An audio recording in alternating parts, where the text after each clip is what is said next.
Chapter 1801. Tessa's Tribulation. The tribulation didn't wait for everyone to get there, though they all tried their best to be on time for Tessa's surprise advancement.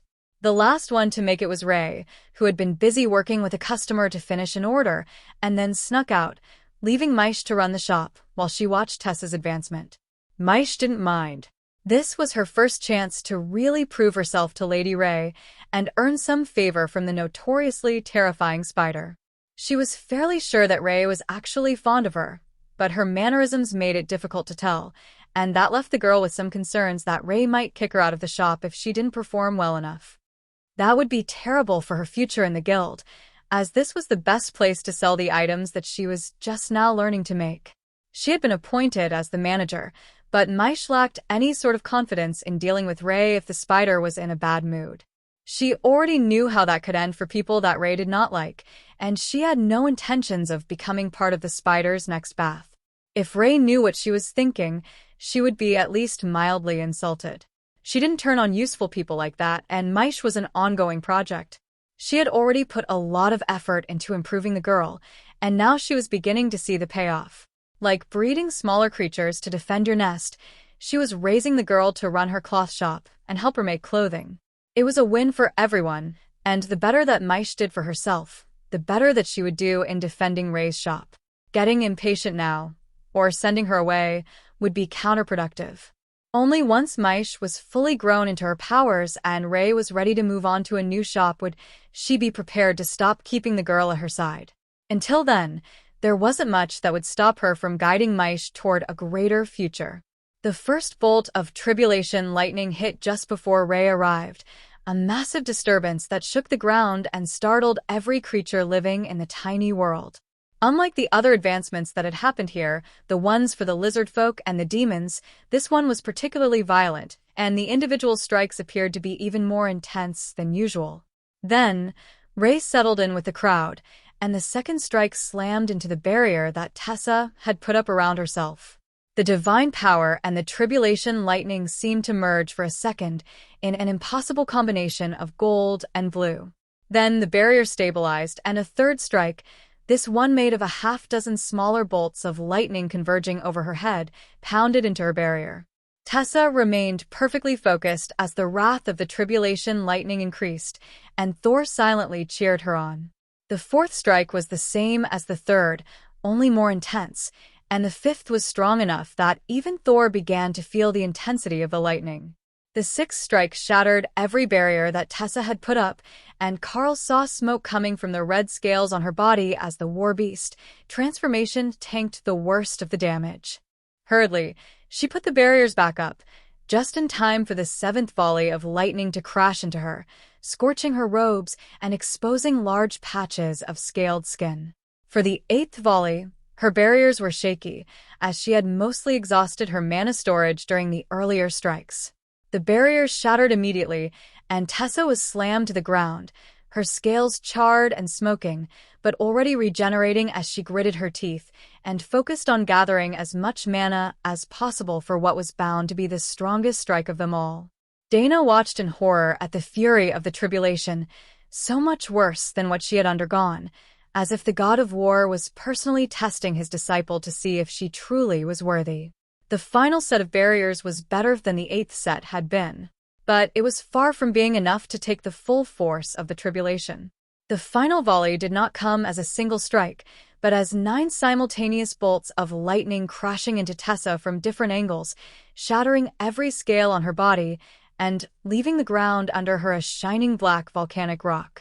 It was marked with hand, knee and footprints from where she had been braced, visible after the impact, as her body was tossed to the side. The tribulation faded, and Thor rushed over to his wife as Lotus, Leo, and Tion all cast healing spells at the same time. You couldn't heal someone in the middle of the tribulation without causing even more issues. But you could start the moment that it ended. Her body was visibly mending under the combined efforts of her friends, and Tessa's power was steadily growing as her flesh knit back together and her scales regrew. Slowly, she rolled over and gave the group a V for victory gesture before passing out. Thor chuckled as he picked up his wife and draped a blanket over her. Well, that's one more immortal for the group. Now we're down to just a few of the ladies. I know you can't be far behind, especially Lotus, with that immortal bear bonded to you. Lotus nodded. It will be soon. And then we will have a full team again. Well, assuming that Ophelia is right behind me. The werbear laughed and swatted her girlfriend on the backside. What makes you think that I'm going to be slower than you to reach immortality? I have motivation and fluff on my side. Lotus stated it as if it were an unquestioned fact that being in the presence of Fluff was good for her advancement, and not a distraction that kept her from getting things done. Perhaps it was when the Fluff started making demands. Chapter 1802. They love Tessa. With Tessa recovering from tribulation, and the air in the tiny world still crackling with power, the young dragons began their day, learning all about the essentials of power and the world. The tribulation of Tessa was a reminder to them that you had to work hard to earn the power that you were born to wield, and that there was no slacking allowed if you wanted to reach the highest peaks. Of course, most of the dragons didn't know that they would never have to undergo the tribulation. They were born in a world with immortal energy. It had become part of them before they hatched, and as such, they were already considered to be immortal rank beings in some minuscule way. It wouldn't be a fast process for them to get up to the actual power level associated with the immortal realm, especially given the slow growth rate of dragons. But they would get there. Nobody left the space until Tessa woke up, nearly an hour later, fully healed but exhausted. Good morning, sunshine.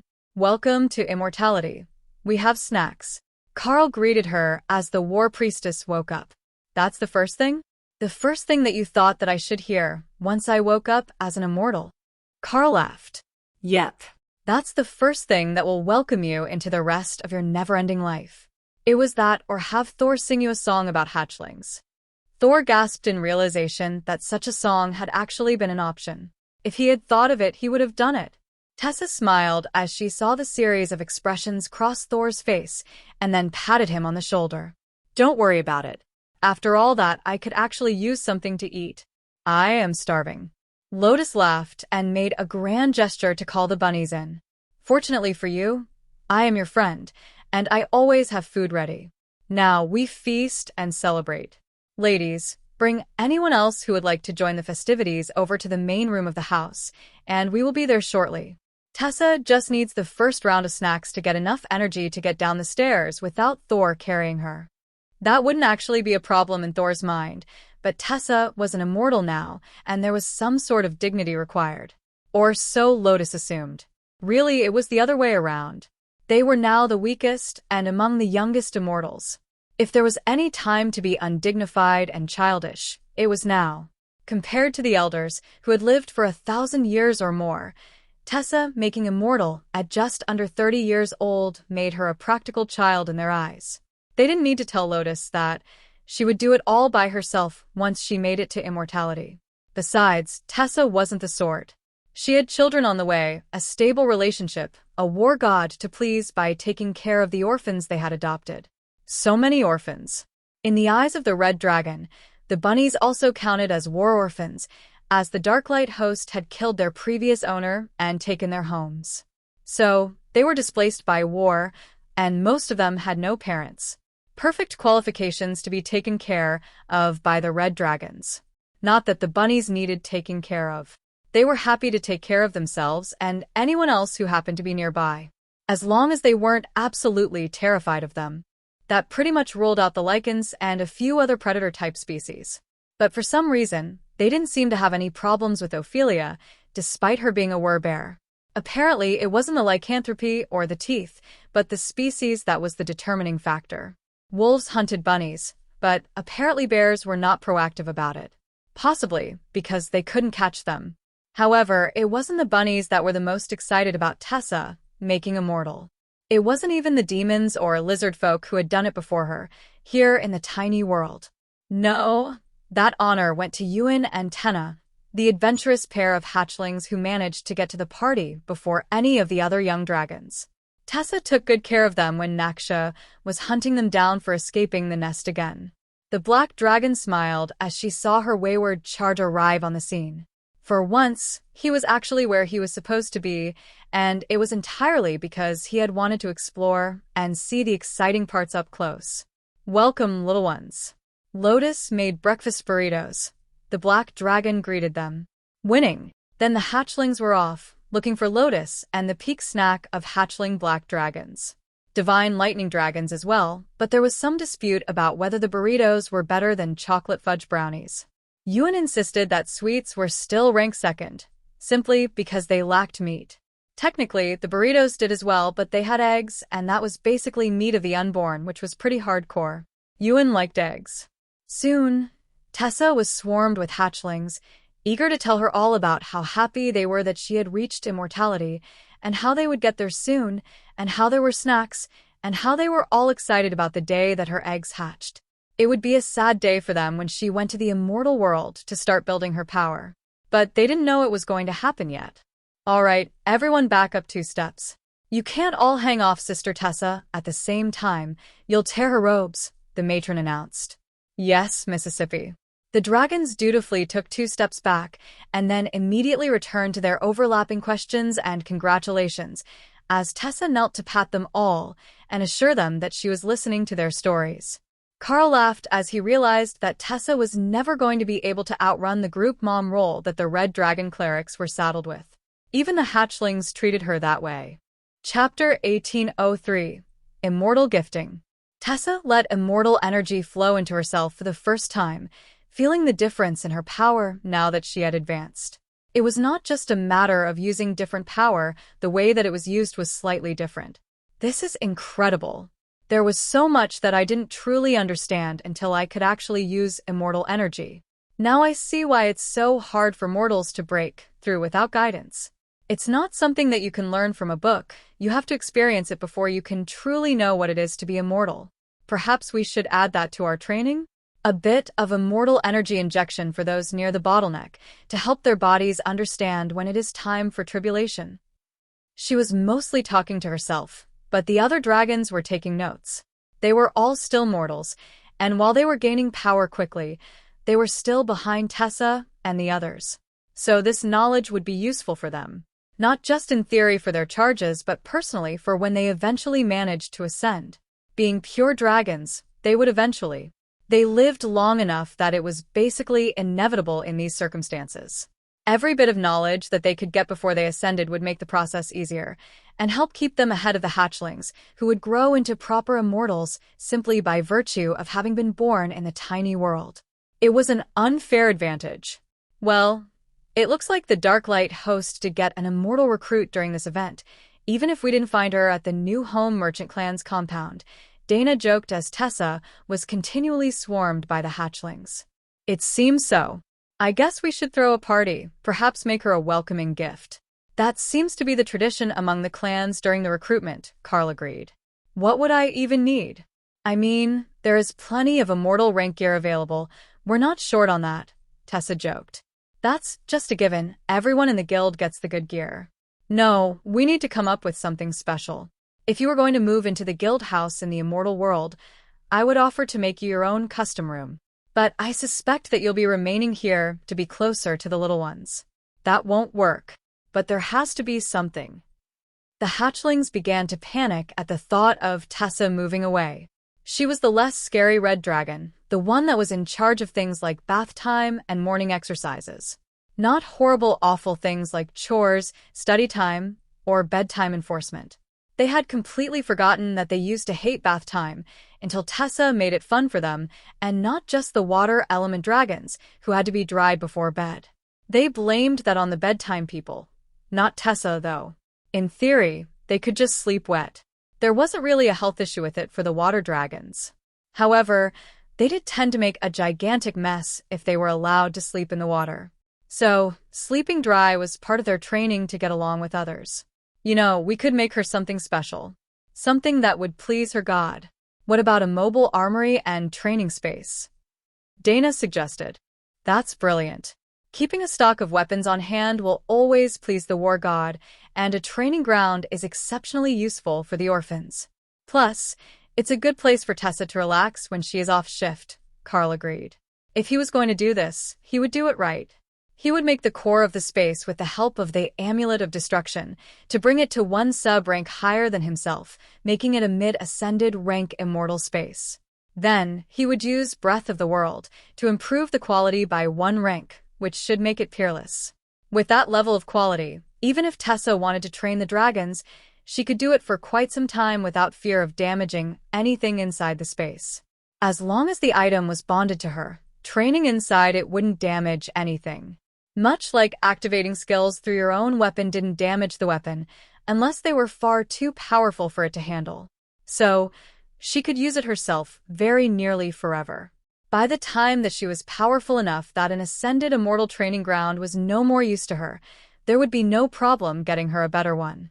And then, she could pass that one down to the next generation. As he planned the runes for the new item, Carl briefly wondered how many heirlooms there were floating around the immortal realms that had exactly that story. A cool thing that someone had custom-made centuries ago, and now it was passed down from generation to generation because items on that level didn't simply wear out. Unless someone died with them in their inventory, they would last very literally forever. While Carl worked, the others got busy arranging the advancement party for Tessa. Everyone in the tiny world was already here, and they were already cooking, so there wasn't actually much to do. Just decide what sort of music suited the occasion, and try to keep the dragon whelps from drowning as they all tested out Yuan's theories on diving techniques.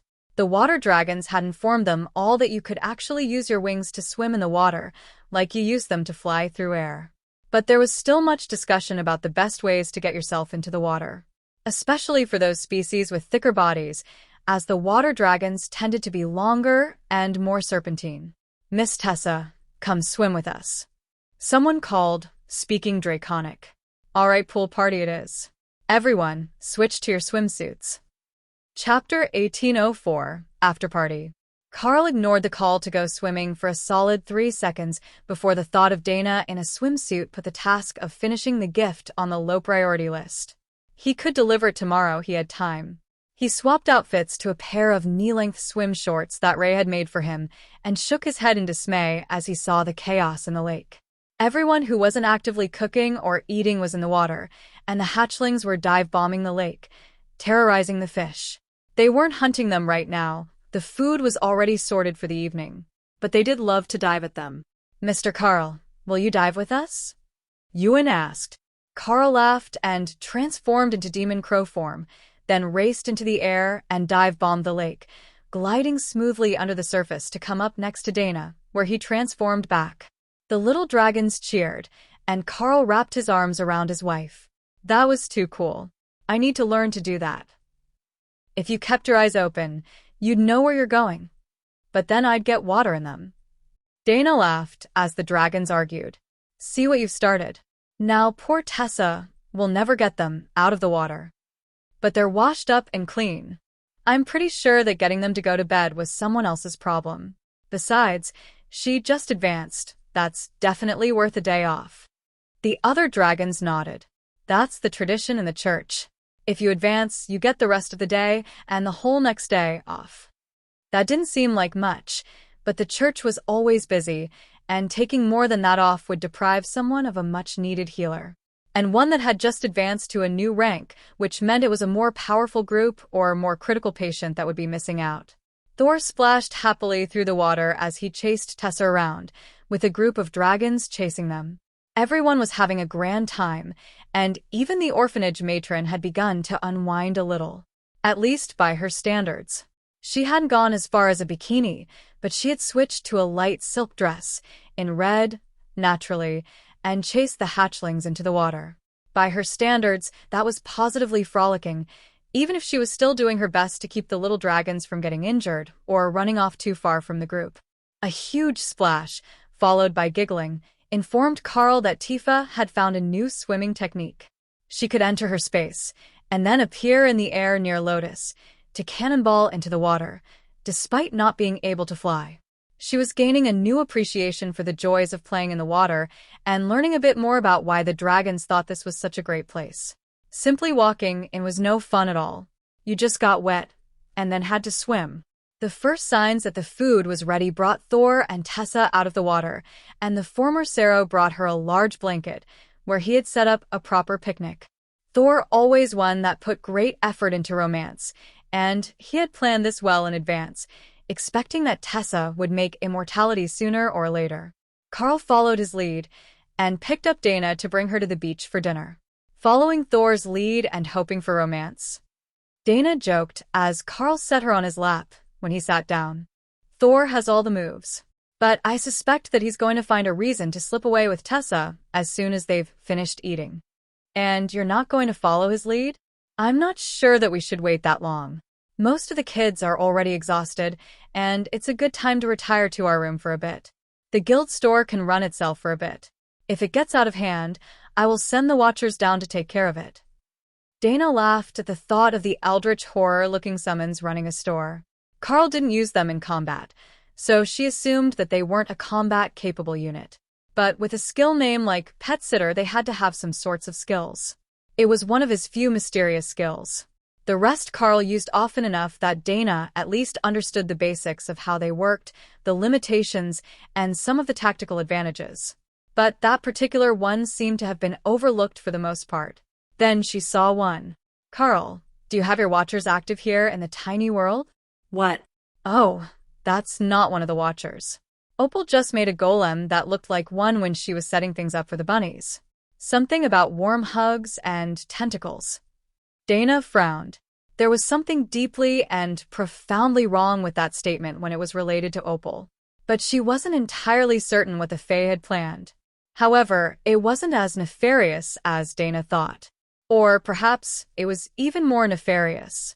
Like Sero golems who had a mental link to their herd, the ability of the Watchers to share their senses with their creator and each other also activated when you made them with illusionary domain and reality warp.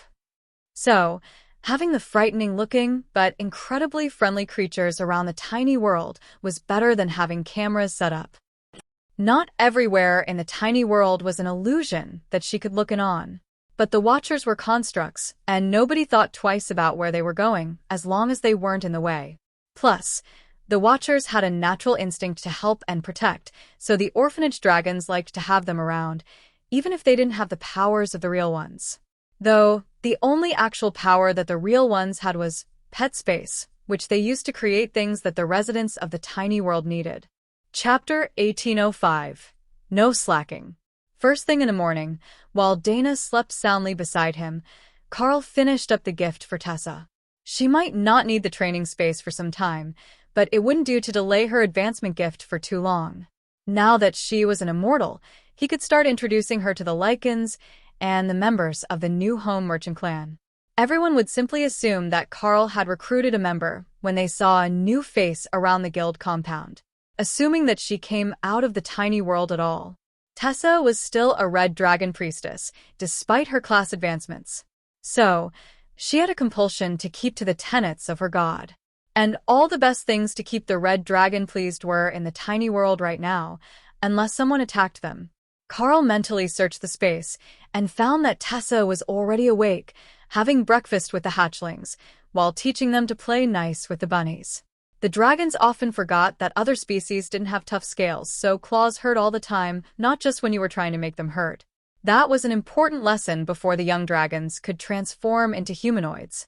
Karl tossed the gem through a portal, letting it land on the table in front of Tessa, who simply smiled and shook her head, knowing that he didn't want to get out of bed to hand it to her directly.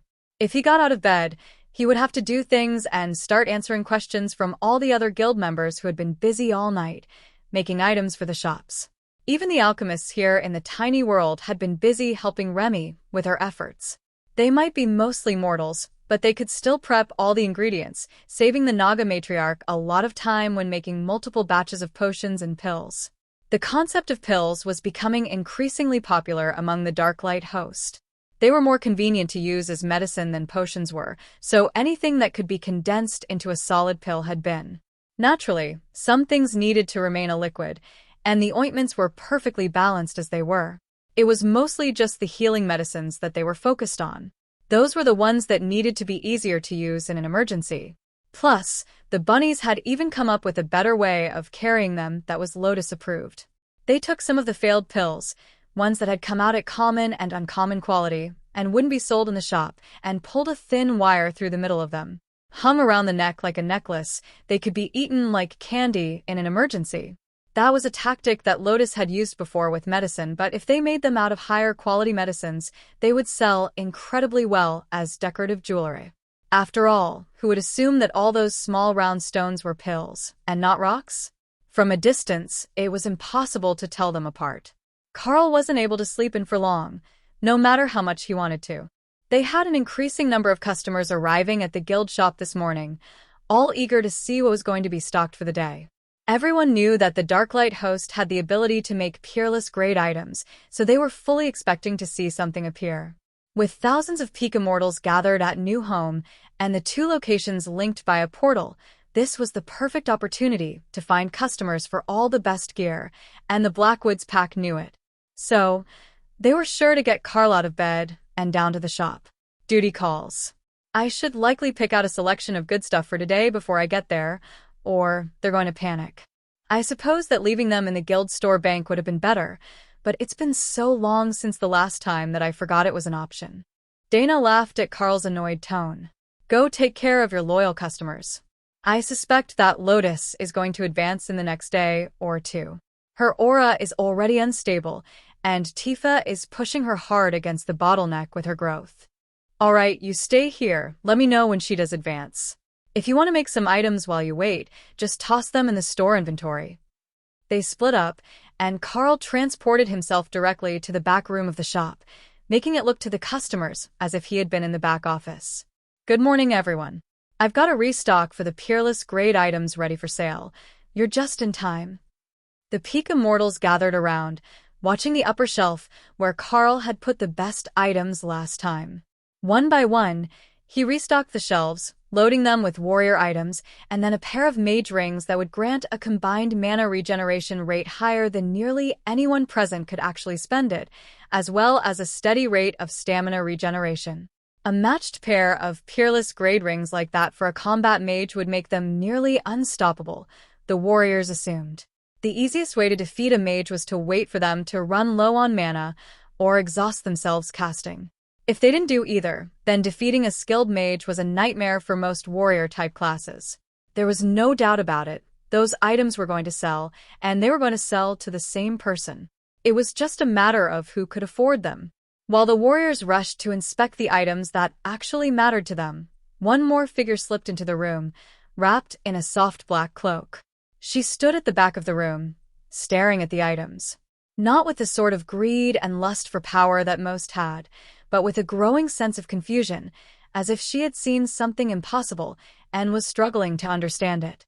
Chapter 1806. An Old Friend. The warriors began to push and jostle each other until Carl whistled, reminding them that he could and would kick them out of the store if they started fighting in here. Nobody wanted that. I will take the spiked gauntlet, a warrior announced, slamming a bag of materials down on the counter.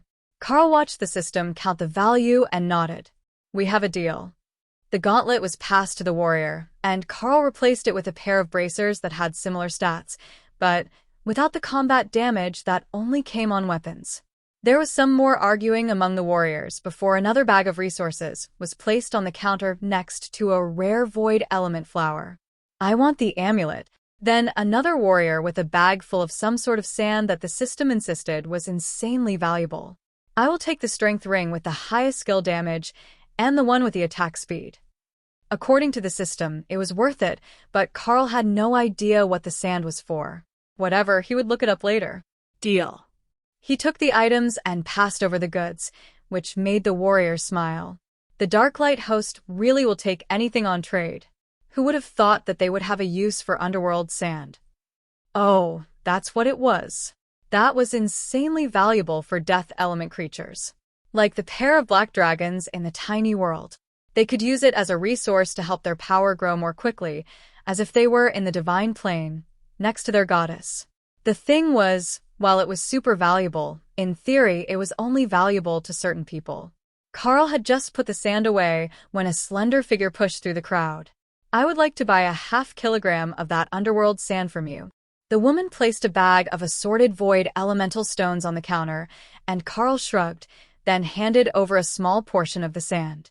It was much heavier than it looked, and a half-kilo was no big loss. The necromancer smiled as she put the valuable resource in her inventory. If she had known that someone had underworld sand, she would have traded for it directly. But she had never thought that one of these brutish louts would have something so useful to a practitioner of the undead arts. Ray examined the item that Carl had just stored, and then grabbed a small portion of it for her space. It had a lovely ambience. She wasn't technically a death element creature, and her fundamental rules were not directly death element, being pain and blood. But it was still close enough to the aura of the spider goddess that it made her space more comfortable. Carl replaced the items, and the warriors took a moment to examine the new offerings. That gave the black-robed woman in the back a chance to slide to the front.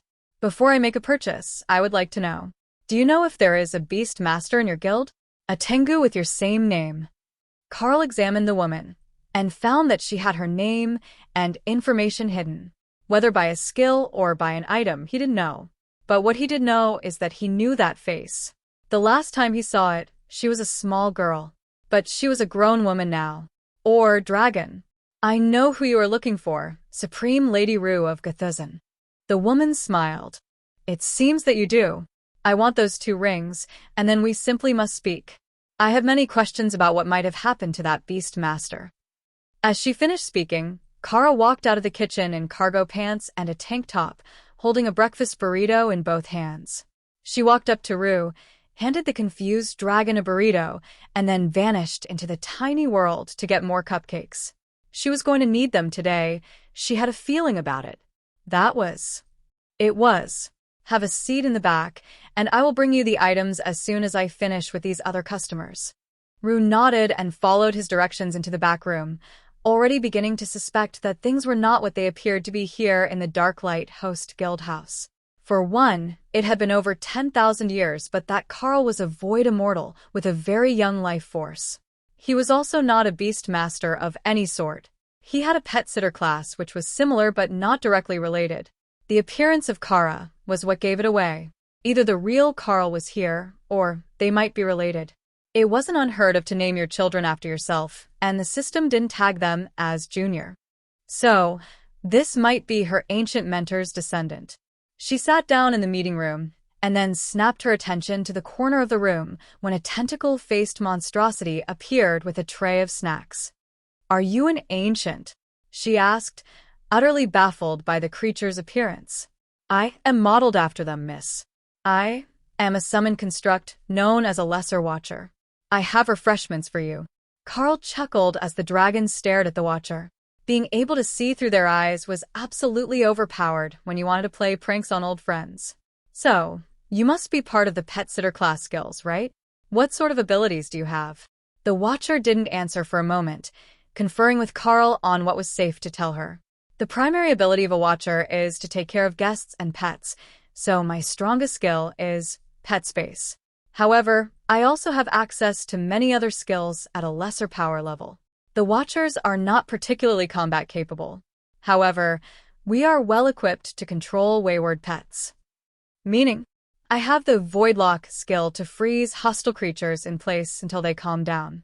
Rest assured, they are not harmed in the process. We are quite humane in our treatment of misbehaving pets." Chapter 1807. Rue Remembers. Rue smiled at the Watcher. "You know that I'm a Void Dragon, right? Voidlock is one of my favorite skills." The Watcher nodded. "Indeed, Supreme Lady. Carl informed me of the basics of your history just now. Would you perhaps like a raspberry tart?" Rue laughed and shook her head in dismay. "You know, those don't grow here, right? They're a mortal realm plant, though there are equivalents in this world. I can substitute the mountain tartberry if you prefer."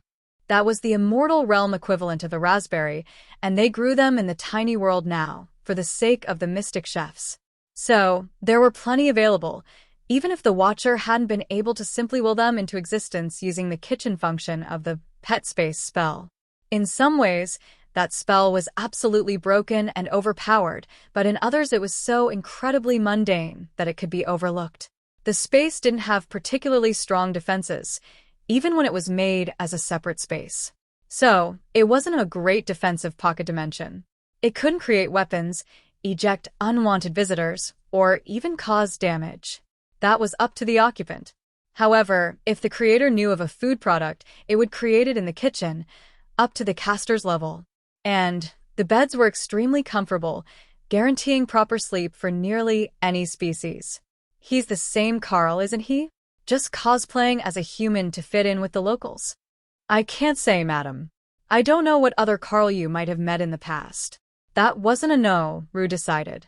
Given his knowledge and his skill with the system, Rue was quite certain that she had managed to stumble upon her old mentor entirely accidentally after having come to see what the Darklight host had for sale here. She had originally gone to a different world in the Immortal Realms, but had moved here a few thousand years ago when she started looking to set up her own sect after reaching supremacy. Carl finished his sales and came to join Rue in the meeting room, while Lucille took over the counter at the store, assisted by the Dark Elves and one of the elders. Carl sat down across from Rue, who smiled at him. Why don't you switch to your natural form instead of this human disguise? My natural form is in some debate at the moment. However, it's not the Tengu form that you are most familiar with. That was a disguise chosen so that I would not be recognized when I returned from helping you get motivated. That was a mission you were sent on, right? As the avatar of the World Dragon? No, by the Temporal Dragon Misty. So, it really is you. How are you only now a Void Immortal? And your aura feels so young. Oh, we have so much to talk about. But I will give the abridged version. I actually came from your future. I didn't live the entire period between then and now. From my point of view, that was last year, or perhaps the year before. It hasn't been long for me. So, between then and now, a few years, you went from mythic to void immortal? Carl nodded. I reached tribulation about 6 months ago. The dragon blinked slowly. You went from a new immortal to this in 6 months. Carl shifted into Tengu form, so he would have a long beard to stroke in a sage gesture. As you know, I am a wise and knowledgeable elder of the Darklight host. Surely, it's not a surprise that I advance quickly? Rue laughed until tears rolled down her face. I spent thousands of years as a newly advanced immortal dragon being picked on for being born mortal. And what do you get? 6 months to void immortal and your own guild branch in the immortal world, with no signs that anyone tries to suppress you at all. Carl shrugged. Oh, they did. I mean, not the new home merchant clan, they're very nice. But other clans came to try to suppress us for taking in newbies from the mortal worlds and treating them as equals. We killed them. Now, we still have a few purists who get snobby about being born in the immortal worlds, but power speaks louder than lineage here, so nobody takes their grievances too seriously. Are you really that powerful? Rue asked skeptically. Carl laughed and shifted to cat form and activated bestial raiment to bring out his battle armor and guild tabard. This is how they're more accustomed to seeing me in combat. I've got multiple forms of epic golems, including the Spirit Bear Tyrant, who has the stats of a dungeon boss, while being immune to physical damage. The Dark Elves in the front room are constructs that I made to help run the shop, and they're also epic golems. Rue whistled in appreciation. A blood stripe for peak immortal challenge kill. I take it that's how your guild managed to acquire this plot of land? I seem to recall it belonging to some nobody guild. Yeah, they were disbanded after their guild master was killed in single combat against me. I didn't even bring the beasts, and he still lost. I knew that I saw Kara earlier. It's been so long, but that face. There's no way that I could forget the Chaos Badger. She looks a bit more rough than I remember. Perhaps I just forgot about her having a scar after all these years. Still, she hasn't changed a bit. Though the magical food is a new thing, I don't remember that. Is it something that the Watcher makes? Those cupcakes were made by a mystic chef in the Blackwoods Pack, now part of the Darklight Host Guild. It's become her tradition to give them to friends and people with empty pockets. Rue laughed. She just casually mugs people and stuffs food in their pockets if they don't have anything to steal, doesn't she? That's totally something that I can see a badger doing. She will be pleased to know that you appreciate her sensibilities. She is a firm believer in alleviating poverty with cupcakes. Chapter 1808. A lot of history. Kara came into the room, so she wasn't left out of the conversation, and the Watcher handed her a large cup of juice with a plate of pastries. A healthy breakfast, I see. Rue joked. I already had breakfast burritos, so I suppose this is a morning snack, not breakfast. How were things after we left? I missed out on so much gossip, and I've only seen glimpses from the years in between. What I don't get is why. Why go all the way back to when I was a child, help me awaken my powers, and then just leave? Do you know how hard I had to fight both before and after immortality? Carl gave her a sympathetic smile. The reason we were sent was because not helping you awaken would have been worse for the world than giving you the chance to make a future for yourself. We weren't sent to guide your whole life, only to give you the chance to make what you could with your own future from a fair start. Rue sighed. That sounds like the sort of nonsense that the time dragons spew. All right, if that's the reason, I won't hold it against you. Kara slid the snacks toward the dragon. So, do you have people now? Your own clan? I don't see a tag on your name. Come on, we need details. Oh, and Opal. She won't forgive us if she misses out. Opal.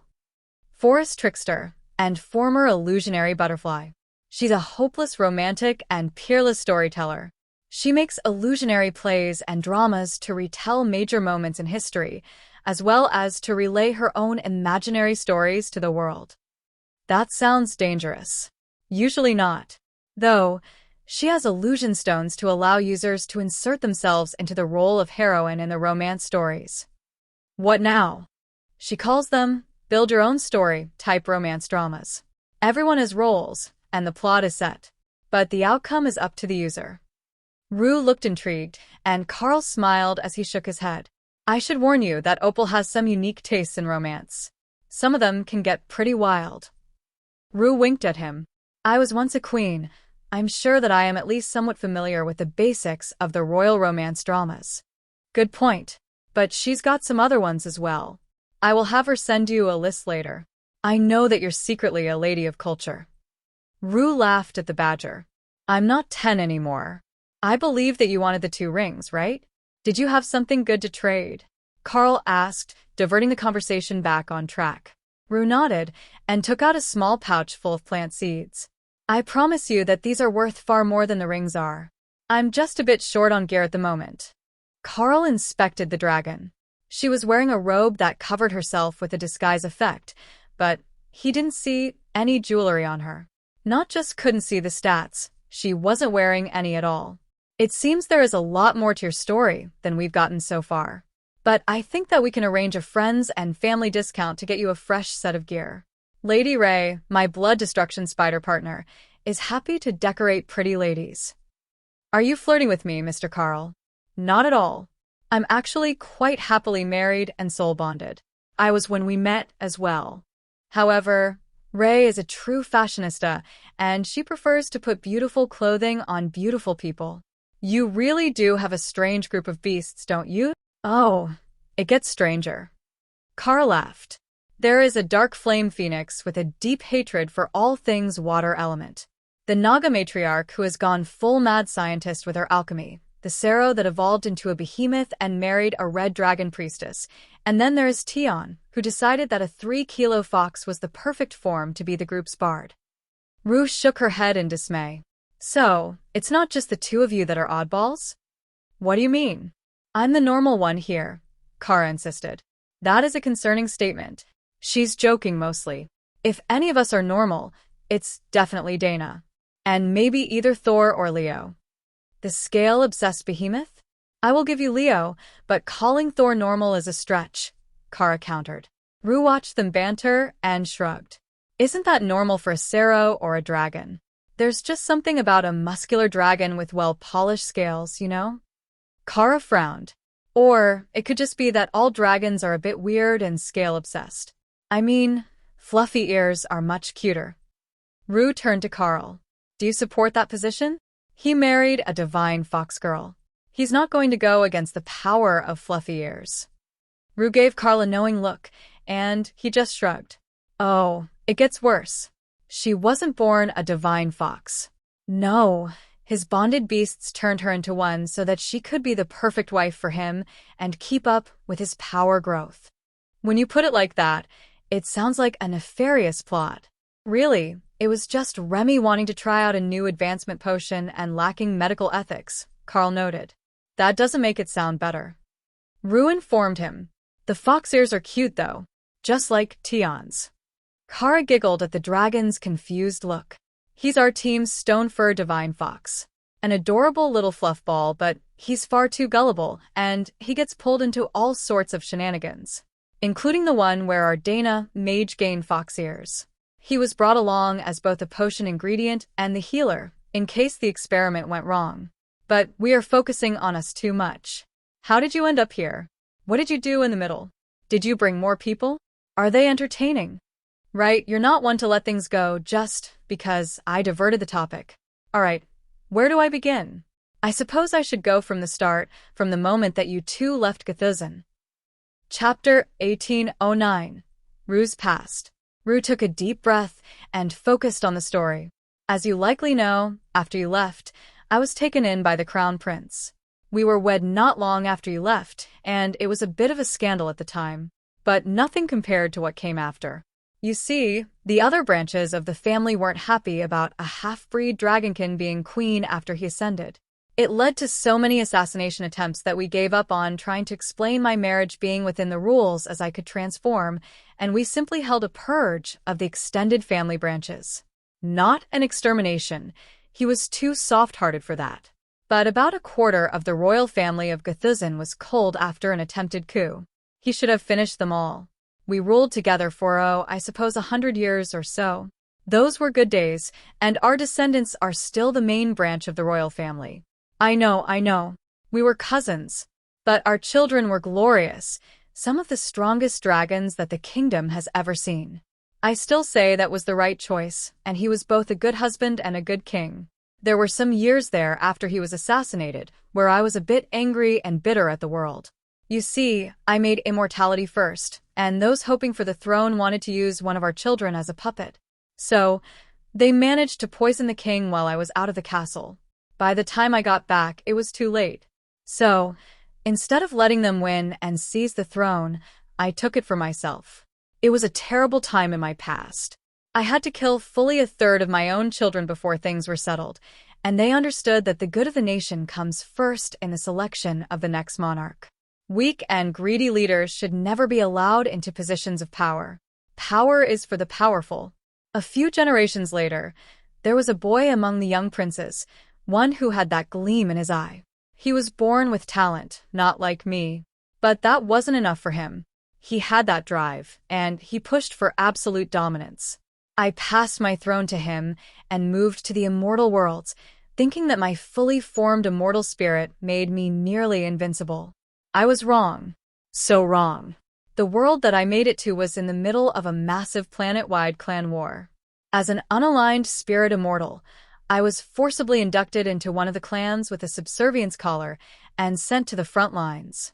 That was their first mistake. On that world, things were even more strongly power-motivated than this one. The planet was split into 1,000 regions between 1,000 demigods. Each of them had their own faction, and none of them could tolerate each other. Now, being a void dragon who lived and breathed war for the first time, I quickly attracted the attention of the red dragon. It was glorious, and we bathed the world in blood. But we were mere ants in the actual battle. When 100,000 legends took to the battlefield for the final conflict, I wasn't even a consideration. I was very nearly killed by a stray attack and sent to this world through a crack in space-time. Fortunately, the subservience collar shattered when the demigod it was bound to was destroyed, and I was free to remain here. I made it to ascended immortality during the war, so I roamed this world for some time, learning about immortality in a way that was more than serving a demigod. My progress was slow, much slower than it had been without the assistance of divine energy.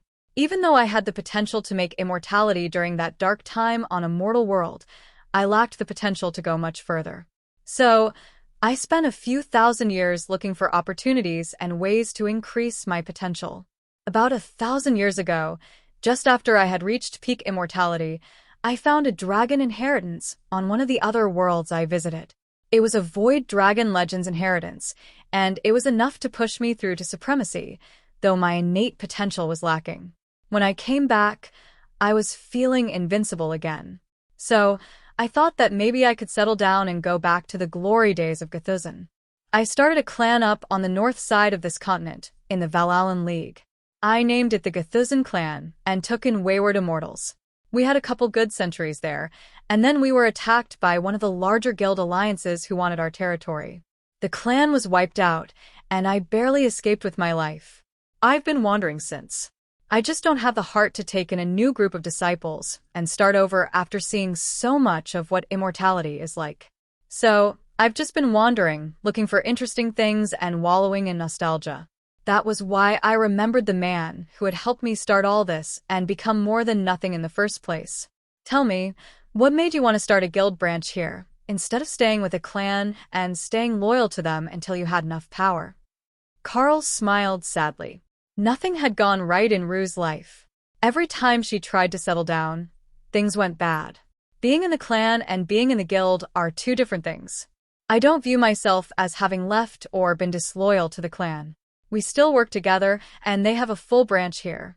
But mostly, it was that we took in a whole pack of Lycans after their village was attacked. They could have gone their own way, but they wanted to learn the unique sorts of skills that the members of the Darklight Host possess. I don't suppose that you're tired of wandering? We've got comfortable beds here, and we could use an old friend with leadership experience. Chapter 1810. Recruiting Rue. Rue smiled at Carl. You know, that doesn't sound too bad. I doubt that I am ever going to be cut out to be a leader. I don't have that sort of luck, or the people skills to build alliances properly. That's where I've failed both times. I tried to lead. But it would be nice to be part of a group again, you know? Somewhere to belong instead of wandering around in an infiltration robe to hide my aura and stats. Yeah, what's up with the robe? A supreme can't wander freely. My mere presence in most clans' territory would incite a war. The arrival of an unknown supreme in another supreme's territory without invitation is generally considered to be an act of provocation, if not outright war. Ah, that makes sense. I hadn't considered that, as you are the first supreme that has been here who isn't directly an ally. Nerissa of the New Home Merchant clan comes by sometimes, as well as the pack leader of the Blackwoods pack. But there isn't usually another supreme here. If you will agree to stay and join us, I will let them know of your arrival. And then I will induct you into the guild, so that there is no dispute whether you're friendly or an ally. The Supremes of the Darklight Host already came by once to join in our clan war when the new home was attacked. Supremes from another planet came to assist you? That's some serious connection building. Carl laughed. I didn't even know them. They got the notification that I had raised the war banner and came to join in the festivities. You have a war banner? I have the skill. Did you know that it doesn't mention that you can't actually take it back down until the end of the war? That's a little detail that I was informed of later. But yes, I used it to give the new home an edge in the battle, since our allies were cut off from reinforcing us. Rue laughed. So, you put up a war banner, without any thought of what it actually meant, and without the concept of defeat ever entering your mind? Exactly. Things will work themselves out, or I won't be around to see it. Either way, it's really not my problem. I like the way that you think. All right, I will agree to join your Darklight Host. By the way, what made you join the guild? It's one of the legendary divine guilds, and the first world I was on had one of their demigods fighting for control. How did you even end up connected to that sort of guild? Carl laughed. Oh, that's a fun story too. You see, I didn't exactly join the Darklight Host. You see, when the guild function came online on our world, I was placed into it by the system and made a branch leader.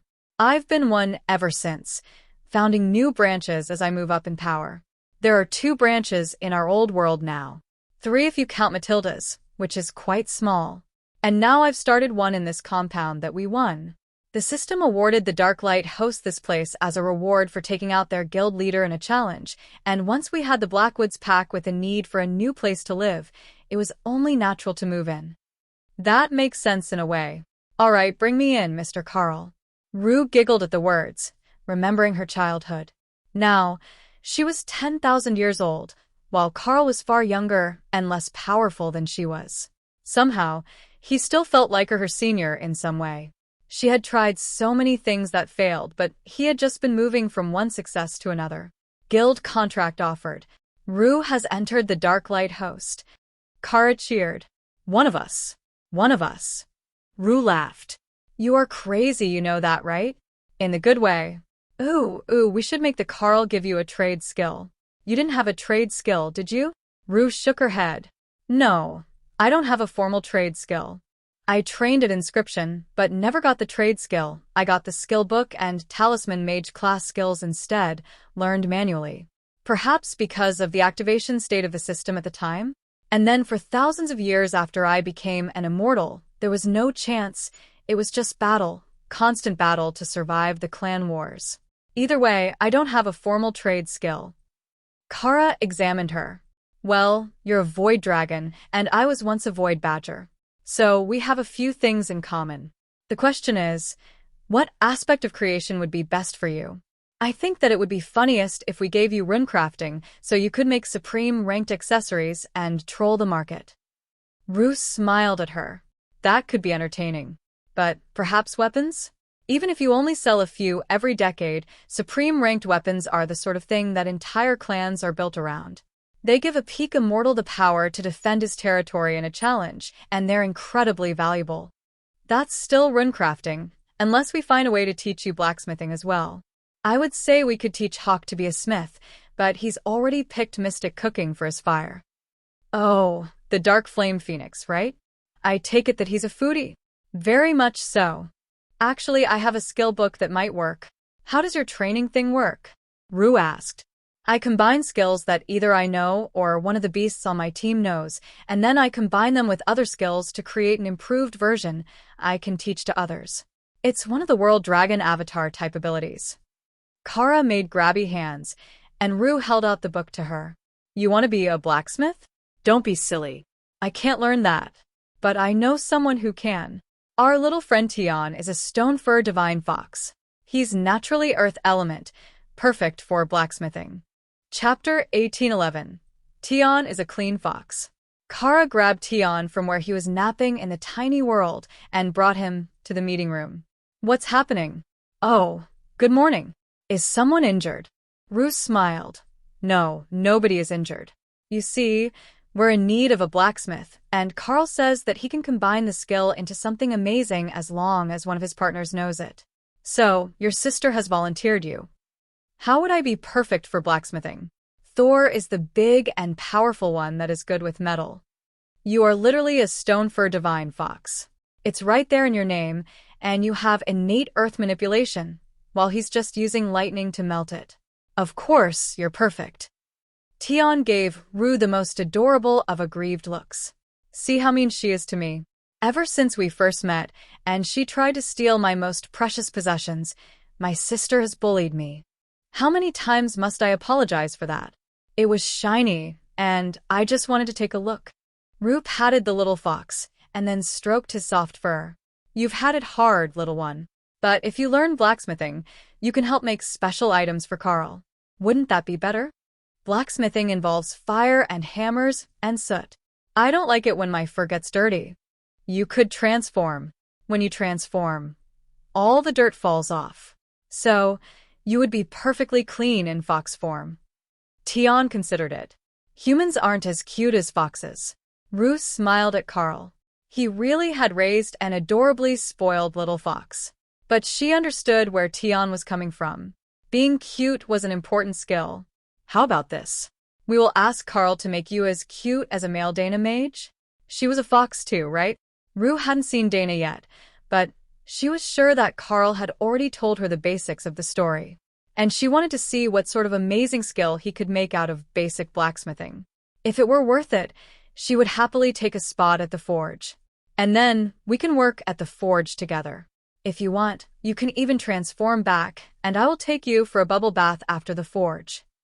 That was definitely a win. She would get her own fluffy friend. Scales were great, but the Void Dragon had a strong affinity for fluffy things. She blamed the Forest Dragon who had taken her in for a while after she first failed to establish her clan. But really, it had started long before that. When she had first gotten to the immortal world, there were werewolves who turned into oversized canines for combat. The sect kept them collared and locked in wolf form, but some of them were friendly with her after they had fought together a few times. And they had fought together many, many times. Fine, I will take the skill, but Carl had better make it into something cool. If it's not at least runic blacksmithing, I'm not keeping it. Then, Tion considered his transformation options. He could do War Beast, Beast form, or Elemental Wrath. All of them would give him an alternate form. War Beast was just a slightly larger fox form, so that was out. Elemental Wrath was out, as it would just turn him into a big angry thing. Not cute at all.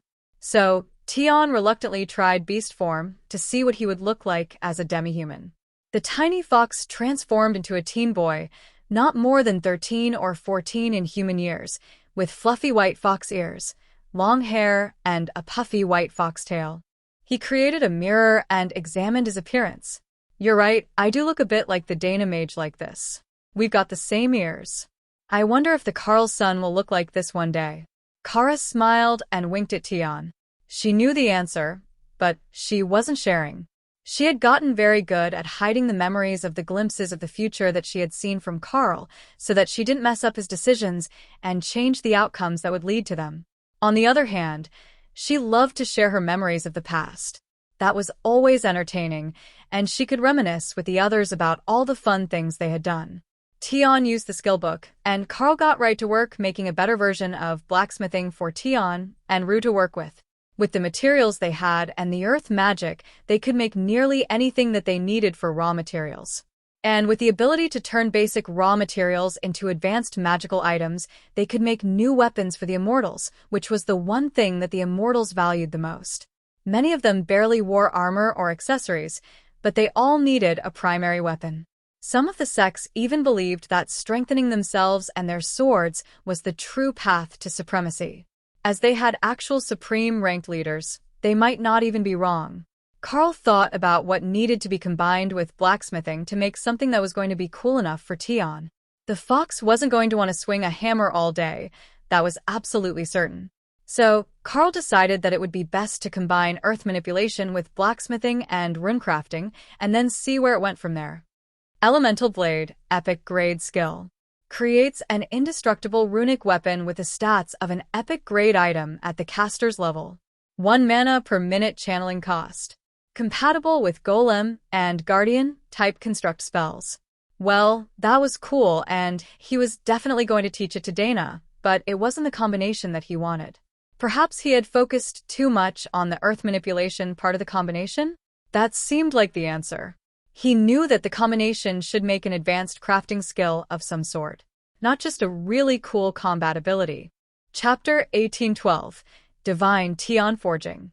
Carl focused on the other skills that he knew and decided to try adding a fourth skill to the mix, to see if that would bring it back into balance as a crafting skill. If not, he would reduce the influence of the others in the mix. Blacksmithing, with earth manipulation, runecrafting, and breath of the world seemed promising. Perhaps with a touch of Elemental's Wrath to balance affinity with the fire elemental abilities they would need in order to forge the items?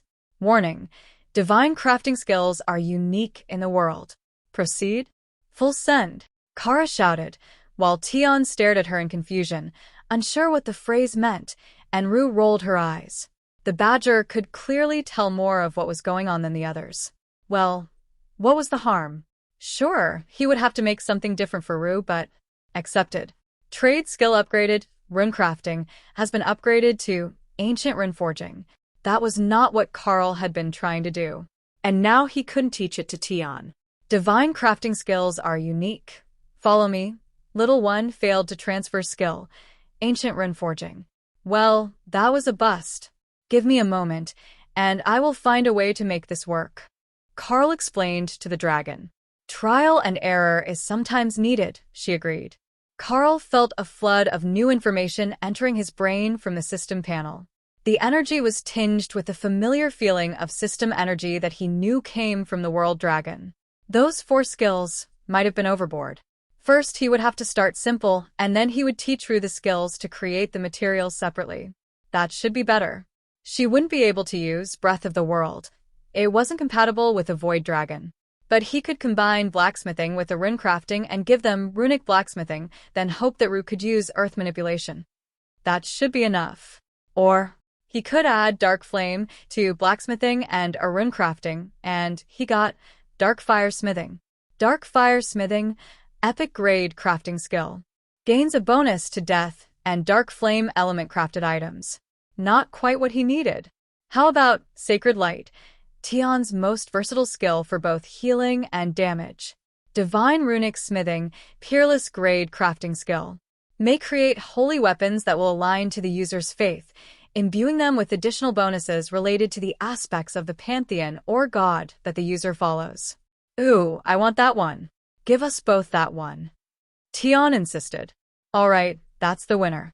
I think that in the immortal worlds, you won't find a better option than this one. Tion cheered as the knowledge settled into his mind, and Carl crossed his fingers for luck as he patted Rue's head.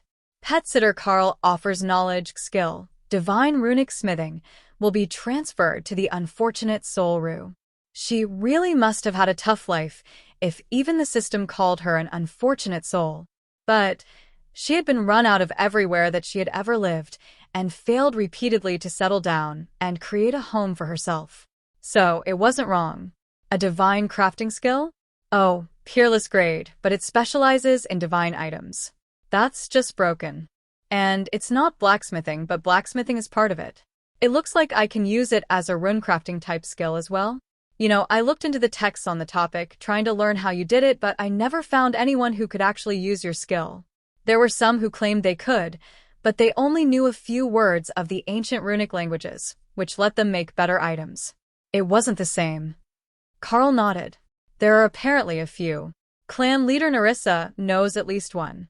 But one man in this entire immortal world is not going to be easy for anyone to track down, even in as many years as you've had. Don't feel bad about not finding the right person to learn runecrafting. Besides, now you've got something that can do what a basic runesmith can do, plus so much more. And it's perfect for dragons, since there are so many dragon gods. Making divine-aligned weapons for dragons will bump their innate powers to an immense degree. Their god and goddesses are literally part of their genetic makeup, so there will be no conflict at all. No wavering faith, no disloyalty to weaken the weapons. I think that it's the best that I could have come up with for you. Tion nodded. And I can just make the items. Combining the two skills is perfect. Right. I forgot the second part. Pet sitter Carl offers knowledge skill. Earth manipulation will be transferred to the unfortunate soul Rue. Rue smiled, and a blade leaking black energy appeared in her hand. Not death energy, but void energy, with a hint of the divine on it. Tion frowned. It wasn't that easy for him. Was she cheating? That was his skill. She shouldn't be better at it than he was. Rue laughed. It's just a basic holy weapon, aligned to the Void Dragon, a minor god that isn't officially part of the dragon pantheon. They're the patron of my species, but you can't sense them from the mortal worlds. You can do the same for a basic holy weapon aligned with the fox god. Tion focused for a second, and yes, he could. A simple glowing white sword appeared in his hand, aligned with the fox god. Kara laughed as she saw the bonus that the weapon granted. Blade of the Trickster God, peerless grade holy weapon. Usable only by followers of the fox god and affiliated chaos gods. Causes holy damage on hit. The wound will appear to be in a different spot on the body than it actually is. That was just nefarious. You couldn't stop the bleeding without magic if you didn't know where the wound actually was. Chapter 1813. Put Tion to work. Should we have Opal make a proper forge for the two of you to work in? I'm sure that there are some requirements to actually work the metal if you're going to get the best quality out of it. Carl noted. Yeah, that might be necessary. I can make up to epic grade, with just pure magic. But if I'm going to make a peerless grade item using only my own magic and skills, I'm going to have to put in the work. Little Mr. Tion here as well. As much as I can see that he doesn't want to be anywhere near the actual forge, Rue agreed. Tion shrugged. They all knew how he felt about getting dirty.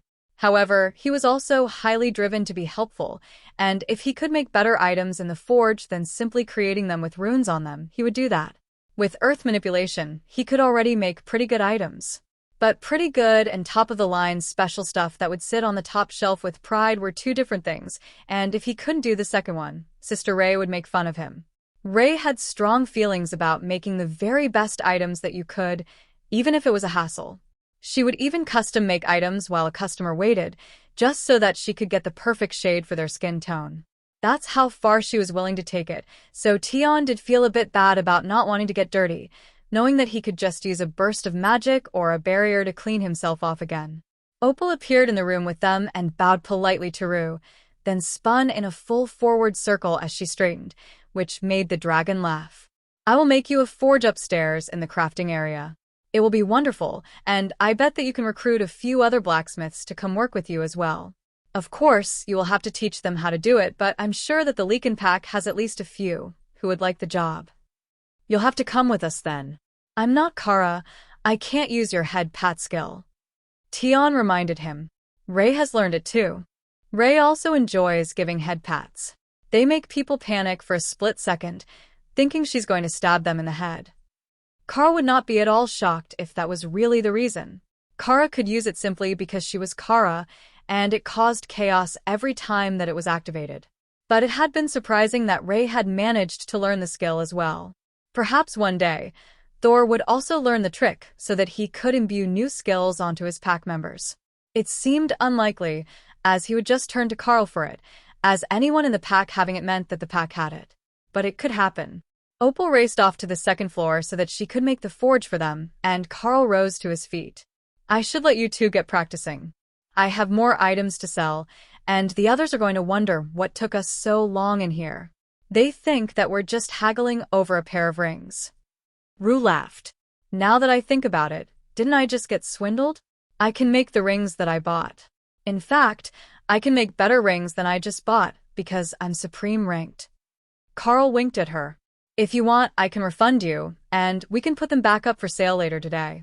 Then you can make yourself a fresh set. Rue shrugged. Don't worry about it. I will wear these for now, and save the supreme ranked gear for later. Turning out too many supreme ranked pieces in this region will cause an even bigger war than there already was, and I've just lost one clan. I can't take having it happen again. Carl nodded. I will tell the others that we're taking you in while you recover from soul damage. Nobody will question that, and they won't ask about your power level. It will also cover for why we were talking so long.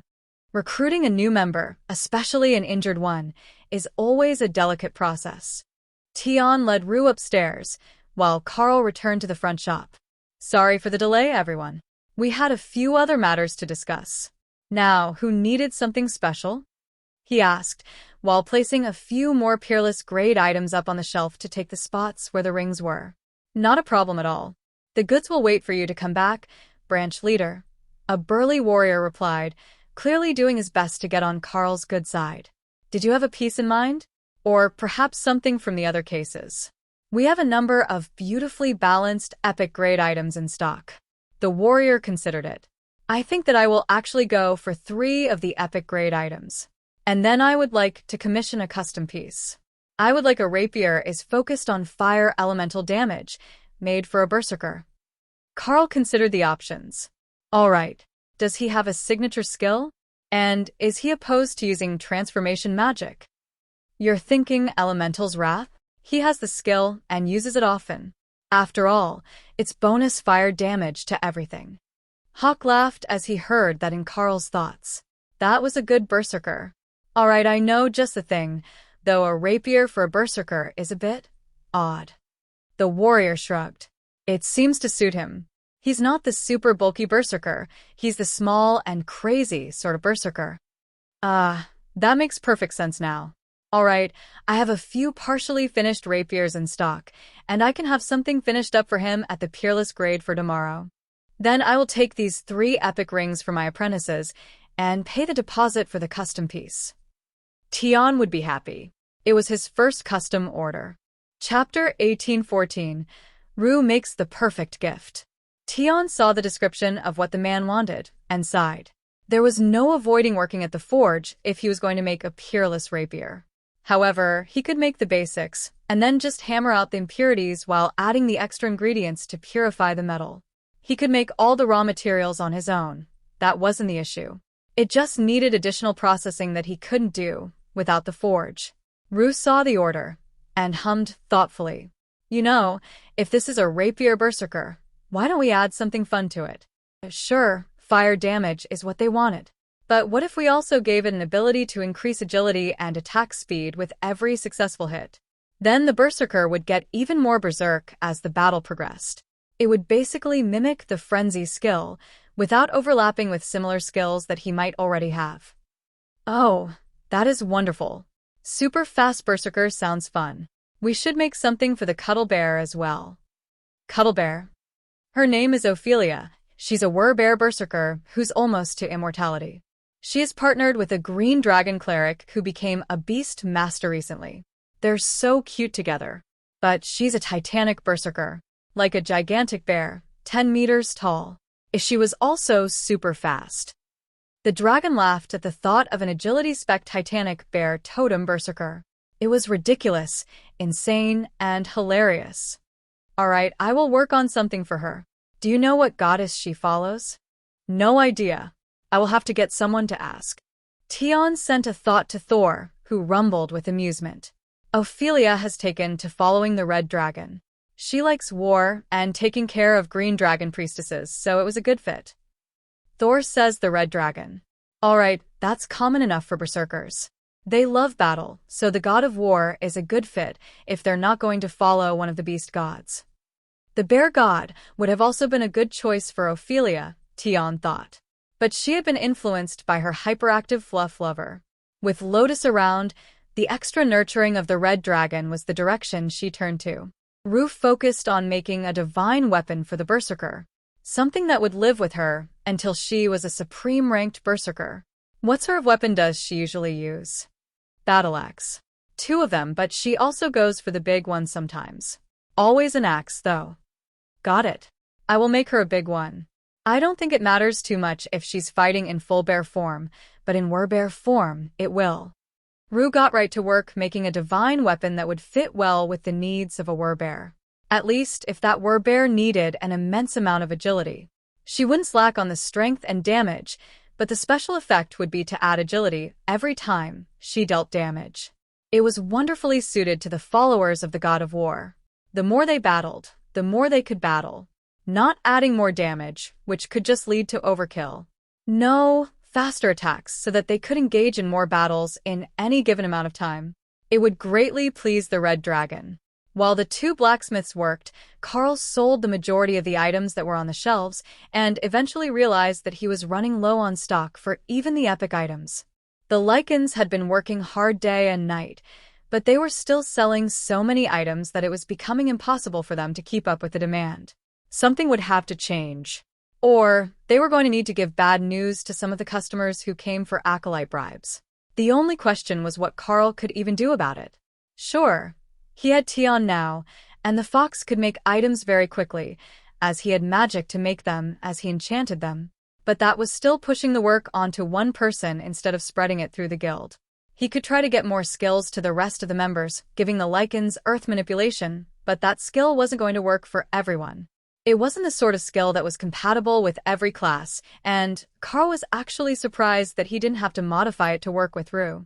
Though she was a mage class, and they were known for being able to use a wide variety of elemental magic skills. So it was less of a bloodline affinity, and more thanks to her class that she could use it. The only real answer that he could come up with were the advanced epic golem stones. The ones that made a golem that could use a specific skill. If he made a few that could create the raw materials, and a few more that could use runecrafting, that would ease the strain. However, there was one large issue with that. More complex skills were nearly impossible to make functional on a magical item, even at the peerless quality. Giving them mystic cooking was difficult, but possible. Giving them earth manipulation wasn't any worse. But runecrafting, even the lower grade version of it, were on an entirely different level. They were considered to be a form of divine crafting skill, and the amount of magical writing that went into inscribing them was astronomical. That was why he never made books to teach them to anyone. It simply wasn't feasible. You either learned it directly with "Follow me, little one," or you didn't get it at all. And that was how it had been essentially lost to time. If too few people knew it, and they were all lost in the same battle, there would be no way to recover the skill. There were no written copies, no backups. Nothing that people could base their attempts to recreate the skill on. So, he was going to have to work with what he had, and apologize later for the stress that he was putting the guild under to keep up with demand. Chapter 1815. Don't overwork the fluff. Tion frowned as he realized what he had gotten himself into. He was not the group member that liked to do deep and technical things. Sure, he could do wonders designing new buildings with earth manipulation, but that was different. Nobody cared if the tiny details were off. They didn't mind if things weren't perfectly aligned. But when he was making runic items, there was no room for error. Even the slightest of differences in depth would reduce effectiveness at best and cause a complete failure at worst. And he hadn't started with the easy things. The number of runes that he was expected to put on this weapon were over 10,000, and they all needed to be perfectly arranged on the proper parts of the weapon for maximum synergy. The knowledge was there in his brain, but he had to do all the calculations, and that was not fun at all. It was a good thing that Rue was making a weapon for Ophelia because Tion was definitely going to use that to shamelessly bribe Lotus into giving him a bubble bath and blow-drying his fur with a head massage at the end. He deserved it after making his brain hurt doing this thing for a stranger. Tion sketched everything out twice, making adjustments so that he could get the proper effect. It wasn't easy to get that stacking agility just right. The first few times he planned it, the interaction with the other runes would make a constantly reapplying agility buff, not a stacking one. And that was just worthless. Finally, Tion had the weapon just how he wanted it, and he could create the actual rapier. Making it with the runes on it was easiest. Then he would imbue it with energy, and then add the elemental gem he had prepared that would add Dark Flame's corrosive debuff to the fire damage dealt by the weapon and fire skills channeled through it. That was Hawk's request. In the end, Tion was fairly sure that the first item he was going to make would be nearly perfect. It had all the things. Bonus to fire damage, added fire damage, better fire damage, and an agility buff that stacked with every hit. The faster that the attacker was, the better that the weapon would be. What Tion hadn't factored in was that this weapon would stack agility with every hit. Not every hit on a single target. Every hit. Dana watched the weapon forge with great interest, already planning to have Rue make her a new sword once the dragon was finished with the axe for Ophelia. Sure, it might be shameless to put their new supreme-ranked guild member right to work making new weapons for the core members, but she really wanted one of those weapons. Agility would be good, but if she could have it add construct damage every time that she dealt damage, the amount of punishment that her golems could output would be absolutely ridiculous. Of course, she had other ideas about what might work well on items, now that she knew such a stacking ability was possible at the Peerless grade. It certainly wasn't possible when Carl was weaker, or he would have tried it by now. Honestly, Carl wasn't sure that it would work even now, until Tion actually completed the item. His first attempts would have been similar to Tion's, and he would have seen the constantly refreshing buff as an annoyance. But only when you were deliberately trying for this specific outcome would it seem like a failure. A self-refreshing buff was still very good. Tion heard her thoughts, and began planning a way to get both. Dana had auto parry, which applied to all her golem-type summons. And if they were faster, they would parry even better. If they also stacked damage, it would be hilariously overpowered. He would sketch out the outline until he was certain that it was right, and then he would give it to Rue to make for the Dana Mage. If they could make the Dana Mage overpowered enough, she would be able to do all the Carl-type things. That would make Tion's life much less hectic. If the Carl kept taking them to do things, their tasks were constantly changing, and his naps kept getting interrupted. But if the Dana Mage could just walk in and clear dungeons on her own, then he would end up stuck in the forge making gear. Damn it.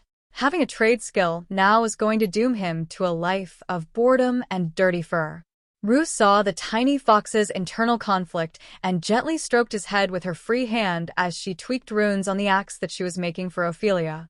"What's on your mind, little friend?" Tion nearly purred as she found the perfect spot at the back of his ear. This Rue dragon was good. "I just realized that now I have to work all the time, not just when the Carl needs to do dungeons."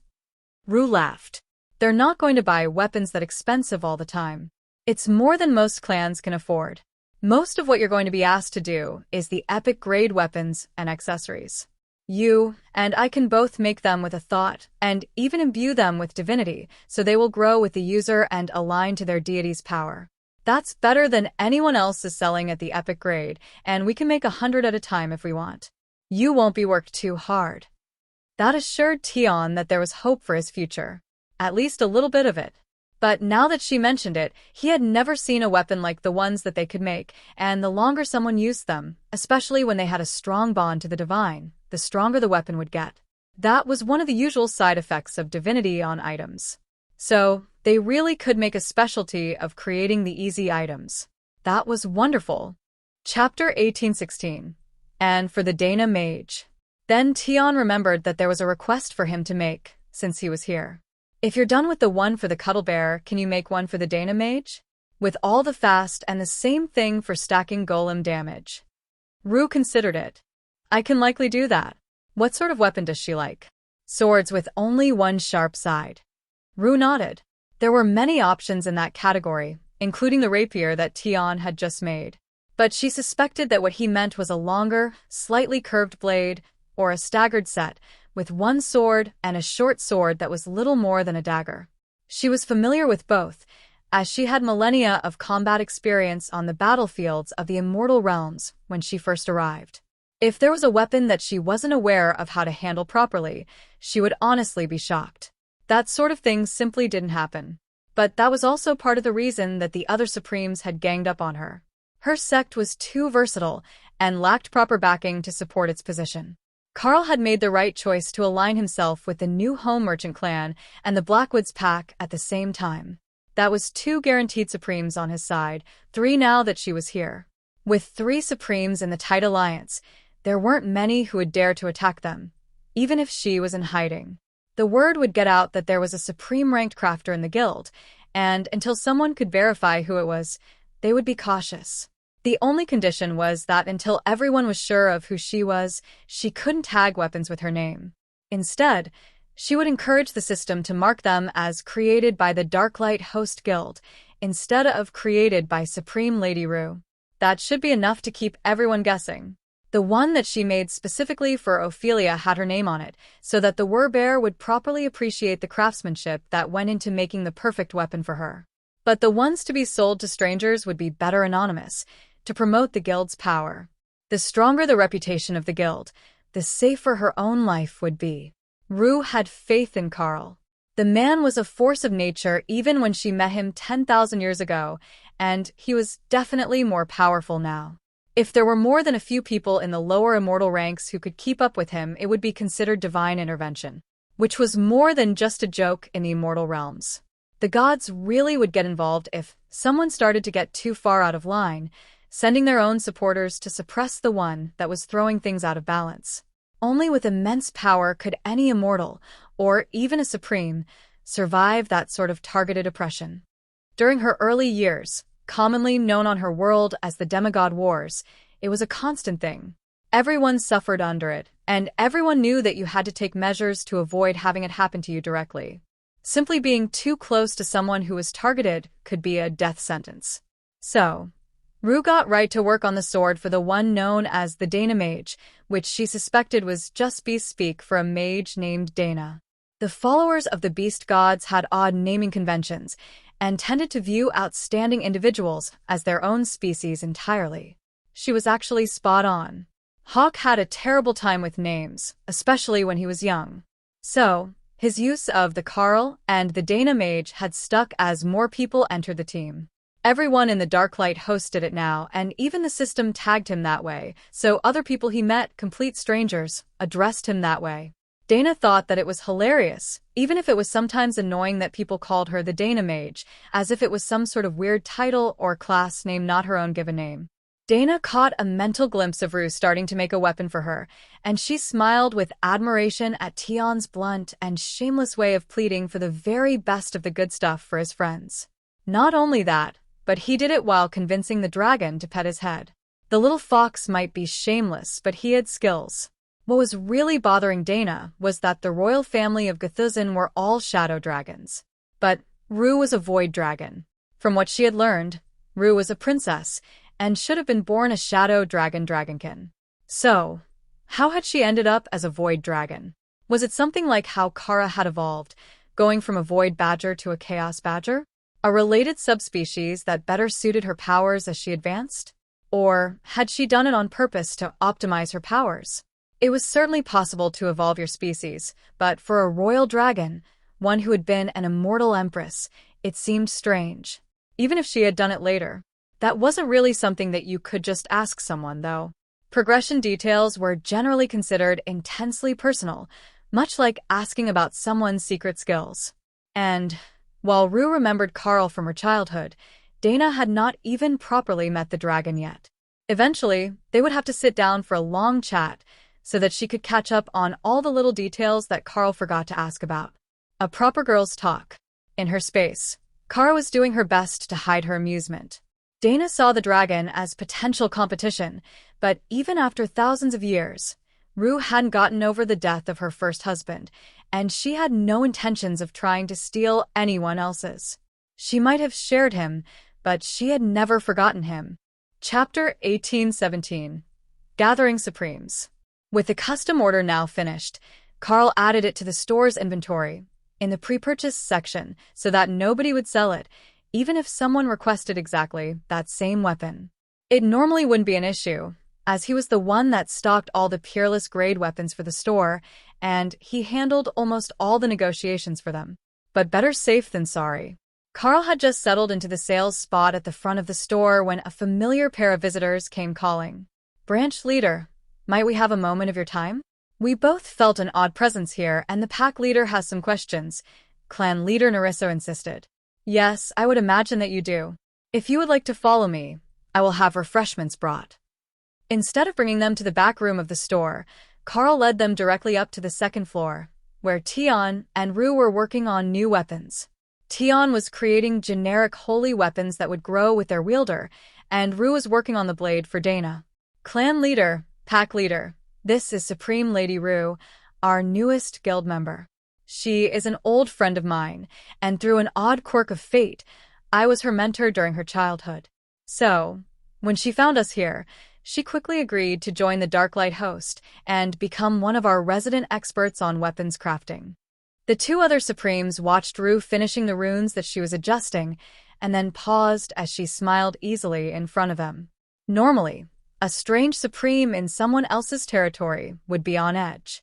They did not share well.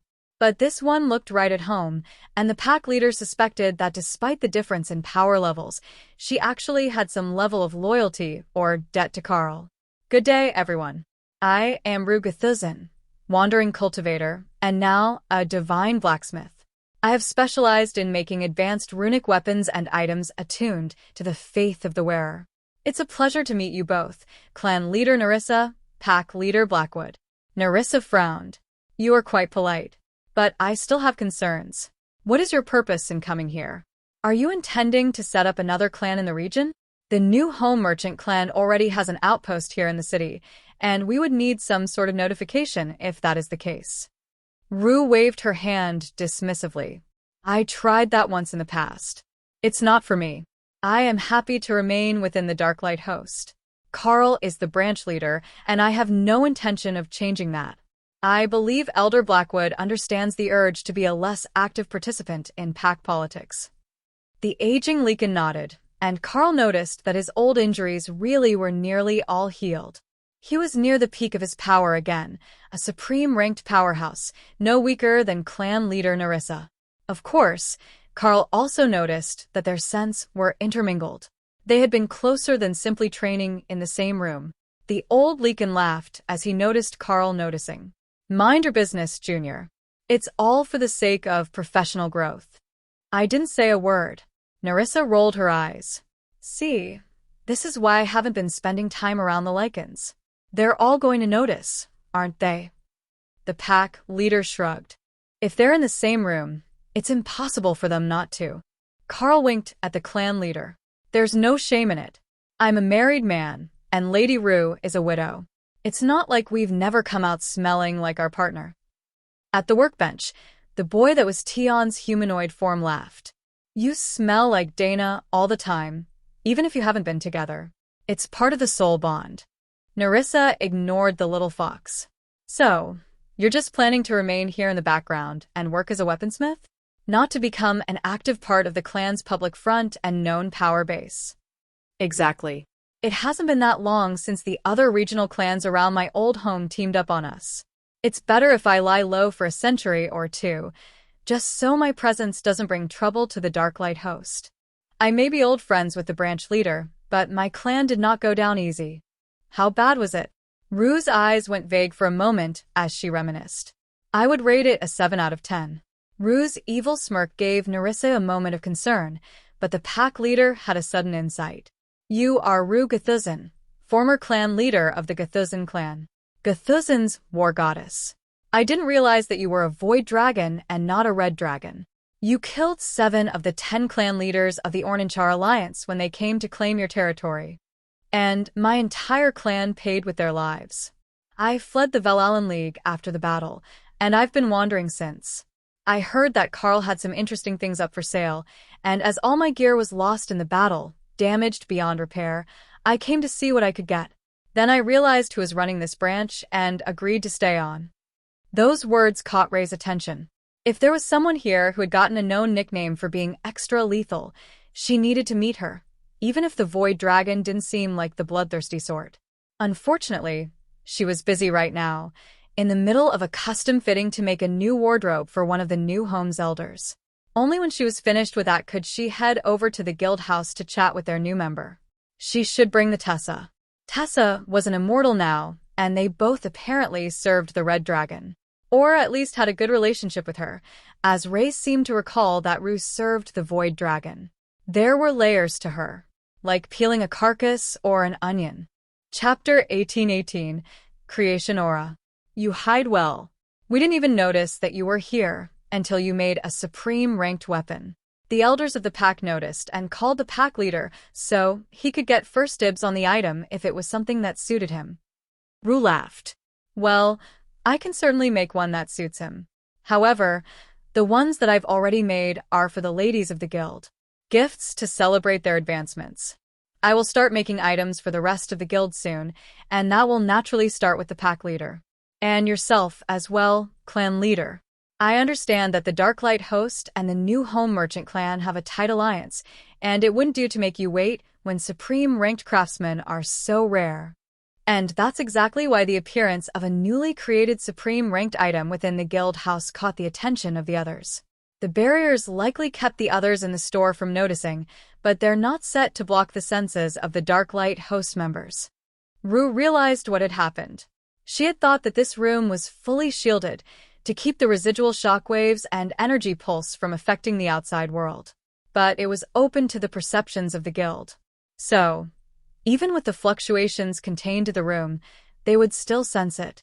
In the future, she would ask Tion if there was somewhere even more secure for them to make items that they actually wanted or needed to keep a secret. If Carl could make a place like this guild house, he could certainly make a private crafting space separate from everything else. Of course, if she had just asked, Tion would have taken her to one of the many such spaces they had, so that outside interference didn't distract the workers. It was just an oversight on his and Carl's part that they had been doing it in the main room of the crafting section and not somewhere more private. Rue's words had caught Nerissa's attention. You speak as if you have the materials to make a number of supreme ranked weapons. Did you manage to salvage something from the attack? I had heard that they looted everything that was left in your compound. Rue shrugged. I had some things with me, as is natural. But mostly, it's that Carl taught me young Mr. Tion's earth manipulation skill, and that let me create the basic core of the weapon without the need to farm and harvest supreme ranked metals. It's not perfect, but with the right buffs, I can still make high-quality weapons with minimal farming. All that I need are the elemental stones, and some of the rare materials that earth manipulation won't make. But if you're willing to accept strictly buffs that can be done with stone and metal items, then I'm much less limited. Of course it was Carl. If anyone was going to cause this level of casual disruption of social norms, it had to be the avatar of the world dragon. Carl leaned over to Tion. Do you think that she means that as a compliment or not? 50-50. She doesn't look too mad about it. The little fox giggled and Nerissa smiled. It was clearly an insult, but one that Carl wouldn't actually be upset about, because he knew perfectly well that his actions disrupted the world around him, and he simply didn't care. Nerissa winked at the little fox. I think that nobody will be mad, even if the options are greatly limited. Getting peerless grade immortal items is already exceedingly rare. The chance to obtain a supreme ranked relic is a once-in-a-lifetime existence for most immortals. That's how infrequently they're traded. Even those who have the skills usually only make items for themselves and their direct disciples. So, if Miss Rue wants to sell off a few to support the guild, you're already far ahead of the other guilds and clans on this continent, who would never dare to do such a thing. The item would be held as a precious relic to bolster the power of their future generations of leadership, especially for the combat sections.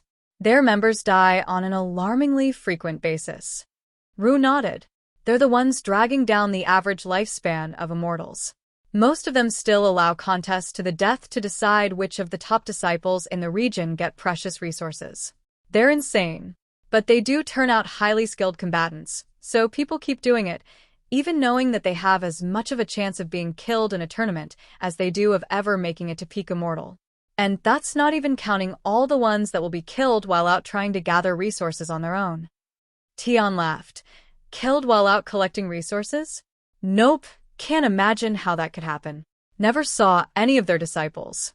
We've been out here alone for days. Nerissa laughed, and Rue ruffled his hair. Your brothers have been teaching you bad habits, haven't they? That made Carl laugh. It was 100% his sisters who had taught Tian that line. Thor would never utter a bald-faced lie like that, and Hawk didn't really speak to outsiders. Leo might, he had a sense of humor, but he was also their newest brother. The three Supremes all turned to the giggling badger. Right, it's probably his sisters. How does that happen anyhow? Aren't the testosterone-driven ones supposed to be the most violent? Rue asked. Thor is a herbivore, Hawk is antisocial, Tian is too fluffy to be threatening, and Leo is too young. But Sister Ray is one of the eldest, and she's highly fond of stabbing people to collect their corpses, Kara offered. So, you blame the spider? Actually, I think that I'm the one who told someone that we hadn't seen the members they'd come looking for, so this time it's probably my fault. But I wasn't the one who killed most of them. Actually, I think the incident in question might have been because they attacked Dana, so it's still one of the sisters. We haven't really wandered the wilderness much, but the people have been incredibly rude. Rue nodded. That's how it is. I will tell you more about it later. Chapter 1819. Dancing Blade. Having sensed the potential for Carl to get himself in trouble without a responsible adult around to keep him under control, Dana came into the crafting room to join the conversation. Sect leader, pack leader, it's a pleasure to meet you both again today. Rue waved happily at Dana. I'm just finishing this sword for you. Let me know what you think of it. Dana took the sword and examined it. Dancing Blade of the Dana Mage, Supreme Ranked Peerless Grade. Holy Weapon, this weapon stats will grow with the user's power and faith. Increases agility by 400% of base. Increases base agility by 800. Increases spell power by 5000. Increases spell damage by 300% of base. Every hit increases agility by 5% of the user's unmodified total for 30 seconds. Divine bonus. Strikes with this blade apply the Falling Plum Blossom Petals spell effect. Dana stared at the blade in horror. Falling Plum Blossom Petals was a finishing move that applied 1,000 flower petal cuts on the target. Even if it only triggered in close combat, and not on every spell, that was absolutely broken. And then there were the bonuses. It was like the dragon had simply thrown every possible bonus into a two-handed weapon. She would call it a sword, but it was actually created with a collapsible haft, so it could be used as a two-handed blade instead of a Guandao-style polearm. This way, it can be everything that you need it to be. If you've got the strength, you can even use it one-handed, thanks to the counterbalance. But the large blade with a hooked back shape is perfect for catching blades, and the curved lower blade has the weight to cut through nearly anything, Rue announced proudly. I see that you gave it spell power and spell damage separately. Rue nodded. Yep. Golems don't use spell damage, they use spell power. So, Doing it this way gives you a bonus to the golems without costing you much bonus damage on spells that don't scale well with spell power. But the real advantage should be when you attack a large group. All those attacks will make you nearly invincible with auto parry. Dana laughed. I'm nearly invincible already, thanks to Carl and the beasts sharing buffs. With limited invulnerability and void body for regeneration, it's very difficult to hurt me. Ooh, I love that one. I have the void body skill as well. The regeneration skill that it grants really is insane. If they can't damage the immortal spirit, it's nearly impossible to permanently injure someone with it. Unfortunately, the more powerful you get, the more likely your opponents will be to have a method to counteract your defenses. That sort of versatility is the only way that most of them survive to Ascended Immortal. Dana sighed. Every aggressive immortal that I meet outside seems to be a blithering idiot. Seriously, thinking that they can kidnap me, going on long monologues detailing their plans before attacking, how one of them tried to kidnap Rai. The two leaders laughed, while Rue looked confused. Rai is the blood destruction demonic spider, Carl elaborated. Someone wanted to kidnap a spider? I can understand immortals doing plenty of strange things, but not even the feet people would try to capture a blood destruction spider. Dana snorted, attempting to hold back her laughter. It sounds like you hold a grudge. Oh, I definitely do. But that's a story for another day. I suspect that our friends in the clan leadership are going to make a very polite request for me to make something shiny again. I've still got to drop off an axe for the one that Tion calls the Cuddle Bear, but after that, I'm free to make a few more divine weapons. The pack leader laughed. It's not that big of a deal. Just make us something with a bunch of skill power and strength, plus the adaptive holy bonus, and call it good. I'm a devout servant of the moon goddess, and I had expected to become her avatar before Lucille became a wolf lord. Plus, it's not challenging for something made with your skills to be better than what I'm using. After a lot of lean years, I've sold off most of my relics to keep the pack afloat. Now, it's finally starting to pay off, with the crafters in the pack. But none of them are supreme. Nerissa shrugged. No need to go overboard on my account. If too many supreme weapons start to appear, it's going to cause questions I don't feel like answering. However, if you can make a trash item, rare grade at best, we could use it as a gift for the best performer at the recruitment tournament. You know how the elders like to show off. Carl handed Rue a Villa stone, and the dragon rolled it around to her hand, examining the runes. Oh, this is pretty good. Rare grade, but so useful that it would be a clan cultivation treasure for nearly any sect. Even those obnoxious brats from the Almixii sect would drool themselves dry over it. Nerissa winked at Carl. You found an interesting one this time.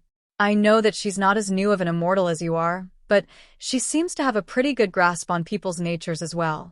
Rue rolled her eyes. That man, I raised his mother, and look what gratitude he showed the moment that he reached supremacy. But I don't actually hold a grudge. I'm just not a people person. That's good news. They're an incredibly dominant sect, even if the new sect leader isn't as powerful as the last few were. How new is the sect master? Did they just transition leadership? Dana asked. I suppose it's been 500 or 600 years? Nerissa replied with a shrug. Never mind. I forgot that most immortals have a very different sense of time than I do. Chapter 1820. Not as fancy, but practical. Rue surged with mana, and 2 elegant blades appeared in her hands. They're not as fancy as what the Dana mage got, but they're good enough to be called epic. Nerissa held up the blade, examining the stats, then bowed politely and put it away. That will do wonderfully. I will be in a much better position next duel with that in my hand. Then, Rue made a direct copy of the Villa stone, but with a supreme ranked barrier around it, so the stone was bumped up a rank without actually getting any better, except at keeping strangers out.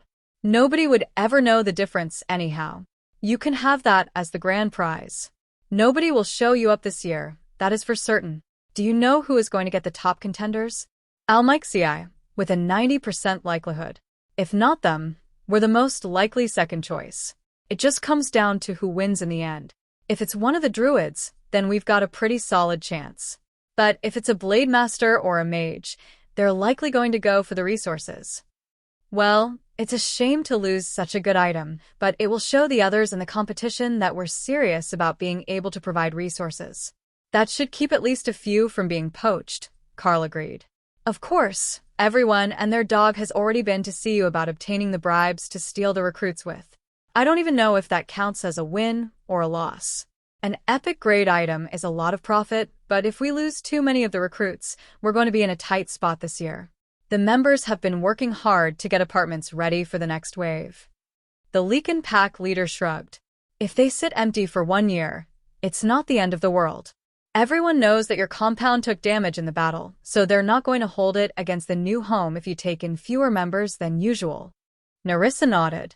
It's more a matter of pride. We host the regional recruiting event. Almixi shows up to steal the top seed, but they only hold their own event every 5 years, so they're just filling themselves with geniuses at our expense. Carl laughed, and the Supremes all turned to look at him. Did you forget? We've got the class change obelisk now. I don't know if the visitors have noticed yet, but there are going to be a lot of recruits looking like geniuses if they stay in the new home. Nerissa winked at him. Oh, they've noticed. However, we've marked it off limits unless you're sect leader or on particularly good terms with an elder. Everyone else has to wait until after the event to come back and try to buy a turn at the stone. It's made us quite popular, but we don't want them all advancing and making themselves look better before the recruitment. Maybe next year, but not so soon after we have received it ourselves. There are still clan members working on skills to try for better classes. We can't have outsiders getting ahead of them. Carl couldn't argue with that. The World Dragon didn't care who used it, you would get the class that you had earned. But from a practical standpoint, letting others use it to get ahead of the local members months after they had been attacked would just make the new home look like suckers. With all the considerations, Carl understood why clan leader Nerissa was such a high-stress person. It seemed unavoidable once you reached a certain point of power, though. Unless you could tuck yourself in under the protection of another Supreme who is willing to do the public relations work and put on the friendly face for the clan, you simply had to live in the world of Supreme-ranked politics. It hadn't worked out well for the Blackwoods pack, and it hadn't worked out well for Rue either. Hopefully, that would turn around now that they were all together under the umbrella of the Darklight host and the new home merchant clan. At the very least, the appearance of new items made by their members should make others reconsider the hidden strength of the clan. Once they saw that Villa Stone, clearly marked as being made by the Darklight host, they would have to wonder if Carl had received it from the Supremes who came to assist in the last battle, and if one of them might have remained here in the region. Mind games might be Ray and Kara's specialty, and Opal's entire livelihood, but Carl was at least capable of thinking that far ahead. Dana, on the other hand, was still staring at her new sword with a level of reverence that Carl wasn't certain he had ever seen from her before. It really was a good sword. Finally, she put the weapon away and focused on the other things that hadn't been addressed. You said that there was another weapon for someone? Was it Tessa? The Red Dragon clerics that just advanced? Rue shook her head. No, I will make her an advancement gift later. Tion asked me to make one for Ophelia. We had a custom order that was perfect for her. Tion nodded and held up the one that they had made for the customer. A rapier with stacking agility. I see where you got the inspiration for my weapon now. Yeah, only we made hers as a big axe. It's going to be spectacular when she finally gets to use it, Tion agreed. His expression was so innocent that Dana couldn't help but laugh. Clearly, Tion had no idea of just how immensely broken and overpowered that weapon buff was.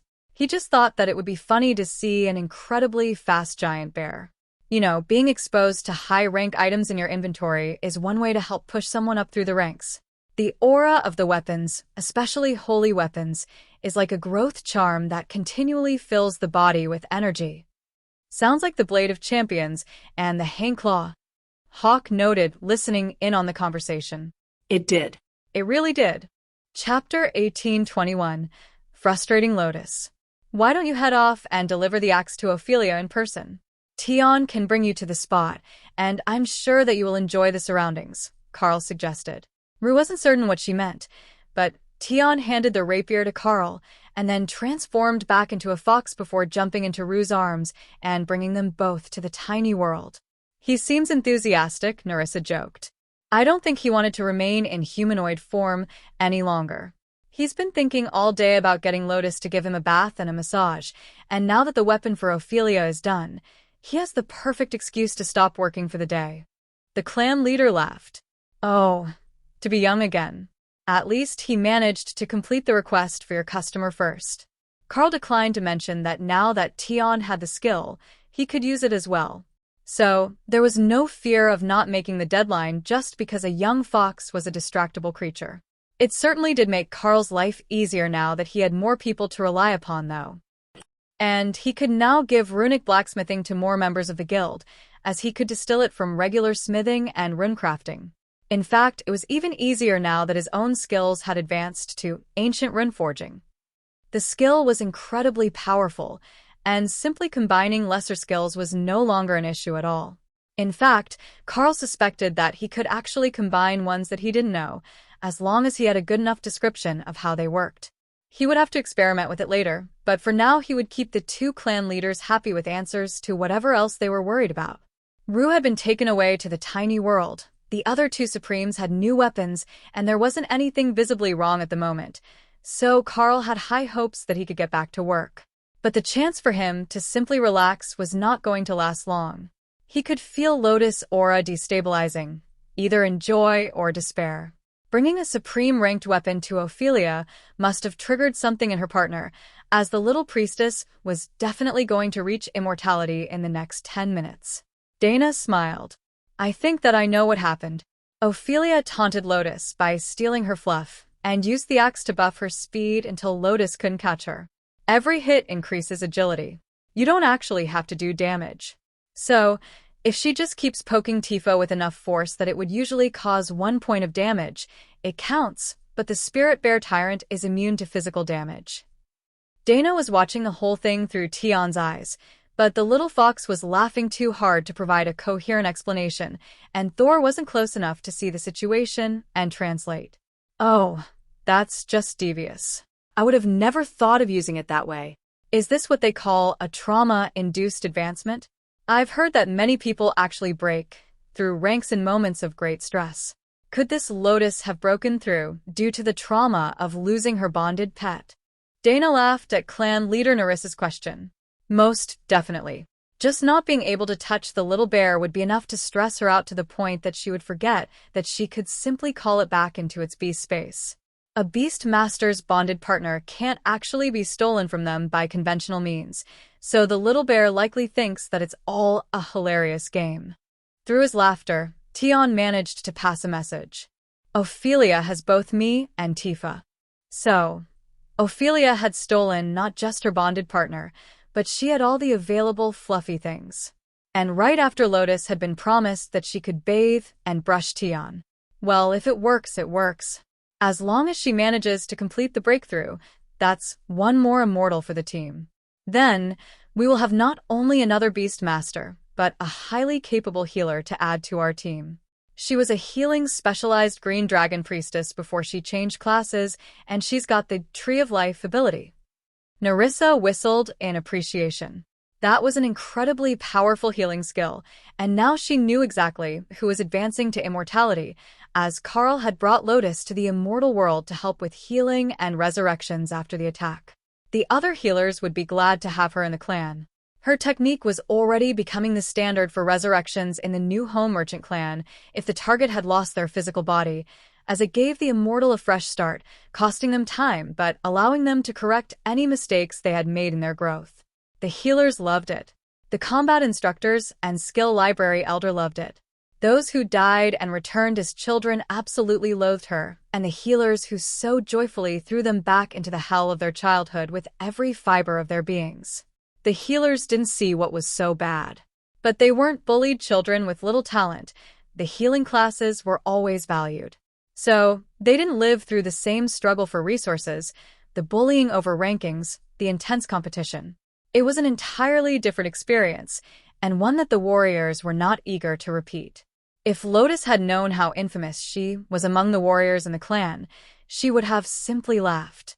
In her not-so-humble estimation, the warriors brought it on themselves most of the time. Besides, boys were rude and smelly to begin with. They weren't like Tion. If every male were like Tion, the world would be better. Soft and fluffy and gentle, and so bad at scheming that everyone around him saw through it before he had even finished forming his plan. In fact, he was so bad that he would even ask for help with his plots from Opal. Opal, the drama-addicted fae who only wanted the most entertaining outcome for her fictions. If anything, he should have been asking Kara or Ray. They would have at least helped him properly. Lotus was completely lost in her frustration at Ophelia running away with both the bear and the fox when the storm began to form, and she finally realized that her tribulation was starting. Now, it was only a matter of time before she was fast enough to catch Fee again. Chapter 1822, The Tower and Tribulation. As Lotus settled down to advance, Ophelia set Tion down on Tifa's back. You two behave while I advance. I can feel the tribulation already. It's been waiting a while, she explained. Tion giggled. Ophelia was too kind. She had been waiting to advance until Lotus was ready, and she had finally found the right trigger for her. But Tion suspected that if she had just brought an unbonded fluffy thing, she could have convinced Lotus to advance, just to have an open slot. The residents of the tiny world gathered to watch the caffeinated duo advance, bringing the core group of the Darklight host up to immortal rank. Soon, the bunnies knew, the girls would start heading out into the immortal world for the sorts of opportunities and knowledge that would be needed to continue their growth. So, this might be the last chance that they had for a while to make a good impression on them and convince them to come back with the good stuff. Rue sat with Tessa and Thor off to the side of the grasslands as the advancement of the two began. This brings back memories. Did you know that those born here don't get a proper tribulation? It's a shame. I think that hitting them with divine lightning a few times would help build personality. The ones who come from the mortal worlds might get looked down upon by most of the locals, but I have to say that they definitely have the better personalities. I mean, they're mostly losers and loners, but they're not quite as insufferable as those who have never had to suffer or struggle for anything, you know? Tessa laughed. I think that I know what you mean. A teenage child is as powerful as a newly advanced immortal who hasn't started building their immortal spirit. But those new immortals from the mortal worlds have years of struggle and actual combat experience behind them. So, while others look down on them for being old and weak, they actually have the best base out of everyone. We were already thinking of giving the hatchlings some harder training in the trial tower so that they actually have to work for their progress. Rue followed her gaze to the trial tower that Carl had created for the residents of the tiny world to practice in. It wasn't going to be enough for very long.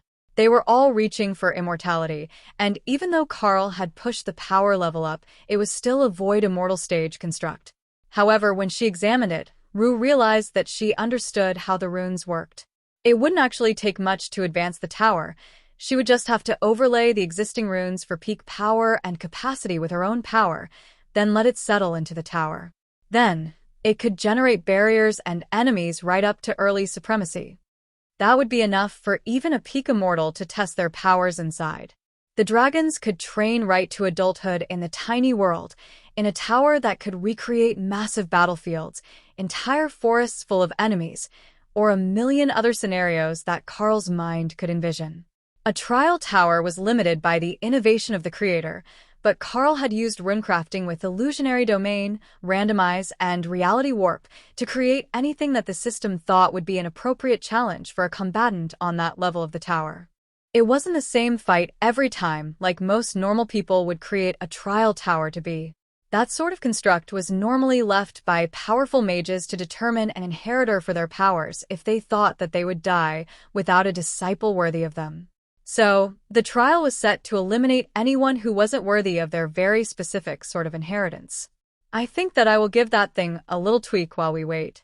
I promised the Carl that I would help the guild with my powers, now that he's given me such a wonderful crafting skill. So, I will upgrade the tower to Supreme Ranked, and your clutch of baby dragons will be able to use it like a dungeon that doesn't drop loot. Tessa laughed. Well, not exactly. You see, we give the ones who take the trial rewards for the levels that they clear. So, there is loot, it just doesn't come from the tower itself. Kara thought about the possibilities. With just a bit of work, they could definitely turn a new trial tower into a loot vending machine. The system might stop her from continually rating it for shiny stuff, but they could definitely get the system to give everyone who tried it a reward on their first time through. That could wait. Once Kara had all the details of the loot dispenser worked out in her mind, she would get Rue and Carl together to make it, and it would be glorious. They could put it in the courtyard of the town and charge people to enter. If you could get more loot by beating your personal record, they could even get people to pay more than once. What could be better than that? All they had to do was make sure that the vast majority of contestants would get something good enough to get them to the tower, but not good enough that they wouldn't need what the store was selling. After all, what good was a loot vending machine if it cut into their other businesses? Maybe they could stock it with the items that they didn't deem worth selling? That would be better than letting it make its own, and they could set the item tier by the level that the contestant cleared. The first time a particularly powerful peak immortal got a peerless grade item from the upper levels of the tower, it would bring them from all over, dumping cash into the Darklight host for the chance at loot they could never afford on their salary as elders. People really underestimated her financial genius. Chapter 1823. Tiny Attention. The tiny world was actually beginning to feel like a tribulation all the time lately. The energy of a tribulation took weeks or months to fade from a mountain range in the real world, and the tiny world trapped the energy that was pulled into it. So now, with two advancing at once, Rue could actually taste the divine lightning in the air for the tribulations. The mortals hadn't really realized it yet, and she didn't think that the immortals had either. They could feel the lingering lightning energy in the air, but they weren't far enough along the progression that they could feel the faintest traces of divinity in the air. Except maybe that divine lightning hatchling. She seemed far too happy to not be perfectly immersed in her element. Technically, the divine lightning dragons were actually a low immortal species, and the tribulation dragons had a higher maximum potential than them, but when exposed to divine energy, they had a faster growth rate through the immortal realms. She had spent millennia studying the evolutionary pathways of dragons and the various adaptations that they had developed while she was trying to survive the first world she had landed on. She also knew an immense amount about the vulnerabilities of other species, but she had put the most work into dragons. Not just because they were the core of many enemy forces, but because studying them helped her own growth. Both in that world and this one, she was known as a brilliant strategist, and her experience was telling her that the little blue troublemaker was going to soar to the stars living here in the tiny world with its nearly perfect growth environment. She understood how the spell worked, though she didn't know it herself. But she had never seen one that was quite this well-adjusted to growth. It had to be a side effect of being made by a beast master and then altered when he became a pet tamer. This was definitely Carl's space, and she could feel the distinctive power of the pet sitter class. That class was not something that humans were supposed to get. A fact that was confirmed when she saw the Lesser Watchers. They were a reduced version of the divine helpers that the world dragon himself sent to oversee worlds. Normally, such a class and skill would only become available to one of the ancients, a primordial species far older than humanity, or to the world dragons themselves. Though, she couldn't guarantee that Carl was actually a human. He was using that form now, and that's what people here saw him as. But what if he had done like she had, and evolved beyond his base species? She accepted that she had been tricked by him as a child, and he wasn't a Tengu.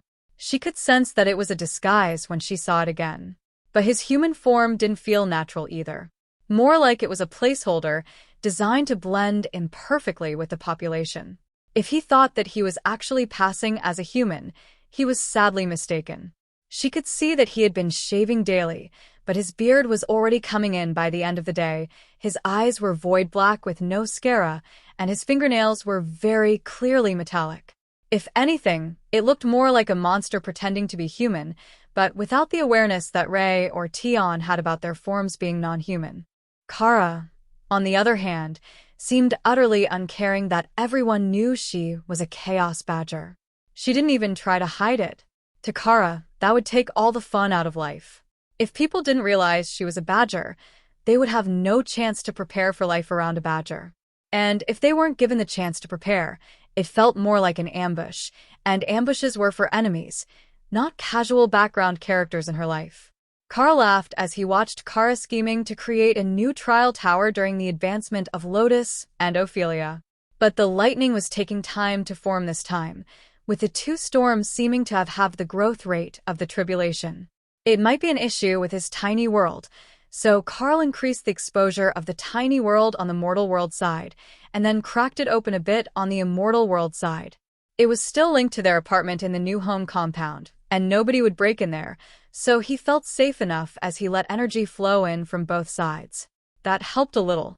The three Supremes noticed immediately that there was a separate space, mixing the energies of two different worlds to support a tribulation, and the clan leader turned to Carl for an explanation. I think that perhaps it's time we took a little tour of your tiny world, isn't it? That place clearly isn't a normal separate space. Carl laughed. The more, the merrier. Besides, it's only right that you get to see all the mortals I've tucked away until they advance. I will be asking to induct some of them into the clan sooner or later. Especially these two, and the Red Dragon Priestess who advanced recently. They often travel together with me and Dana, so they will want to go on adventures in the immortal world. However, there are a bunch of lizard folk and demons who are more comfortable staying hidden as they form their immortal spirits. Now, I'm truly curious. It's like you've got a whole hidden clan, just waiting for the right moment to enter the world. When she put it that way, Carl couldn't deny that she had a point. With the freed slaves, he really did have an actual clan of immortals going at this point, but they lacked all the basics that immortals would normally get from a clan because they were utterly terrified of the outside world. Chapter 1824. Fist Fight the Tribulation. Carl placed a lesser watcher in the shop to assist the Dark Elves in dealing with customers. They had access to his inventory and beast spaces, so they could collect the items that were designated for sale, even if they weren't in the store's inventory. Then, he opened a portal to take the two Supremes to the tiny world. The pack leader took a deep breath and then sighed. You really have done a wonderful job of this place. I must say, there aren't many places in the immortal world that would lose to it from a pure energy quality standpoint. But how do you stabilize it? Carl gestured into the distance, where the fields could be seen on the far side of the lake. Magical resources. There are hundreds of millions of mythic and immortal-grade magical plants growing in here, and they not only generate but refine energy as they grow. The balance of elements, the quality of the exuded energy, it's all based on the fact that this place is essentially a giant cultivation farm for alchemy resources and food products suited to immortal beastkin. The pack leader looked left, to where a bunny held a half-eaten white radish in both hands, snacking on the immortal-grade resource as she waited for the show to begin. The bunny froze as she felt the Leekin's attention, then took a subtle step away as he looked away. I get it now. And now I know where all the bunnies went. You said that you rescued them, but I didn't see any surplus of them in the clan. So, you have brought them all here to what? Just be bunnies. They help with the farming, the cooking, and the trade goods creation. You see, we've given them trade skills. Most are specialized in gardening and cooking type life skills, but we have some alchemists and other skills as well. We even helped some evolve into bloodstrike jackalopes so that they could protect their dens. Nerissa immediately spotted the ones that he meant, as they were wearing armor and weapons, and had antlers that looked like they belonged on an antelope, not a rabbit. They looked quite comfortable in armor, which was just confusing, but the lightning was beginning to charge, and none of them wanted to miss any part of this tribulation. With the mixed energies of two worlds, plus the unique energy signature that was the tiny world, and already brimming with tribulation energy, it was bound to be spectacular. Ophelia sat cross-legged and let Tifa return to Lotus, while Tion hopped up on Dana's shoulder to watch the show without getting in the way. He was already immortal. He didn't need to get hit with lightning. It would make his fur stand on end. The first strikes landed on both ladies at the same time, and Tion frowned as he realized his fears were justified.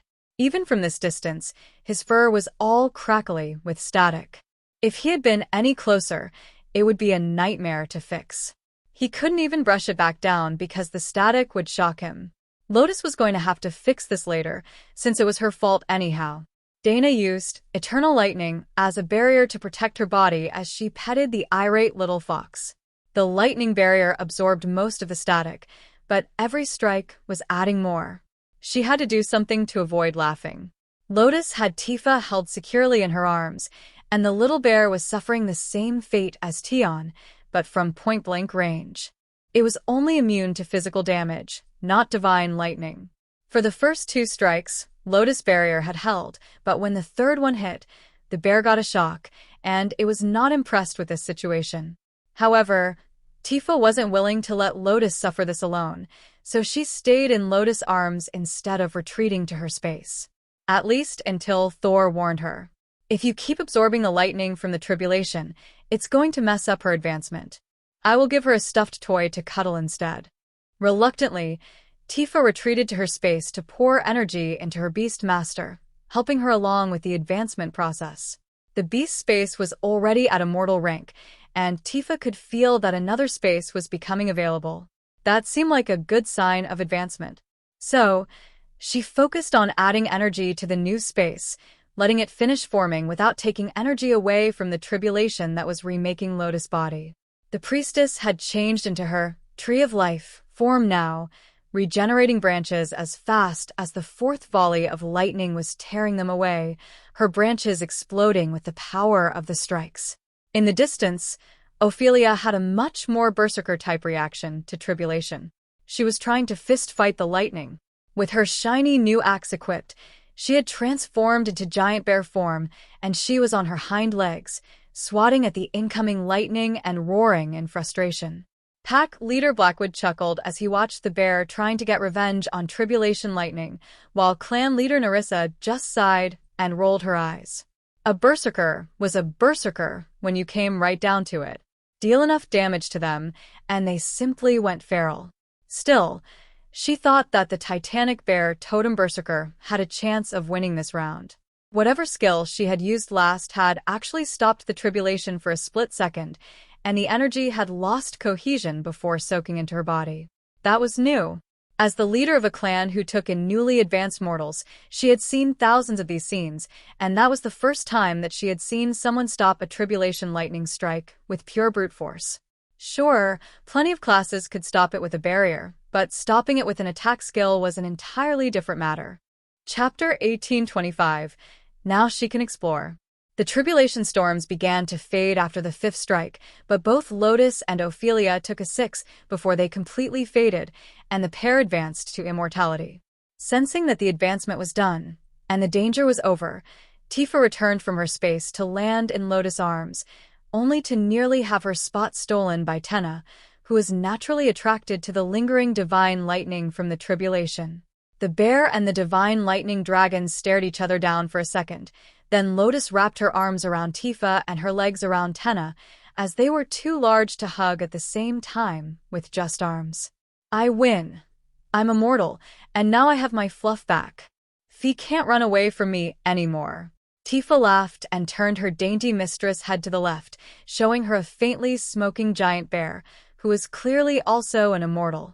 You're still not ahead. But it's her new weapon that made her so much faster. You should ask the new dragon to make you a healing stick.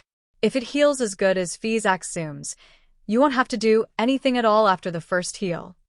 Lotus didn't quite follow, as she hadn't seen the weapon when it was in the open. But if there was good stuff and new dragons, she was in. Rue came over and patted Lotus on the head. Good work, little priestess. Now you're an immortal beast master, and you can pick a second beast. I can sense the second space within you. Lotus searched her mind and found the empty spot. There is. Oh, that is wonderful. And I have the perfect idea. I will just keep this one. You don't mind, do you, Tenna? We can fly around together and play in the lake and do cannonballs with Tifa and eat breakfast burritos. Tenna laughed. Staying with Lotus didn't seem too bad. If there was one thing that everyone agreed about, it was that Lotus was way more relaxed about rules than the orphanage staff. It would be a shame to be away from her best friend, but Ewan would understand. After all, the entire escaping routine was his idea, and the little black dragon loved to explore. He wouldn't be too mad if she found a better way to explore, even if it was exclusive. Agreed. Carl sensed divine attention for 3 long seconds, and then the oppressive sense of power faded. Ha, joke's on them. It wasn't me who got the baby dragon. Carl whispered to Dana, who was laughing so hard that there were tears running down her face. Yuan landed in Naksha's arms. You need to be an immortal soon. She's going to be exploring without me. And you think that I will take you exploring? Yuan frowned. Her job was to make sure he didn't get into more trouble and to teach him how to black dragon. It might actually be a challenge to get her to take him places. I need to learn all the black dragon things, and they're not all here in the tiny world. So, we have to go outside, right? He tried. We will see. Eventually, you'll have to go out and see the cruelty of the world, but first, we will show it to you and wait for you to grow up, so you're ready to face it. But Tenna gets to play outside. Now. Naksha chuckled and stroked the little dragon's head. I know that you're frustrated, but everyone else is still stuck in here as well. Give it some time, and when I've advanced, I will give you the chance to go explore further. I just need a bit more time, since dragons grow more slowly than humans. You're not lying? I've already comprehended the fundamental rule of death. I'm just waiting for my body to reach the right level of growth. All things in time. And in time, all things. I know. Yuan replied, finishing the death god's adage.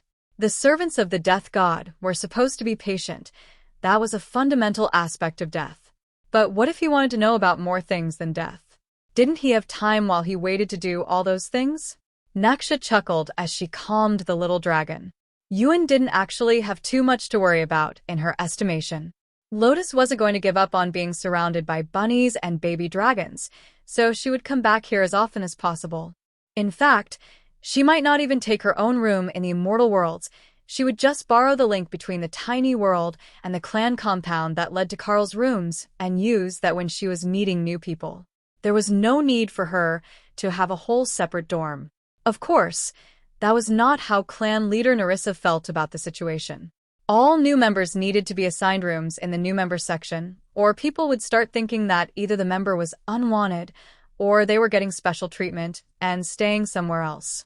Her status as a member of the Darklight host would explain some things, but it was still important that Lotus and Ophelia made an effort to show that they were part of the clan if they wanted the title. Clan members might be rivals in nearly every way, but appearances mattered, especially during an intake event.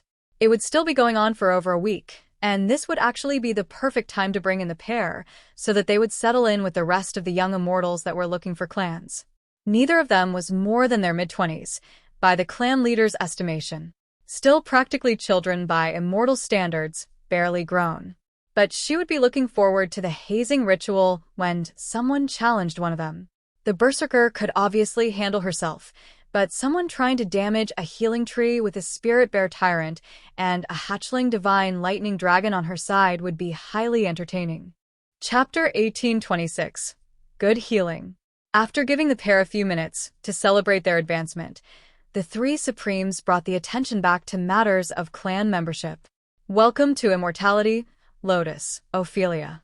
I am clan leader Nerissa of the New Home Merchant clan, and I would like to invite you to join our clan, in addition to your position in the Darklight host. Lotus and Ophelia both turned to Carl, who shrugged. I don't see a reason not to. The new home is good to us, and we have agreements to share resources. Plus, Lotus is already popular among the healers. Nerissa chuckled, while pack leader Blackwood nodded. Ophelia patted Lotus on the head, then fed Tenna a small piece of meat. We will accept. The New Home Merchant clan is good to their people, and they've been good to the Darklight host members. You're even pretty good to your bunnies. They come to visit us sometimes when they're off shift. Nerissa blinked slowly. She had not known that. The bunnies from our compound come to visit you here, in the tiny world? How do they even get in? Through the apartment door, obviously. They knock, we let them in. Lotus announced proudly. Right, I didn't think that one through. Of course, the Green Dragon Cleric would let the bunnies come visit their hidden pocket dimension full of ridiculously expensive magical plants. Though, as she recalled, the Alchemy Hall Master had been here more than one time before. That was how she knew the basics of its existence, but she hadn't realized that the space was quite this advanced. She suspected that Elder Socrate hadn't noticed either because he was so focused on the alchemy reagents. Once that man was directed toward his passion, everything else around him tended to fade. And lately, he had been spending nearly every waking minute with the Naga matriarch who was bonded to Karl. The one named Remy had spent more time with the elder than she had with Karl since they reached immortality. Well, if you would like to come with us, we have an intake event happening, so there are lots of other new and unaligned immortals gathered in the city. It's like a festival with visitors and all sorts of other good stuff to find. Perhaps you'll even find a new favorite recipe. Lotus nodded happily and then took out her notepad. Immortal recipes, here I come. Fee, grab my dragon. We're going exploring. The pack leader laughed, while Nerissa did her best to remain serious. Pack leader Blackwood put a hand on top of Lotus' head, stopping her before she could run for the exit. There is one more thing before we go. The healers have taken to using your technique to deal with soul damage and damage to the immortal spirit. The one that reverts the body back to childhood so that it can regenerate naturally. There are a few in the clan who hold a grudge. Lotus shrugged. What are they even going to do about it, their children? I'll just have Tifa lick them to death. As much as Nerissa wanted to deny it, that might actually work. Once the warriors were being attacked by the spirit bear, they would likely be restricted to just using attacks like Cleave and Rend, which were both physical damage skills. And that would just tickle Tifa. Nerissa would pay good money to see that. In fact, she might just tip off a few of the elders that the little priestess had advanced, without warning them that she had become a beast master. For the extra entertainment value, you may wish to keep that fancy new weapon that Lady Rue made for you hidden, Miss Ophelia. It will attract undue attention and envy within the clan. Not many get that sort of treatment, and even fewer survive having others learn about it, she added. Ophelia nodded. I will keep it under wraps when I'm in the outside world. I've already traded for an epic-grade immortal axe set, hand axes. Those should be more than enough for most situations, and then I can change when I'm in an emergency. Wonderful. It's good to see someone who understands basic prudence. So many are eager to show off their power and flex on those weaker than them, while forgetting that they're also becoming targets for those stronger than them. Ophelia nodded. It pays to be stealthy sometimes. Now, if I was as cute as my little flower here, it would be perfect. Nobody would expect it when I turned into a giant bear. Ophelia laughed, and Nerissa smiled, while Rue winked at Lotus. She actually had a disguise spell that could do that, but a werbear usually had a fully human-looking form as well, so Ophelia probably had the option to look non-threatening if she wanted to. She was quite striking as a werbear, so her human appearance was most likely athletic and attractive. Unless there were hidden flaws or scars somewhere hidden by the fur. But Rue didn't think so. Normally scars on a werbear left the fur silvered when it grew back in, so even though they didn't really age as immortals, they would eventually begin to look like older bears. There were no signs of that on Ophelia, so either she was very young or she had exceptional healing from the start, so she never collected any scars as a mortal. That would likely change as an immortal. There were many more attacks that left permanent marks, even though everyone used potions and skills to hide them. Nearly everyone. The Lycans and werbears usually wore their scars with pride, showing off their combat prowess and experience. In their culture, Ophelia was practically a soft-handed schoolgirl who had never seen struggle. But she would find that out soon enough. Somewhere around the time that the older bears who were into younger women started to hit on her and show off their battle scars. Having these two around for the intake event was nearly guaranteed to be a fun time. Chapter 1827. A Trip to the Clan.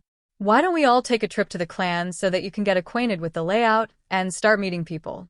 The others will accept you freely as new recruits, and you don't have to tell them that you came from a mortal world if you don't want to. There is still some bias against mortal-born humans, but it's mostly from outside the clan.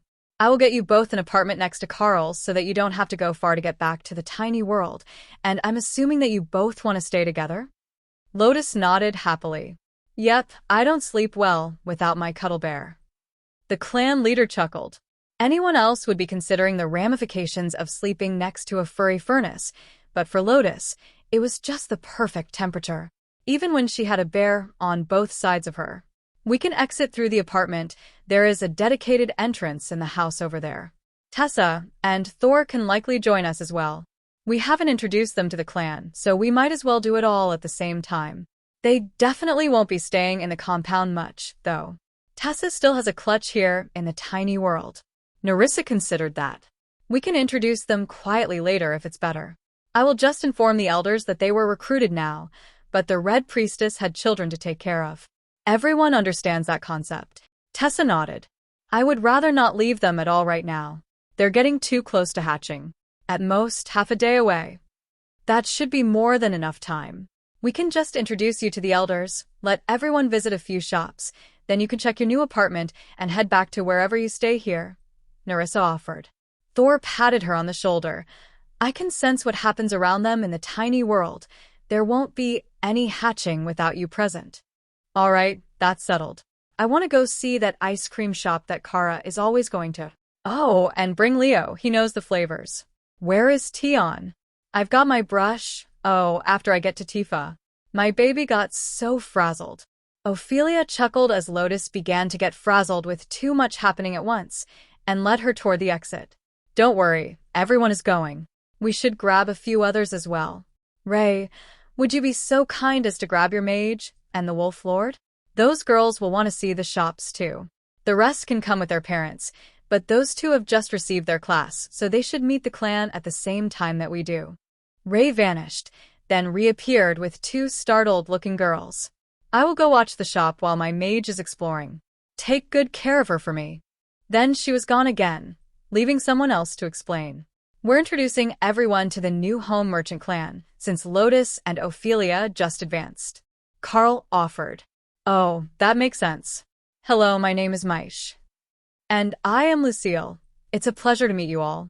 Is that a divine lightning dragon hatchling? I'm Tenna, it's good to meet you. I chose Lotus as my exploration partner, so we're going to the immortal world together. Lucille smiled at the hatchling, who was now flying circles over the group. Carl led the group up to the house and out of the apartment, only to find himself face to face with a massive black dragon muzzle directly outside his door. It's easier if you're in human form, Carl noted, already suspecting where this was going. You really don't listen. The massive dragon rumbled. This one was not my fault, and she's bonded to the priestess. I was just standing nearby. Dragons are not pets. Lotus stamped her foot indignantly. How dare you call my Tenna a pet? She is my daughter. My precious dragon baby, from another clutch.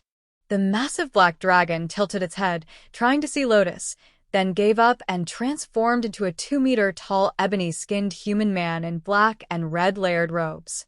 Now that Carl could see the dragon's information, it was clear that his first guess was right. This was an avatar of the black dragon, and his god was not happy about the situation.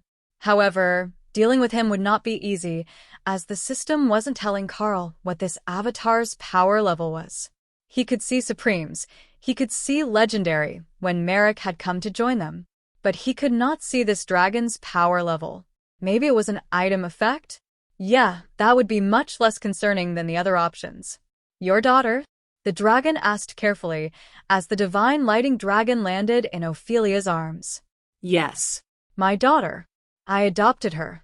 That makes her mine. The dragon looked at Lotus, then at Tenna in Ophelia's arms, and Carl saw, as the realization dawned on him. Lotus would not have children of her own, at least not in this partnership, unless there was heavy magical interference. So, to appease her natural balance-loving goddess, she had chosen to adopt. The red dragon priestess smelled like she had been around eggs recently, so either there was a broody dragon in their home territory, or the orphanage had just received a clutch. That could explain why the green priestess had gotten baby dragon fever. Or, former priestess, as she seemed to be a beast master now. That didn't change much from the green dragon's perspective. Once you were one of her priestesses, you remained one as long as you had access to the magic she granted. So, even as a beast master, she was still a green priestess. The avatar of the black dragon turned his attention to Carl. And you just allowed this to happen with a flimsy excuse? It was a sudden thing. They were celebrating her advancement, and the new space had just opened when the final bond was formed. I promise that it won't be an issue. Lotus is quite motherly when she needs to be. Chapter 1828. The Outside World. The Black Dragon's avatar scoffed, Ophelia chuckled, and even Lotus giggled. You definitely need a better story for him than that. Not even I bought it. Lotus stage whispered. I'm working on it. But if I tell him that you really just wanted a playmate to go splash in the lake with, I don't know how the Black Dragon will take it. The avatar smiled. That sounded much more likely for this tiny human and her divine lighting dragon companion. I will remain here for some time to monitor the situation. The god tells me that the Carl also has an open space, and there is a particularly wayward child of our lineage that remains troublesome. Now that's trust, Ophelia joked. But the three Supremes were all trying to figure out this black avatar. He felt immensely powerful and completely harmless at the same time. It was clear that his power level was being masked, but they couldn't tell if he posed a real threat to the people of the new home. If you're busy, I can just ask one of the others from my guild to come and do the job. Carl offered. There are no Black Dragon avatars in the Darklight host at the moment. We have considered elevating one, but she is not yet ready. How about another World Dragon avatar? Surely there is one, or a green avatar? The Black Dragon gave him a hard glare, silently asking him how he came to the conclusion that either of those would be acceptable substitutes. Right, you have a point. The World Dragon probably wouldn't stop me, and a green dragon avatar would end up spending all day playing with the bunnies. The Black Dragon didn't deny it. The World Dragon, like his ancient kin, believes that all things are valid pets as long as they agree to be kept. The Green Dragon's followers don't mind being kept as long as they're treated gently. Ophelia snickered, and Lotus simply shrugged at her much larger partner. It seems that our new friend has much wisdom about the way of the Green Dragon. Tell me, are there a lot of green priestesses where you come from? My dragon is curious. Your dragon? Oh, your divine partner. The divine green dragon that you are mentally linked with. Yes, I can see how she would be curious. There are indeed many green dragons on my world. Hundreds of thousands of them, in fact. The entire planet is nothing but dragons from the divine lineages. No servants, no other sentient species. Only dragons and food. How does that work? Doesn't it get boring with just dragons? And not even all the kinds of dragons. The avatar sighed, realizing that he had walked right into the never-ending questions of a curious green priestess. Later, I will answer your questions later. First, I must commune with my god about the bond you have formed. If it helps, you can tell him that she's absolutely adorable, and I was there when she hatched. I will be sure to relay your sentiment. Great, while you do that, we're all going for ice cream. You might as well follow along so you don't lose us. From down the street, Min laughed, having come out of her apartment when she sensed the presence of another green dragon follower. Seeing that this one was in the Darklight host and she worked in their town now, Min decided to come say hello. And totally not just because there was a tiny fluffy bear and a baby dragon. That delusion lasted all of 3 seconds after she joined the group, when Tenna recognized her and flew over to say hello. Miss Min, we're going for ice cream. Leo told me that they've got a really good flavor that arrived after the last time I snuck. I mean, the last time that I got to sample their sweets.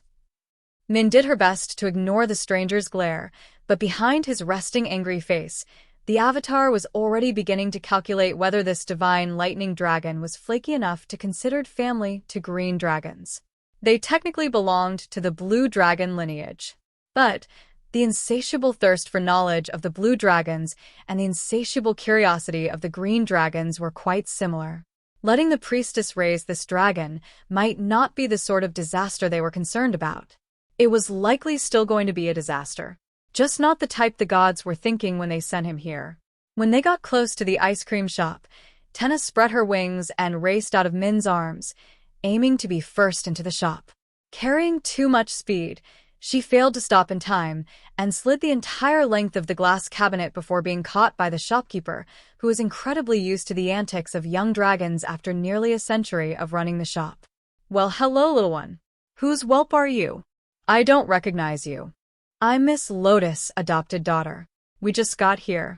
I'm told that you have a super special ice cream. My friend Leo told me. The shopkeeper laughed, and waved for one of his staff to come out of the back. This one is a friend of Leo's. Why don't you explain all the flavors? She's new to the clan. Carl came in with Leo and the others, trailed by the Black Dragon avatar, who was still mostly distracted, discussing the situation with the other members of his group. Whether that was a guild or a church, Carl didn't know. But the Black Dragon was definitely busy. And there is the Pirate King himself. Good morning, Leo. The girl explaining the flavors to Tenna greeted them. Good morning. You know what one I want. But I think that Tenna will enjoy the Dragonberry chocolate mixed with mint chocolate chip and graham crackers. Min considered that for a moment. Tart berries, sweet chocolate, with the cool mint and 2 different textures? Leo had quite the taste in snacks. Then, she noticed that Leo was handed a scoop of Rocky Road ice cream, not what he had ordered for Tenna. The clerk began mixing the flavors, while everyone else lined up to get their snacks. They were almost at the end of the line when Kara reached under her coat and pulled out a scaled black form. Yuan. I couldn't let you miss out on the ice cream. Don't tell Naksha. The avatar sighed. He didn't get paid enough for this. Chapter 1829. Watchers scare people. Soon, they were all settled with their ice cream, and the black avatar silently watched the group interact, while the shop filled with customers from a dozen different sects. Most of them seemed to be trying to make friends with Carl, and he wanted to know why. Branch leader Carl, a quick question for you. How long will that watcher be working the counter at the shop? My acolyte was too frightened to enter. He's scaring off customers? That's not right. He should be good with them. His job is literally customer service. Is it the form? It is definitely the form. I can likely give him a mask or something for the tentacles. The supreme-ranked visitor chuckled. I don't think that it would help for anyone who has been to a world with ancients before. Those things cause generational trauma when they get ideas about improving the world. Carl sighed. Damn it. They're so good at their jobs, though. Even the craftsmen compliment them on their work ethic. I thought that for sure it would be the dark elves that were scaring people. The visitor shook his head and smiled. There is some guy named Swag, or something hitting on the priestess. I think that took some of the scary factor away. Divine Swag God too, but spelled with symbols? Yeah, that's it. He's probably going to end up seriously injured, but he doesn't seem to mind. The acolyte I sent shopping told me that he had just come to the guild store after he was kicked out of a clothing shop. Carl sent a thought to Ray, who laughed. He tried to convince the clerks to model a collar for him. Just the collar. Yeah, that wasn't going to end well for him, and he had likely gone to the shop for healing potions before remembering that there were more elves to hit on. The moron wouldn't have gotten the name if he ever learned. While they were sitting and explaining the city to the new arrivals, Nyan came in carrying Jeff, the divine lightning dragon who had been regressed to child size to recover from his injuries. Oh. That's where you all went. We were going to go back right away, but the bunnies at the warehouse told us that you were all here in town. You know these people too? The black avatar asked, seeing another small divine lightning dragon. That's Nyan and Jeff. He was regressed to a smaller body to recover from damage to his immortal spirit. They both work with us, teaching the hatchlings in the orphanage the Darklight host runs. The avatar nodded, knowing where Carl meant. The soul rebirth technique really does work wonders on early-stage immortals. I must say that I was shocked when I was informed by one of the other avatars that the members of your guild had mastered such an obscure technique. It was Lotus, actually, before she was even immortal. The black avatar looked impressed. I have underestimated your skills with healing, little priestess. Congratulations on finding the path to one of the greatest healing arts. Jeff looked shocked. Wait, it's a legitimate thing? We thought that it was just the green dragon messing with us because she likes cute things. The avatar grinned at him. I can't rule that out, but it really is one of the most powerful ways to regenerate soul damage. Only in true youth can you properly grow the base for an immortal spirit. If you wait too long into adulthood, you will never reach the same heights. Once upon a time, that was the reason for the bias against dragons and humans born in the mortal planes. Now, it's just elitism, even if it's still true that mortal-born dragons are often centuries or millennia behind their immortal realm peers, and that's not even to mention their divine realm peers. Jeff looked a little embarrassed. He was also centuries behind his Immortal World peers at this point, as his power level had been reset when he had been temporarily killed. But that was all part of the process of healing. Apparently, there are actually sects that treat the technique like a reroll. You see, it's easier to gain skill points at the start of your life, when you are just beginning your growth. So, some will spend the time to teach many skills, kill their disciple, and reset them to childhood, so they can start their class progression over from nothing, but with a bunch of added skills. It's an excellent way to make apparent elites for competitions, if they only test bone age and not soul age as well, the Avatar explained. Carl laughed. There is always someone trying to get ahead, isn't there? Just a little bit of a cheat, knowing that they can exploit the rules and bring a disciple who would have passed the age limitations back to childhood for an important contest. And it's more humane than the so-called demonic cultivators, who sacrifice others to grant extended youth and faster growth to their disciples. Honestly, that needs to be renamed. Even the demons are embarrassed to be associated with them. Carl nodded. The demons value true strength, not borrowed or stolen strength. That comforted the Avatar a little. Carl knew the ways of the various species better than the dragon had expected. But then, nobody had warned him that the Avatar of the World Dragon was neither a dragon nor a human. He didn't know what Carl was, but it was certainly neither of those. Looking more closely, he suspected that Carl had started with mixed blood, and it had simply mutated as he gained physique-altering skills and inheritances. Now he was something that wasn't quite anything. Not like the mage beside him, who had clearly been human at one point, but had taken on much of the bloodline of the Stonefur Divine Fox. A little more, and she would likely be able to use holy magic innately, just like the actual Stonefur Divine Fox that was playing with the Spirit Bear cub. Chapter 1830. Slap Fight. Well, now that you've seen the favorite spot of the cubs and green dragons, why don't we all take a tour of the city and meet some of the other members? There is an intake tournament going on as well if you would like to enter. It's not necessary as you've already been accepted, but it will help build a positive reputation among the other clan members if you decide to show off your power a little, Nerissa suggested. The Black Dragon nodded. He didn't sense any killing intent within the city at the moment, so the tournament wouldn't be a loss for anyone, and it was unlikely to get the dragon whelp injured before he could determine whether it was proper for her to stay with the priestess. He was already getting the impression that it wouldn't be necessary to break the bond. But he had to do his due diligence and make sure that the dragon wasn't going to belong to the pet sitter by proxy. That would definitely not be allowed. The Avatar of the Black Dragon was finally beginning to understand that despite their lower power level, this branch of the Dark Light host was going to be every bit the headache that the followers of the World Dragon were always reputed to be. And they were reputed to be a nightmare to deal with.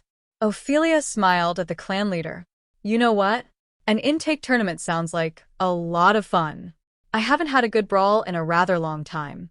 I know that it's not strictly required, since we came in on a recommendation, but it would help get to know the members of the clan if we had a little friendly spar. The Avatar of the Black Dragon tried not to laugh. The words coming out of the werebear's mouth sounded very reasonable, but her intentions were anything but. All right, follow me, and I will bring you to the youth group. Anyone under 30, without a formed immortal spirit goes there. Nerissa agreed. Lotus cheered, and one of the warriors sitting on the other side of the ice cream shop laughed. You do know that you're likely to be part of the new members' hazing ritual as well, right? He called out. Lotus giggled. I'm not too concerned. Just wait until someone tries to fight me, for I am all that is healer. She had also inherited the innate physical element immunity from Tifa the same way that Carl had inherited so many skills from his beasts. Nerissa looked back and forth between the two. Actually, we can do both at the same time if you'd like. One in the intake challenge ring, and one in the other arena for a challenge. You can see both from the west bleachers, so we don't have to miss either battle. Lotus thought about the options. If she watched Fi fight, it would only stress her out. There was nothing she could do to help, and she wasn't allowed to heal from outside the fight, so she would have to just watch. But on the other hand, knowing that Fi was fighting while she was in a challenge would distract her. Unless she had Tenna watch the other fight so that she could give a direct mental recount the moment that Lotus fight was over. That would be acceptable enough. Tenna had a pretty good memory and she was good with stories. Plus, She could now put it right into Lotus' mind, so there was no need to watch the whole edited show from Opal. She was still going to. But she wouldn't have to. They all left the shop and headed for the arenas, where there were multiple teenage and pre-teen-looking immortals waiting to get a piece of Lotus. The word had spread that she had made immortality, and they were all people who had been subjected to the rebirth technique and regressed into childish bodies. Nerissa thought it was oddly appropriate. They might be hundreds of years older than she was, but at least they were picking on someone their own size.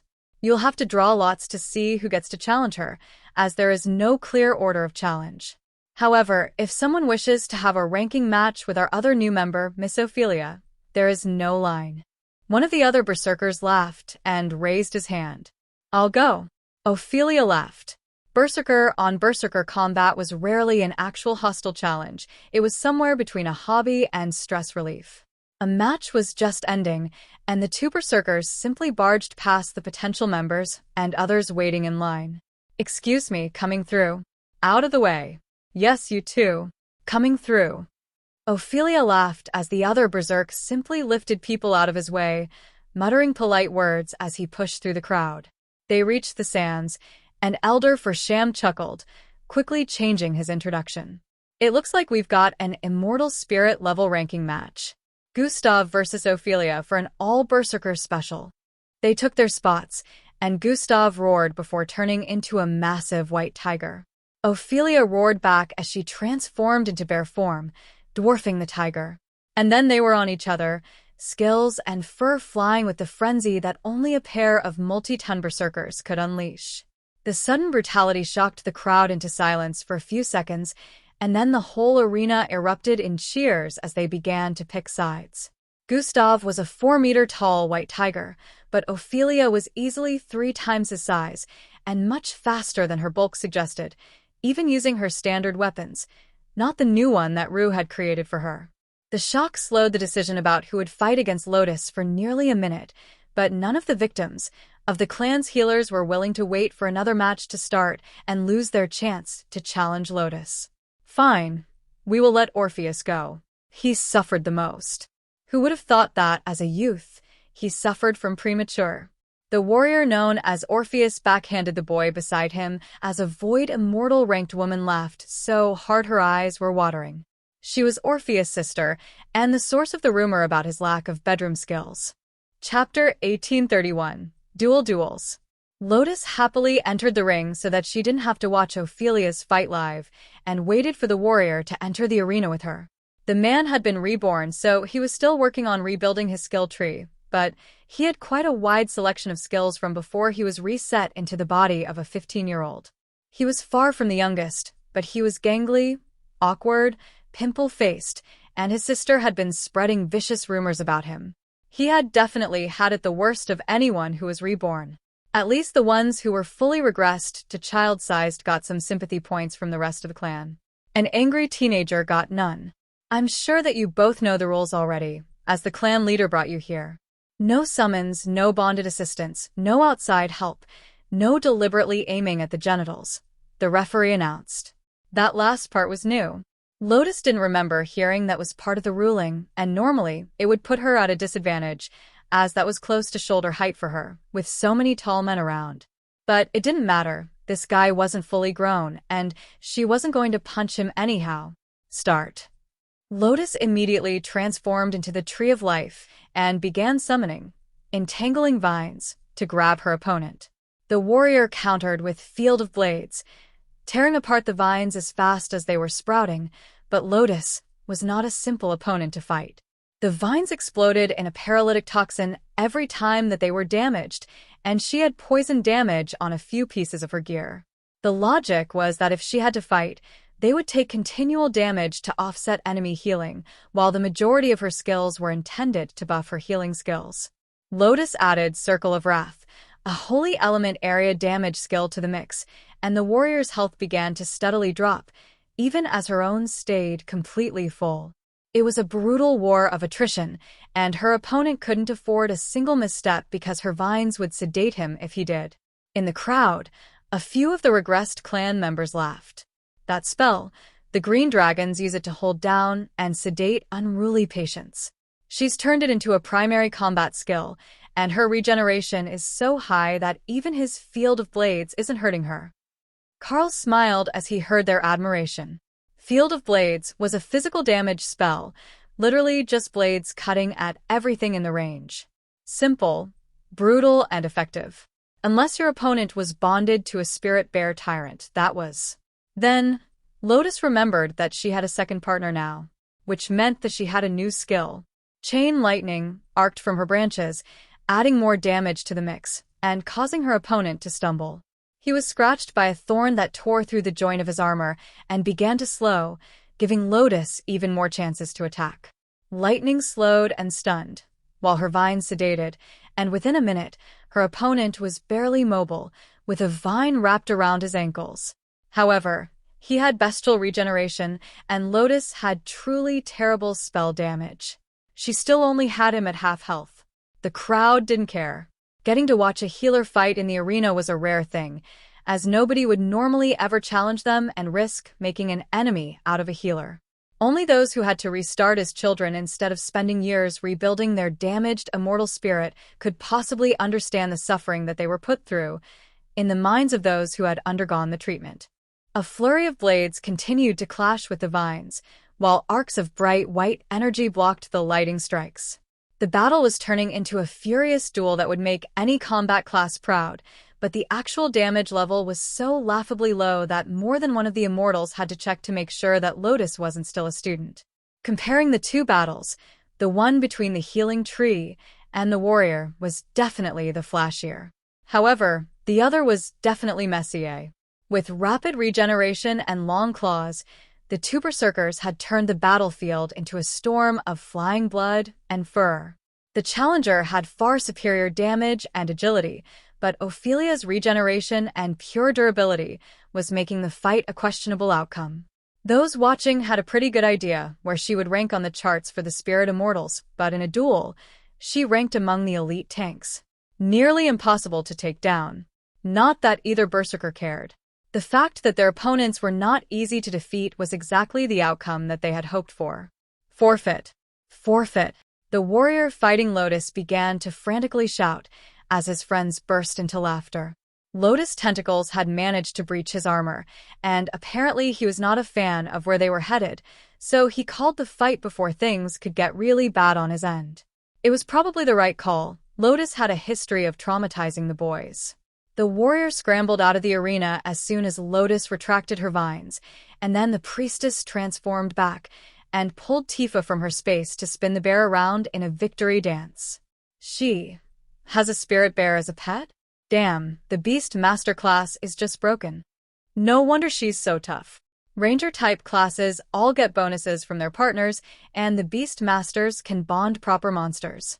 With that sort of advantage and her healing skills, he never stood a chance. Though, how bad were her combat skills before? Like, she's got absolutely zero buffs to her damage. It's like she's still a newly anointed acolyte.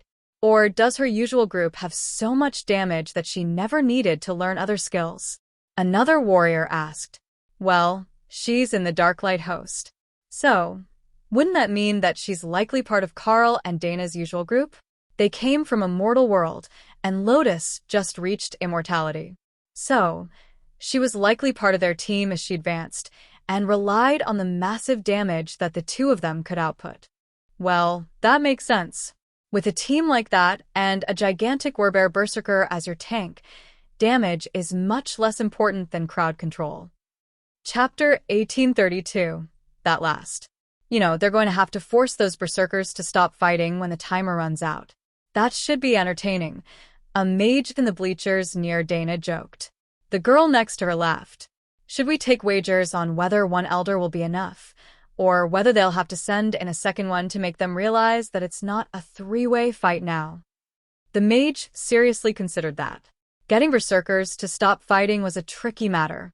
They tended to get lost in the frenzy, and even if you try to stop them, they would be so lost that they would think that you just wanted to join the fight.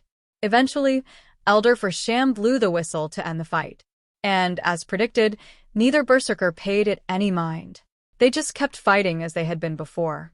However, Fersham was not a new elder, and he regularly refereed the matches, so he had developed a technique for it. He placed barriers over both of them, separating the combatants, and then had one of the bards use a calming skill to break their enraged state. That was enough for them to realize that someone wanted their attention, and both berserkers turned to the referee's stand. "Your time is up. Get off the sands so we can clean up and get the next fight going." In unison, the berserkers sighed sadly, and the crowd cheered for them. If you went full time, the fight was a draw. It was obvious that both were holding back and that the challenger was significantly more powerful. But they sure did look pleased with themselves. Ophelia transformed back into werbear form and held out her arms, as Lotus used, entangling vines, to transport herself over the bleachers and into Ophelia's arms. The other berserker laughed as the tiny cleric landed in the werbear's embrace. Ophelia was clearly showing the crowd that she was spoken for, so that they didn't hit on the werbear with the most lovely brown fur. But that would backfire. Immortal men tended to be incredibly shameless. If there was a chance to hit on the werbear and the cute priestess at the same time, more than one of them would be willing to give it a shot. Even if the odds were 1 in a million, they would just ask 1,000,000 times. Just maybe not today. Today, they were worried about what the priestess might do to them with those vines if she agreed. You know, for a crafting guild, the Darklight host members are kind of scary. Do you think that the berserker got so strong to keep people from stealing her girlfriend? The mage beside Dana whispered to her friend. Dana laughed, and the girl realized that she was talking about the people sitting right beside her. "Sorry, I didn't realize." "No worries. But it's actually the other way around. The Beast Master used to be a green dragon priestess, and not everyone can handle that level of crazy. So, it was Ophelia that constantly got hit on. I think that she got strong hoping that it would scare the men away." "Did it work?" "No, not at all. Even when she's got Lotus with her, people still try to hit on the werbear. I swear, half these warriors would have made great green dragon clerics the way that they go after the fluffy bear." The mage giggled and gestured to the elders across the arena from them. "Do you not have your recruiters with the group?" Dana shook her head. "No. We weren't actively planning to recruit this time, because we're still getting our new branch set up.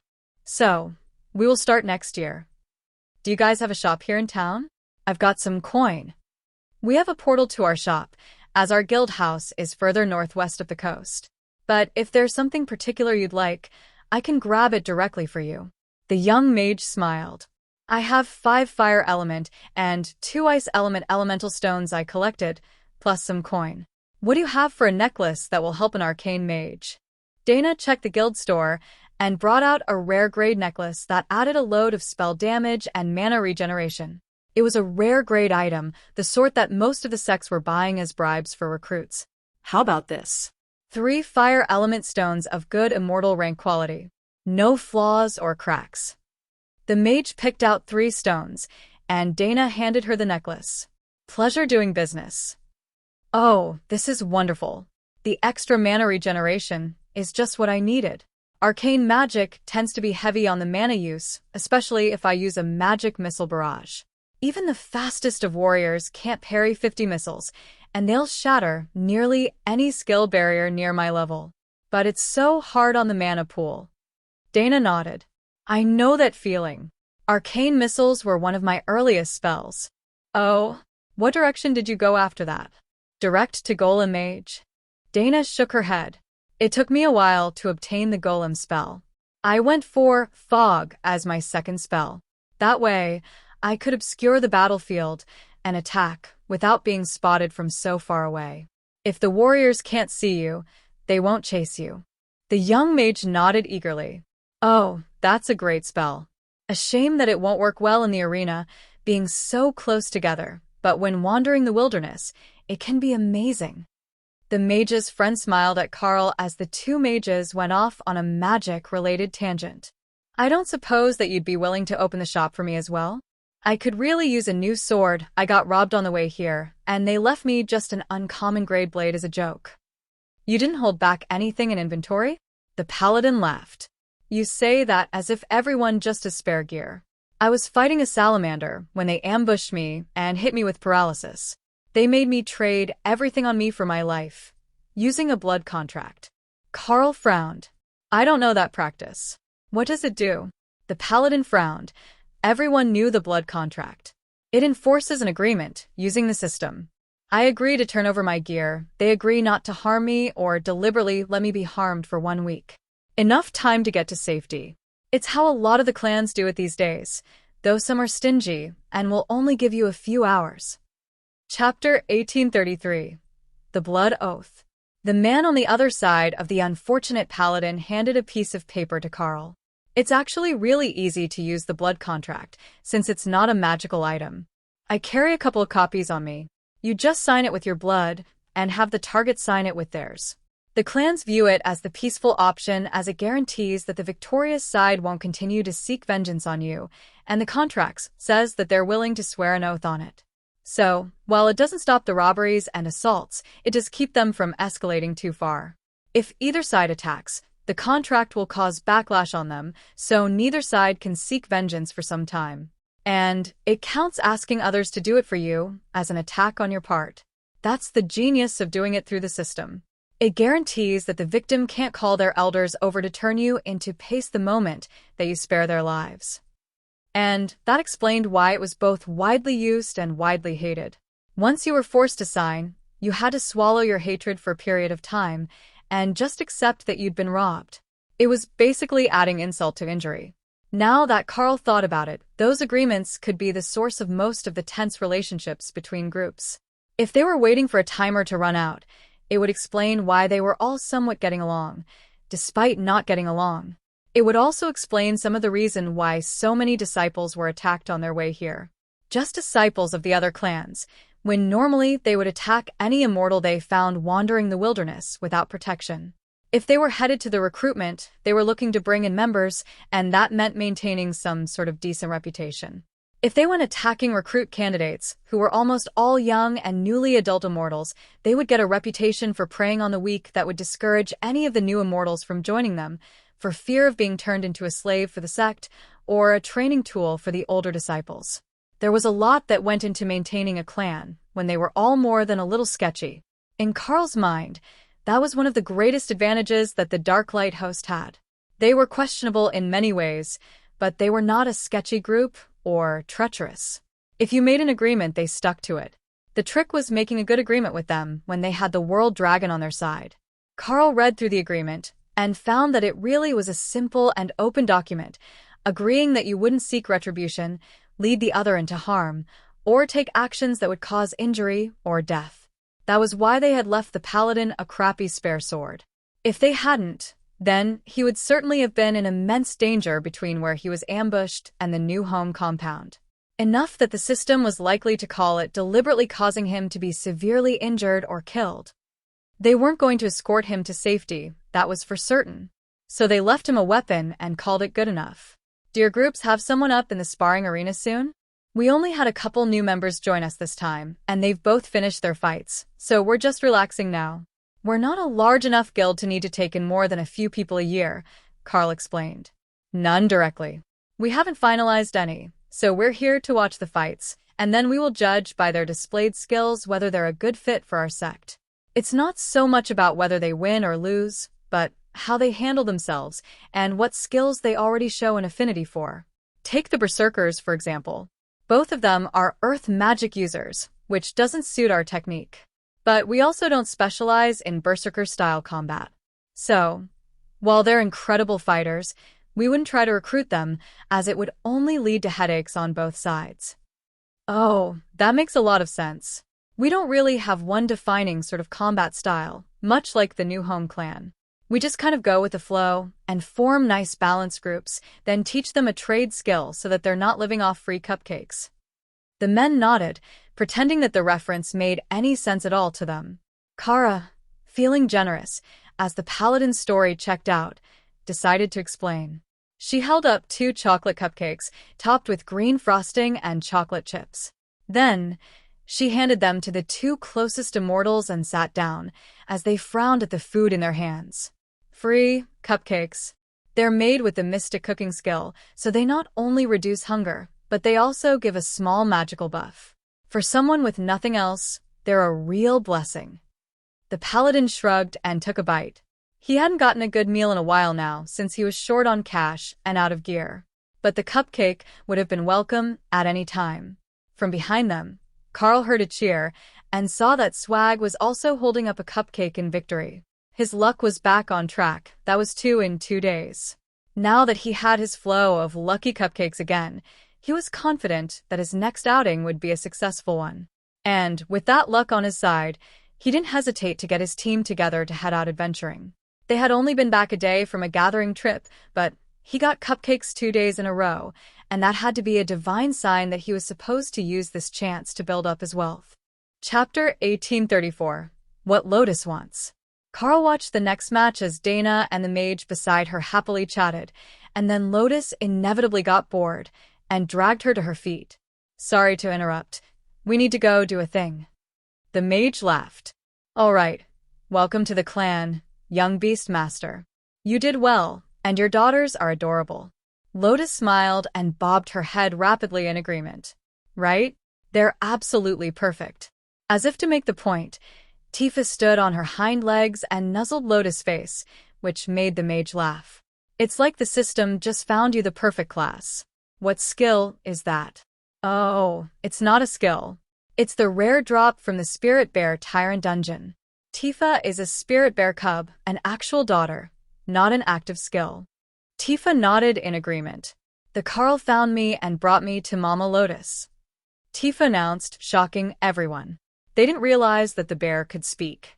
Ophelia ruffled the bear's fur, and Tifa held up her arms to be carried. It was so similar to the motion that Lotus used when she wanted to be carried that there was no doubt where the bear learned it. Fine, but next time, you can walk on your own. You know that you're faster than Lotus is. You're not saving time by getting carried. Then she jumped down from the bleachers to exit the arena and get away from the packed crowds watching the fights. Wait for me, I've got little legs. Carl picked Lotus and Dana up, one on each arm, and simply flew off over the top of the arena to join Ophelia outside. Oh, right. I could have transformed and flown away. Dana laughed and shook her head. Only if you wanted them to treat you like a toddler forever. Did you forget how small your dragon form is? Right. That could be bad. Nobody takes me seriously to begin with. It's not easy being short, I tell you. Carl set the ladies down to temper the number of envious glares that he was getting. However, the envious glares that he was getting were nothing compared to the ones that Ophelia was getting. It seemed that most of the visitors to the clan had assumed that Tifa was her actual biological daughter. Many Werebear cubs stayed in bear form until they were a few years old, and while Tifa was large, most of them had seen Ophelia's bear form. They knew that she was not a small species of bear. For a change, it actually meant that there was nobody coming up to hit on Ophelia while she was in town. That was a win in her book, even if it was partially because everyone assumed that there was a berserker-loving husband around somewhere. If he could survive Ophelia in a bad mood, he was almost guaranteed to be both very scary and very possessive. That's how it always went. Unless he was the sort that liked to be bullied, but the immortal gentleman preferred to quietly pretend that sort of man didn't exist.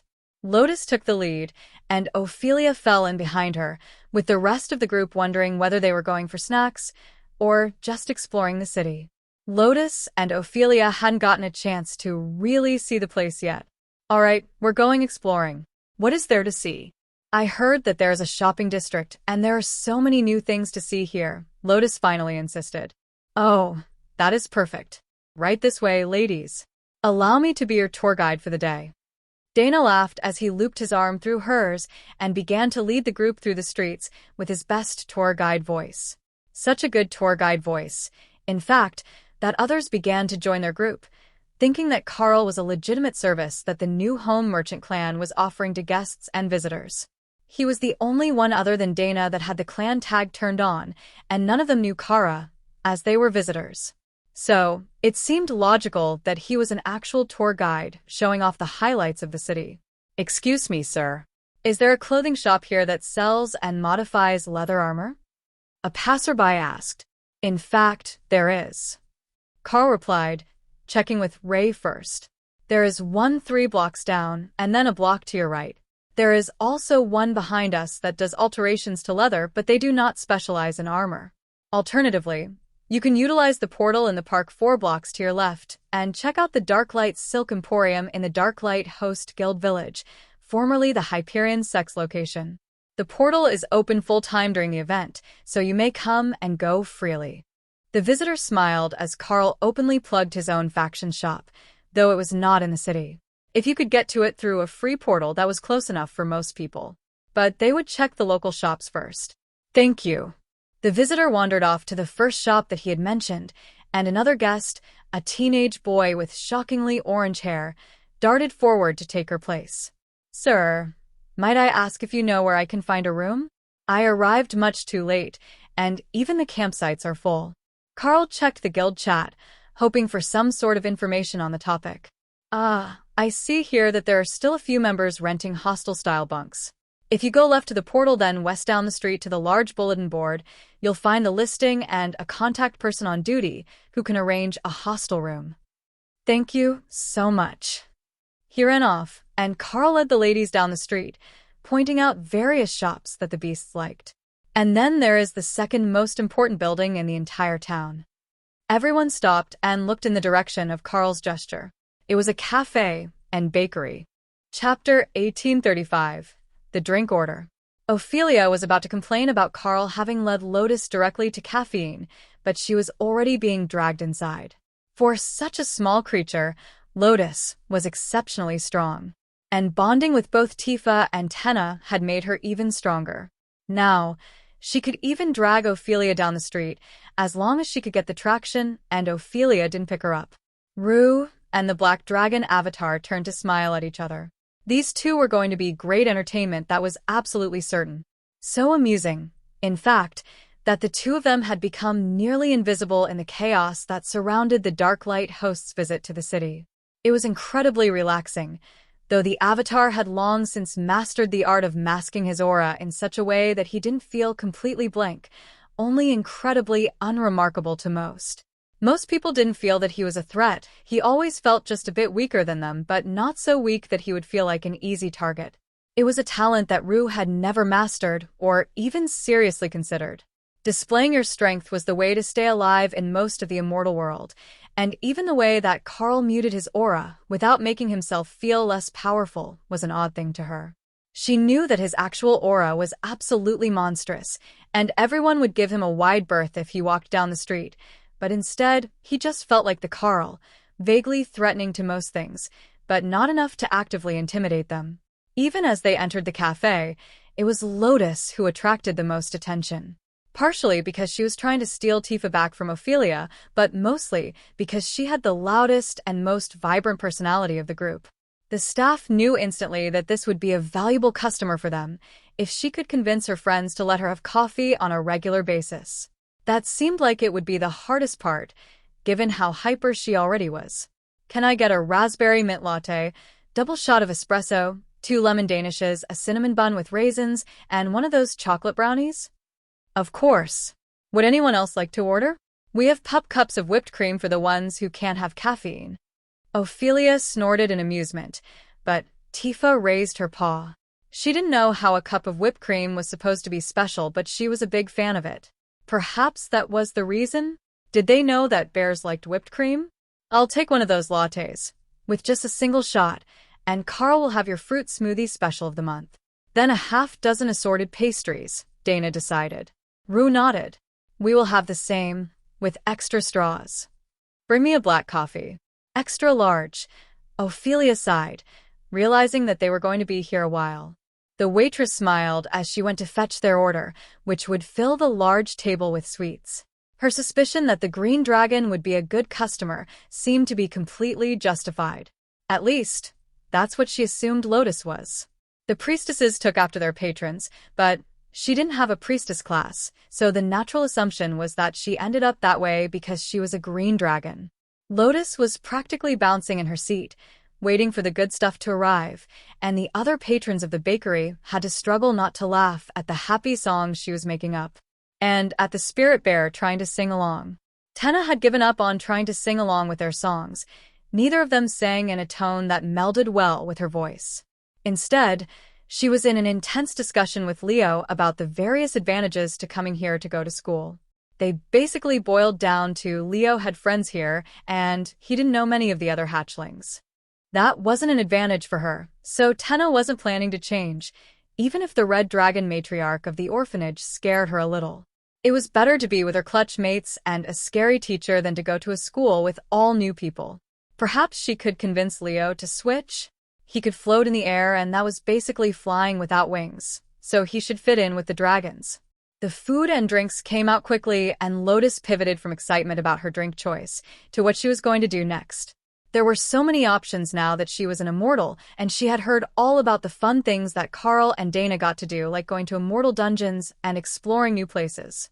That sounded like fun to her, and she would gladly drag everyone along. She had only forgotten one small thing. Young Lotus, you must wait for your immortal spirit to be formed before you wander out into the wilderness, unless you want to risk permanent death. As much as you might want to run out and play, just like your daughters, you must wait until you grow up a little bit more before you can go play outside. Lotus frowned at the Black Dragon avatar as he finished his speech. But that's so far away. I want to go out and play now. How about you explore around town, where there are others to keep you safe, and then when you're properly into the spirit immortal stage, you can begin to expand your explorations. There's a lot to see, even in a clan like this. I bet that you didn't even know that they had over 200 different kinds of edible fish. Lotus and Tifa exchanged a shocked stare. 200 kinds of fish. The Black Dragon avatar laughed. I thought that you might appreciate that. I found that little tidbit when I was doing my research into the situation surrounding Carl. There are actually a few restaurants that specialize in serving all sorts of fish, but the best way is to go to the docks and see what is fresh. Lotus nodded. What's the big deal with that anyhow? The Black Dragon avatars keep showing up to tell him that he can't have a dragon when he's technically got hundreds of them. The avatar smiled. I suppose that we have time. Would you like the whole story or the abridged part that is directly relevant to Carl? Chapter 1836. Don't give her ideas. Lotus didn't even hesitate before answering. I need the whole story right from the start. Even if you have to go back to the foundation of the Pantheon, I will just ask the Green Dragon to fill in the details for me. Alright, then we will start with the backstory. Are you familiar with the species known as the Ancients? Lotus shook her head. Are you familiar with Carl's pet sitter spell? The creatures that it creates. When Lotus nodded, he continued. Those are a replica of the Ancients. They're a curious species, in that they didn't develop naturally. They were created by a pantheon of gods, known as the creators, to manage and develop the worlds that they were making in the mortal and immortal worlds. The Ancients are the first species that most worlds see, the ones that create and place all other life on a planet, the very first ancestors of everything in existence. At least on the worlds that they helped create. However, the Creator's Pantheon is a relatively young pantheon by divine standards. Both the Beast Pantheon and the Dragon Pantheon were fully formed before the Creators came into existence. Even the first human gods were born before them. The Dragon gods have no issue with the Creators making worlds, and even giving them systems so that the residents can grow more smoothly, without overuse of resources. The point of contention is their attitude. You see, the Ancients view everything that they create as a form of pet, a plaything that exists under their care. But the Pantheon of Creators is one that believes in order through chaos. When all things are chaotic, random, and in flux, all things are in balance. That is how they manage their worlds. However, with that attitude comes a particular lack of moral relativity. If they restricted themselves, it would throw the worlds out of balance. So, they don't. One of the things that originally caused issues was that they would allow their Ancients to populate worlds with dragons. Dragons born from outside of the purview of the pantheons. It is in a dragon's very genetic makeup to follow their patron. Yet, the Ancients found a way to create them. Not a replica, not an imitation as many other spells might create, but real, living, breathing dragons with divine souls and a link to their deity. Then they raised them as pets. Much like Carl watches over the hatchlings in his tiny world, the Ancients oversee entire worlds full of dragons who have the link to their gods, but no real connection, as they are not raised by the faithful. Already, Carl has managed to summon a lesser form of the Watchers, in the Pet Sitters. That is not possible for one with purely human bloodlines. Only one who has embraced the power of the ancients and embraced the divine balance of chaos could possibly use the spell. Carl frowned. Wait, embrace the divine balance of chaos. My power matrix is based on the form of a chaos dragon placed in 5 dimensions. Could that be what is shaping the direction that my power is growing? You made a 5-dimensional power matrix as an immortal? It was already based on the Chaos Dragon as immortal. I just altered it to be 5-dimensional when I was making my immortal spirit. But yes. The Avatar sighed. The problem is worse than expected. But yes, that is likely part of what is changing your power and why the system doesn't recognize you as being part of any particular species. The chaos of your innate immortal soul is already twisting your presence into something that both must and must not exist. That is what an ancient is. They are not technically living things at all. They are the divine power of creation made manifest.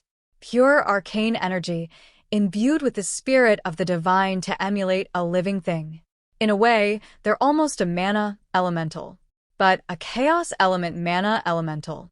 Lotus nodded slowly as the divine green dragon she was linked to explained more details for her. So, that's why they're not fluffy. The black dragon stared at her for a second.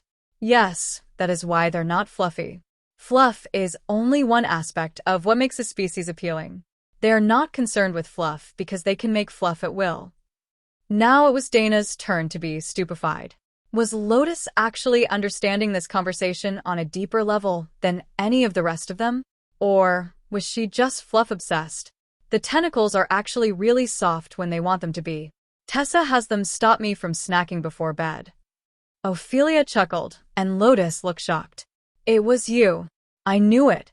They told me that it was Tessa, but it was you all along. And there hasn't been a cookie crumb in the bed for 2 weeks. Ophelia agreed. Betrayal. The black dragon avatar smiled at the lover's spat. It's the existence of the ancients and their nature as a chaotic force of neutral creation that has tilted the opinion of the black dragon against Carl. You see, most of the dragon gods just see more children when the ancients go wild and make another world full of dragons. But the black dragon has to clean up their mess and maintain the balance, while dealing with an entire species of creatures who create life at will, with no regard for balance, reason, or moderation. Dana gave the black avatar a sympathetic smile. That actually sounds a lot like Carl. If he had the power to simply create living creatures, there would be no stopping him. Exactly my point. Fortunately, that's unlikely to happen before he becomes a demigod. Even the legends rarely grasp the power of creation. In Carl's mind, Carl laughed hysterically. Wasn't that basically a challenge? If it wasn't impossible, then it was definitely a goal. Learn to create living things before reaching divinity. It could be his final partner, something completely unique, created entirely by the Carl as a proof of concept. It would be glorious. Chapter 1837. Probabilities. So, is it that the black dragon sees the potential for me to grow to the point where I could start simply creating my own dragons if I wanted one, or that he sees the potential for me to fully embrace the way of the ancients and just do as I please without regard for the implications? Carl asked. Don't forget that he can also see the past and future. So, it might be something that you're going to do if you get a dragon that has personally offended him before you ever thought of doing it, Kara added helpfully. The black dragon avatar sighed. You know, there is no good way to answer that because no matter which answer I give, it only encourages you to do the other, which will still lead to the same outcome, just in a different way. Divine inevitability. A point in the timeline that exists in almost all possible timelines that the black dragon is trying to steer this reality towards avoiding. The avatar stared at Carl. I am honestly shocked that you even understand the concept.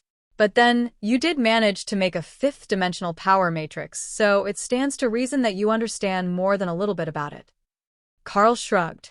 I also spend my days arguing logic with a chaos badger. Lotus giggled as she saw the expression on the dragon's face. That's mostly a joke. There is no logic involved in their arguments. I didn't imagine that there would be. And if the badger starts saying something that sounds logical, it's almost certainly a trap to lull you into complacency before she does something absolutely outrageous. Most chaos-based species are like that. Even the ancients are known to do it, though they usually treat it more like giving a pet treats before taking them to the vet or other unpleasant situation. Lotus looked scandalized again and pointed at Ophelia. You're in cahoots. I knew it. Every time they do something nice like bring me a latte, it's because there is work. You've been teaching them. Both Ophelia and the Black Dragon Avatar laughed, and Ophelia shook her head. If anything, they've been teaching me new tricks. Did you know that they found a way to make a decaf latte taste exactly like a regular one? Lotus smiled at a memory and nodded. In fact, I did. Because the first time they tried it, they got it wrong, and every time after that I was suspicious. But their drinks are still really good, and I keep forgetting that they're bribes to trick me into doing things. The Avatar laughed. If you think that your if not friend, why friend-shaped is powerful, you underestimate the power of the natural aura of the ancients. It's nearly impossible for people to go against their will, and they're all psychic to some level, so they're likely subconsciously steering you toward accepting their bribes and behaving. Ophelia winked at the immensely powerful dragon in disguise. Not that it's hard to bribe Lotus with coffee, even if it's decaf. The pastries were quickly disappearing, and the moment that Lotus' plate was clear, her hand was in the air, calling the staff over to order more. We are having story time. We need snacks. Say, another 12 assorted pastries, and I will take another latte. Of course, Mississippi. Ophelia sighed, knowing that there would be no concept of sleep tonight for Lotus. But since they had advanced, she felt much less motivation to sleep at all. So, perhaps it wouldn't be as big of an issue with letting Lotus have coffee, if her advanced constitution wasn't going to cause her to be sleep-deprived all the next day. That was one less thing to worry about. Lotus gazed longingly at the display of pastries, wanting all the recipes so that she could add them to her own kitchen repertoire, as these were obviously Mystic Cooking-produced goods. You couldn't just ask a pastry shop for their secret recipes, though.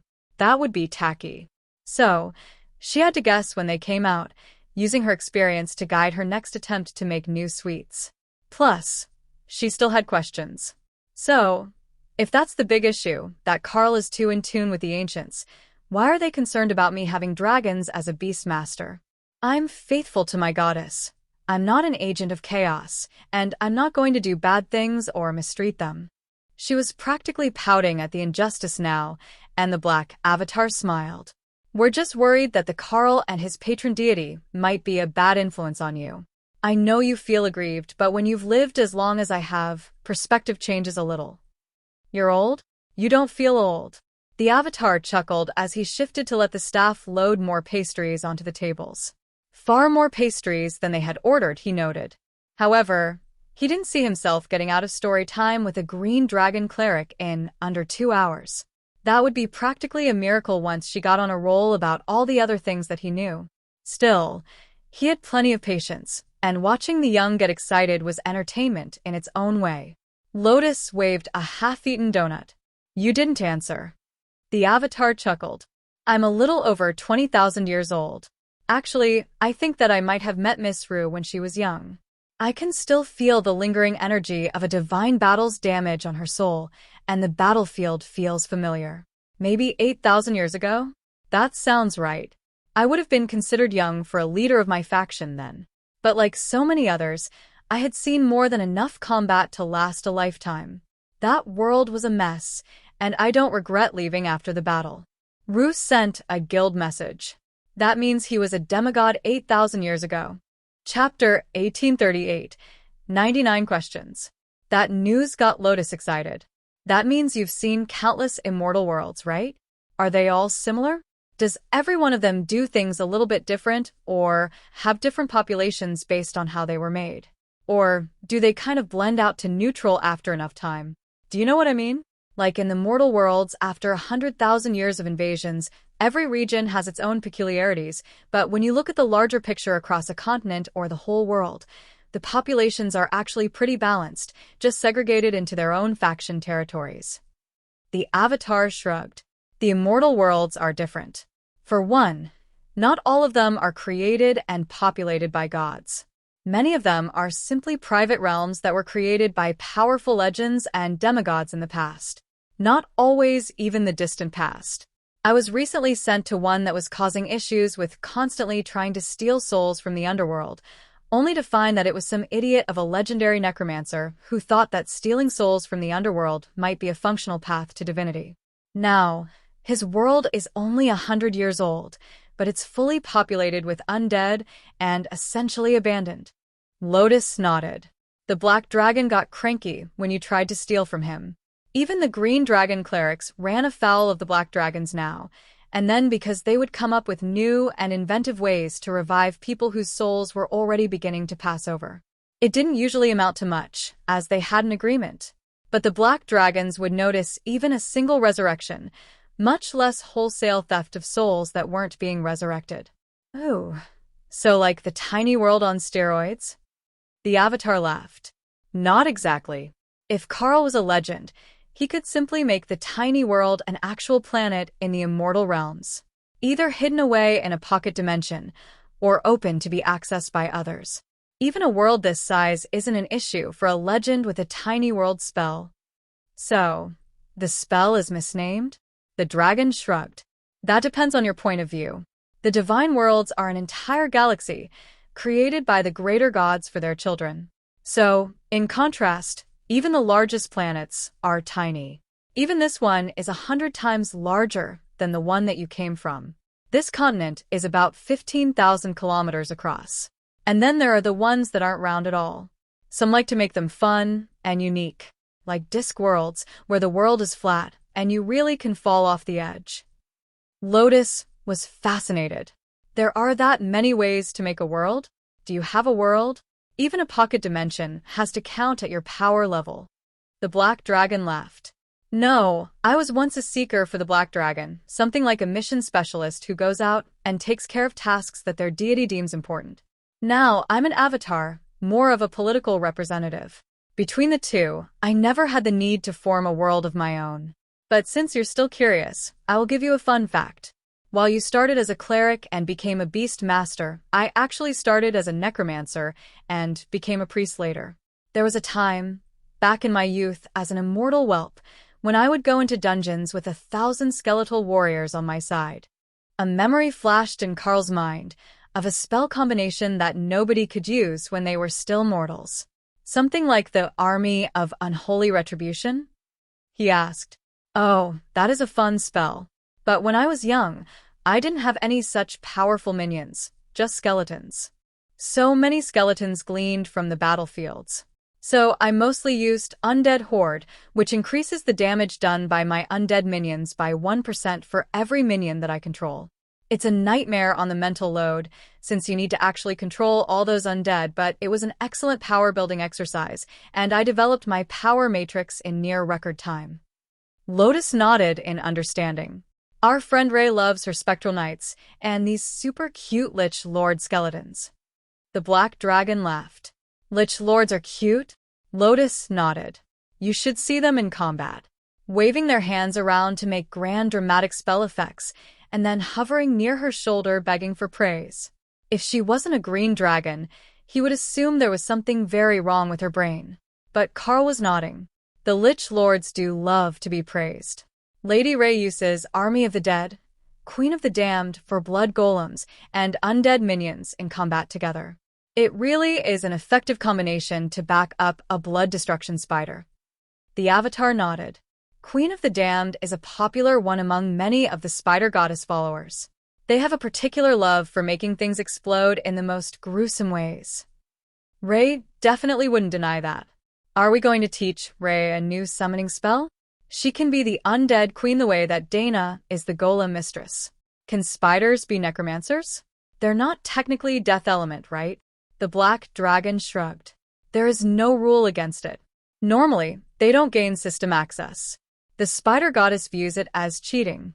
But there is nothing in their nature that would stop them from learning necromantic magic if they were powerful enough. Is Lady Ray the one who is running the clothing store near your guild house? I can sense her presence, as well as her odd shopkeepers. Carl laughed. That's partially my fault. The combination of constructs and illusion magic with reality warp makes for too effective of a shop environment. So, I helped her make the priestesses for her clothing store. I actually meant that half-elf mage with bloodline soul sight. That's a rare combination, and she's a bit of an odd one. I think she might actually be training that girl to become a spider mage. You should probably stop letting her name things if she named her assistant girl, by the way. Spider mage. Lotus asked eagerly, ignoring the dig at Maish's name. After all, they weren't the ones who named her. A servant of the spider goddess. A summoning-type mage who calls on spiders to do their bidding. They're not quite a cleric class, but close to it. Quite rare, actually. At least, if you're not a pure-blooded dark elf. Chapter 1839. Black Avatars Abound. The Black Dragon Avatar's estimation of how long it would take them to get out of the coffee shop was only cut short because Ophelia finally got tired of sitting on the hard chairs and decided to change venues. She stood, picked up Lotus and Tifa, and bowed to the Avatar. No offense intended, but can we do this somewhere more comfortable? I would rather not sit 12 straight hours on a wooden chair, and I know that Lotus has at least that many more questions for you. If you've been assigned to make sure that she's not being unduly influenced by Carl and the World Dragon, I'm afraid that you can't escape them. The Black Dragon chuckled. Well, since that's how it is, why don't we return to her apartment? I would assume there are snacks and comfortable seating there. We haven't set it up yet. We were assigned rooms next to Carl's, but we were intending to remain in the tiny world. You could join us there if it's not an imposition. The Avatar shrugged. If it's comfortable, it's fine by me. Carl was initially hesitant, but it was an avatar of the Black Dragon. If there was one universal fact about the avatars, it was that none of them were genuinely shitty people. So, the chances that any of them would steal his tiny world, or its contents, seemed very low. Even if this one wasn't a demigod who didn't need anything that Carl might have, except for Yuan. Kara had sent the little black dragon home after ice cream, so he didn't get in trouble. But if they were going to be in the tiny world, he would surely come searching for Tenna in under an hour. Those two were inseparable. Sure enough, the presence of the Avatar brought both Yuan and Naksha over, the moment that they were all in the tiny world. For a black dragon, that aura was unmistakable, and in Naksha's estimation, Carl must have gotten himself in trouble again if they were sending avatars to come check on the tiny world directly. That wasn't usually necessary, as she was here, and she could relay the situation to them. But this one felt incredibly powerful, despite his restrained aura. Avatar, welcome. Would you like for me to arrange rooms for you? Naksha greeted the Avatar as Yuan launched himself at Tenna to explain everything that had happened since she left, and to get all the updates on what she did. He would be incredibly envious when he found out that she got an extra snack. The Avatar smiled at Naksha. It's a pleasure to meet you, Black Dragon, who has joined the Darklight host. Naksha chuckled. You say that as if I have forgotten the goddess. The two aren't mutually exclusive. You just have to get used to a certain level of unexpected developments if you're going to be around these people long enough. I must say, though, that raising a hatchling is much more trouble than I had expected. I see why this task is delegated to the Red Dragons. The Avatar turned his attention to where Yuan was intently listening to the detailed story of Tenna's adventures in the outside world. He was clearly enthralled with the concept of getting to go out and do things away from the orphanage. Especially with Lotus, who always had fun ideas. It takes a few years before they begin to calm down. But it seems that one is particularly energetic. Is the escaping sort? You have no idea. The day he hatched, he was already trying to escape from the nest to explore all the auras that he could sense. The Avatar looked briefly at Carl, then back at Naksha. I can see how that would attract a hatchling.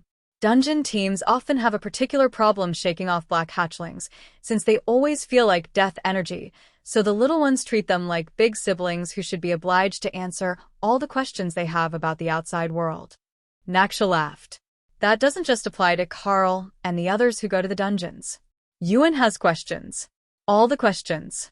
Yuan looked over and nodded. I just don't know enough things yet. Once I know more things, I will be able to answer more of the questions. That sounded reasonable, but Naksha suspected that not even the blue dragons memorized enough things to answer all his questions. The little black dragon was an odd one, and she definitely didn't remember being that curious as a youngster. But then, she didn't have such an understanding group of people around, so she got told to shut up much more often. Maybe this was just how young dragons were when they were solo and exploration-minded? That others would get their answers from being in a group and hearing the others ask, so they seemed individually less curious. Yuan just had an entirely different set of questions than anyone else did. So, he went to find people other than the orphanage staff to ask his questions to. Plus, he liked just being alone. Or with Tenna. Since he didn't count Tenna as an outsider, she was more a two-step verification for whether ideas would be fun. If they both agreed, then it had to be a good idea. Once they caught up on the events of the last few hours, Yuan flew over to the Avatar. Hi, I'm Yuan. Do you know why both spirit and lightning magic taste cold, like mint ice cream? The Avatar chuckled. Actually, I do. Come sit here, and I will explain many things to you. Yuan cheered, and Tenna came to sit on the other side of the Avatar. She also wanted to know the answer to this question, and whether the Avatar thought that berries or chocolate were better with mint ice cream. These were important questions. The Avatar winked at Naksha. You might as well get comfortable. I need to talk to you once I finish with the little ones. That could be a while. Chapter 1840. Grill the Avatar. While the black dragons were distracted, Rue pulled Carl aside. We should catch up on crafting some immortal-grade items for the store before he wants us for something. They're selling out of everything at an incredible rate now that the word is spreading, and more of the challenges have happened. Good point. We should make duplicates of everything. Just mass-produce the most popular bribes at rare and epic grade, then make a couple of peerless grade items at the end of the day. Rue laughed. Don't you have a skill to upgrade all the items by a grade anyhow? Oh, good point. I can just breath of the world on some of the epic grade items at the end of the day to come up with random items instead of putting in the work to make actual peerless grade items from scratch. We're not using them anyhow, so it's not like they have to be tailored to a particular skill. The dragon nodded. So, let's make a load of items at epic grade first. I will do caster, you do warrior, and then you can upgrade a handful, while we ship the rest to the store to be sold as the high-end bribes. The werewolves can take care of the rare grade stuff, they're getting pretty good at it already, and their speed is increasing. Plus, there are more of them. They moved away from the group a little and got right to work. The black dragon avatar would sense them even if they tried to hide away somewhere, so there was no point in going anywhere. If they worked off to the side here, they could still answer questions when necessary.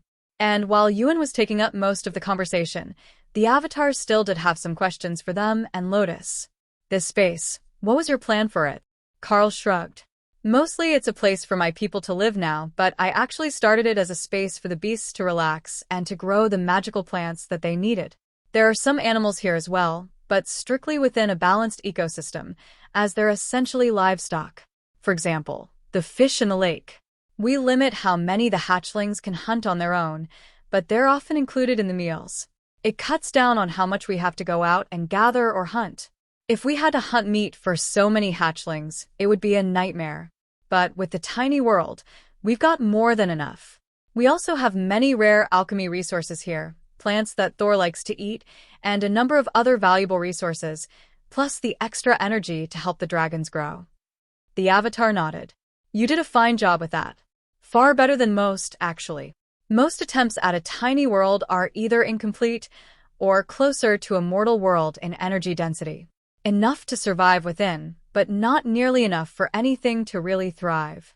I don't suppose that you have mana manipulation as one of your partially understood fundamental rules. I've fully comprehended mana manipulation, and I'm very close on both chaos and fire. The dragon looked impressed.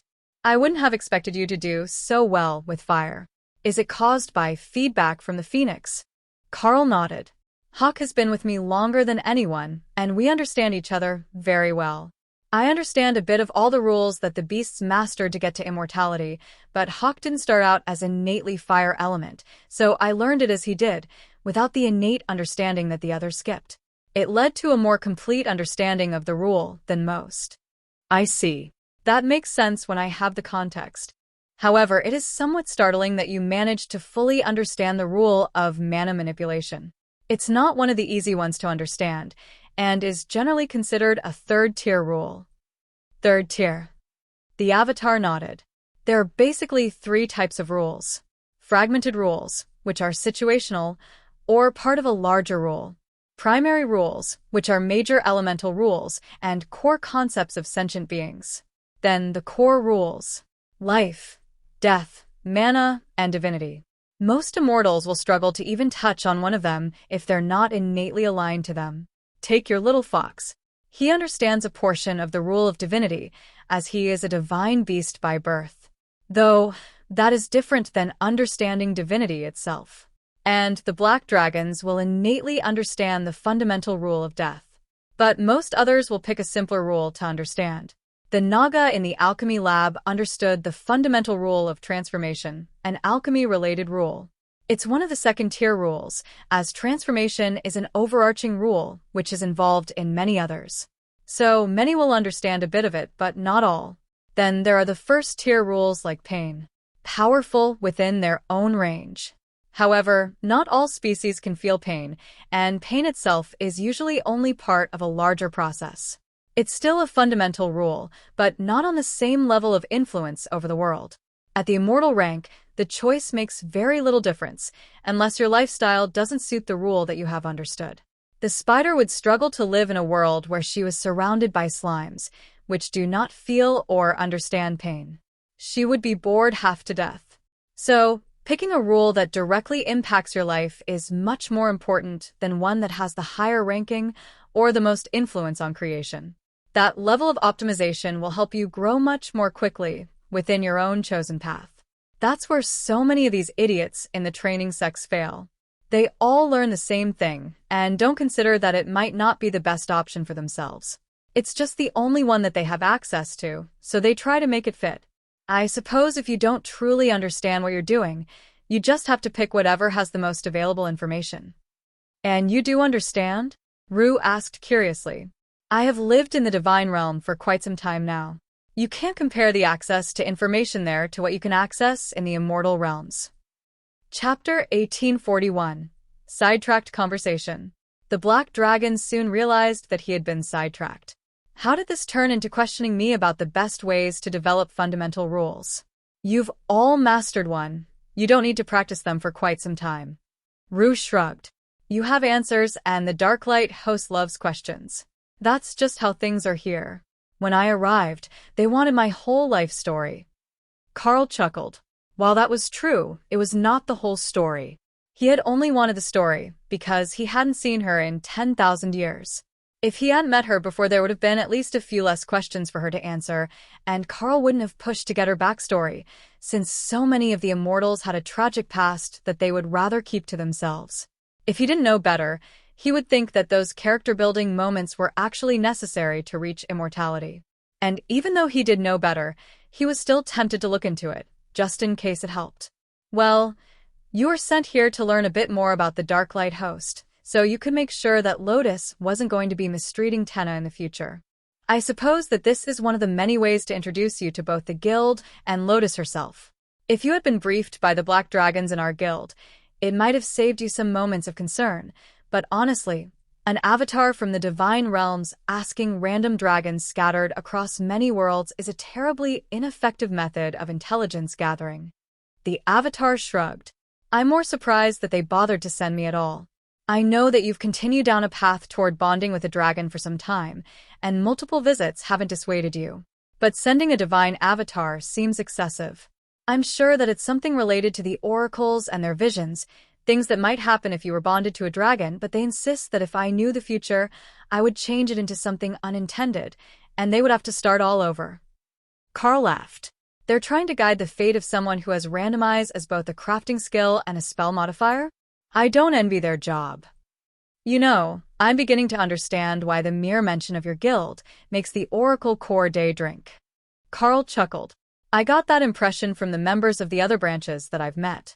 And not just the branch that is run by a legendary chaos dragon. You know, according to the information I have, the Darklight host is one of the oldest guilds in existence as they operate across multiple different systems. That is exceptionally rare. Some guilds spread between worlds, but almost always ones with compatible systems, like your home world and this one. When you can see the system information of both worlds, integration is easy. But the listings that I have here for the Darklight host include worlds that have systems that have nothing at all in common with the others. One's based on mythical cultivation methods, systems created by and aligned to two different gods, and some worlds where the growth method doesn't even appear to be a system as most would understand the word. It should be one, it's just not normal. Lotus handed Ophelia Tifa so she could focus on the conversation. Or on brushing Tion. I heard that this guild is actually older than the World Dragon. Someone told me that the guild originally started under the Laughing God and then expanded to the worlds that the World Dragon gifted his systems to. That could very well be true. It's before my time for certain, but I'm still relatively young. What I can say is that the dragon gods would know, but they rarely give details or explanations for their instructions. We obey on faith. Lotus giggled. Well, if they were willing to answer questions, they would never get anything done. I tried to do the math of how long it would take for them to answer all the questions of just the faithful on one world before I knew that there were other worlds. And it's a lot of people they'd have to answer at once. You gave up halfway through, didn't you? I didn't even make it halfway. But I have a question. Do you have a guild? Like, do you lead a whole bunch of dragons? Or do you just wander around taking care of tasks? You said that you used to be a seeker, but do you still do seeker sorts of stuff? Normally, I don't do seeker-type things anymore. But most avatars were never seekers, so I still get a bit of it. One thing that you will find as you grow, there is no such thing as retirement. Once you have done something, you will always be called upon to do it again, at some point. Take Lotus, for example. She was a priestess of the Green Dragon, so she will be called upon to heal and repair nature. But now that she has taken up the mantle of the Beast Master, there is no changing the fact that she will be asked in the future to help beasts. Even without spaces open to bond them, her goddess will naturally want to take care of beast-related issues now that she has volunteered. It's a bit like having your name written on the employee rolls with permanent ink. Lotus laughed, and the black avatar patted her on the head. I know that sounds like a wonderful thing to you. It likely will be, given your nature. It's more of a warning about taking future paths under pressure. Doing things that go against your nature only leads to you having to do them all the time, so be careful what path you choose in the future. Got it. No doing annoying things. Ophelia sighed. I think she missed the most important parts of that, but I will keep it in mind for her. Chapter 1842. Same, but different. Carl and Rue worked silently as the group chatted, pumping out gear for the store as fast as they could. Rare grade items could easily be mass-produced with the runes already on them, but epic grade items took a bit of tweaking to make them perfect and account for flaws in the base material before they were completed. Even so, they were still making a new item every few minutes, and the pile was beginning to grow beside them, which drew the attention of the Black Dragon. Are you planning to go to war? He asked. No, these are for our guild shop. There is a recruitment event for the new home merchant clan, and hundreds of other small clans have come to see if they can find the perfect recruit. These items are sold as bribes to help them recruit new members. If they don't have an appropriate gift to bring the new member in, it's difficult to convince a young immortal to join them, even if they're a good fit. So we offer suitable items, and they use them to get members. You're not afraid that it's stealing members from your guild or the new home, which you are allied with? Not at all. In fact, the majority will still go to the new home merchant clan, and those other clans would still find a way to recruit the ones that they wanted. This way, we get to profit off the recruits that we don't even have to train. That's just devious. You already know that they're not a good fit for your clan. They only came because the recruitment is the best place for them to find a master, but you're still finding ways to profit off them.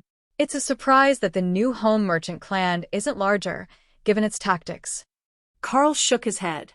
Clan leader Nerissa is actually quite discerning who she takes, but she also prefers recruits from the mortal worlds, or those born within her clan.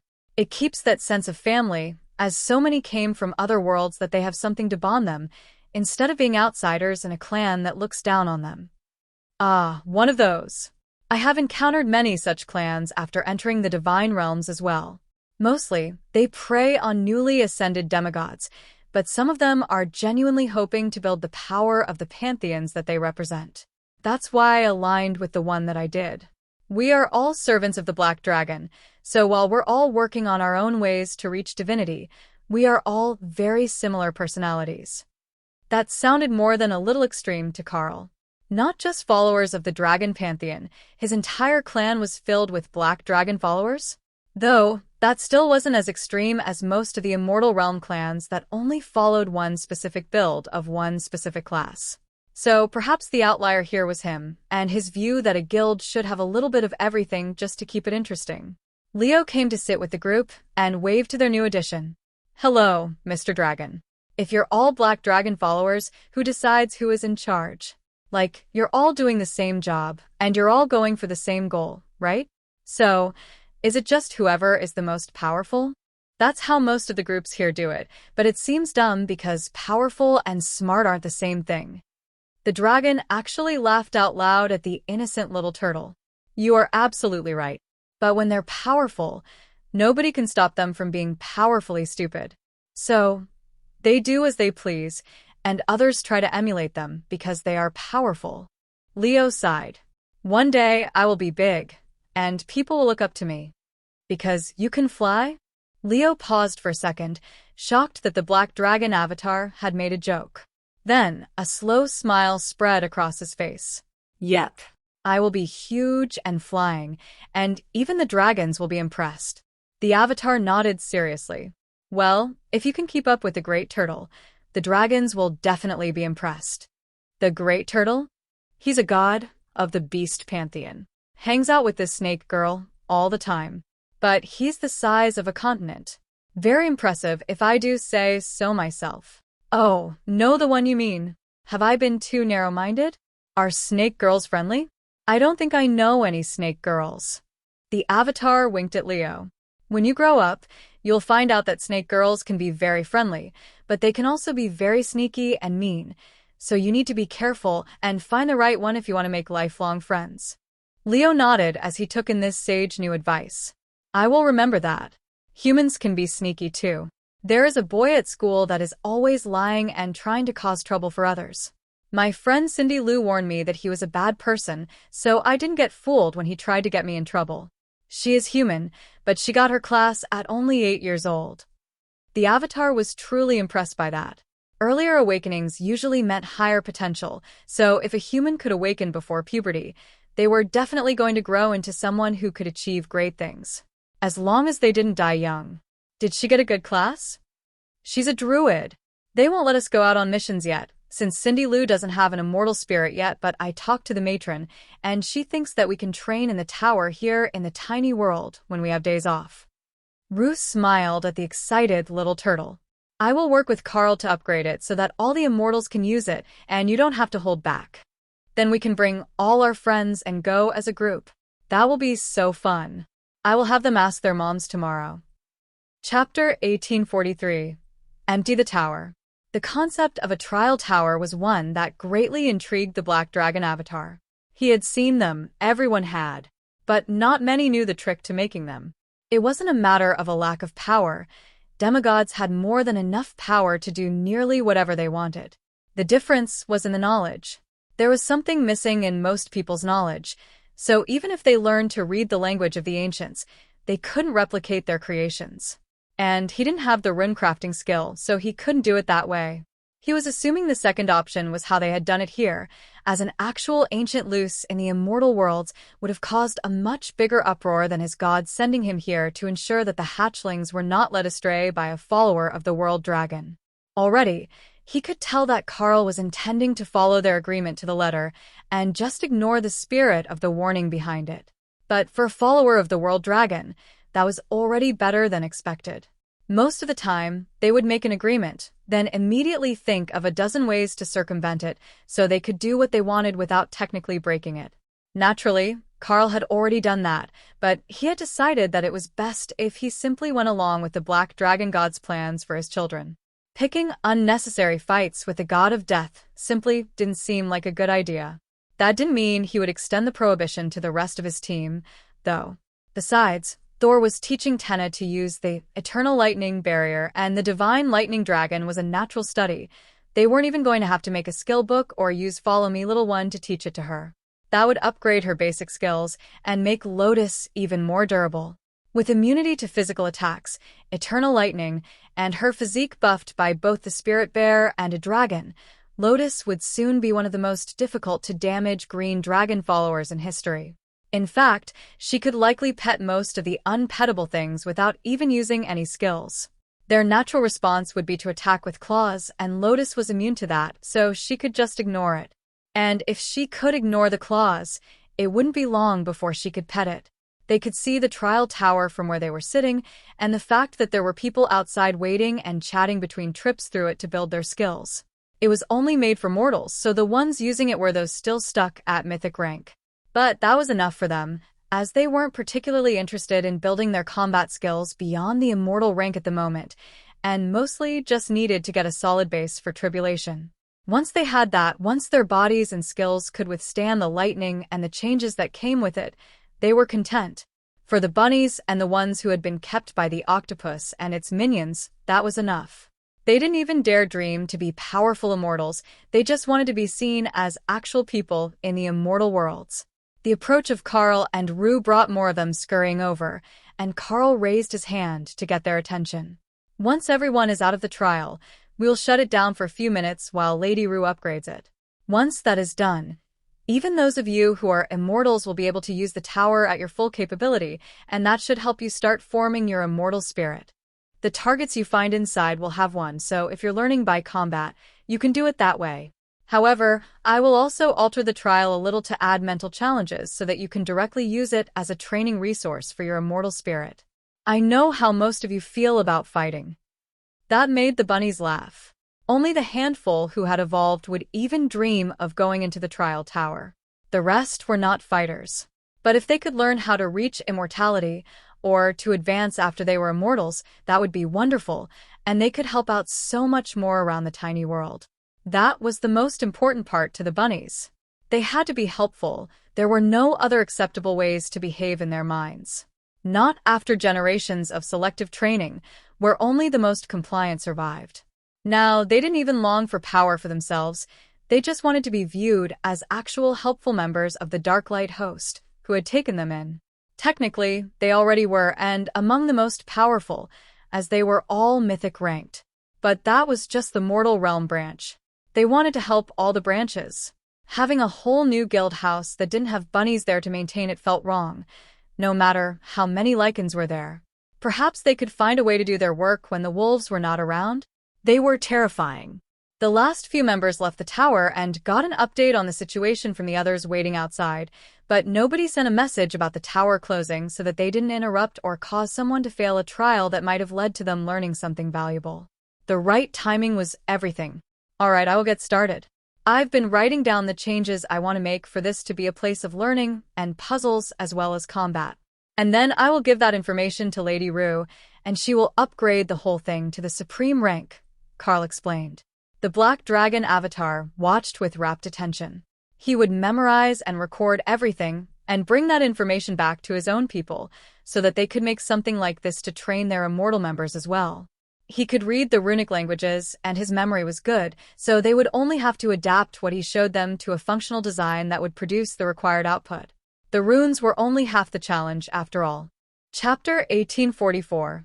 Fundamental Realization.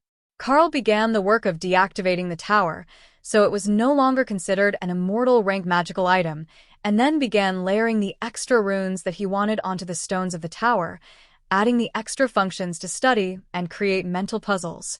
Those were all fairly simple additions, as they were just changes to the options for the existing trials within the towers, and the change was as much about intent as it was about the actual runes. But that was where things could get tricky. If Rue didn't fully understand what Carl was trying to do with the tower, then there was a good chance that her upgrade attempt would fail, or she would only manage to upgrade a portion of the trial. Though, even if she just upgraded the combat trials, that would likely be enough, as they were the only ones that involved dealing damage. Rue watched as Carl upgraded the tower, and then read the system message that he sent her. detailing the changes that he was making so that he didn't have to explain it out loud for everyone to hear. Keeping some things to themselves was better. If the Avatar was going to watch everything so that he could pass it on to his own people, they would make him guess about some of the aspects. It might actually be better, as it would lead to innovation, and the demigods of his clan would certainly have at least a few unique ideas about how a trial tower should work. And if they had new ideas about how it should work, then Carl could use those ideas the next time that he made a tower after seeing them. He knew his own limitations in the realms of creativity. He wouldn't presume that he had more unique and effective ideas than everyone else combined. Far from it. In fact, it appeared that he wasn't even going to be considered the most innovative in this branch of the guild, as Kara and Rue were conferring about changes to make to the tower as it was improved to the supreme rank. They were trying to hide their conversations, but Kara wasn't that good at hiding her thoughts when she was talking to other people, and Carl suspected that she was keeping them open so that she could get additional input from Ray on the topic of trial alterations. They had both helped with the original building of the tower, but now they had more ideas about what could be added to it, and little things that could be changed to make the trials more exciting, since they were rebuilding it anyhow. Carl had made the basic changes to the runes, as he had done the first set, and understood them best. But Rue would be the one that made the finalized version, as she was the one at supreme rank, so her vision would be the one that created the finalized trial. And while Carl had many great ideas about trials, Rue had spent thousands of years at war in the immortal realms, and her knowledge of battle tactics was far superior to what anyone else in the group possessed. With that extra experience, she could make trials that would test the group in all new ways, forcing them to think in new ways and making the upper levels difficult on a level that was completely unrelated to the actual targets. Scenarios that were designed to be similar to the most effective traps she had experienced or learned about, where trial targets had complementary abilities that could overlap into something unexpected or use terrain in unexpected ways, would make the entire experience far more realistic. The tower would no longer be a simple test of power, but also of intelligence, adaptability, tactics, and versatility. Not every class would even be capable of reaching the top levels anymore, no matter how overpowered they were in theory. If they didn't have the range of skills to overcome the worst things that Rue and her faction had survived, they wouldn't ever pass. And then there were the puzzles. Carl had implemented many great ones that would help with comprehension, but Rue had learned in a different way, so they would have 2 different sets of training scenarios, as well as a wider variety of challenges for everyone to work through.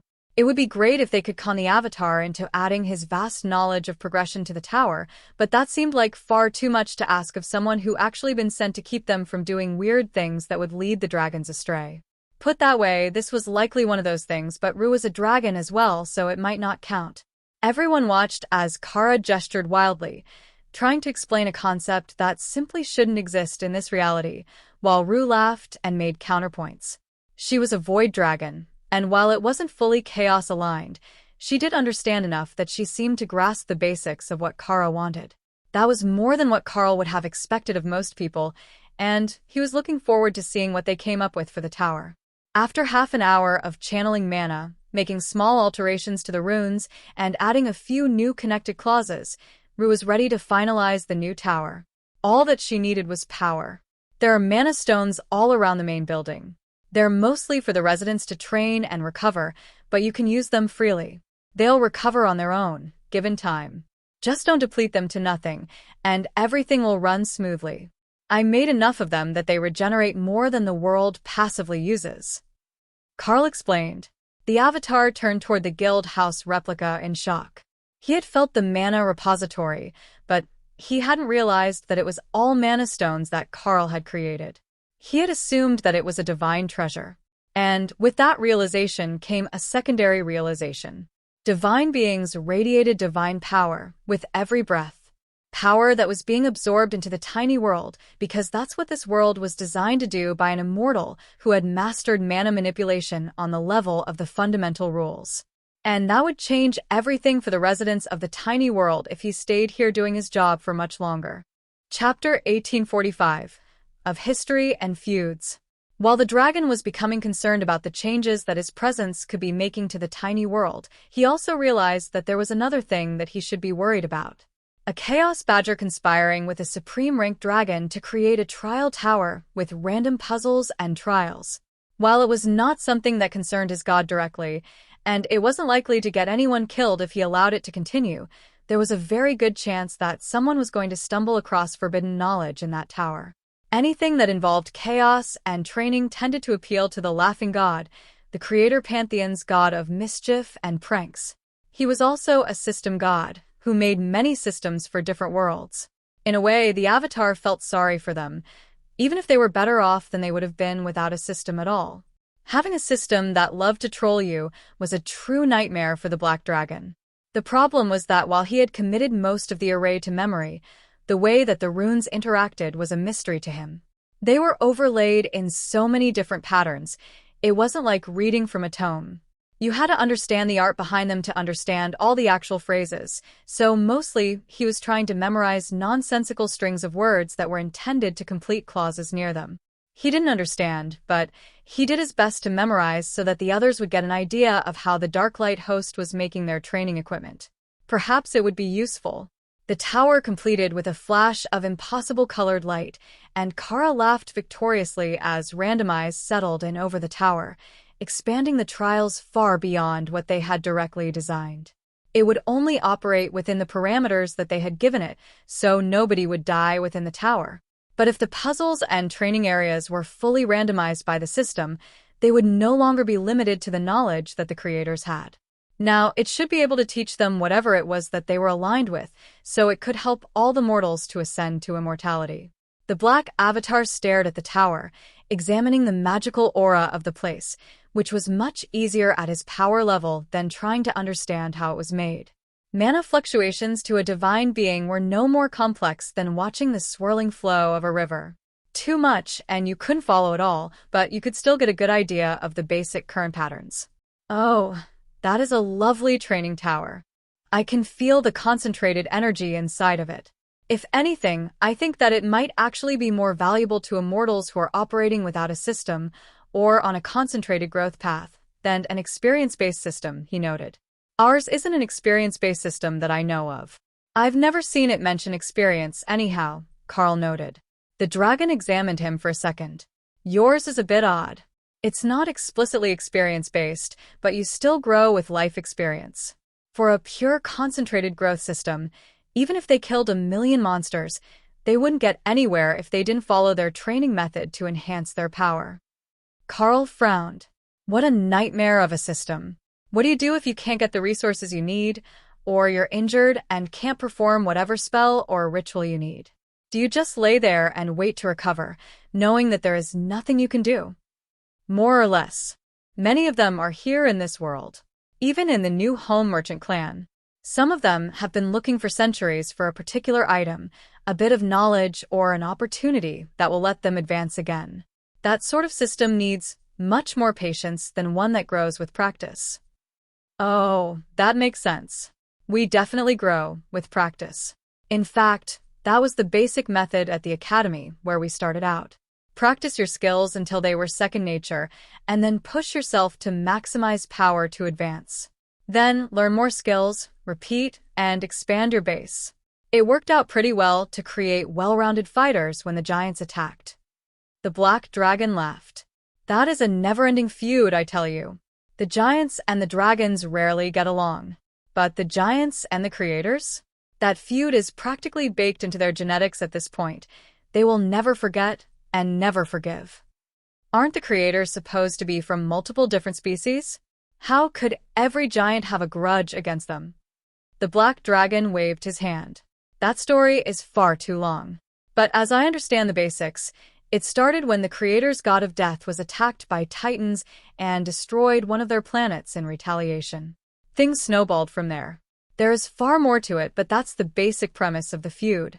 Both sides feel justified in their hatred, and because the gods hold a grudge, the two sides are constantly at each other's throats. Carl sighed. Who knew that even the gods held grudges? Nobody holds grudges quite like the gods. You see, there are so few major gods that they never forget slights from each other.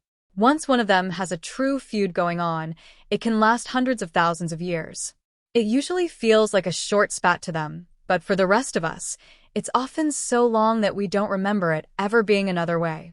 The feud between the creators and the Titans, though, that is different. Even the various seer classes, the oracles and foretellers, they all talk about how such a feud will never be resolved. Carl shrugged. Well, the feuds of the gods are still far beyond my pay grade. You might be close enough that it directly affects you, but for us, it's more of an abstract concept. The giants are a nuisance species in general, regardless of the reason. That made the Avatar laugh. See, that's the side effect of the feud. For those not aligned with the creators, the giants don't seem as reprehensible. Chapter 1846, Children of the Fertility God. Why don't we send some of the bunnies in to test the system? They can pick the new training and educational options to be sure that they work. If it glitches, they can just come right back out without fighting. Rue suggested. The bunnies rushed forward, then stopped. How many of us can go inside at once? About 20. If it's a combat stage, it takes more magic and more of the space.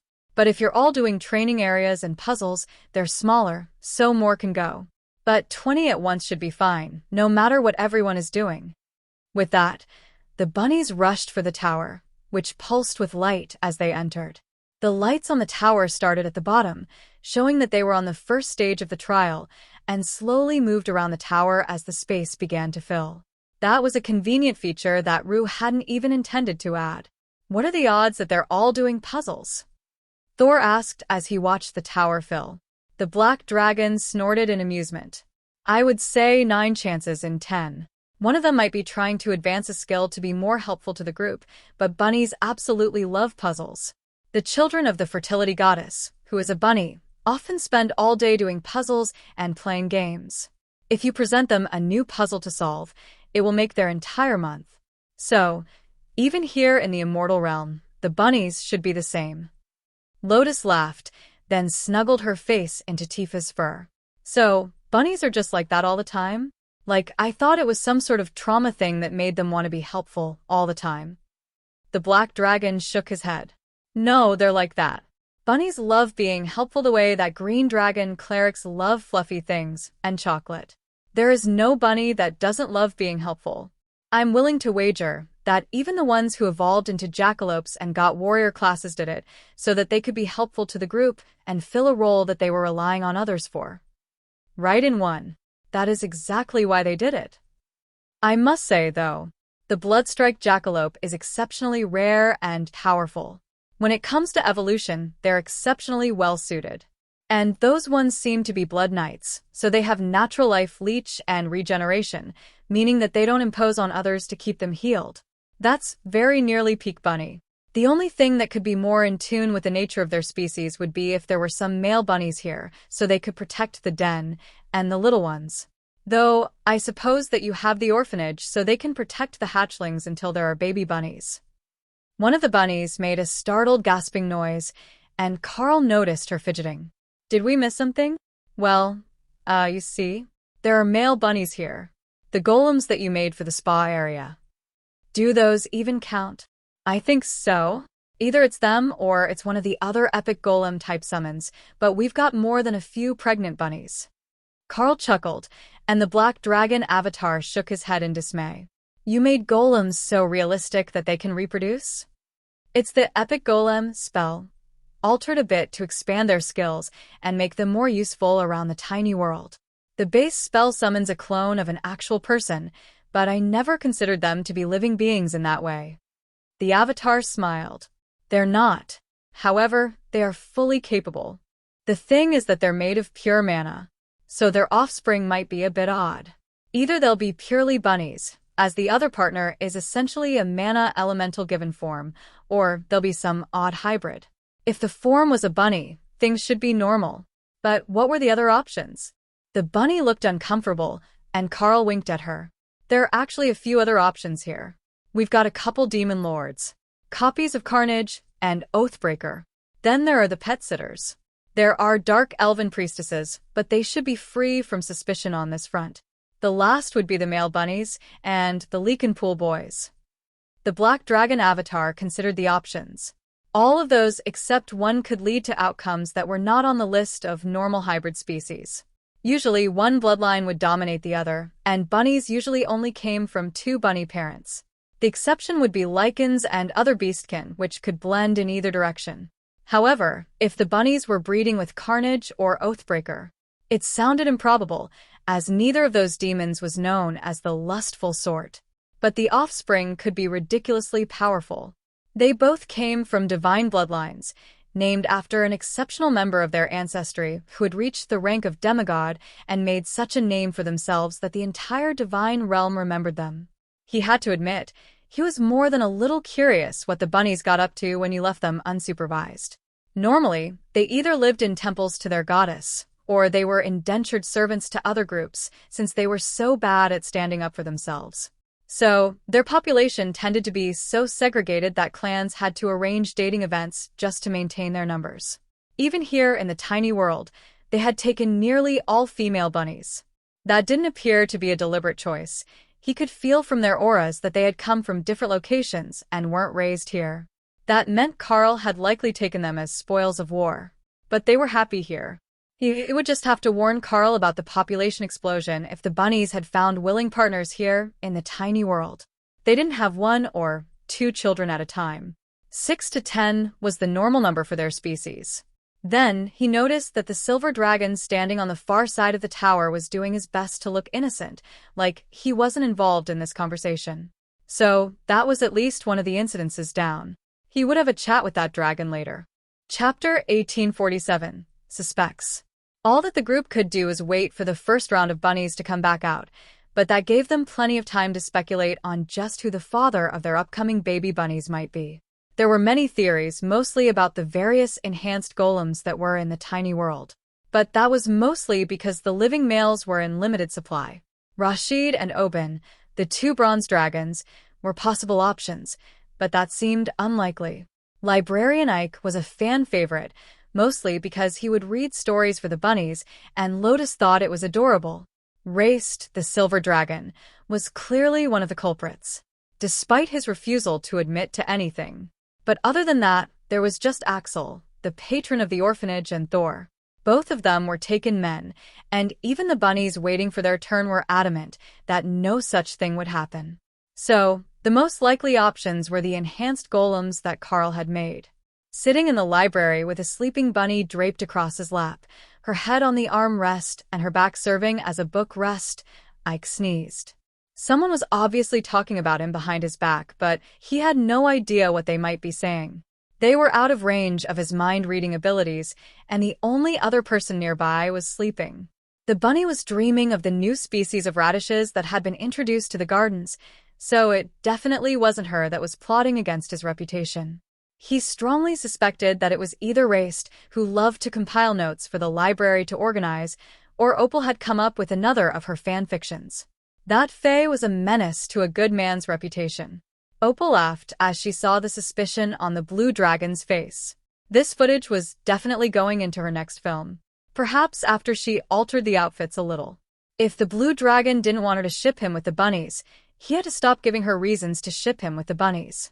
And that wasn't going to happen. They loved story time. But Opal was also curious about which of the constructs had managed to impregnate the bunnies. If she knew that, she would know how to tweak future creations so that they were either more or less fertile depending on customer requests. That could actually be a lucrative market if she coordinated with the puppeteers among the bunnies. Unlike Kara, Opal didn't actually care about the money. She wasn't the loot-obsessed sort. However, if she could spread an army of Darklight Host-branded companion dolls across the immortal realm. But more than that, the possibilities for inspiration were endless. Staying here in the tiny world was great for content, but she really did need to spend a bit more time in the clan compound while they had more visitors. With an influx of guests, there would be one-night stands, whirlwind romances, fated reunions, even tearful dramatic breakups and heroic interventions by spurned suitors. Everything that a cultured romantic like herself could ask for. Carl heard Opal's thoughts on the matter and waited to see if she had any unique guesses on the answer. She loved to observe the various situations around her, while Carl opted to give everyone privacy and not closely observe the occurrences within the tiny world. If he wanted, He could see everything, and Opal made full use of that connection. But nobody else did. In fact, most of the others weren't even capable of it. Skills were shared among the team, but while Carl had a skill that made him compatible with everything that his beasts were compatible with, that didn't go both ways. So, there were still some limits on what the others could use and do with his abilities. Kara seemed to care very little about limits, and mostly used whatever she pleased, whenever she pleased. But the others each had a specific portion of his skill set that they could access. All this talk of fertility had dragged Remy out of her research lab, and the Naga had appeared next to the Black Dragon avatar with an armload of measuring devices and a notepad. These were the days that she was glad to have 4 arms. She needed them all if she was going to measure the aura he gave off while properly taking notes. If her suspicion was right, the aura of divinity might be just the thing that she needed to complete a fertility charm that didn't use nature magic. The immortals from species that were slow to reproduce would pay well for a pill that would greatly improve their chances when nature magic struggled. Good afternoon. The Avatar greeted the curious Naga, unsure what she was up to. Hello, Avatar. I'm just taking a few readings from your aura in the name of alchemical research. Do you prefer not to socialize with the rest of the group? Actually, I enjoy being around people. I've got a whole team down in the labs to talk to. I just get a bit focused on my work and forget that there is a world outside the lab. That reminds me, it should be almost time for a dungeon or something, right? We haven't gone on a trip for some time. Were you sent here to make sure that Carl wasn't trying to get a baby dragon? I figured there would be one of you soon enough after Lotus got one. The Avatar chuckled at the distracted tone Remy was firing off questions in while she wrote her notes. Indeed, I was sent here to make sure that Carl was not intending to subvert the hatchlings into following another pantheon. While the world dragon is a dragon in the most literal sense, he is not a part of the same pantheon. Letting the young ones be corrupted was deemed unacceptable. Remy nodded as she continued to scribble notes. That makes sense. While Lotus is questionable as a guardian in many ways, she is a follower of the green dragon. Hey! Remy shrugged all 4 shoulders. What? Am I wrong? If it was possible to suffocate to death in fluff, you might have done it by now. Ophelia burst into laughter, while Lotus glared at Remy. I will have you know, I contribute to this group. I didn't say that. You're our best healer, and arguably our best chef as well. But if you didn't have a werbear to cuddle you, there is a solid chance you would end up in the lake, sleepwalking toward the prospect of new friends. Lotus frowned. She couldn't argue with that. Tessa had often stopped her from sleepwalking out of the room by blocking the door. Chapter 1848. Educational Facility. The first bunnies came out of the tower about half an hour after they had entered, and they were all super excited to tell the world about the changes. I got to play a game of 3-dimensional chess. It was so much fun, and when I reviewed the winning moves, I realized that what they played was a better version of my power matrix. Now, I just need to go make some changes, and I'm pretty sure that my growth will take off. One of the other bunnies nodded. I played a game about the various properties of magical ingredients, and it gave me a new recipe as a reward. The tower gives rewards? I thought it was just a trial. The Avatar asked. Yep. It gives rewards now. It's pretty neat. I don't know if they're built in, like something that the Carl knows and left for us, or if they're from the gods, but we get rewards of some sort. Now both Remy and the Avatar had notepads out, and the sight made Dana laugh. They both had matching focused expressions on 2 very different faces. The Avatar's transformation was human, while Remy had a head more like that of a cobra, as all Naga did. There was a bit of difference, but the shape was still distinctly serpentine. But somehow they matched. So, that combination is enough to trigger a system reward for the trials? That is absolutely fascinating.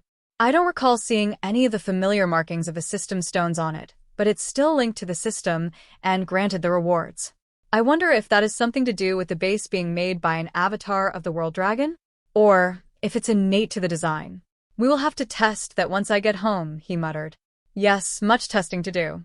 This divine energy aura contains an essence of life that is different than any form of healing or growth magic that I have encountered before. More testing is needed, Remy agreed, on a completely different conversation than the avatar beside her. More bunnies began to chatter about their awards, talking over each other. That wouldn't stop Remy from taking notes, and Carl was doing a fairly good job of keeping up with what everyone got. Mostly it was advice and knowledge. None of them had brought a tangible item out with them. That might be a limitation of the trial tower. Unlike the one that they were planning for the guild village, this one wasn't designed to give out loot. There was no need when everyone who visited it lived in the tiny world and could just ask for whatever they needed.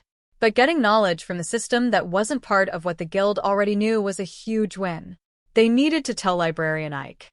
He would have a great time with the bunnies, listening to all their stories as they explained what they had learned. All new knowledge was a win for the Blue Dragon, and there was plenty of it today. And there was more coming, as there was another batch of bunnies in the tower already. They were entering as soon as someone left, keeping the tower at full capacity until they had all had a turn. Then the lizard folk and demons wanted turns, and the dragons would surely be mixed in there somewhere. In fact, Yuan might be in there right now. Carl didn't sense the little dragon nearby, and he wasn't in the guild village or the clan compound. At least not where Carl could sense him. Yuan might like to wander, but he didn't usually do it alone. Tenno was still here, so he was likely in the tower, not outside somewhere. Sure enough, 10 minutes later, Yuan came out of the tower and immediately flew over to his friend to explain to her about this super cool special event that he got to experience. Apparently, the tower had given him a demonstration of the practical uses of death magic for purification, which he had never even heard of before. Naksha knew how to do it, but it wasn't on the curriculum for young dragons. She hadn't expected Yuan, who was always less than diligent about studying, to grasp the concept so quickly. But it seemed that the tower had a knack for teaching in a way that the little dragon could understand. Or a method that could keep his attention long enough for him to understand it. That was Naksha's greatest challenge lately. She was teaching him things that black dragons needed to know about their powers, but that meant Tenno was doing different lessons, and there were no other young black dragons, so he had nobody to talk to during the lessons, and that made him much more prone to wandering off or losing focus when he got excited. In Naksha's mind, that was simply a failure of scale. If they had more baby dragons, they would have multiples taking the same lessons. Most of the other lessons had a dozen or more hatchlings in them, which made it easier. But the black dragons needed to learn to control their aura much earlier than others, or they could accidentally kill the plants and small creatures. In a place like the tiny world, where everything was a high-grade magical resource, that was a disaster. Worse, it could corrupt the elements of plants he was near. And then they would end up with useless ingredients all over the tiny world. Ones that couldn't be used in alchemy or even eaten because of the death energy in them. It was highly toxic to most species, even if it was harmless to the black dragons.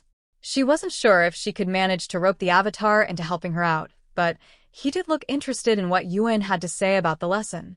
The prospect of having the system help them out with training had intrigued the divine-ranked dragon, and he was determined to get as much information about this new tool as he could. The followers of the Creator's Pantheon had been keeping this good stuff to themselves in the divine realm, but soon he would know the answers that his clan's artisans needed to make their own. Chapter 1849 Igor. While the other black dragons thought of ways to properly raise Yuan, who was more interested in exploring, the recruitment event at the new home merchant clan was moving into overdrive, as the older cultivators had mostly finished their challenges, and now they were into the newly turned adults and the teens who were looking for a clan. Those were the ones that the clans really wanted.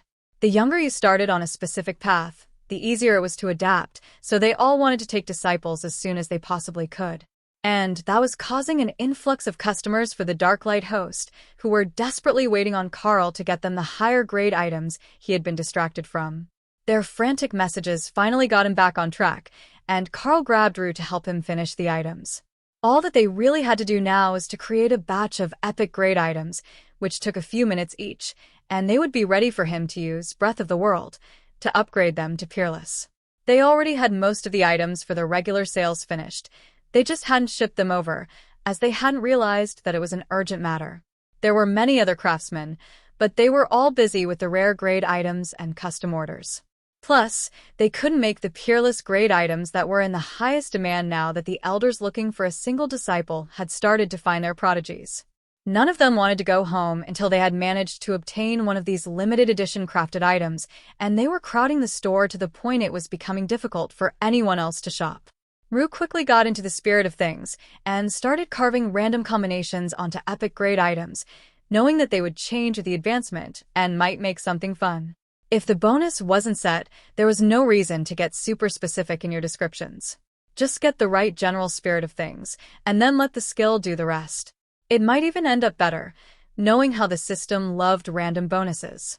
While he absently answered Yuan's questions, the avatar of the Black Dragon watched the two of them work, wondering what sort of insane person would buy an item that caused both petrification and testicular torsion on hit. Kara thought it would be hilarious when she suggested it to Rue. Carl and Rue both finished making a dozen immortal rank epic grade items with different bonuses, and Carl gathered them together, so he could use the skill in bulk. Both Kara and the avatar watched with tense anticipation as the skill was activated, and the items underwent a fundamental transformation as Carl drained a massive amount of his mana to upgrade 24 epic-grade weapons. With a victorious cheer, Kara ran forward and grabbed the wand that she had Rue create. Poking Stick of Crippling Anxiety's cursed item. Immortal rank, Peerless grade. Adds a secondary effect to all skills that causes crippling anxiety to the target. The mere thought of retaliation or decision-making has a chance to cause paralysis, and any actions taken against the caster will cause crippling agony and have a chance to inflict a constant health drain of 1% maximum health per second for 10 seconds. Usable only by creatures of a chaos plane. Yes. It's perfect. The avatar stared in horror at the weapon in her hands. While the status effect were not guaranteed, the wand was an absolutely horrifying weapon that caused 0 actual damage. Most of the time, the level of mental fortitude that it would take to ignore that spell effect was immense, and in the hands of a creature like a Chaos Badger, who surely had more than a few ways of weakening mental defenses, it would be catastrophic. But that was not the only truly odd item in the pile. Igor is currently in the form of a simple broadsword. Immortal rank, Peerless grade sapient weapon. Soul Drinker. When activated, Igor will cleanse the soul of impure targets with dark flames, then absorb the purified energy released to improve his own power. Adds 200% base skill damage as Dark Flame damage, deals double damage against water element targets. Hawk cheered in victory as the broadsword that Carl made with Dark Fire and Life Steal on it evolved into a sentient weapon. It was good before, but it was astonishing now. Igor would be a good friend to someone. You know that you can't just sell that to some random cultivator, right? The avatar asked. Carl stared at the sentient weapon, which flickered with blue flames in recognition. I suppose that you're right. In the wrong hands, Igor would be a menace. We should probably find just the right person to have him work with. I could give it to one of our own people, I suppose. Perhaps one of the new kids? Maish might be a mismatch, as her primary skills aren't flame-based. But Lucille is a wolf lord, and Igor should add dark flame damage to her golems. 8 werewolves with dark flames would be pretty overpowered. The avatar frowned, looking for someone with common sense to back him up. You couldn't just give a sentient weapon to a child. There was absolutely no way that could possibly end well. Why don't you sell Igor to me? I will find him a good home among the junior acolytes of the Death God. It's a dark flame-based sentient weapon, so it should be at home in a shadow and death element environment. Carl shrugged. He hadn't been intending to make a sentient weapon at all. Normally, that should take a deliberate trigger, unless the weapon was particularly well suited to the evolution. Or random chance intervened. I don't see why not. Keeping a sentient weapon happy can be difficult, but I'm sure that you can do it. The avatar looked to his right, where the Haint Claw was currently helping a group of druids to plant trees. Keeping a sentient weapon happy was difficult? Wasn't Carl making his due menial labor? Chapter 1850. Bites the Hand. Sensing the attention of the divine dragon on her, the Haint Claw looked up from where she had been planting saplings cut from her own branches. In this environment, they should grow up into Haint Treants, not bonded weapons, but proper living plant monsters with very similar skills to what she had. That would be perfect, as the living weapons were considered an inferior form of the Haint Treants, created from a cutting and bound to the system. The Avatar didn't seem to have any intentions of stopping her, so she ignored his intentions and went back to her work, while the druids used their magic to help the saplings take root in the fertile soil. Once they had a full grove of Haintrance, nobody would dare threaten the tiny world again, she assumed. With a skill set that included Soul Steel, Force Slam, and Ghost Fire, they were a terrifying force to engage, especially when they were the forest that you were fighting in. The Avatar collected Igor from the blanket where Carl had done the advancement and opened a small portal home. Nisha, I have found you a weapon for your test of skill. Bond with Igor and help him advance to legendary rank, and you will understand what you need to about the nature of dark fire. The teenage black dragon stared at the sword for a moment, before Igor flew over and poked her finger, testing her to see if she was worth bonding with. But she was a dragon born in the divine realm. Her essence was incredibly powerful. There was nothing to complain about. Hey, what are you doing trying to bite me at first meeting? Plus, you burned my finger. Igor remained unrepentant and did not answer her, even mentally. I see that this will not be an easy mission. I understand, Avatar. I will succeed in this task. Then the Avatar closed the portal and smiled at Carl. She's a fire mage, but she's been having some issues with the difference between the fundamental rule of fire and the divine law of fire.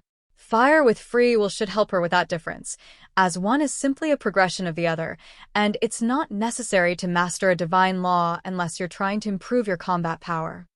He seemed to realize that he had said more than he really should have regarding the divine realm, but it was too late to take it back.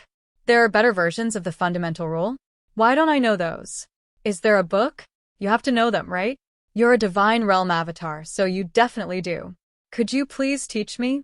Yuan asked, rattling off questions. The Avatar patted the little dragon on the head. It's too early for that, little one. You have to already be divine to master the divine laws. You can't grasp them without fully understanding divine power, which you can't do until you can use it. So, keep working on things in stages, and you'll make it there eventually. Yuan sighed.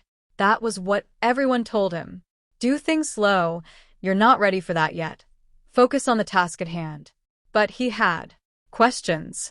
If he hung around the Avatar long enough, he was bound to let things slip. He didn't know what the matron and Naksha were trying to keep from Yuan, as so much of it was casual knowledge where he came from. So, it was just a matter of asking the right questions to get all the answers that he could before the powerful dragon left. He didn't know how long the Avatar would be here. Usually they left in a day or two, but even that was plenty of time for him to ask questions if he skipped his afternoon naps. Yes, that would give him at least 2 more uninterrupted hours to ask questions. The Avatar saw the little dragon's mental calculations and already knew what Yuan was planning. But he also knew that the more questions he asked, the more he would wear himself out trying to understand the answers. And with a tired mind, the naps would become inevitable, and eventually, he would get too mentally exhausted to keep going. Carl sorted through the peerless grade pile and selected 4 warrior-targeted items, plus 1 healer and 1 caster-focused item, then added them to the shelf in the guild store. Avatar, my apologies. I must go tend the store. Please enjoy the hospitality of the Darklight host. They will take care of your every need while I am away, and I am certain that your concerns will be settled by the end of the month. Carl didn't see the look on the Avatar's face as he left, but the look of pure dismay made Dana laugh. The Avatar knew that he would be stuck here for at least a few days, but a whole month? Carl was just angling to have him passively donate divine energy to the tiny world for as long as possible. Perhaps if he just took the little dragon with him, that would solve the Death God's concerns? But if that was the solution, the god would have almost certainly told him to go collect Yuan, not to observe Carl and ensure that he was not actively trying to pull Lotus's bonded dragon into his sphere of influence. The interactions between the gods were always more nuanced than they explained to others, but even the Avatar couldn't quite grasp the extent of the concern underlying this situation. Chances were that the incident that triggered the reaction simply hadn't happened yet in the immortal realm, but had been seen in the divine realm, where time flowed differently. So, Carl and Yuan, plus the other members of the Darklight host, had no idea what they had done to get the Death God all riled up. And because they had no idea what they'd done, He couldn't ask the gods to tell him because if he knew, and it hadn't happened yet, there was a chance that he would accidentally cause it to happen by trying to stop it from happening. Which was one of the many reasons that seekers of the various dragon gods rarely asked questions and simply executed orders when they got a mission. It was better to take it on faith that things needed to be done than to delve too deeply into why. Chapter 1851. Arrogant Paladins. Carl had just returned to the store with Rue, who was hiding upstairs where customers couldn't see her, when a sudden wave of power caused the frantic crowd to part. Four men in matching white tabards with golden sun emblems on the front stepped through the door, glancing disdainfully at the customers. The crowd all seemed to know who they were, though Carl had never seen anything about a clan or sect with that emblem here. The leader of the group, a supreme-ranked man with a carefully shaved and waxed head and a prodigious mustache, stopped in front of the counter. He still had that same disdainful look as he did before, and Carl already knew that there was going to be something dumb coming out of his mouth before he started speaking. That look said that he hadn't even considered doing the smart thing. Should you not be bowing before the patriarch of the Church of Light? There it was. The avatar of the world dragon bows only to the creators. Now, if you're here, you must be customers. What can I help you with? The man seemed taken aback, and two of the other men moved to flank him, going for an intimidating look. Carl sighed and activated bestial raiment so that his guild tabard would show. Friend, you don't want to go down that route. The Darklight Host is not a guild that is easy to bully, Carl warned. The moment that he saw the tabard, Carl saw that the supreme-ranked man was instantly recalculating the situation. He must have heard that there was good stuff here and thought that it was just a crafting guild under the loose protection of the New Home Merchant clan, who were currently too busy with their intake event to deal with threats to allies. The bald Supreme cut off whatever he was going to say next, and Carl noticed that he was paying attention to something others couldn't see. Likely sending or receiving guild messages. You Scent of the Divine, he finally stated. The guild has a friend visiting from the Divine Realms for a few days. Nothing major. Just a social call. Now, can I get something for you? What does your order specialize in? I'm afraid I am not familiar with your combat styles. Carl's response shocked the customers, and Carl faintly heard Rue laughing upstairs. Using the Black Dragon avatar, who had come to ensure that he wasn't breaking a divine command as a way to flex on others, was a particularly ballsy move. But given that it was the avatar of the Black Dragon, he likely wouldn't even be mad about it. The Black Dragon rarely complained when there was a fight. The visitors were silent for a few seconds, sorting out their new strategy, before the leader finally decided that he wouldn't be able to intimidate Carl. Everyone else in the shop was terrified and suppressed by his aura, but it didn't seem to touch Carl. The Church of Light was also aware that the Darklight Host had a supreme-ranked Leakin in their ranks, though the man was crippled and wouldn't be fighting at full output. It was better not to find out why Carl was so confident. We wish to exchange holy stones for equipment suitable to paladins and clerics. Carl smiled. Of course. Now, I'm short of supreme-ranked items at the moment, but I have a half-dozen pieces of peerless-grade immortal gear that should suit your people. Please take a look. I will put them in the upper cabinet for ease of viewing. Nobody missed the way that Carl casually dropped the possibility of them having a supreme-ranked craftsman in the guild. Naturally, it was assumed that the Leakin pack leader was the one he was talking about, and that would be enough to shake the entire foundation of the New Home Merchant clan.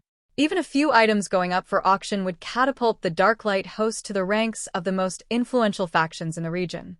The whole room silently stared at the new items that were in the display case. Only one was what was there before, as it was aimed at a cleric, with an effect that added both cleansing and purification to all healing spells cast. One would take care of poisons and toxins. One would take care of curses and dirty clothes. An all-around useful item for any healer, and Rue is already planning to make another like it for Lotus. The crazy little priestess was the core healer of the group, so it only made sense to improve her healing in ways that others wouldn't think to try. But for the visitors from the Church of Light, the collection of items that were warrior-focused, but buffed skills using the same element as the previously activated skill were just as valuable. Not many items were effective on holy magic, as so few craftsmen could use it. But these would increase all holy damage and healing starting with the second skill of a battle. That was the only element that their people used, so the bonus would always be triggered. Not only was it shocking that Carl had something that was actually perfect for their people, he also had so many of them. They were actually items he had made earlier for the most part. They weren't considered to be among the best items that came out at Peerless. Almost everyone wanted ones that gave bigger stat buffs or targeted a signature skill for a huge boost. Those were the ones that were in high demand, especially ones that had a high-ranking skill on them that the user might not already know. Getting a top-grade items bonuses and a new skill at the same time was huge for those from a smaller clan. The four from the Church of Light nodded as they examined the dozen items on display. We will take all of them. Wonderful. Who will be paying? For these sorts of purchases, I use the system interface to ensure fair trade value, but we can retire to the sitting room if you don't wish to expose valuables in public. They had already said that they would be paying by holy stones, which weren't highly valuable to those who couldn't use holy magic. But it didn't look like anyone here would dare to rob them. Chapter 1852. Fair Payment. The Supreme took out a large bag as Carl set the items on the counter and activated the system's trade function. The bald Supreme nodded in satisfaction upon seeing that Carl would let the system determine the value of the traded goods. That was uncommon, as most guilds valued items based on how much they could actually get for them. Market rates were never the same as the system's exchange rates, and items that were relatively low use often traded for a fraction of their true value. That was the case for the Holy Stones. On the other hand, Peerless grade gear was in high demand by basically every faction in the world, as it was incredibly rare for it to come from dungeons. At best, a dungeon might drop an epic piece every few visits. Never Peerless. He set a bag full of supreme-ranked holy stones on the counter, and the other customers in the room gasped in shock. Sure, he was trading for a dozen pieces of gear at a time, but to do it in all supreme-ranked crafting materials? That was insane wealth. The system informed Carl that the value had been matched after a few immortal rank holy stones were added to the pile, and he reached out to shake the Supreme's hand. Pleasure doing business with you. I will work to restock our holy element items in case your people need more in the future. If you need a bulk order, just let us know in advance, and I will ensure that we have someone dedicated to making as much of the order as possible. The bald man nodded, and the gear vanished into his inventory as Carl transferred the holy stones to Thor's space for storage until he decided where to put them. They could use them for crafting, but they could also use them to infuse a space with holy magic, which would help growth for cleric types. We will visit again. Then, the four of them turned in unison, marched out of the shop, and vanished through a portal the moment they were outside the guild house compound. You actually took supreme-ranked holy stones in exchange? A mage in the crowd asked. Of course. We can use them for crafting, and we have clerics in the guild. Holy stones work for many different pantheons. Even our young wolf lord will get a strong bonus if I use a supreme-ranked holy stone in a power-gathering array for a power matrix building room. Clearly, most of them hadn't considered that, or known it was possible. But if you could use the holy stone to align a runic array with divinity and then have the user align it to their own patron deity, it would definitely help build the power matrix, or even rapidly increase the strength of those with cultivation-based systems. The Darklight host really was too enviable. Carl changed outfits back to a casual black shirt and pants that Ray made, cut in the fashion of the Blue Elves, with the pant legs tucked into knee-high boots and the sleeves of the shirt rolled up. Leo highly approved of this fashion, but insisted that Carl add a blood-red sash around his waist to finish the look. Ray had plenty of those. The customers were briefly confused by Carl's choice of fashion. The sailors were generally viewed as a menace to society. But with the perpetual scruff of his beard and the completely void black eyes, it actually suited him more than if he had tried to look like an upright merchant. All right, who is next? I will put the first batch of items out again if you need Peerless gear. The customers crowded forward again, ready to argue for their purchase rights. However, the flood of epic-grade items that Carl placed in the side cabinets was getting more attention than the handful of Peerless-grade gear. It was all fantastic gear, worthy of being called epic. But it was obvious that the crafter had made duplicates of it, as there were many similar items, with only the levels of each buff varying.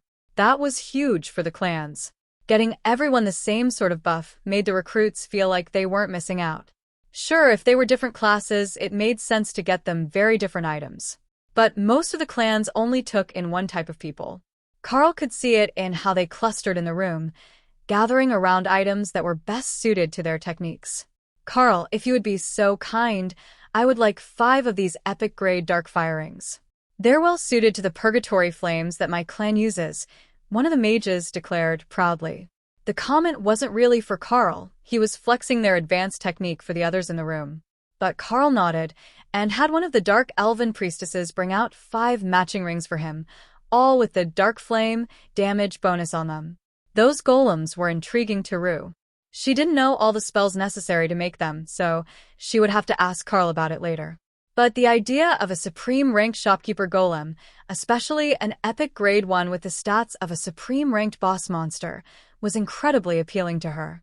Having just a few of those around the guild village would be more than enough to keep nearly every arrogant sect elder in line. Carl had thought the same thing, and Rue was a mage-type class, so she should be able to learn the appropriate golem-type spells. He just hadn't had time to teach her yet. Epic-grade items flew off the shelves for half an hour, as Carl and the 2 priestesses completed deals, doing their best to clear out the backlog of customers. Rue didn't want to appear in public, as she was supposed to be keeping a low profile after the disaster with her clan's downfall. But she began to work on new items for everyone while she waited. The dancing blade she made for Dana was the standard that she wanted everyone to have. Dana and Ophelia were covered, but she still needed to do the rest of the team, and then something special for Carl, if she could. The best items still relied upon him to use Breath of the World to upgrade them. But she could certainly do something interesting with the base item. Chapter 1853. Paranoid or Prudent. With Carl constantly refilling the shelves, and Rue making more of what was selling in large batches that had simple designs, the crowd began to rapidly disperse. There was only so much that they could afford, and now that they had what they came for, it was time to go back to their chosen disciples and finish the orientation rituals.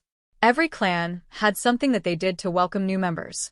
Some of them made a huge deal about it when they got back to the clan. Some of them had the new member take on a mission to prove their worth before they even got back to the rest of the clan. But there was always something to make the new member feel like part of the group. In Rue's mind, it was mostly just trauma bonding. But she also had very poor luck with clans in the past, and even her own had still maintained a form of hazing ritual to weed out those who would betray the clan with little motivation. It had worked wonderfully, and many moles had been eliminated before they could ever report back to their home clans. Usually, she wouldn't leave them dead. She would simply drop them on the far side of the continent next to an active treasure location and let them fend for themselves. If they were lucky, they got a reward. If they were not, they were killed by the others who were actually looking for the treasure. Carl finished with the customers that were currently in the shop, and then waited for the ones who had surely been delaying their entrance until there was less of a lineup. Many of the elders disliked crowds, and didn't trust members of other clans in such close proximity, especially given the constant feuds. As the room cleared, 2 peak immortals came in wearing badges with what Carl immediately identified as a recall spell on them. That was a whole new level of paranoia, in his opinion.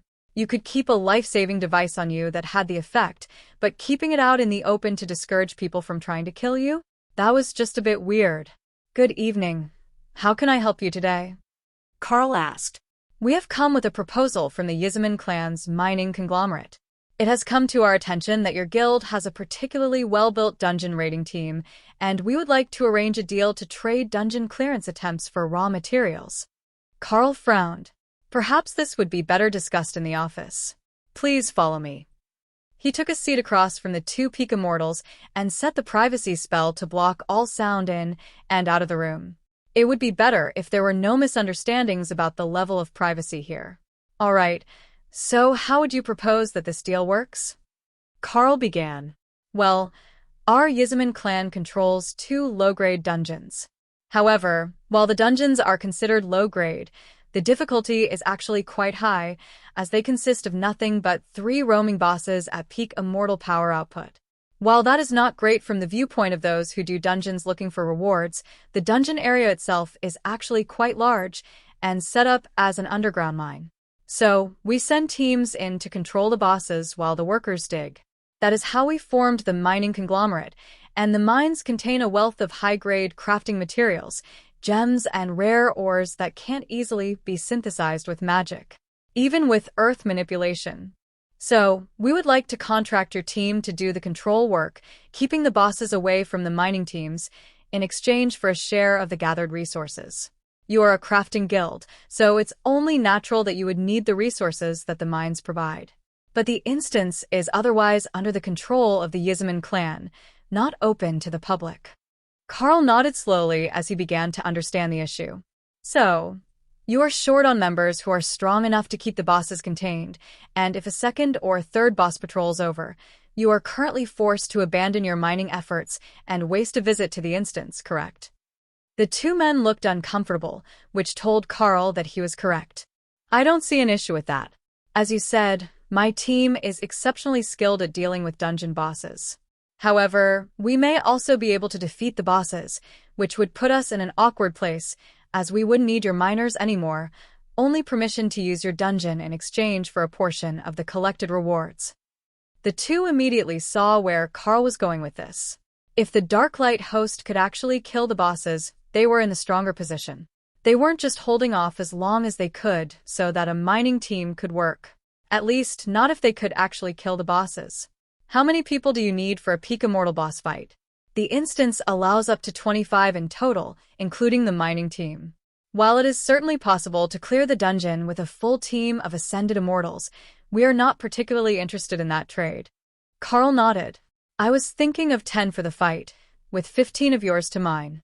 And then we take a share for protection, plus any extra that we can mine after the bosses are dead. Assuming that we can defeat them entirely, that is. The two men considered that. I think that can work. By the time that you finish the fights, a large portion of the dungeon should already be cleared, but clearing the entire thing would take 2 to 3 hours with 15 people. If you're willing to have your combat team help mine after the bosses are dead, we won't begrudge you what you can get, and we will pay the combat fee out of what is collected by our team. 25% by market value. No exclusions, but no more than half of any resource with more than 4 pieces. Chapter 1854. Resource Proposal. If that is the case, just let me know when you would like to go, and I will arrange a team that can do it. What are the bosses like, and what are their special attributes so that I can thoroughly prepare? As you noted, we are a crafting guild, so we do like to have the right gear for the right situations. Of course. The first boss is a tunnel worm, 30 meters long, highly durable, with hundreds of rows of razor-sharp teeth at the mouth end. It mostly relies on earth magic attacks, but if you can avoid being swallowed, the damage output is low, and the real challenge is the durability. The second is an earth golem, again super durable and earth elemental. Lightning does nearly nothing against the elemental, though it's quite effective on the worm. The third of the bosses is a chimera. Lion body, scorpion tail with wings. It can't fly much inside the dungeon, there isn't space. But the wings can inflict a wind attack that knocks targets down, and it is wickedly fast. It's vulnerable to fire and light magic, but immune to poison. The right gear makes all the difference. We did hear that there is a chance you've got a supreme ranked crafter in your guild as well. The pack leader of the Blackwoods pack. Carl nodded. He is not highly active, as he is currently working to recover from an injury, but there is a chance we might get a few supreme ranked items before the run. Depending on when it is, of course. Well, we were thinking that 2 days from now would be perfect if it's manageable for you. That is our usual day, as the dungeon is only accessible once every 7 days, on a cooldown from your last entrance time. Carl nodded. That works for me. I will arrange members from the guild, and possibly from the new home merchant clan, depending on the numbers and composition that we have. Rest assured, we will put together the right team for you. I assume that you will be on the team? Your status is rather unique, indicating that you have an abnormally powerful physique. So despite the fact that you are not yet an ascended immortal, I believe you would do well. Carl nodded. In fact, I will be on the team. There are a few who are lower level among our members, but have exceptionally rare skills that make their versatility far beyond what most would expect. We will trust your judgment. If it doesn't work out and you cannot handle the bosses, there are no hard feelings, but the arrangement will not continue. That's fair, Nobody wants to be locked into a losing contract. The two elders of the Yizaman clan smiled at Carl, who was making this much easier on them than they had anticipated. He hadn't even argued about the 25% rule, or not being allowed to grab all of a certain material that was particularly valuable to his guild. Most would have gone for the most benefits, but he was banking on the fact that his people could actually kill 3 peak immortal bosses, even when they may come at him more than one at a time. In fact, they certainly would, if the fight lasted more than a few minutes. Sometimes you could get the Chimera down fast enough to fight it alone, but the other 2 would never be completed solo. They were simply too durable. We will be around the clan for the next few days, so we will come see you in person. If you need us, we managed to get a room at the Central Park Inn on the 3rd floor at the New Home Merchant Clan. It feels odd to say that, given the distance, but that portal you have opened makes it wonderfully convenient to move back and forth between locations. Carl chuckled. If we had started setting up here just a few weeks earlier, we would have more accommodations available for the visitors. But we only recently moved in, and this year's intake event caught us by surprise. Anything less than a decade to get settled and properly fill out the population of a new branch is already considered quite exceptional. When we first settled our branch at Yizaman, there were 3 elders and 4 disciples. Over the course of the next decade, they only managed to gain 3 more. Then, the dungeon appeared, and they saw the opportunity to secure it before anyone else could. So, your guild branch is nothing to be ashamed of. Thank you for the assurances. We've been working hard to build up a solid base, and after taking in the Blackwoods pack, we've got a fair number of members. The only issue is that they're all just starting their training as craftsmen, so it will be some time before we're up to full capacity. I know that it looks impressive right now, but this is the result of many sleepless nights, and we're just hoping to have enough stockpiled to make it through to the end of the event. The 2 elders shook their heads. There is no chance of that. They will keep coming until you completely run out. The number of peerless grade items that they have seen this week is more than the last decade combined, which is why we decided to come to you for this proposal. You will definitely need the supplies, and we need to give our teams a break. They have other things to do, as they are all elders of the clan. But your guild branch is new enough that you don't really long-term issues to solve yet. That is true. We've got all brand new problems to solve. Those are the best ones because there is still a strong belief that one day soon we will be able to sort them all out. Carl rose and shook hands with the Yizaman clan elders and then sighed deeply. Time for me to get back to sales. I will see you in a few days. Chapter 1855. Flex the Skill Merger. Once the shop was quiet again, Carl began making his plans for a team. There were many people in the Darklight host who could use a share of the resources that were in a mine-type dungeon. There were not many who could actually fight a trio of peak ascended immortal bosses. Peak immortal humans were dangerous enough, but the bosses were not only physically stronger and far more durable, they also tended to have a higher maximum damage output. So, he couldn't take anyone who wasn't at least an ascended immortal, unless they had an advantage like him or Dana in that they were very difficult to damage. That was what he was counting on to get him through the event. While he was very strong for a void immortal, Carl knew that he was not legitimately on the level of a peak immortal beast or monster. However, there were some things that he could do to level that playing field. He was a beast master, or he had been. He didn't fight alone. Plus, he had the ability to synthesize new skills.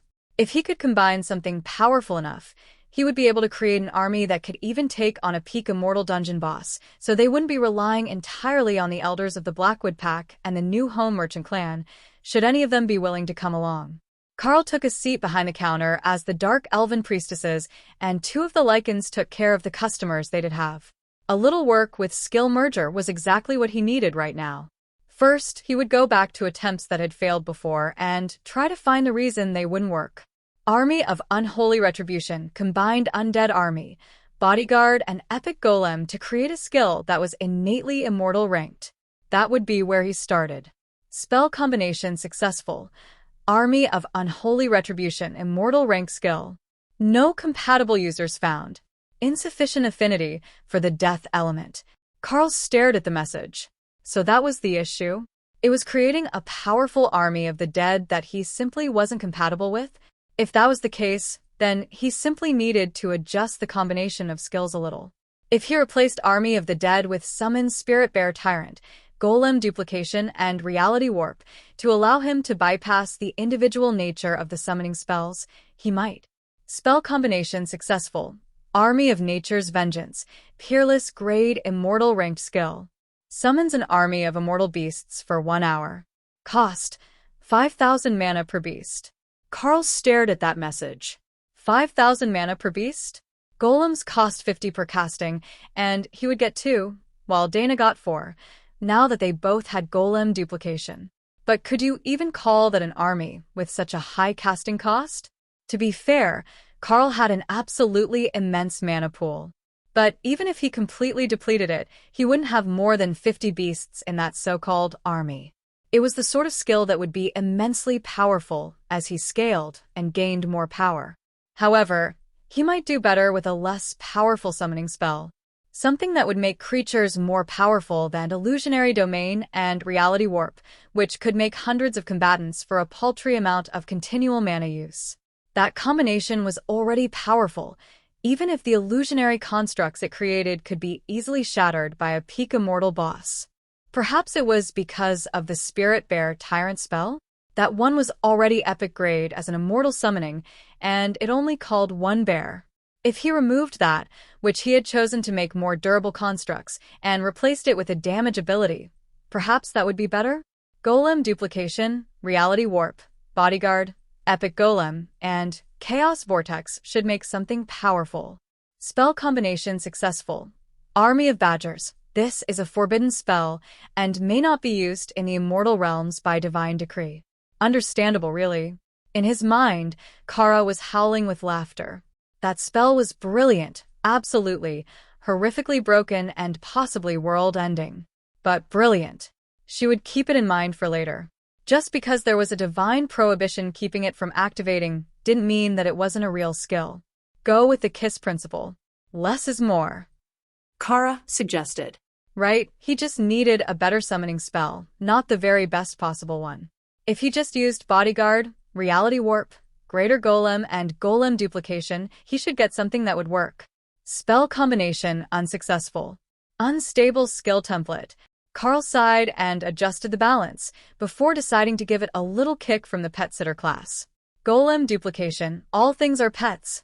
Greater Golem and Elemental's Wrath, to ensure that he got something with enough combat power should do it. Not as good as what he had in mind, but workable. Spell combination successful. Guard Pets, summons immortal beasts to fight on behalf of the World Dragon's avatar. Cost: 100 mana per combat pet, 200 mana per comfort pet, 1,000 mana per intelligent pet. Usable only by the pet sitter class and ancients. I see great potential in this skill.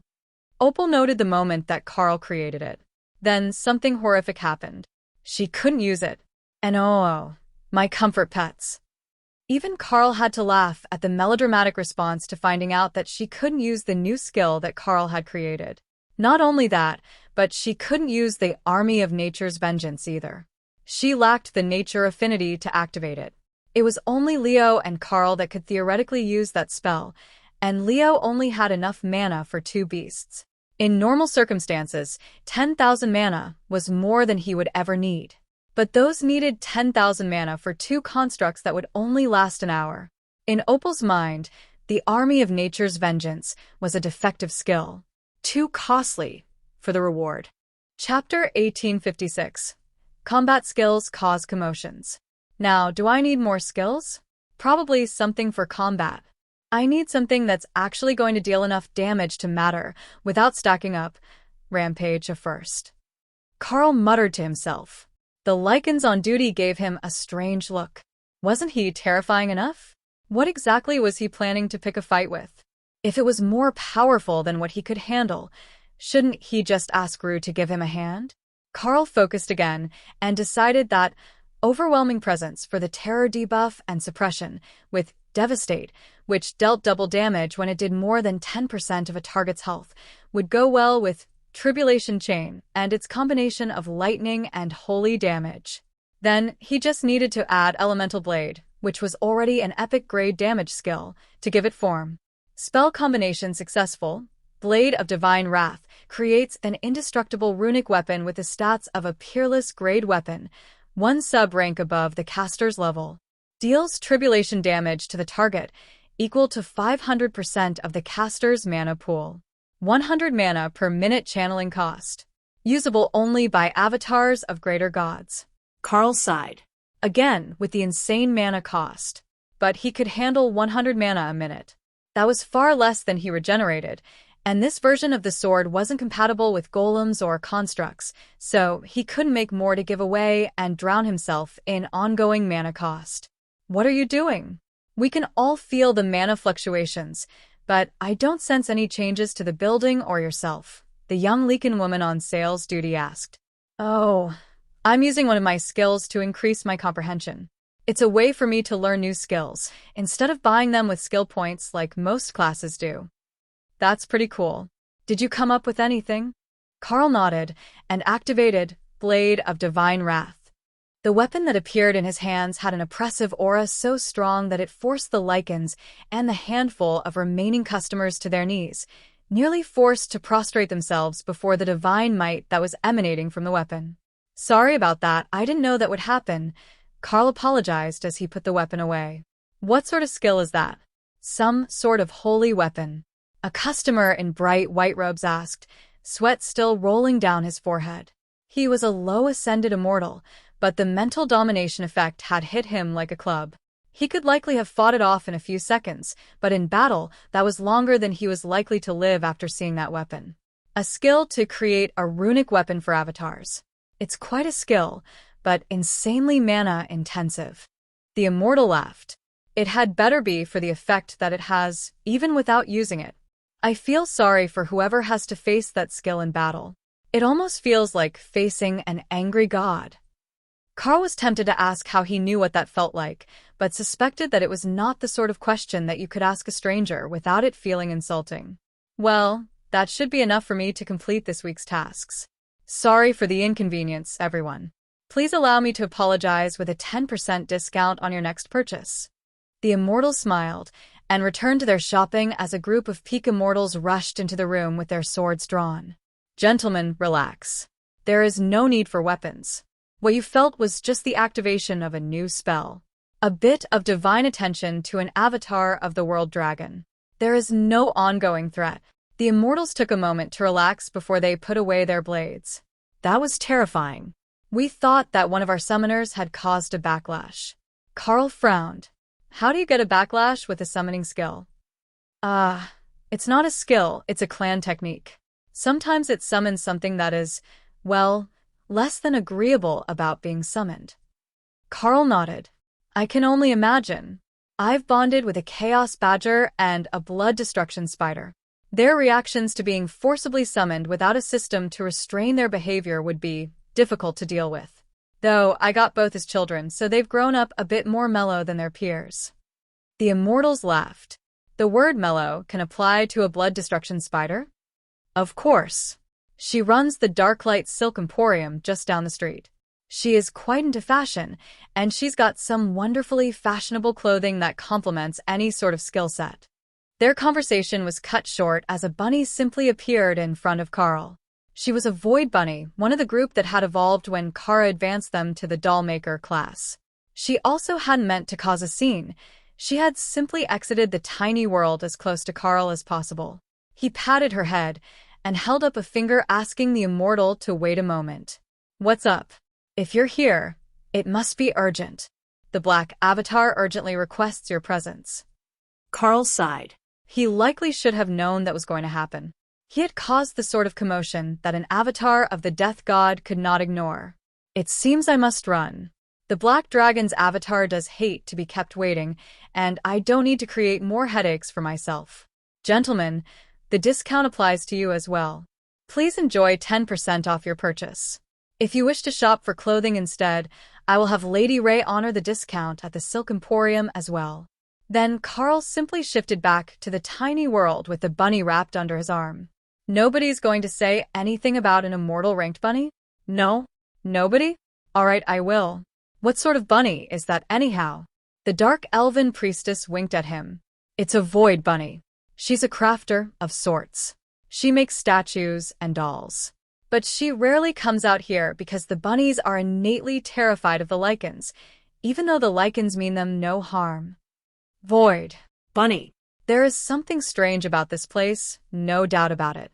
Chapter 1857. On the bright side. The Black Dragon avatar was waiting the moment that Carl returned to the tiny world, and Carl had a feeling that the dragon already knew the answers to most of the questions that he was going to ask. Most likely, just to see if Carl was going to try to lie to him. Well, now that you've caused enough commotion that half the region has noticed, what exactly was it that you were trying to do? Carl smiled. I created a new spell. Well, new to me.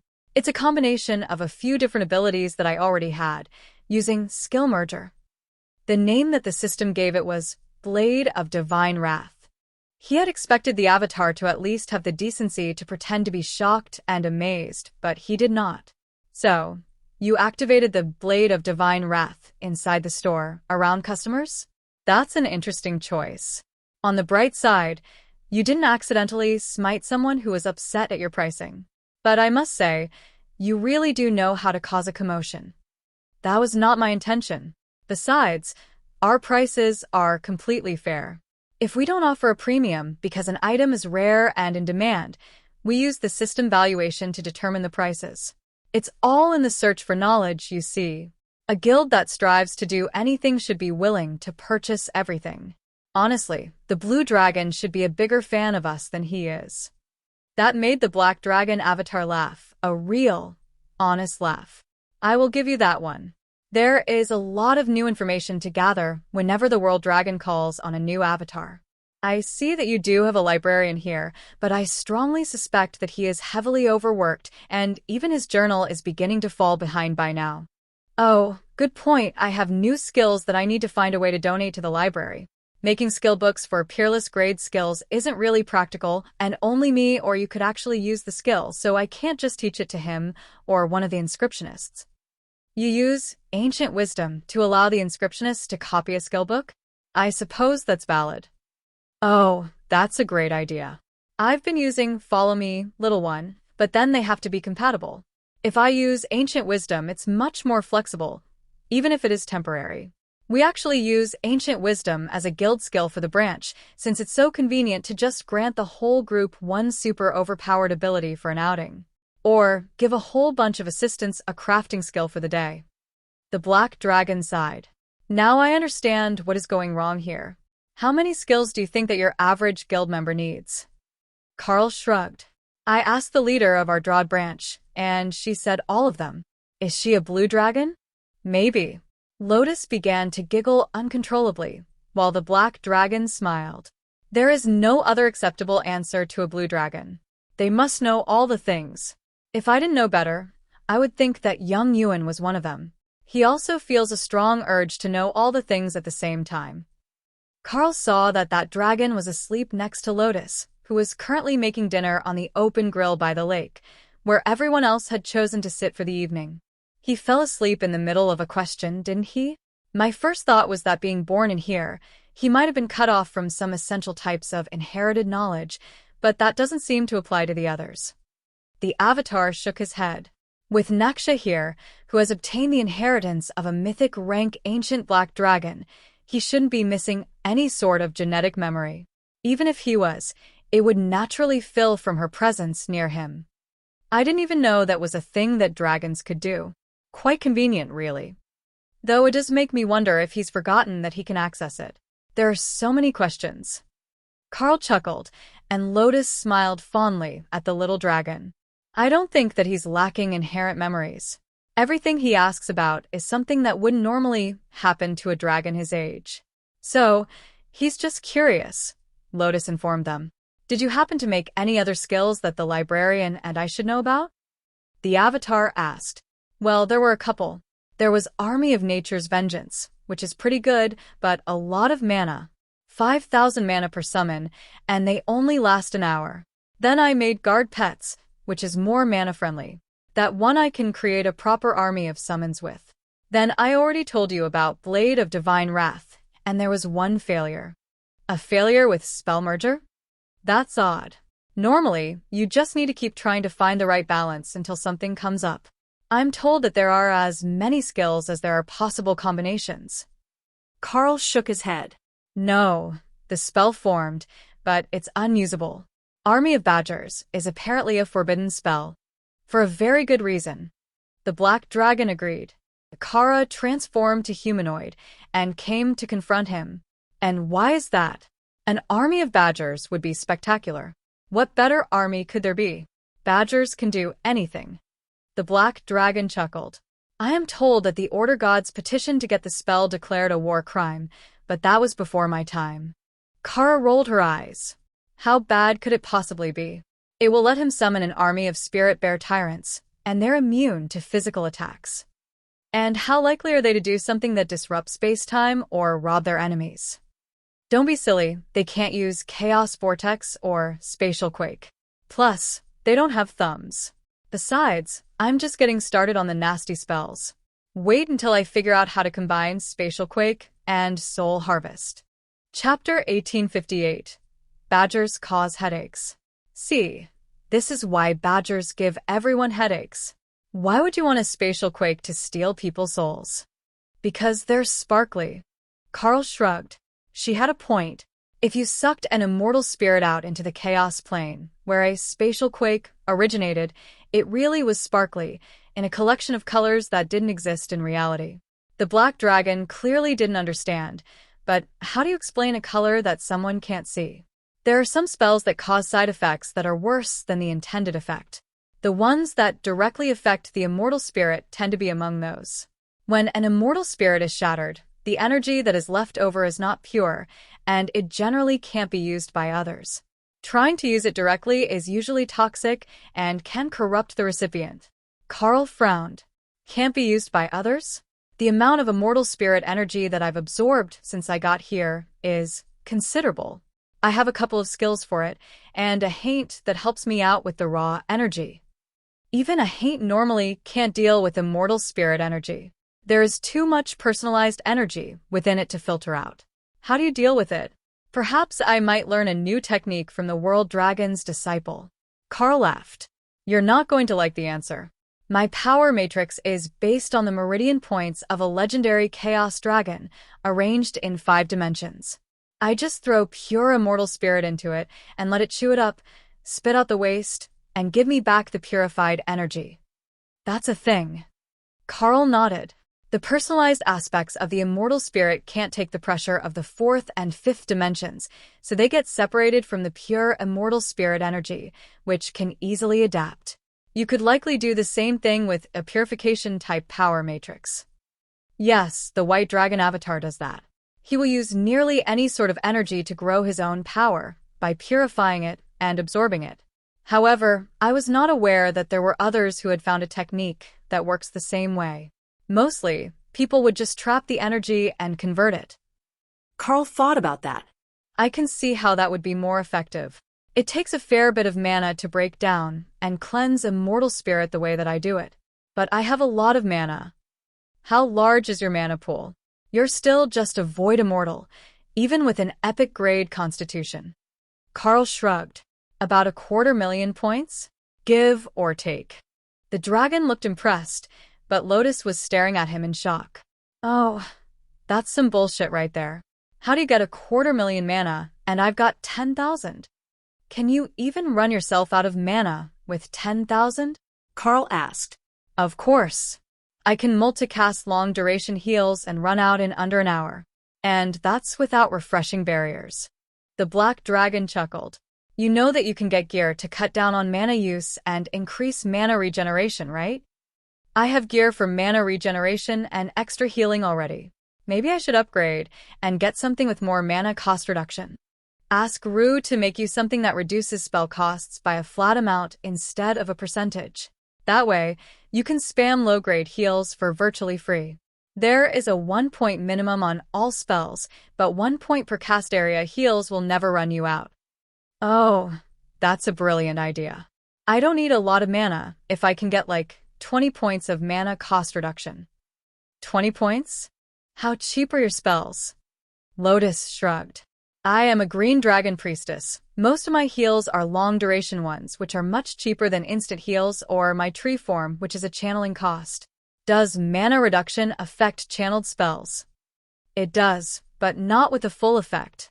It's spread over a variable duration, depending on the spell. Oh, that's not good for my healing tree spells. Well, some of them are fine, as they're an area effect that I trigger. But the tree itself has a healing zone that takes mana to keep active, and that is most of my mana spend. Lotus looked a bit crestfallen, but Rue didn't see the issue. She could make her an item that buffed the Tree of Life spell and reduced mana cost for healing spells by quite a bit. With that broken spell of Carl's, they might even be able to get Lotus basic healing spells down to 1 point each. That would basically make attempts at reducing Lotus healing output a joke, where there was no burn their mana pools first strategy possible. That was a standard siege strategy against clans and guilds. It worked basically every time, but if you found a particularly hard target, you might need to use mana drain abilities on them. She would have to ask Carl if he had one.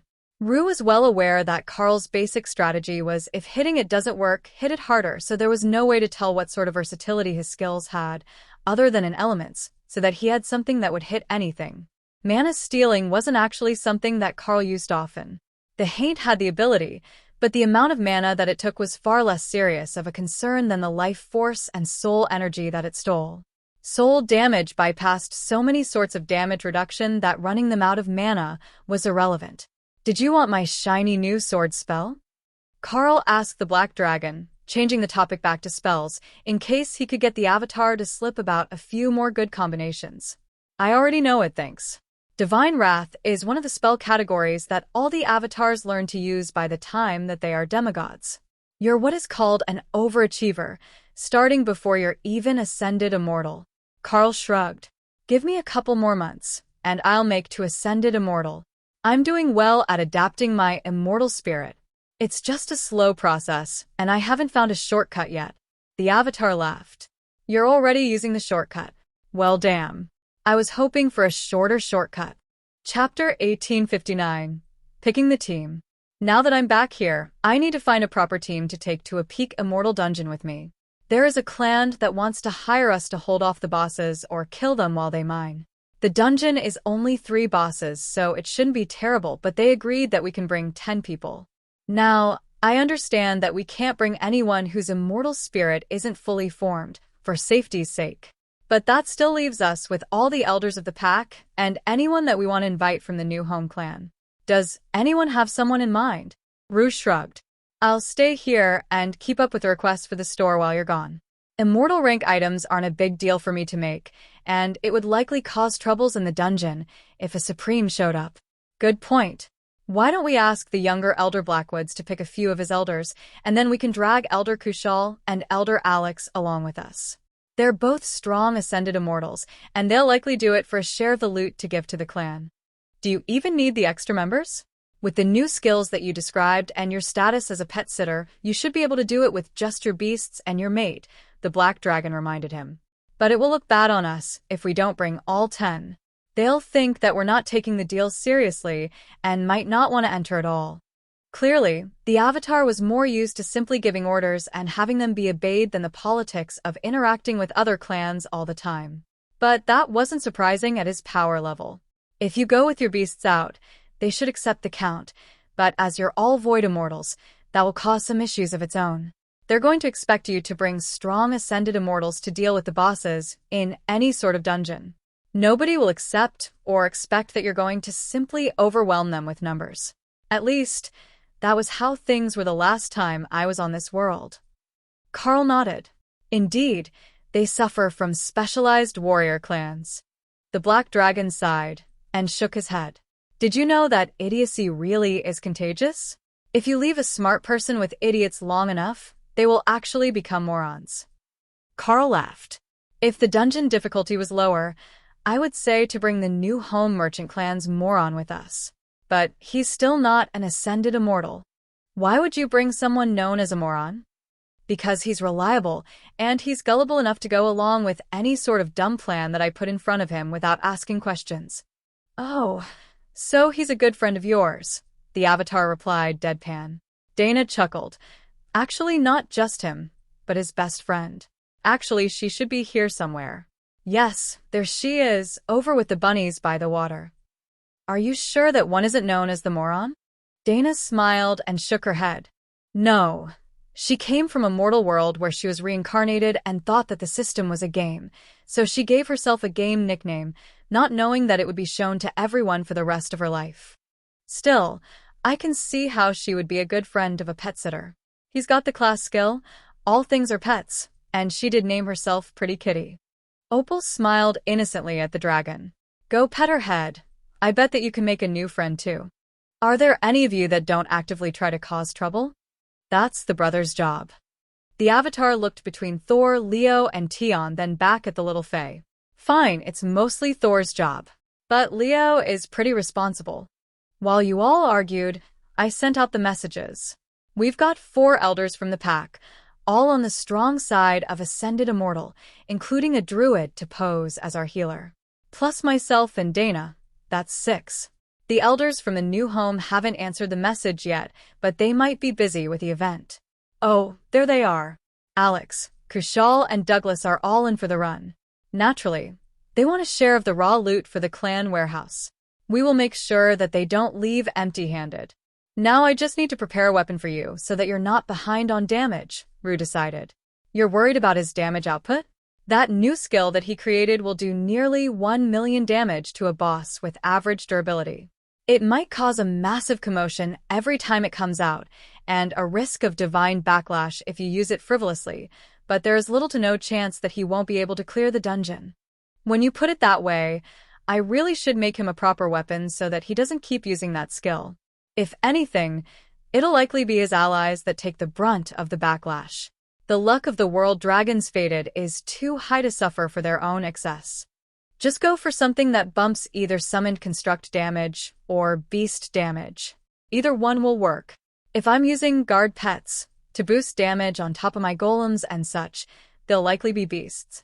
It costs more for intelligent pets. Alright, I will work on something. You get some sleep, and then we can prep the others for the journey. Carl didn't see why it would be a major journey. He knew where the location was, and he should be able to open a portal that far. At worst, he might have to stop halfway at Gralpedron to let the hosting clan open the final portal to the dungeon. Chapter 1860. Slept in. Carl stroked Dana's ears as he woke up in the morning, causing them to flick against his nose. Time to get up. We've apparently got a big day ahead of us. The elders of the Yizman clan will be here later today, and we need to gather our teammates to ensure that everyone is familiar with the plan before we meet. It would look bad on us if nobody else knew what the dungeon strategy was supposed to be when they arrived to lead us there. They'll meet us at the store. They messaged me while we were sleeping. Speaking of which, we slept way too long. It was great sleep, but we have things to do. Carl got up and saw that it was already afternoon. They really had slept too long. It was a common issue for immortals, he knew. Mostly, they were trying to consolidate their power or make a comprehension breakthrough, but losing them for weeks, months, or years was known to happen. It felt a bit weird for it to have started to happen to him, no matter how much he enjoyed just laying in bed with Dana. Carl got dressed, then took Dana straight to the guild house, where he found all the elders waiting for them and admiring the goods for sale, while the Lycans explained the logic behind the bonuses they had chosen for the rare grade items that were the core of the store's inventory. And here they are, the man of the hour and his lovely wife. Elder Kushal joked. Sorry about that, we may have forgotten to set an alarm. But since everyone is here, both our team and the elders of the Yizman clan, we can likely get going. Did you have a portal rune to get back home? I have a skill for long-ranged portals, so I'm not as restricted by the nature of the immortal world. You think that you can portal all the way to our clan? I do have a portal rune if you can actually do it. Carl shrugged. Only one way to find out. Let's step outside, and I will try to open the portal. If not, I will take us to Gralpedron, which is roughly halfway, and is somewhere that I've been before. The 2 Yizman elders chuckled, knowing that he was referring to the elimination of the Gralpedron Templars. They all stepped out of the guild house yard, as portals were restricted too close to the house, and the elder took out the token. Do you need me to place it so you can do a portal array? Carl shook his head. No, I'm a rune master. I can just do this. The portal opened, wide enough for two people to walk through it side by side, and an unfamiliar house appeared on the other side. If that is your intended target, then we're on our way. It is, and I must say that I'm honestly shocked that you managed to get all the way there in one hop. Normally, we do it with 2 stopovers. 3, if we don't have a portal mage. That just sounds painful. But I'm an avatar of the World Dragon. We get bonuses to movement by portal and teleport. It's kind of our thing. The elder from Yizimon snorted as he tried to hold back his retort, but Elder Kushal laughed. Go ahead and say it, he already knows. There are many things that the followers of the World Dragon are well known for, and their ability to show up where they are not expected is only a small part of what others would consider their thing.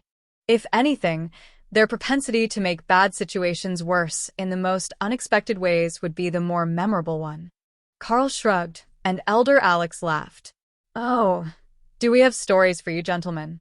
Dana waved her hand at him. You're like old aunties, gossiping all the time. Elder Alex winked at Dana. The front porch Annies have nothing on my gossip skills. I've been honing them for hundreds of years. Besides, I've known both of these men for at least 2 of those centuries. Their clan has a supply agreement with the New Home Merchant clan, which is why they were sent to you when they ran short on elders to do their mining runs. I didn't expect you to agree to do all the work. I thought that you would insist that they send at least half the team themselves. But this works well enough. They're sending the mining half of the team. We're doing the bosses. I've got it covered. We just need to make sure that nothing sneaks up on them, but I spoke with a Divine Realm avatar, and we agreed that I've got the right skill for this. The elders looked suitably impressed. But Dana knew that the Black Dragon's impression was more that Carl's skills were simply broken. Have you decided what you're going to use for constructs? Dana asked so that the elders would know that Carl had a new skill. Yeah, I looked through the options in Guard Pets for combat pets. I'm thinking that since we're in a mine, the Diamondback Rock Spider is the perfect option. They have crowd control, venom, which is good on 2 of 3 bosses, and great offensive ability. Once we get in, I can split some off to go under Ray and they can hunt. Then we will aim for another boss and keep them pulled away from the mining group. Separate and isolate. It's the best way to keep them from working together while we deal with one, then the other. Exactly how many of those golems are you intending to summon? How big is the dungeon? I was thinking that about 50 would be a good start. The Yizimon elders stared at him in growing concern. Clan leader Narissa was right. Asking Carl to come help them was probably the right answer, even if they were going to regret asking the question. They had thought that he was a bit too low-level to be truly useful, but the clan leader had assured them that he would arrange things. Now, they understood. He was going to summon an entire army once they got inside. But which of these group members was Ray? Didn't he introduce the only lady in the group as Dana? Chapter 1861. Build a team. The elders brought over another group of void and low ascended immortals. These will be the mining team. They've all got skills for mining, so they do it fast and have few problems finding the veins. Just keep the bosses off them, and everything should go smoothly. The patrol pattern is random, so don't get too far from them unless you've got all 3 bosses engaged at the same time. The elder reminded Carl and his team. All right, let's head straight for the dungeon then. We will have the miners wait by the entrance for a moment while my team spreads out and ensures that the area is clear. We don't want anyone getting caught in an area of effect skill. After that, we should be good to go, and I will adjust the golems as needed to ensure their safety while we deal with the bosses and move them as far away from the mining operations as possible. Which one are you going to try to find first?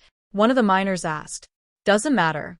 We've been briefed on all of them, but ideally the tunnel worm. With a large number of constructs, its giant body will be an advantage for us. It might be the most durable, but it's likely to be the fastest to die. The miners didn't seem convinced, but the team led the way to the dungeon, and Carl led the way directly inside. What he found was that the dungeon was dozens of kilometers underground, according to his senses, and the tunnels were over 50 meters tall and clearly not naturally formed. They also didn't appear to be made by the tunnel worm, as they had smooth, flat floors and textured walls. So, this was likely an underground city, and the actual mines would start in front of them. Alright, this is the entrance. There are two ways into the mine, straight ahead and right. We usually start mining in the right tunnel, since there is a good chance for a verite vein to spawn there. If you can clear it in front of us, that would be perfect. Carl nodded and called out the beasts, then noticed that Thor was missing. Eggs are too close to hatching. Got it, buddy. We're in a tunnel anyhow, likely not the best place for a behemoth. The miners looked confused, then Carl, Ray and Dana began to call out their golems, as well as the army of the dead and the undead minions from both Carl and Ray. Miss Haint, will you take these to the right and clear the tunnel? Stop at the first intersection and wait for us to catch up. The Haint nodded happily and then skipped off hand in hand with the two epic guards. Your constructs are a bit odd. Dana winked at the elder. That's actually a Haint, a living weapon, not a summon construct. The epic guards are intelligent summons. Carl and Remy called their bodyguards, and Carl gestured to the miners. Remy, take the bodyguards and make sure that nothing sneaks up on the mining team. That will let the rest of us spread out without fear of ambush. Dana and the majority of the team can join the golems to control whatever we find on the right side. I will go the other way with Ray. The miners frowned. You can't just send two people to find and fight a boss. Oh, we're not alone. Carl activated guard pets and called the diamondback rock spiders. 50 stone-skin spiders with variations on their backs that looked like that of a rattlesnake appeared in the large chamber. Each had to be over 300 kilos, the size that Ray had been at Overlord rank. They had sharp legs similar to Ray's. They were venomous, and they could use webs to control enemy movement. That seemed perfect to Carl. Plus, they were all void immortals. One-on-one against a peak immortal boss, they were just squishy trash mobs. But 50-on-1? That was a whole different story, especially with Ray around. Holy shit. That's nightmare fuel, the Yizzaman elder gasped. Right? The bosses are going to love it. Plus, they're constructs, so I can just replace them when they get crushed. Now, I will take Ray, and you can go start mining. Don't worry, we will keep the bosses off you. My guild members can call me back if you get tag-teamed by two of the bosses, but I think that the two of us should be able to kite them to the back of the dungeon, well away from you. So, you'll have plenty of time to mine. The others nodded. Time was wasting, and even this starting area wasn't off limits to the patrol routes, so the longer they stood here, the higher the chances they were caught in the open were.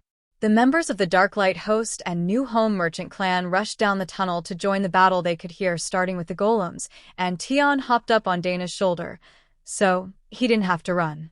This place felt much more like home, being surrounded by nice safe stone like a den. He wouldn't mind coming back to this dungeon.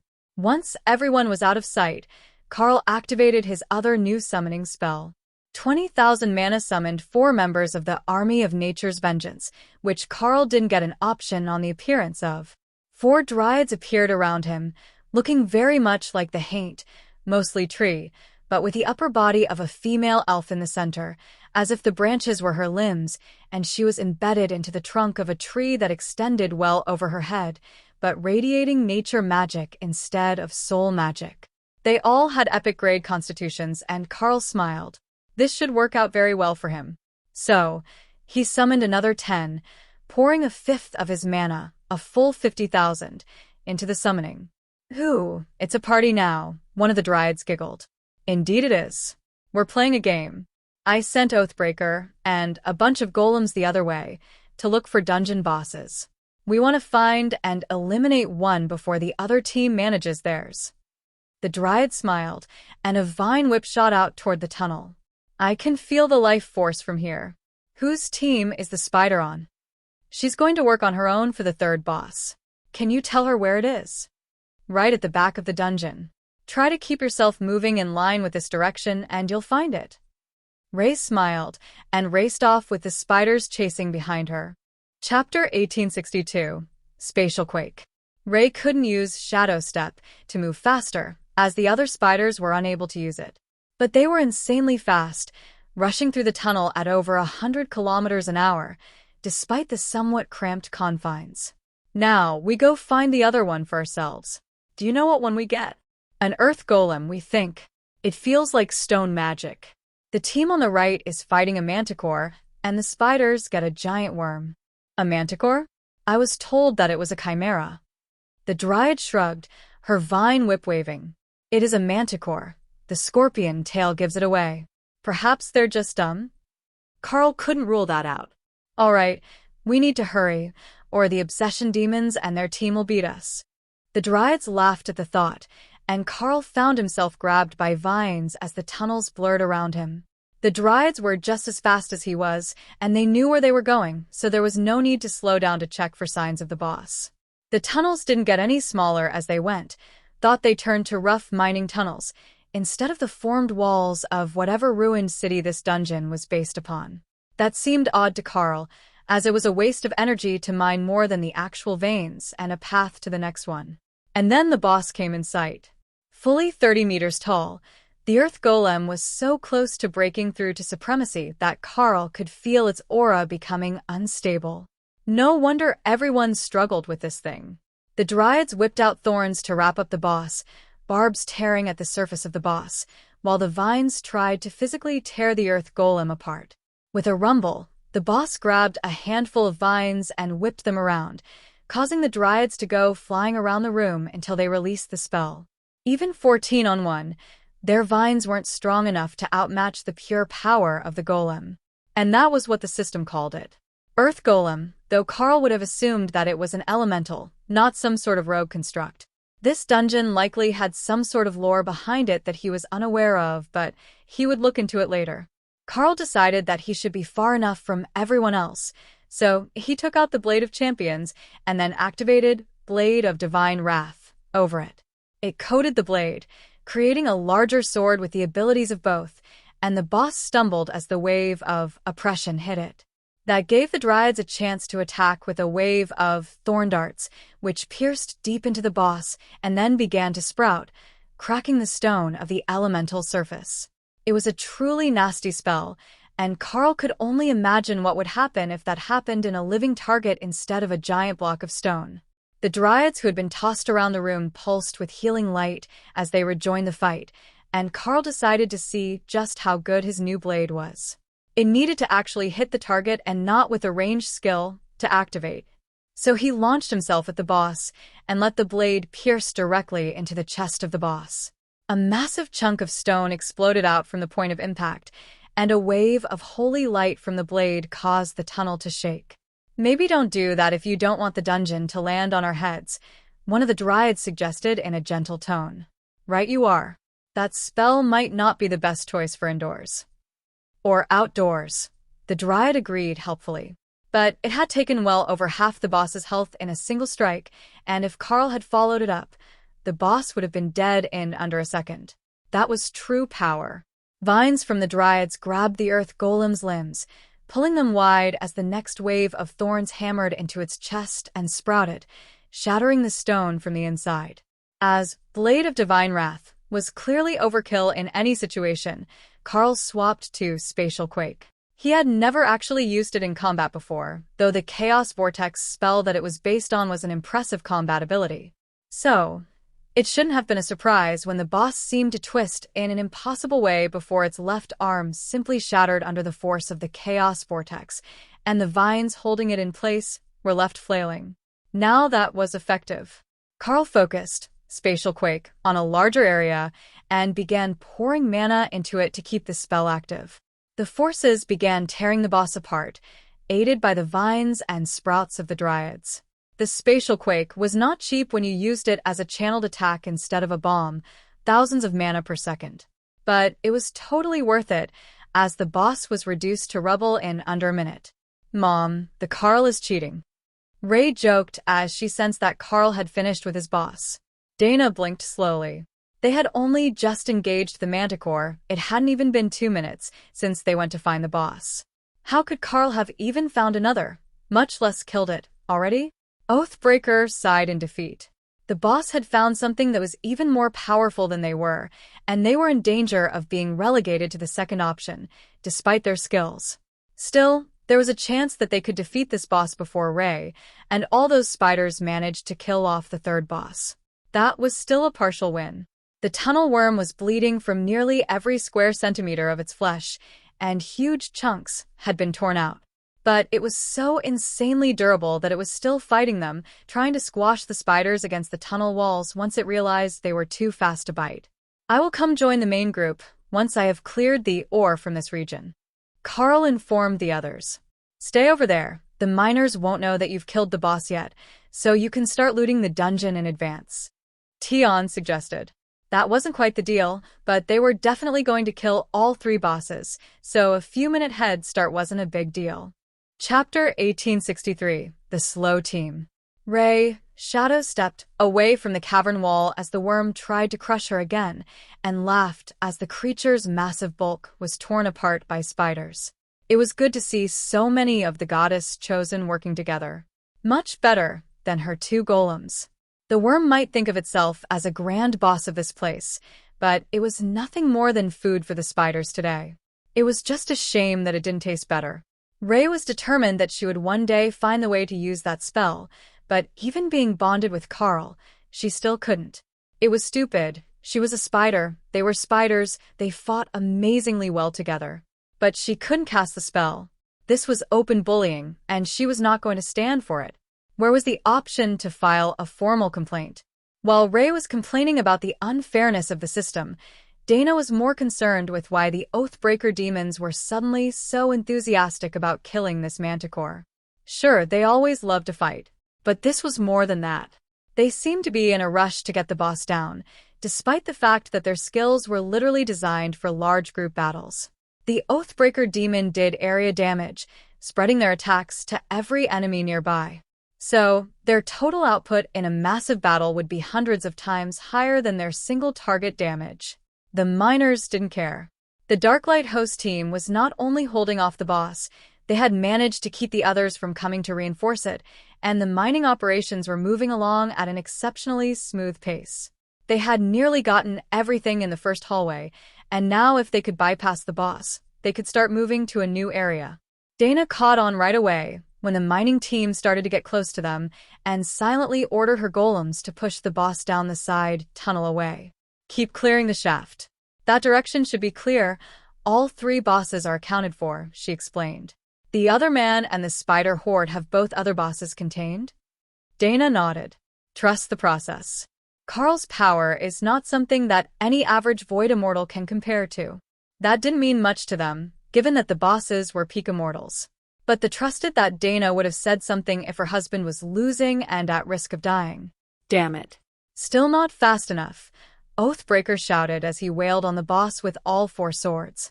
The manticore was clearly on its last legs, and the back of the mining team couldn't help but marvel at the fact that the Darklight host had managed to actually get a team that could kill a peak immortal boss so quickly. This dungeon was actually considered to be a very easy one for its power level, as there were no monsters but the 3 bosses. It was just that assembling a team was not easy at that power level.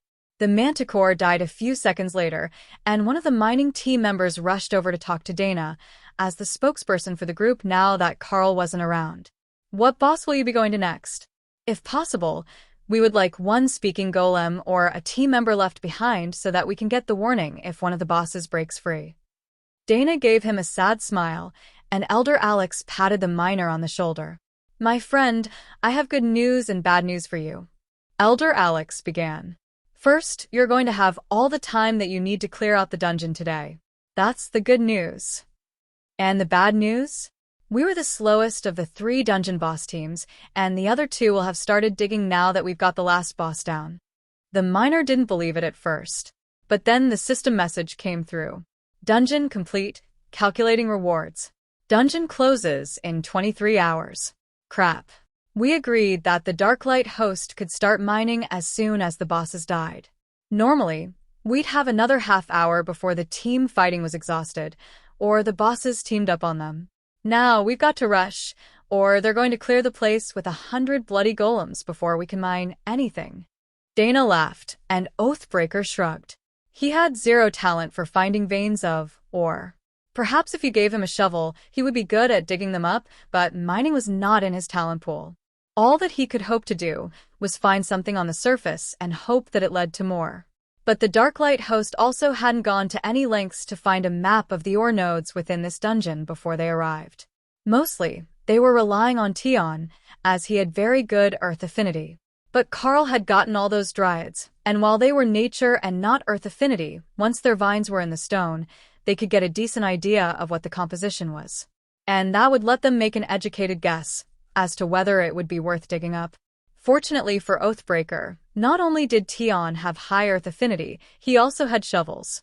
He could dig perfectly well with earth manipulation, but not everyone had the skill, and he had come prepared. Technically, he made them with magic about 10 seconds ago, but that had to count, right? As long as the tools existed before anyone else realized that they needed them, it had to be good enough to count as prepared.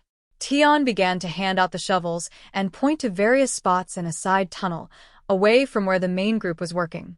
This was an alliance, and alliances meant not being bullies. So, they would work everywhere that the other team wasn't. As long as the mining team could work freely until everything was cleared out that was worth taking, then they had done a perfect job of their duties as partners. At least, that was Tion's take on it. Chapter 1864. Profitable Arrangement. Tion's method for searching the dungeon was a simple one. First, he scanned the area with earth manipulation, and then when he found something that he couldn't duplicate, he knew that he had found a rare ore or an elemental stone. It wasn't perfect, as there were many veins of other elements in the area that interfered with his senses, but those were also usually rare resources, so he would take those too. He could make high-quality metals for gear, but these ores were imbued with many different elemental aspects that he wasn't even compatible with. So, when he encountered them, he directed the golems to go dig up the strange stuff and pile it up for the Carl to sort. After all, he didn't want a bunch of weird elemental metals in his space, messing up the vibe. Ray was using the golems to do a similar thing, sensing mana fluctuations, but also sensing changes to the temperature of the ground with her vision. Many of the metals transferred heat differently than the surrounding stone, and that told her where to have spiders dig up the rock. They weren't perfect for the job, but they also weren't terrible. Carl's strategy was the opposite of the others. He was practically tilling the mines, tearing up chunks of every surface, so the Dryads could search for anything that he couldn't sense. With thermal vision and earth manipulation, he could sense most of the mine well. But there were surprisingly high amounts of material that were hidden well below the surface, and only found once the Dryads broke the surface open. And they were good resources. Most of it was rare grade or better immortal crafting materials, but he had found 4 supreme rank fire gems in a vein of fire element or earlier, which Hawk had already claimed, as well as 1 supreme rank ice elemental gem that Remy had claimed just to annoy Hawk. It was useful, as she had a high affinity with ice and all things water, but that was not why she wanted it. She had chosen to put it as the centerpiece of the altar where she kept her treasured alchemy tomes, which meant that if she was home and Hawk wanted to talk to her, he would be staring right at it to look at her. Perhaps she could get it made into a necklace? She would have to ask Rue. The dragon was making supreme-grade good stuff for all the others, even if Carl forgot to pick his up before they left. That was fine, though. It gave him a reason to test out his new skill, which was valuable research data. Even the Dana mage didn't use her supreme-grade dancing blade of the Dana mage until they were out of sight of the mining team.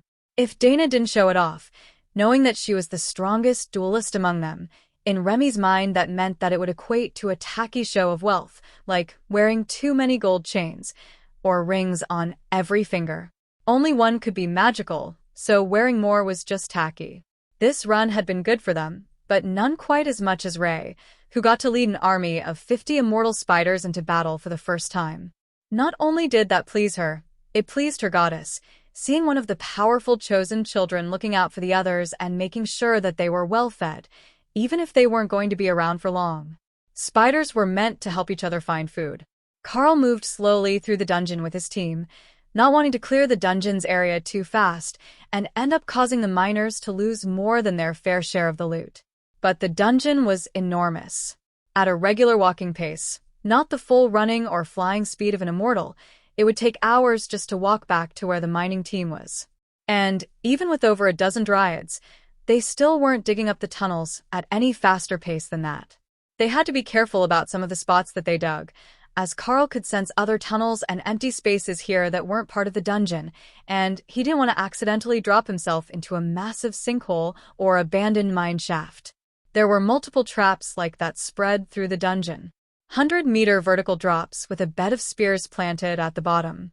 Thin stone had been grown over them, so they blended seamlessly with the rest of the dungeon. But if you stepped on one, even Dana's weight would be enough to break through and fall to your doom, assuming that you couldn't fly. Now that he thought of it, most immortals should be able to fly. It was something that came with control of energy.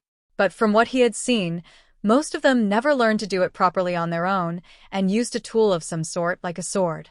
So, perhaps the traps weren't entirely useless.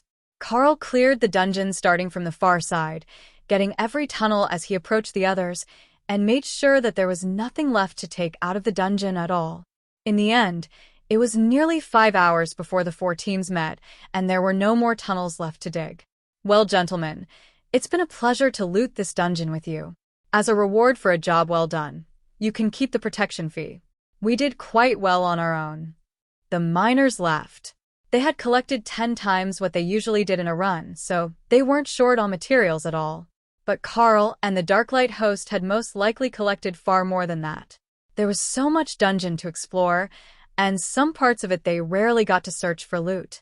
It was simply too far from the door, and if your team couldn't handle multiple bosses, you couldn't safely try to get anything from it. Unless you tried something truly innovative like that team who had brought all rogues with stealth to mine the place out. That worked better than most methods, as they could sneak away from the bosses for some time before a member was detected, and the bosses started doing area damage to find the miners. Thank you for your generosity. We will contact you again in a week to see if you are interested in returning. This has been a most profitable arrangement. Chapter 1865, Yizzaman Clan. The 2 groups prepared to go their separate ways once they were out of the dungeon. Then the elders remembered that Carl and his team had never seen their sect before. Would you like to take a look around? We're not as glorious as the new home merchant clan, just a small mining clan, but we do have a rather impressive shop district, one offered. Carl smiled. It would only be right.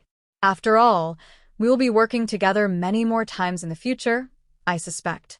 This arrangement is mutually beneficial. How about we stop for dinner before I take my team home?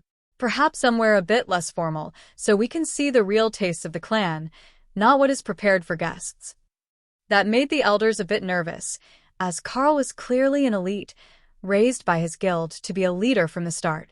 He had all the best skills, the gear, the team of highly skilled assistants who had centuries more experience than him. Letting him head to a miner's tavern for dinner just didn't seem right. But Carl was already leading the way through town, while one of the miners explained the layout to him. This is the best spot in town. Don't mind the appearance, we've got agreements with or control of 6 different mining-based dungeons, so everyone tends to be a little rough-spoken. Carl laughed and patted the man on the shoulder. Let me tell you a secret, friend. I was born in a mining town. Father was a lithium miner and mother worked in the office's accounting department. I was down in that mine from the time that I could hold a shovel. If there is one thing that I know well, it's miners. A bit of bad language isn't going to scare me off. The miners chuckled, then wondered what clan had any sort of use for lithium.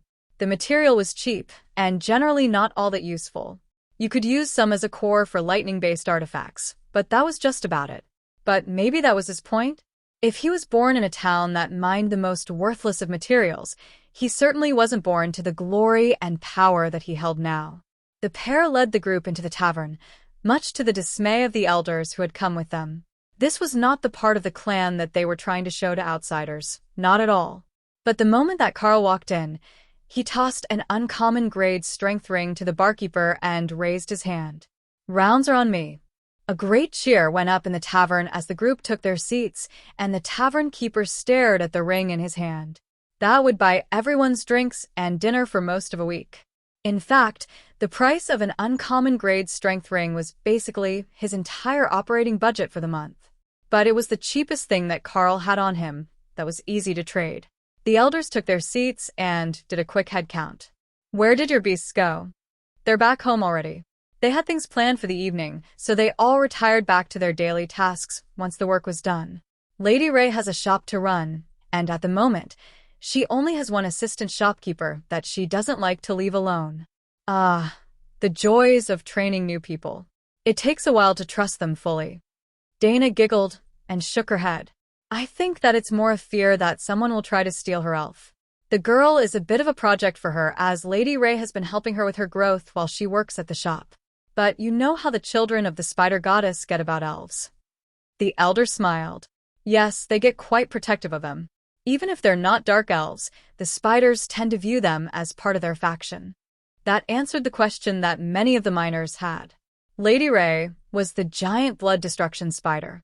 They had only seen her for a moment before she had run off with that army of summoned spiders. The innkeeper brought over a round of what smelled like honey mead and a bottle of strong local liquor that Carl couldn't identify. You like this stuff? We raise a specialty breed of bees that make the honey for us. It's got a very pleasant flavor, not at all inferior to the peach wines that the new home makes. Though, we unfortunately don't have a brewmaster in the clan. We had one and still use his methods, but the actual brewmaster was lured away by a larger clan. Carl sipped the mead and nodded. I see what you mean. It's excellent, but you can tell what his apprentice made and what was made by the master himself. Still, this is nothing to complain about. A bit more practice and you'll have a new brewmaster soon. How did the run go? One of the miners at the next table, a spirit immortal whose immortal spirit was fully formed, but whose power was weak, asked. We cleared all 3 bosses in just under an hour, then mined the place out. I would say that it went pretty well, but I haven't had a chance to actually inventory what we dug up. It's mostly just in piles right now, waiting for me to get home and start arranging it for the crafting groups within the Darklight host. The smiths will need some, the runecrafters will want other parts, and then we will see about what nobody claims. We're allied with these lovely gentlemen from the New Home Merchant clan, and I'm assured that they have buyers for nearly anything. The miners of a Yizaman clan laughed. Indeed, they can find a buyer for nearly anything. That's how we started our arrangement with the new home as well. Chapter 1866. Where to find the good stuff. The food came out for all the tables, the full dinner special for everyone with extras that the kitchen didn't usually make, as the majority of the miners were cheapskates and didn't want to pay the extra. They tried to save every credit that they could to get upgraded equipment and skills. So, they ordered the cheapest of everything except liquor. So, you got more than usual? Did you find anything new? The miner across from them asked. Not new. We took the right tunnels, so it is the same route that we usually mine, but since the bosses were cleared, we got far more than usual, and we could mine faster without fear of being ambushed. The Verite veins spawned again today, so we got a pretty good chunk of it. Likely enough to make 2 sets of armor. Carl frowned. Wasn't Verite the green magical ore? He had something close to an entire hill full of it. The Dryads had cleared out an entire vein of it. Why don't we take a different route next time? You can mine different sections, and see if you get something better than your usual route. Worst case scenario, it's just 1 week, and you can switch back the week after, Carl offered. Did you get anything particularly valuable? Carl shrugged. I'm not good with valuations, but I got a fair bit of the Verite ore, a variety of elemental gems, and a rather large batch of fire elemental ore that I haven't identified yet. Fire elemental ore? Carl took a fist-sized chunk out of Hawk's space and placed it on the table. Oh, that is good stuff. Where did you find it? Carl thought for a second. It's in the very back of the dungeon. Follow the tunnels past the large chamber with the azure water pond, then northwest, and follow the downward-sloping tunnel that crosses under the abandoned burrow. The miners looked confused, and Carl wondered if he explained it poorly. But both Ray and Tion understood the spot that he meant, even though Tion hadn't been there personally. Azure Water Pond? The miner finally asked. So that was the problem. If you take the forward route and keep yourself oriented in the same direction, just take whatever turn keeps you moving that way, you will end up at a dead end. Only, it's not a dead end. There is a trap in the wall that leads to a circling tunnel. Take that down 100 meters, and then continue on the route, same direction as before. You'll get to the pond in 50 meters, just ahead of the exit. How did you even find that? Carl laughed. We spend one of the summoned spiders down the trap tunnel to see what was below it, since they can climb back up. There is a bunch more dungeon down there, and it links back up with the main dungeon sections on the far left of the dungeon. The portion that you have to go past the broken statue room to get to. Oh, now I know where you went. There's some good stuff in that statue room. The problem is that there's almost always a boss near there, and if you start digging, it pulls them to you. Yeah, that will happen. We found the elemental boss not far from there. If we had stopped to mine in that room, it would have grabbed him for certain. But if you mine anywhere in the region, it will pull that boss. It's an earth golem. The vibrations are enough to tell it that there are intruders in the dungeon. It doesn't have to see you or anything like that. The worm is worse. It has the same sort of sense for vibration, but it's also very sensitive to mana fluctuations, since it doesn't have any traditional senses we would expect. There is no sight for it to be fooled by illusions, no sense of smell, no traditional hearing. But if you want to confuse the worm, you can set off a mana bomb in its mouth. That will have an effect like blinding it, as the mana fluctuations will be so intense in its vicinity that it won't be able to sense anyone else. The miners nodded. We use arcane element grenades, single-use magical items, but they distract the boss for over a minute while the teams escape. Carl nodded. That sounds like an expensive escape.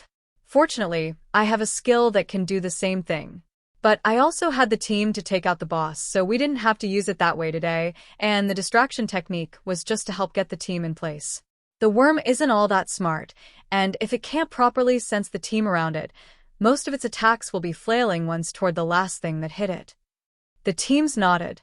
The worm boss wasn't known for actually killing the teams that it ran into. But you couldn't kill it, and it would collapse the tunnels around you as it burrowed to attack. The only way to stop it doing that was to stay and fight it, but if you did that, the other two bosses would be attracted by the vibrations and noise of the fight. There really wasn't a good way to deal with it except for massive levels of damage output. How did you even keep them from grouping up and doing more damage than the healers could deal with? One of the other miners asked. Carl winked at him. Trade's secret. If everyone knew, who would call us to help them out with the bosses? It's a pretty lucrative way to make money, you know. The members of the Yizman clan laughed. Of course, he wouldn't give away the trick to taking down all 3 of the bosses with only 10 members, most of whom weren't even peak immortals. But they still wanted to know, and they suspected that the elders who went with them had a good idea that they would share with the clan later. Chapter 1867. The Path of War. While Carl and the others were having dinner with the Yizman clan, things were getting exciting in the tiny world. Tessa's eggs had begun to rock and cracks had appeared on one of them, pulling her and Thor, plus what felt like half the tiny world, over to the hatchery. However, the only ones who had been allowed inside were 2 of the bunnies that were on duty today, the orphanage matron, Lotus, and the black dragon avatar, who had simply walked in as if this were his own home. It wasn't like anyone could stop him if he wanted to be there, but the intense expression on his face said that this might be directly related to the reason that he was here, as much as Lotus and Tenna were. With an explosion of eggshell, one of the eggs cracked open, and a small red dragon burst out, nearly rolling out of the nest.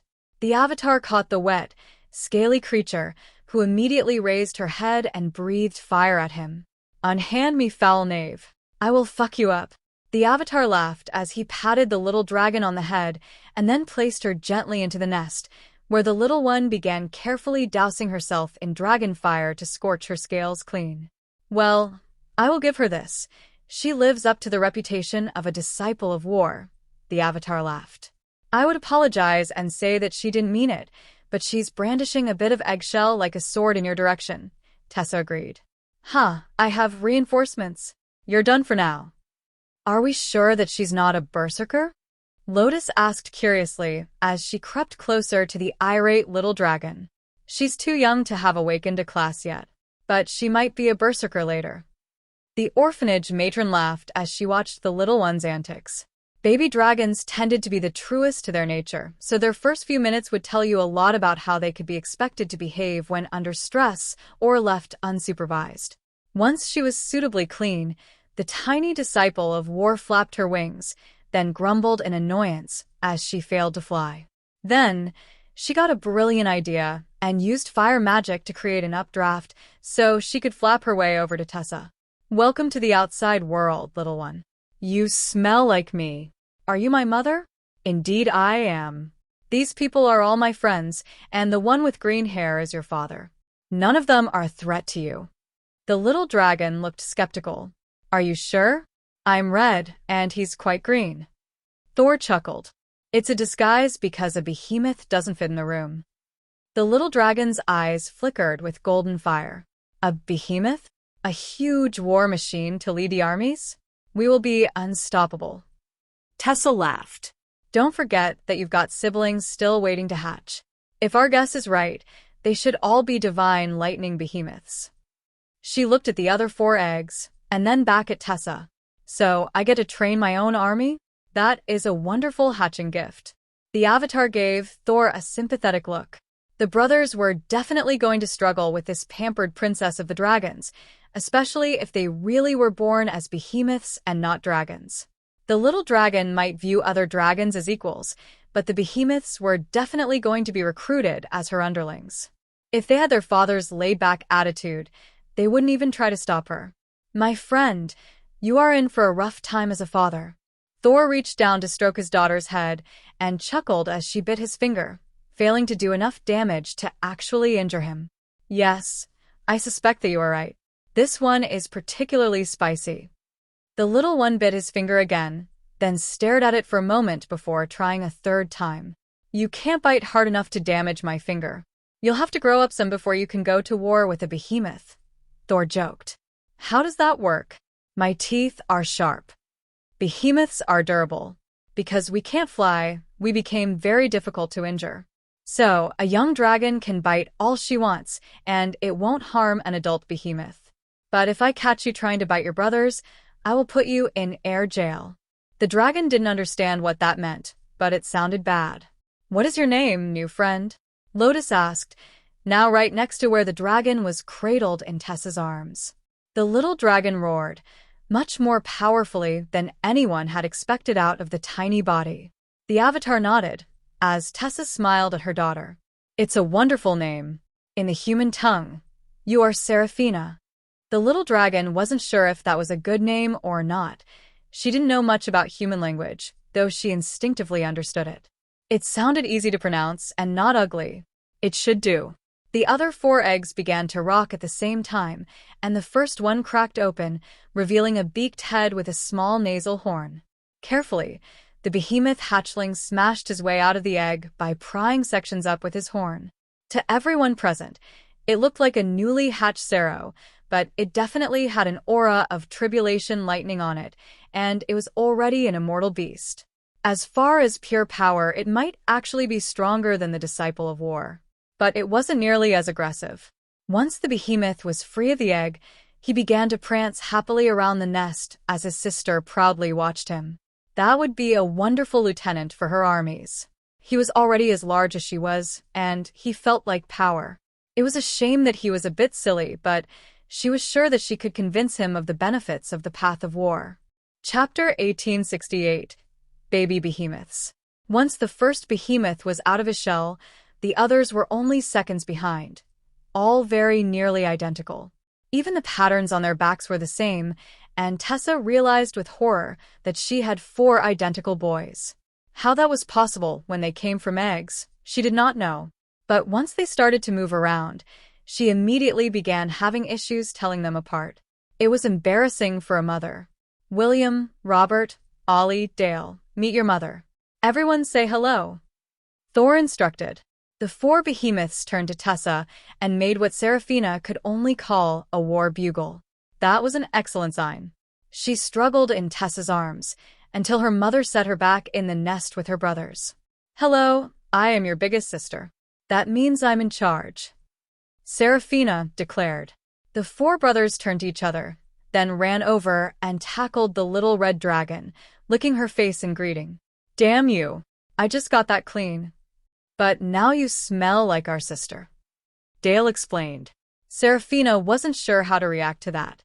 Yes, she smelled like them now, but she had behemoth slobber on her face. That was disgusting. She puffed fire to cleanse her face, and her brothers laughed, then rubbed up against her, making her smell like behemoth again, minus all the slobber. That was more acceptable. The 4 brothers backed up to the corners of the nest, while Seraphina retreated to see what they were up to. Then they charged. All 4 slammed into each other, their fringed heads and stubby horns colliding with what might have been tremendous force if they were not 5 kilos of scaly fury. But their divine lightning barrier held up, and they retreated for another round. Mom, what are they doing? Trying to determine which one of them is the best at smashing. The war disciple stared at her brother's game with renewed interest. Perhaps they did understand a little bit about war on their own. They were already training for a full frontal assault and determining ranks so they could do it in the most effective possible way. Of course, the behemoths saw it differently. They just liked to headbutt things. In the tavern, Carl sensed Thor's pride and leaned over to whisper to Dana. The little ones have hatched. Tessa's got her hands full tonight. Her little war disciple daughter is possibly the most red dragon thing possible. The others at the table pretended they weren't listening, as their sensitive hearing let them follow the conversation. Oh, is she already breathing fire? Carl nodded. Not only that, but her first words were to try to pick a fight with the Black Dragon avatar. Dana laughed at the thought of a tiny immortal dragon trying to square up with the human form of the demigod Black Dragon. The thought was ridiculous, and even if she wanted to, it was impossible for her to actually harm him. I take it that you have a celebration to attend back home? Carl nodded. A red dragon priestess from the guild just hatched her first clutch. The Yizzaman clan elders raised their drinks in a cheer. That is cause for celebration. The first clutch for a dragon is always a major life event. Is she going to be raising them herself, as she is a red dragon, or are they going to a different orphanage? She's actually an itinerant priestess. She travels to events with us. Or, well, once she's gained some more power. She came from the mortal realms, you see. Having just reached immortality, she needs a bit of time to adapt before she starts going out to do dungeons with us. Ah, so the little ones won't be far away. I'm assuming that the Darklight host has a red dragon-run orphanage somewhere that they're aligned with. Carl nodded. More than one of them, actually. The guild has branches in both the mortal and immortal worlds, so we have aligned with many different orphanages. They're great for teaching children, but they're also a great source of new guild members. Indeed they are.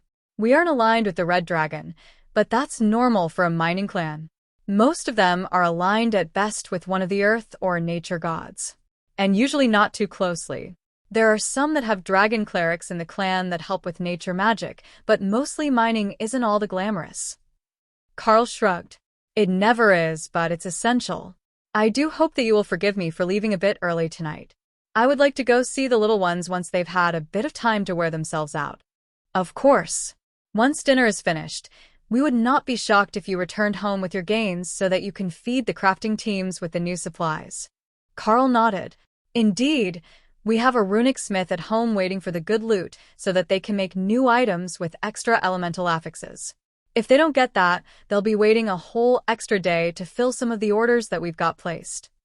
The miners assumed that Carl meant at the store, but Rue was actually waiting for the supplies to make weapons for the rest of the team.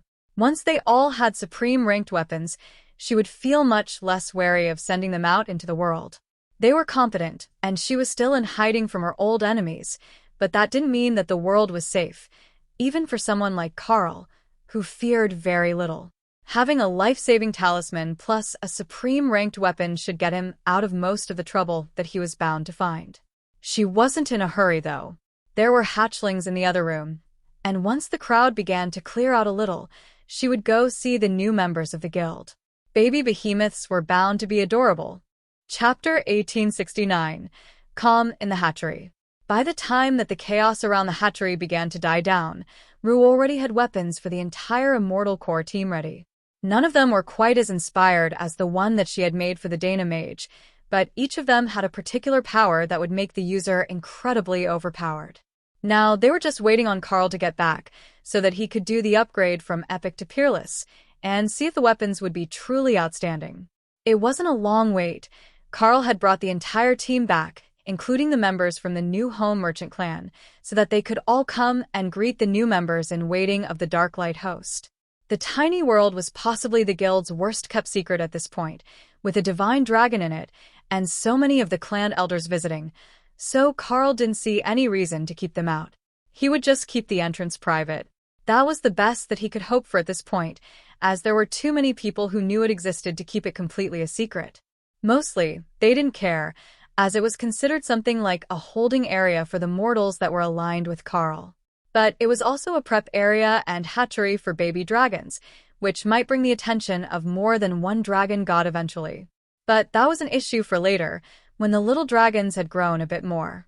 For now, the elders and the pack members were enthralled by the sight of a tiny red dragon marshalling her 4 newborn behemoth brothers into childish battle drills that the behemoths were certain were a game.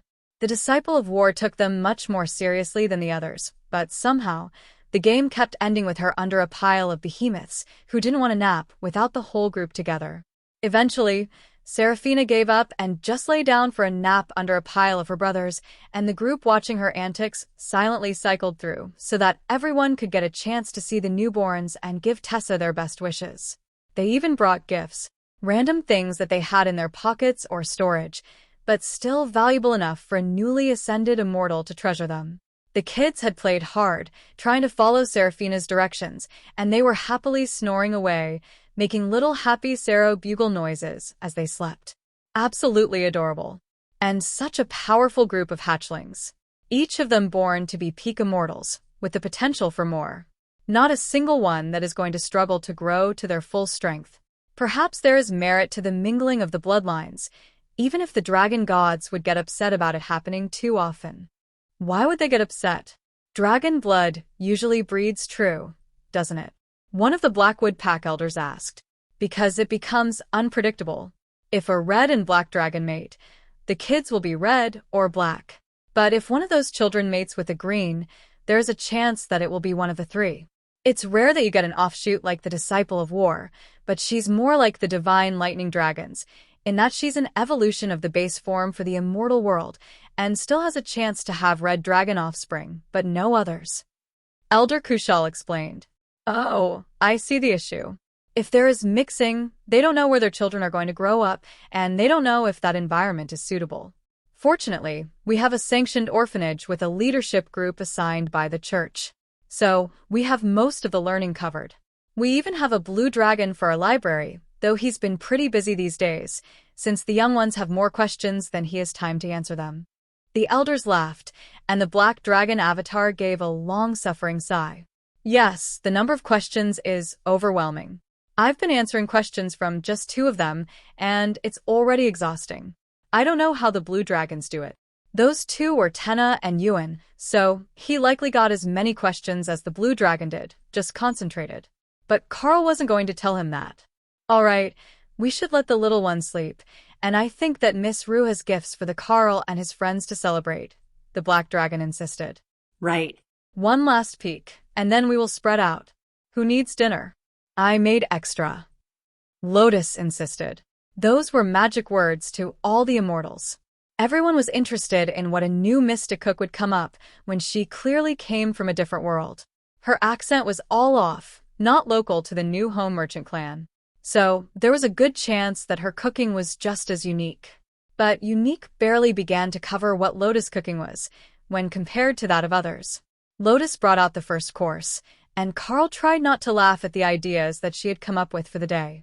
It was all hatchling-themed items, vegetables carved to look like eggs in a nest-shaped bed of lettuce.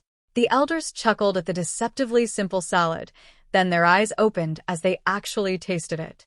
Oh, this is good. Spicy. Lotus nodded. They're all grown here in the tiny world. Some of the vegetables have a real bite to them, but I left the spiciest ones out, since I didn't know what everyone's tastes are like. The red dragons really like spicy, though. So, there had to be some. Remy giggled at Lotus' earnest explanation. They're super spicy because they're not supposed to be food products. They're grown for alchemy recipes. They just happen to also be edible. That made sense. They were likely mildly toxic when unprocessed, but Lotus had used her cooking skill to make them safe to eat. Chapter 1870. Feed the Behemoth. The second course of the meal was a variety of sweet and spicy, so that you could cycle between them and not get overwhelmed. But Lotus had served it with honey butter-soaked cornbread muffins, which woke up the behemoths the moment that they entered the meal. They were 20 meters away, asleep in another room with the door closed, and the smell still brought all the hatchlings running out of their nest to see what the trouble was. Along with one irate little red dragon, who had actually been enjoying her nap in the pile of behemoths. "Oh, you're hungry, are you? Here, try these. Pick the ones that smell best."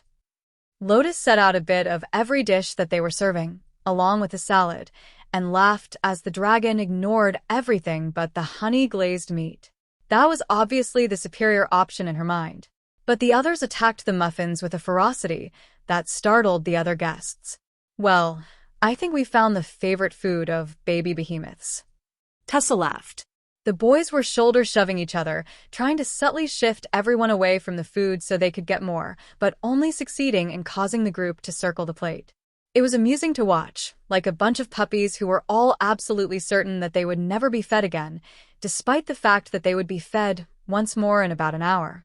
But this was the first actual meal for the hatchlings, and Tessa was watching carefully to make sure that there were no issues with the meal. Nobody actually knew what they could safely eat after all. For Seraphina, it was fairly obvious. Dragons ate meat. But for the behemoths? They weren't even a species that anyone had seen before, though they were familiar enough to the Black Dragon avatar that he wasn't too concerned about them needing to eat something exotic to survive. However, as they continued, the problem seemed to be the opposite. The behemoths would gladly eat anything vaguely edible that was put in front of them, and they were growing at a visible pace. By the time that they had finished consuming what had to be twice their own body mass in muffins and salad, they were clearly larger than their sister. That rate of growth was far beyond what anyone expected, and even Thor was a little concerned that they might outgrow the tiny world's ability to feed them. There was a reason there weren't many behemoths in existence. However, he did have a skill that would help them. Unobtrusive behemoth would reduce their size until they could learn an equivalent skill, and the reduced-size body needed less food to keep it going. That was most of the reason why Thor remained in humanoid form, instead of a mount-sized behemoth. The human body was easier to keep fed, and he could eat at the table with his wife. That was an important consideration, as mealtimes were often the only point in the day when they could both sit and relax together other than when they were about to sleep. It was making Thor appreciate a bit more why Carl and the Dana mage used to sneak off together. "Do you think that they're going to be able to transform into humanoid soon?" Elder Alex asked as the behemoths fell into a food coma, with their heads still on the plate. "It shouldn't be long. Going by their growth in Leo's, as he is also a giant species, I would say that in under half a year they'll be at the stage that they'll be ready to start school." The elder smiled. "That should be fun. There aren't enough new kids at the academy these days, and seeing a whole batch of identical brothers should have the young ladies getting envious." Tessa laughed. "You intend to parade the children around to cause baby fever among the immortals?" "Of course not. I was hoping that you'd do it for me." Thor chuckled. Of course, he would take the kids off to show them off. He was very proud of his hatchlings, and they were going to grow into exceedingly powerful little behemoths. If he didn't show them off, how could he live with himself? Tessa had been intending to have them join the other hatchlings at the orphanage for most of their training, but the thought of sending them to the academy for further training wasn't all that bad either. They could learn a lot from an immortal academy that they couldn't in the tiny world. Mostly things that they wouldn't truly need, as they were beasts and not humans who needed to memorize the basics of a fundamental rule manually. But still, it was valuable information. There was a lot more than the basics of the fundamental rule that could be learned. Knowing what the rule was and how it worked didn't always translate to knowing how to use it well in practical situations. Beasts were better than humans at that, but they also tended to be very limited in the ways that they learned to use their rules. Letting the behemoths learn independently would give them an excellent chance to get either a unique class or learn skills that no other could hope to use. The Eternal Lightning Barrier that Thor used was hard enough for others that even the blue dragons had given up on it being widely known. But the hatchlings had an even better version of it, from what she could tell. It had elements of holy magic in it that had the feeling of the divine, and not the mortal holy magic that Eternal Lightning did. Perhaps because of the nature of the tiny world, or because of the skill that Carl had used on the tiny world. But it was distinctly different from their father's skill. It also didn't seem to shock anyone who touched them, which was startling. Yet, Thor suspected that they simply didn't view anyone that they had met as a threat. All things are friends until proven otherwise was a very Sero-type logic that he was certain they had inherited. Chapter 1871. Dainty Eaters. Before long, the hatchlings were up and moving again, ready to take on the world. Literally, in the case of Seraphina, the moment that she woke up, she tried to pick a fight with Lotus, whose nose was only centimeters from her own, only to be held and cuddled by the creature-loving beast master. Good morning, sunshine. No biting, sorry that I startled you. Are you ready for more meat? I've just finished cooking. The little dragon stared at the hopeful face of Lotus and then nodded. More meat is good, with a side of meat, and maybe some of those eggs. Got it. We'll bring you over just the right sort of thing.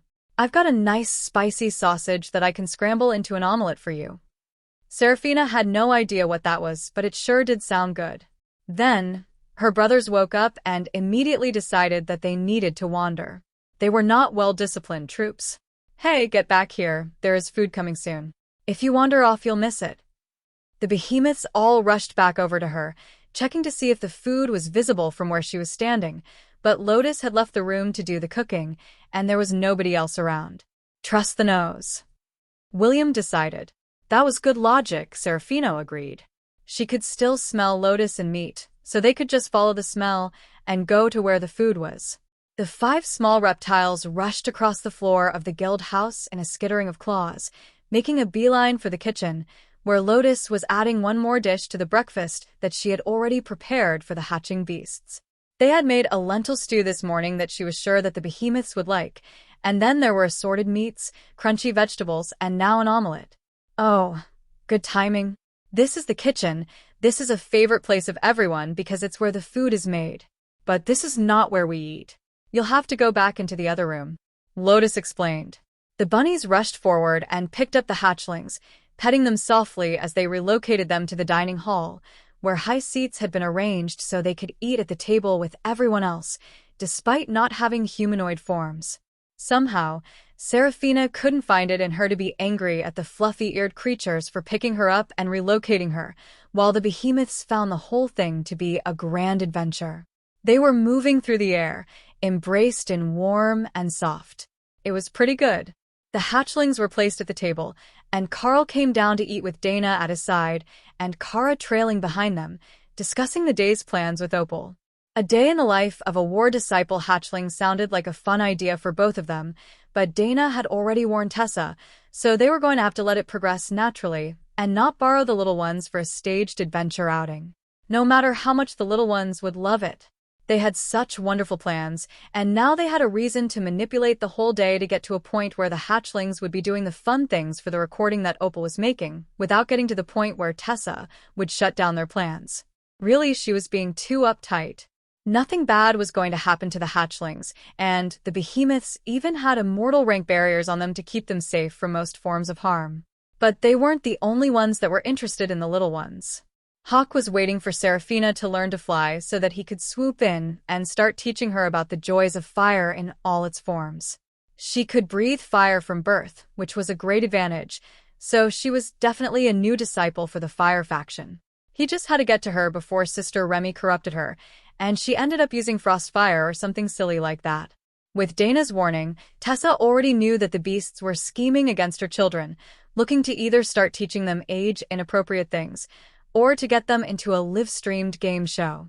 So, she was extra protective when she joined them for breakfast, moving between the little ones to make sure that they all had what they needed.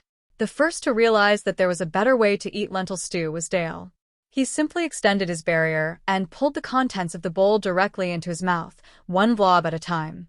But Ollie had the more innovative way. He grabbed the bowl between 2 thick forelimbs, placed his beak at the lip, and simply tipped over backward. That dumped the majority into his mouth in half a second, but it was rather messy, and now he had to lick up the rest, since this stuff was just as good as Auntie Lotus promised. The bowl stays on the tray. Why are you making a mess? Ollie shrugged. It was taking too long to get the food in my mouth. Robert looked up, his entire snout covered in lentil stew. He did not see the problem. He simply buried his face in it and slurped it up as fast as he could inhale. Tessa wished she could say that her daughter was the dainty eater of the group, but she was viciously tearing into the omelette in front of her like it was small prey that needed to be dismembered, complete with the happy growls and flipping the pieces in the air to catch them in her mouth. So, the honor of dainty eater went to Dale, as he was the only one not currently covered in his own breakfast. Or someone else's, as Ollie had managed to get some on William. Chapter 1872. Eating is not a race. Carl watched with great amusement as the little ones were brought another round of breakfast, and Lotus, two partners, joined them at the table. Presumably that would be to teach the kids some sort of table manners, but mostly the bear and dragon just wanted to get a better look at the new people to see what was so entertaining about them that it had Lotus making a special breakfast. Naturally, they got a customized breakfast as well, but they were bonded to Lotus. These hatchlings weren't trying to steal their spot. Were they? They shouldn't be. They belonged to Tessa. But you could never be too careful, even if your opponent wasn't fluffy. They knew their mom entirely too well, and she was the sort to get immediately swayed by the presence of new cute and fluffy things, so they couldn't let their guard down for a minute, or they would end up with even more siblings. Though, these ones were already kind of family, right? Didn't that put them off limits? The hatchlings took their cue from the other young beasts and began to mimic their methods of eating. Even Seraphina began using a claw to chop her food to bits, then eating the bits one at a time. This takes too long, she realized. Tenna giggled. It's not all about speed. If you eat it slow, you get to taste it for longer. That was a great bit of wisdom that they had not considered. So, they all began to eat in a more elegant and measured manner so that they could enjoy the flavor of their food instead of simply stuffing their faces full of it. That was also significantly less messy than the original option, and the hatchlings didn't have any particular plans for the day other than finding a way to eat again once they were done eating. That was as far as they had planned. So, having the bear and the older dragon with them was perfect. They were paired with the auntie who cooked, so if they stayed nearby, there would always be food. However, they didn't have to make plans because everyone else had made plans for them. Tessa wanted to introduce them to the other hatchlings from the last batch. Lotus wanted to go play in the grass. Thor thought he should introduce the boys to the smashing posts, and Opal wanted to show the little ones around the forest. She just couldn't tell Tessa that was where she wanted to take the little ones, or the bossy mama dragon would go and inspect the game show setup that she had created in advance, and that would ruin the whole surprise. Once the plates were emptied for the third time, the little ones were getting sluggish, so Thor cleaned them all up and put them down for a nap.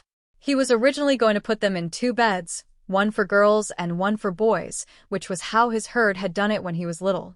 But there were only 5 little ones here with only 1 girl. And the boys didn't want to sleep separately, because a red dragon was very warm.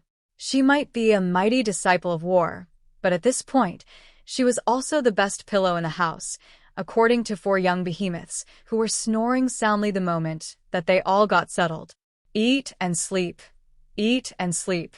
Just like the baby dragons, but without wings. Ewan joked to Tenna as Thor returned to the room. Tenna nodded her agreement. Yep, we got at least a week before they're properly fun. Ewan agreed. It took a while before you had enough energy to stay awake long enough to do fun things. But they would get there soon enough, as the new batch of hatchlings looked pretty energetic to start with.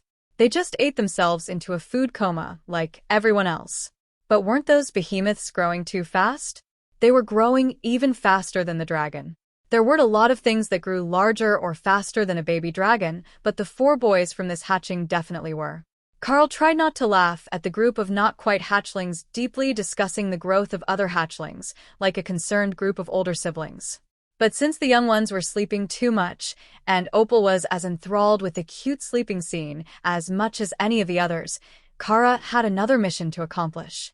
The Black Dragon Avatar was sitting in the library, reading a book about power matrix development and shaking his head in dismay, when Kara came in with a cup of his favorite tea and a small plate of pastries. Unlike my traditional cupcakes, these have been chosen to be low crumb and not leave any residue on the fingers, she explained. That is very thoughtful of you. But somehow I can't help but be suspicious that a badger who is overly thoughtful is up to something. Kara laughed as she put the snack down and then leaned her head over his book, blocking his view as she read the page upside down. Oh, Power Matrices. Yeah, that book is useless even from my point of view. There are like 3 ways in that book, and none of us used any of them. She explained. The dragon pushed her head to the side, and Kara took her opening. She subtly licked his hand, cataloging the taste of divine black dragon, before standing up and grabbing him another book. Hints of allspice and nutmeg, a bit like an apple pie with an interestingly minty undertone. Not bad at all. This one came from the Immortal Realms library. Sister Remy borrowed it. Unfortunately, that means you can't keep it unless you make a copy, but it's more entertaining reading than the version from the mortal world that you have. The dragon shrugged and waved his hand to duplicate the book, then handed her the original back as he opened the duplicate. That's fine, I know a spell to just make more. This one is likely to be more interesting for certain. That mortal realm one barely understands the concept. Kara laughed. Of course it doesn't understand. The people who wrote it never managed to reach immortality. Chapter 1873. Huge. When Carl came down for breakfast the next day, he found that their newest little general had assembled her troops for a question-and-answer session. Their target of the day? Thor. So, they're going to get huge? Bigger than dragons? Is that even possible? Serafina asked. Of course. I'm much bigger than a dragon when I transform, so they're going to be large. You're also going to be a very large dragon when you grow up. As it should be. The red dragon wants powerful disciples of war. The little dragon nodded in agreement, while her brothers headbutt Thor's legs. Show us, show us. All right, everyone come outside, and I will show you how large a behemoth gets when they're all grown up. Serafina marshaled her brothers into 2 even ranks and led them out the door behind their father, while Tessa tried not to laugh, and Lotus giggled while pointing at her childhood friend. It really is a red dragon thing. Bossy from birth. Lotus giggled. I was not that bad. Oh, you were? The boys were all terrified of you when we were in elementary school. And that was before you started to beat them up for not listening. If you didn't meet the Carl, you might have become the youngest orphanage matron ever. That was the peak of scary in Lotus' mind. Once the kids were out in the yard, Thor had them stop at the edge of the grasslands, then transformed. Not just to his normal size, but as large as he could enhance himself with behemoth. I can't even see the top. Mr. Black, do dragons get that large? I've never seen a dragon that big. Are you that big? The Avatar laughed. Dragons don't usually get that large. Only certain species get more than about 200 meters long. He's nearly twice as big as I am. That was suitably impressive to all the little ones. What the Black Dragon Avatar didn't mention was that there was no real advantage to being so large most of the time, and if your species couldn't survive mostly off energy input, you'd starve within days at that size. Which is why dragons basically stopped growing at Supreme. They would get more powerful, but a legendary dragon wasn't significantly larger than a Supreme, and most demigods were the same in appearance as they were as legends. A few changed, but rarely the dragons. The Titans and their giant kin viewed size as power, so they continue to get bigger with every step, but mostly they wasted energy on simply being large when they could have used that extra energy to become more powerful. Though, that could just be the innate prejudice of a dragon.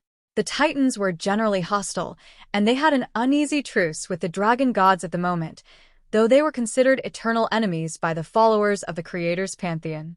Thor transformed back once he was certain that the kids were suitably impressed with his ability to be large. Then he realized that there was an advantage to being large on occasion. His body absorbed energy to sustain itself and help his growth, and it did it much more quickly when he was large. If he didn't stay large long enough to get hungry, he could use all that extra energy when he transformed back. That was so cool. One day, I will be that large, and I will lead a whole army, and we will take over the whole world. Thor patted his daughter on the head. You've got big aspirations, so I have a surprise for you. It's a specialty training method for hatchlings. These are my beloved smashing posts.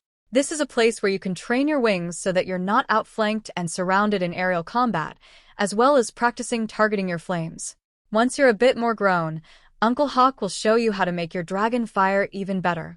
But before he can do that, you need to master all the physical skills to get you ready to use it.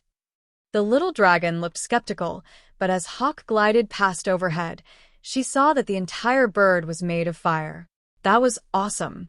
She could breathe fire, but he was made of fire. That had to be a higher stage of fire mastery than she was capable of using yet. The black dragon watched the dark flame phoenix circling in the sky. That was another exceptionally rare species that he was certain evolved from something else, as his flames were much more blue than usual. Most of the dark flame phoenix clan had nearly pure black flames, with only flickers of blue. He had to say, it was a beautiful effect, and if they happened to meet another, he would certainly be considered handsome by his own kind. But watching the hero worship of the tiny red dragon was much more entertaining than pondering what a phoenix might find attractive. She was clearly enthralled by the idea of being made of fire. So, he decided to motivate her. If you grow up nice and strong, there is a skill he can teach you to cover your whole body in protective fire. You can use it to make armor in human form, or just have your whole dragon form surrounded in flames. Seraphina's head snapped around. Really? I can be fire? Yep, you just need to be strong enough without it before you can prove that you're worthy of better fire. I will do it right now. How do we work this thing? Dad said that it would make my flying stronger. What you need to do is fly through one of the rings to start the training. Once you fly through one, another one will turn gold. You fly through that one next and then find the next gold one. It trains your agility while flying, plus your speed. If you're going to ambush enemies to use your fire, you need to be fast and accurate, so start there. The smashing posts on the ground are for your brothers. And they were already testing them. Chapter 1874. Charge. Dale had decided that he understood the point of the smashing posts. To smash, of course.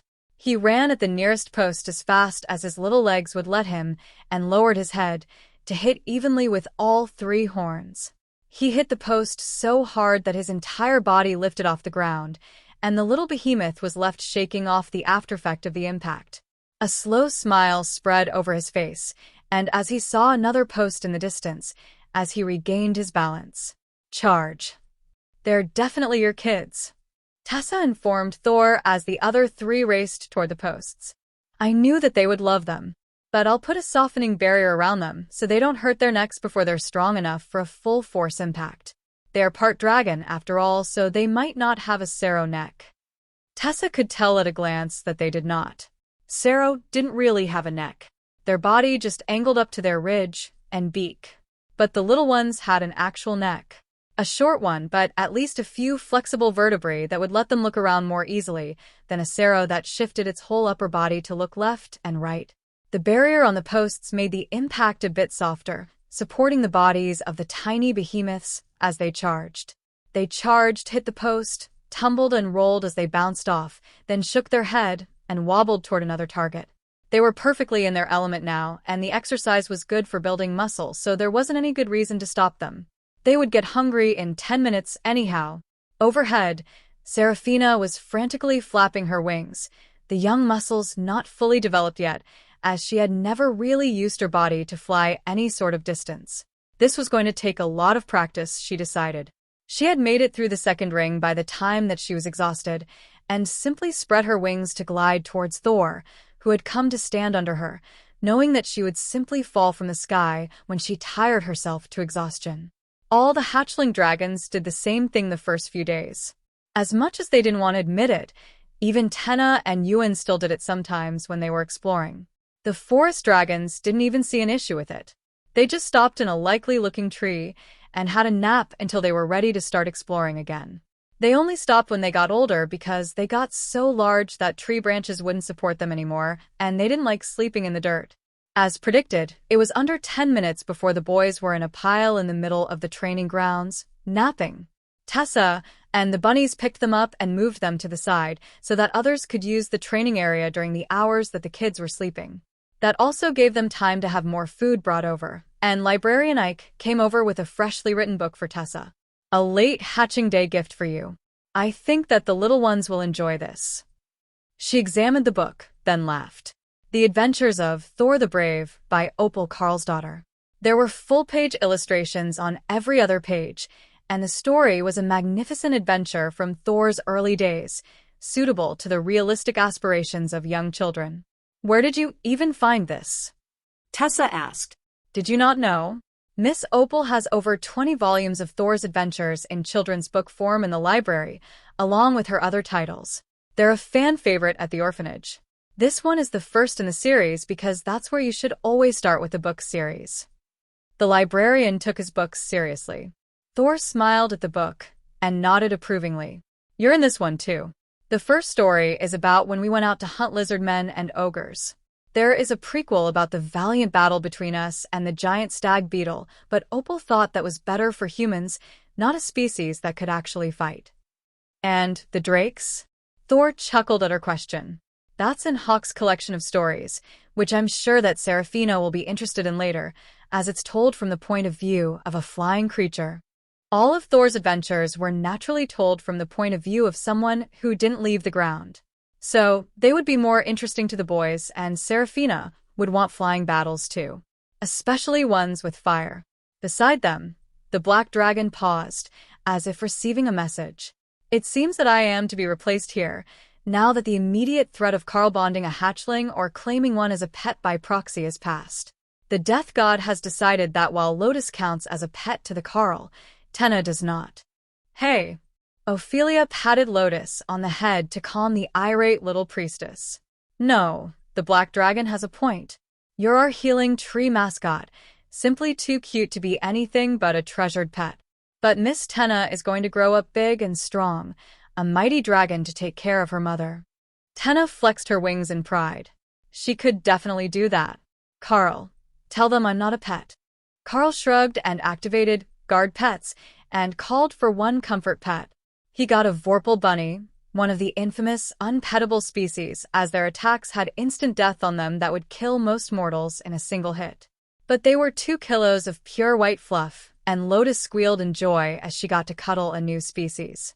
She was so happy to have a new type of creature to cuddle that she didn't even notice that Carl never denied treating her like a pet. But how could he? Even the apartment that she shared with Ophelia was made with the pet space skill, to create what the skill called the perfect kennel. How could that make her anything but a beloved pet? Not his, of course. Ophelia would definitely fight him for that title. But still a beloved pet. Chapter 1875. Don't upset the priestess. The black dragon laughed at the commotion that his words had caused, and then shrugged. I simply relay the will of the gods. Lotus sighed and stopped wiggling in Ophelia's arms. Fine, but I won't be happy about people calling me a pet. I'm a proper priestess, no matter how short I am. The black dragon laughed harder. Oh, it's definitely not about your size. However, I simply must run off. There is a replacement for me coming to the new home merchant clan right now, and I have been informed that they are not to know that I am already here. Then, the demigods simply vanished from the tiny world. So, do you think that it's a matter of jurisdiction, or do you think that it's a personal grudge that they're not supposed to meet? Rue shook her head. I think that it's likely personal. You see, once you reach immortality, longevity doesn't always equate to progress. Especially for dragons. Once they hit their personal potential, they will stay there forever unless they are killed. So, if there is another black dragon avatar here, or perhaps a seeker for the black dragon gods, which won't necessarily be a dragon, then they might have actually been stuck at immortality for millennia. If they're old enough to have known that demigod when he was still supreme, or worse, in his youth, then they're almost guaranteed to harbor resentment at being left behind. Lotus winked at her. For all we know, it could be his ex-wife, and he's simply running away before she vents on him. That actually sounded possible, given how much time the chosen of the gods spent interacting with each other. If the two of them once had a romantic attachment, it was definitely better that she didn't know he was here. Especially if she was still an immortal. I should go check up on the store. Is everything under control here? Carl asked. For at least 2 hours while the little ones sleep. Unless Lotus breaks free to fight over the avatar calling her a pet. Ophelia chuckled at Tessa's comment, while Lotus sighed. They're always picking on me. I tell you, only Tifa knows how to not say mean things. Tenna looked at the smug little bear. Wasn't that just because Tifa so rarely said anything that she was never saying anything mean? Both her and Lotus could hear the little bear's thoughts, and she was definitely thinking some rude things about people. Carl left the group to do their thing, and returned to the guild store to see how everything was going in their absence. Things were moving along fairly smoothly, from what he could see, though the customers were more than a little concerned by his choice of shopkeepers. The combination of the pet sitter and the dark elven priestesses was not something that you would run into at a normal shop, and the lack of an overseeing elder while they were running the dungeon had left nobody else in the shop except a few young Leakin girls who were greeting customers. "Ah, branch leader, you are back. I had hoped that you would come back soon." An immortal greeted Carl from the doorway. "Please do come in. I will have the shelves restocked in a moment." There wasn't actually anything to stock. They only had duplicates of what was already out there, as they had been away on a dungeon run, and then to see the hatching of the little ones. But it was the thought that counted, and the man was primarily concerned about entering the room when it was just the priestesses and the pet sitter working. The immortal looked nervous, and Carl began to wonder what had happened while they were gone. Had someone tried to start trouble? Once he entered, a few more immortals came in right behind him and visibly sighed in relief when they saw that it was just Carl standing in the room. Something had definitely happened. "All right, what can I help you with?" "I sent the others into the back room for stock, since it looks like you're all nervous around them." "How well do you know those workers?" one of the immortals asked carefully. "Pretty well." "Is there an issue with their customer service?" "I can talk to them about it." "No, it's just—" "Never mind." One more immortal stepped into the room and laughed. "So that's why you came in now." They insulted one of the priestesses, and the pair took turns spanking them until they apologized. Carl chuckled. "That sounds like good entertainment." For future reference, they have the constitution of a void immortal dungeon boss. I wouldn't pick any fights with them unless you are truly prepared for what comes after. At first, it seemed that they were going to run away in embarrassment, but then they recovered and got back to business. "We have come for a reason. Our clan needs a dozen agility-focused rings, and we don't see any on the shelves." Carl nodded and brought one out. "Like this? It's made for rogue-type classes. I have them at epic and rare grade." They were made by the guild members, and they were actually on display, but in one of the cases on the far side of the room, where the group had apparently forgotten to look. "Yes, those will do. A dozen at rare grade." That sale got the group out of the shop quickly, leaving only Carl and the woman who had watched them be humiliated by the priestesses. "I'm actually here for something a bit more obscure. A little birdie tells me that you know where I can find a certain demigod of the death god." Carl laughed. "Sorry, I can't help you there. All child support requests, seeker missions, and complaints must go through your local branch of the Dragon Church." The woman frowned. "So, you do know who I'm talking about then?" "I can neither confirm nor deny that. You smell like his magic. There is no way that I could mistake that particular scent. Unfortunately, he has already left." "Are you the one sent here by the church to ensure that I don't try to claim any more baby dragons?" The woman laughed. "No, that is not why I was sent here. But I would like to hear the story behind that." Chapter 1876, Replacement. Carl winked at her and conjured a metal stool with earth manipulation. "Come, have a seat, and I will tell you all about it. We don't have any other customers at the moment.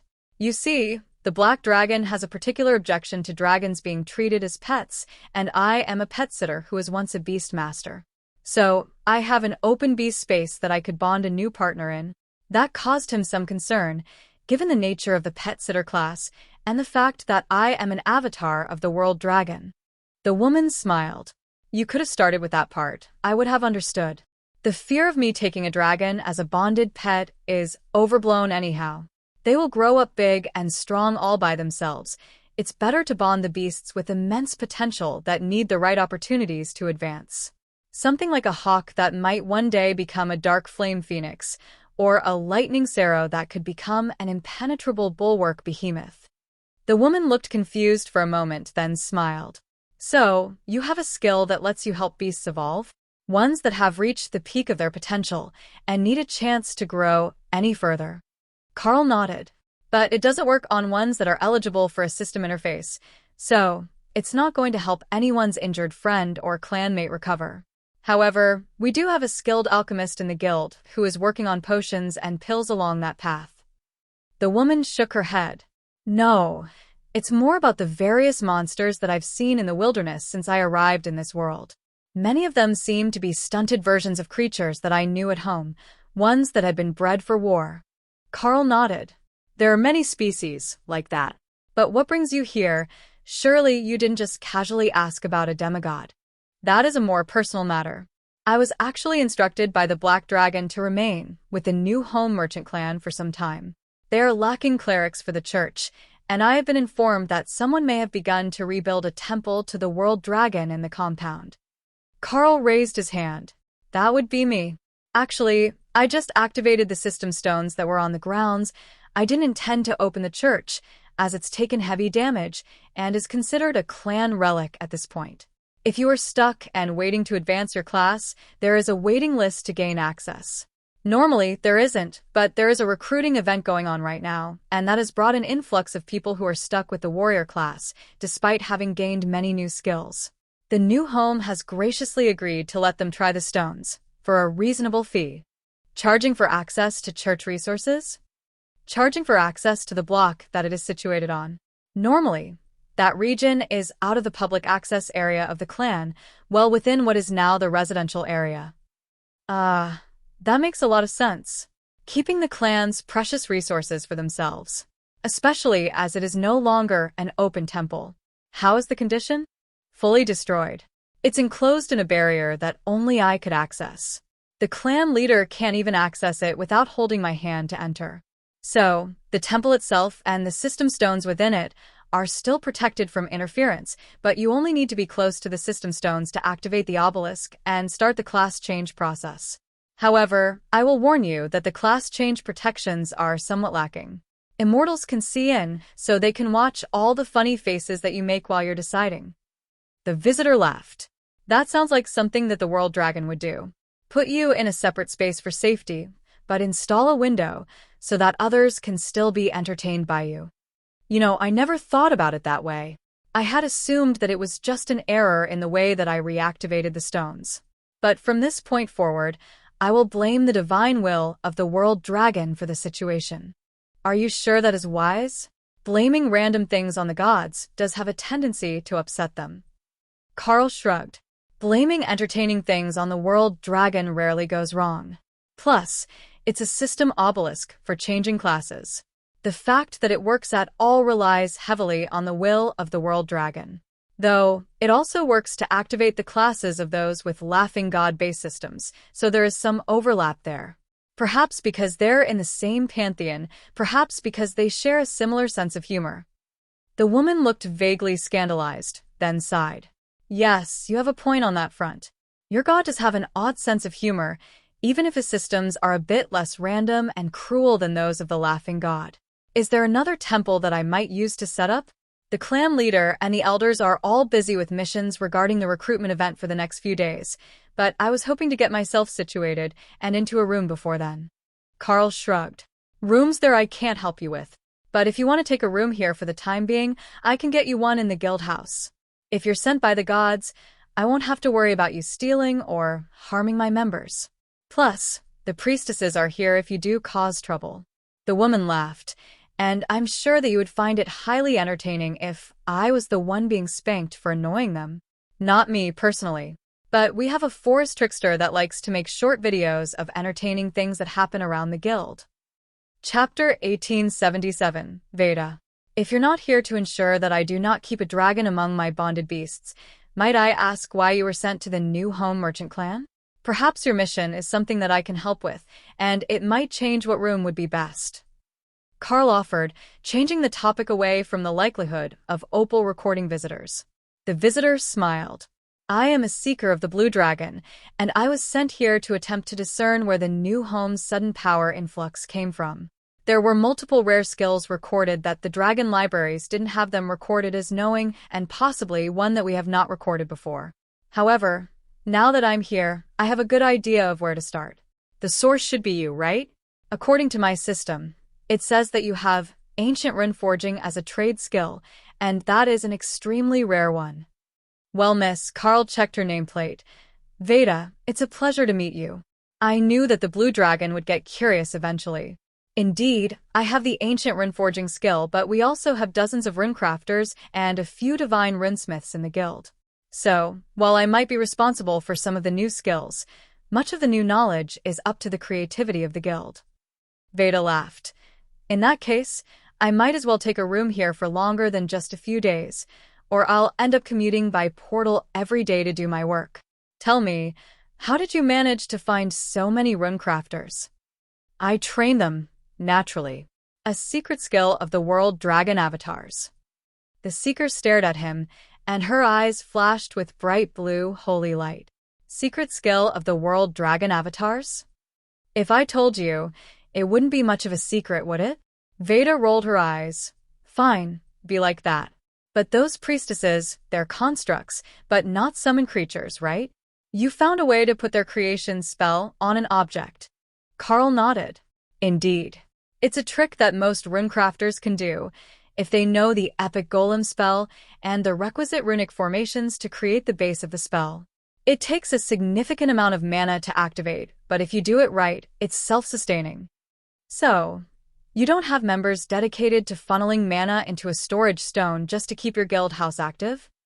That sounds incredibly inefficient. No, the guild house only needs support to keep the protective barriers active during an attack. I really should have asked the avatar to help with that before he left. He seemed like a friendly sort for a black avatar, and he might have helped us with a divine barrier over the guild house. Veda stared at him with an expression that said he was either insane or stupid. You do understand that he was sent here because you were in trouble, right? It was all a big misunderstanding. You see, the black dragon has seen something in the future that made the death god convinced that I shouldn't have a dragon. But one of my friends got a dragon, and she's kind of small and cute, like an excited puppy. So, the black dragon thought that I might be trying to bypass the restriction by having another beast master bond dragons, and then taking that person as a pet. And that's not what you were doing? Not exactly, but it all worked out in the end. It's good to have another beast master in the group, even if she only got it right before immortality.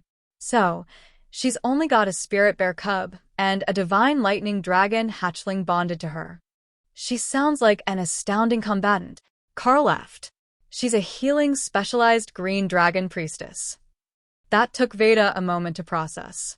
You had a healer, a green priestess that you described as an excitable puppy, bond with a spirit bear, one of the most powerful immortal spirit species, who are immune to physical damage entirely.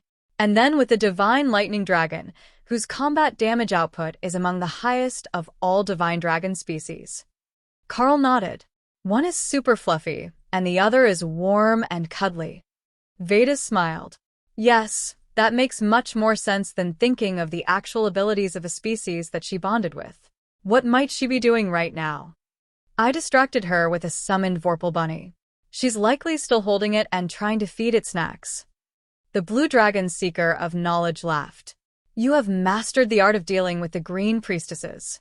Were you perhaps raised in the church? I know that you have a world dragon system, but on some worlds both of them coexist. On the mortal realm world where I was born, in fact, we all have world dragon systems, but the church is the dragon church. Then you understand better than most, I suppose. I don't sense any other dragon clerics in the immediate vicinity, though. Just a spider, an elf, and a bunch of lycans, plus the visitors. I have a separate space for most of the guild to relax, and that is a bit larger than the city, with more natural space. Essential, especially to the flying members of the group. I take it that you do have dragons in your guild branch? Yes, quite a few of them, actually. But the core group contains a black dragon, a red dragonkin who can transform to fly, and the green priestess, who can transform into the most adorable hatchling-sized green dragon. The seeker sighed. That's likely deliberate, isn't it? I can't think of any spell that only gives you a hatchling form. Carl nodded. I believe that her advisor dragon, or whatever priestesses get, is also a hatchling from the divine realm. They talk fairly frequently, as the dragon is a curious sort, as expected of a green dragon. Chapter 1878. Just a small loan. Since I've found one of the many targets for my search within the region, do you mind if I ask questions while you wait for customers? Carl shrugged. I don't mind. Even if there are customers here, there are some questions that I can still answer. It's not like everything is a secret, and sometimes letting fun things slip helps make allies of the most unlikely sorts. Veda frowned. That might be true for a World Dragon avatar, but that was not true for nearly anyone else in the immortal realms. If you revealed anything resembling a weakness or a secret, it would be used against you in the future. You're a remarkably open person. Are you not worried that someone will come to try to induct you into their guild by force? Carl shrugged. I have considered it. But if they don't send a legend, I don't see it as a major danger, as the Darklight host is perfectly capable of fielding supreme ranked reinforcements for a battle. We're also working on proper base defenses, as we just moved into this city location. Once they're done, we won't have too much left to worry about, as the city itself will be capable of defending the members. So, my concern is less that someone will come here to try to grab me, than that they might target other members when they are outside the guild. We might have most of the things we need right here, but we still go out to collect resources fairly regularly, and I greatly dislike the prospect of losing members to violence. Don't we all? Well, all of us from sane and reasonable factions. There is nothing more annoying for the Blue Dragons than to lose one of their people when they are on a data-gathering mission. Who knows how much was lost with them? They might have died with all their notes in their inventory, and certainly anything that they had learned on that mission would be lost with them. Carl nodded in agreement, but he did notice that the concern of the Seeker was that the knowledge would be lost, more than that the person with the knowledge would be lost. It was a subtle distinction, but once all the knowledge was recovered, they would be much less devastated. While they were talking, a small group of customers came in, looking excited and holding something carefully in their hands. Carl was about to send one of the priestesses to take care of them, but Kara appeared in a uniform dress, half black and half white. Ladies, welcome to the Darklight Host Guild store. What can we help you with today? We found a precious resource, and we would like to trade it directly for gear, instead of through the clan warehouse. Kara nodded, and they held out the object, which appeared to be a massive pearl, the size of a bowling ball. Kara examined it and smiled. Oh, this is good. A perfectly formed black pearl from a void immortal clan. All right, we can offer you a good price for that. What would you like in exchange? The girls put on their best negotiating faces, trying to hide how eager they were to get the items they were trading for. Veda smiled as she noticed their failure, as well as the Chaos Badger's clear interest in the pearl, which she was hiding much better.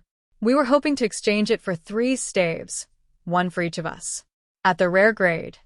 That last part was added in a deliberately casual tone that told anyone with a bit of experience that they didn't expect to actually get all 3, or not all 3 at rare grade. But the pearl was an epic grade crafting material, and should weigh well over 5 kilos. Pearls that size were very rarely used intact, and were usually ground for pearl powder to use in alchemy or other crafting recipes. So, it was actually something that should be sold by weight. But they didn't know that. Carl did the mental calculation, and found that even the 3 rare grade staves would still be a heavy discount on the price of the pearl if the exchange was made at the guild warehouse. At least, at the prices both were turned in for. They marked them up before resale, and that would change the trade-in to purchase math. All right, I will put out all the staves we've got, and you can pick 3 rare grade staves from the rack, Kara agreed. She really did grab all the staves from the guild store storage and line them up along the wall. Dozens of staves, all slightly different in an overwhelming quantity, as they all had different abilities and would need to be examined individually, then compared. The group also had 2 mages and a druid. So, they were all looking for very different skills on the weapons that they were picking. Interestingly, the druid was about to pick a staff that had a bear transformation on it. You don't have a bear form? Kara asked. I took the full healing route because we're so short on healers in our class. So, I don't have any of the transformation druid skills at all. But having a bear form would make me much safer. Kara smiled. I know just the spell for you. In fact, I can grant you a skill book in advance, and you can pay it back later with work in the shop. Carl narrowed his eyes, wondering what the badger was up to. The problem with Kara causing trouble was that she never had that telltale sense of guilt that most would have when they were doing something wrong. She only did what was entertaining, so there was no change in emotions or sudden surges in the intensity of their connection that would tip Carl off without searching for her thoughts. And now it was a bit late to be stopping her. She had already made the offer. Kara held out a book. All you have to do is come work in the shop until your wages cover the price of the skill book, and we're even. I won't even ask for your full wage. Half to you, half to your debt. The young druid thought about the options and then nodded. But I will need to alter my schedule around the needs of my group. Oh, that's not an issue. We're very flexible with scheduling. Because they didn't actually need another worker. Carl thought. Kara handed the girl the book, and the druid immediately flipped it open, even as her friends screamed in terror. No. Wait, don't do it. That's an artifact-grade skill book. But it was too late. New skill learned, Warbeast, Immortal rank, Artifact-grade transformation.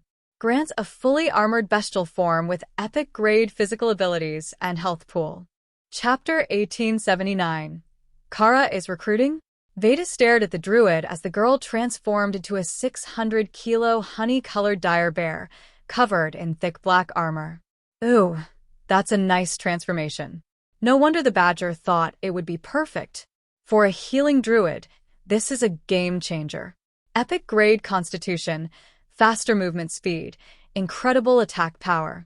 Yes, that's going to work out very well for their group, the seeker decided. That's if we live long enough to ever go out again. One of the mages moaned. Nonsense, it's just a skill book. Artifact grade, yes. But still just a skill book. Even if she only works 3 days a week, that leaves 4 to go out, and she should have the book paid off in what? 50 years? That's not so bad. The bear looked shocked. What? 50 years for a skill book? Carl laughed. I'm sure we can find a way for you to pay it back faster than that. But an artifact-grade skill book usually costs about 10,000 points from the clan library if they allow you access to it. They're a bit difficult to replicate, you see. Special materials, skilled inscriptionists. But never fear, we're good about repayment, and we won't make life hard for you as long as you keep showing up for work. Look at it this way, you now have job security, and just like Min, half your pay will be going to paying off your debts. The mages laughed. The green dragon at the clan warehouse was only in debt because she kept taking loans to go do fun stuff on her days off. The warehouse elder indulged her with advances, but it was never more than she could pay back off her next salary distribution. She just did it every single week. Actually, her debt had gone down recently, as Kara was covering many of the ice cream runs. Opal was running the movie theater and letting her in for free, and she hadn't had time to go looking for new creatures in the wilderness with the change in locations. There was too much to do setting it all up. Plus, the bunnies in the warehouse were finally getting used to her presence. You just hire random people like that? Veda asked quietly. Her friends seem to think that working for you is a sketchy arrangement. Carl winked at the blue dragon seeker. Probably because it is. But Kara never picks someone to give good gifts to if there isn't a valid reason. So, we will take this druid as a new employee and help her find opportunities in the future so that she doesn't spend too long working in a shop when she'd rather be doing something else. The druid transformed back into her unassuming human form and stared at her hands for a moment. I think that I'm actually stronger than our main tank in that form, she informed her friends. Kara wrapped a friendly arm around her and smiled. An epic-grade dire bear has 20 times the health of the average spirit immortal. Plus, the actual strength of a dire bear is way higher. Now you're nearly the perfect healer. I only know of one healer who is better at the start of spirit immortal than you are, and she's got a super special class and a bonded spirit bear. Now, how about we get you fitted for uniform, and I can introduce you and your friends to the other staff here at the guild shop. At that moment, Lucille walked in with a cleaning assistant statue in her hands. Perfect timing. Lucille, meet Amy. She will be helping you here in the shop for the foreseeable future. Her friends are welcome to join us as well if they want. But Miss Amy got a super special spell on loan, so she'll be working it off. Lucille smiled. Welcome to the Darklight House store, Amy. They're an odd bunch, but you get used to them. If anyone is giving you trouble, look for Big Sister Priestess. She is great at scaring people into behaving. You'll look awesome in the uniform. The Leekin did a little spin in her black and white dress, which nearly matched her raven dark hair and pale skin, plus the shiny black fur of her fluffy wolf ears. Aren't you too young to be working full-time? Amy asked. Lucille gave her a formal curtsy and giggled. I'm actually working part-time. I finished school early, so I don't have any more classes. But I'm still working on my immortal spirit. I'm a wolf lord by class, a Leekin version of a golem mage, or perhaps beast ranger. It's not quite the same as either. But if your group needs another damage dealer, I'm reasonably skilled. Ooh, that would be good. We've got a warrior for a tank, but we could use golems. Neither of us know the spell. We've been saving our clan credits to buy defensive spells before we start going too far out from the clan. Kara raised her hand, and the mages began to laugh. I don't think that we'll buy them on credit, sorry. You got one of us, you don't need all of us. Are you sure? I know all the Golem series spells. Kara taunted. Kara was beginning to wonder if Kara was actually trying to gather a whole group of early spirit immortals to make a 10-person group for the ladies of the tiny world. If that was the goal, they were doing pretty well. If you counted Maish and Lucille, plus these three, you would only need 2 tanks, and you'd have the whole group. Surely, it couldn't be hard to find a pair of low-spirit immortal warriors to tank for a group with that much damage output.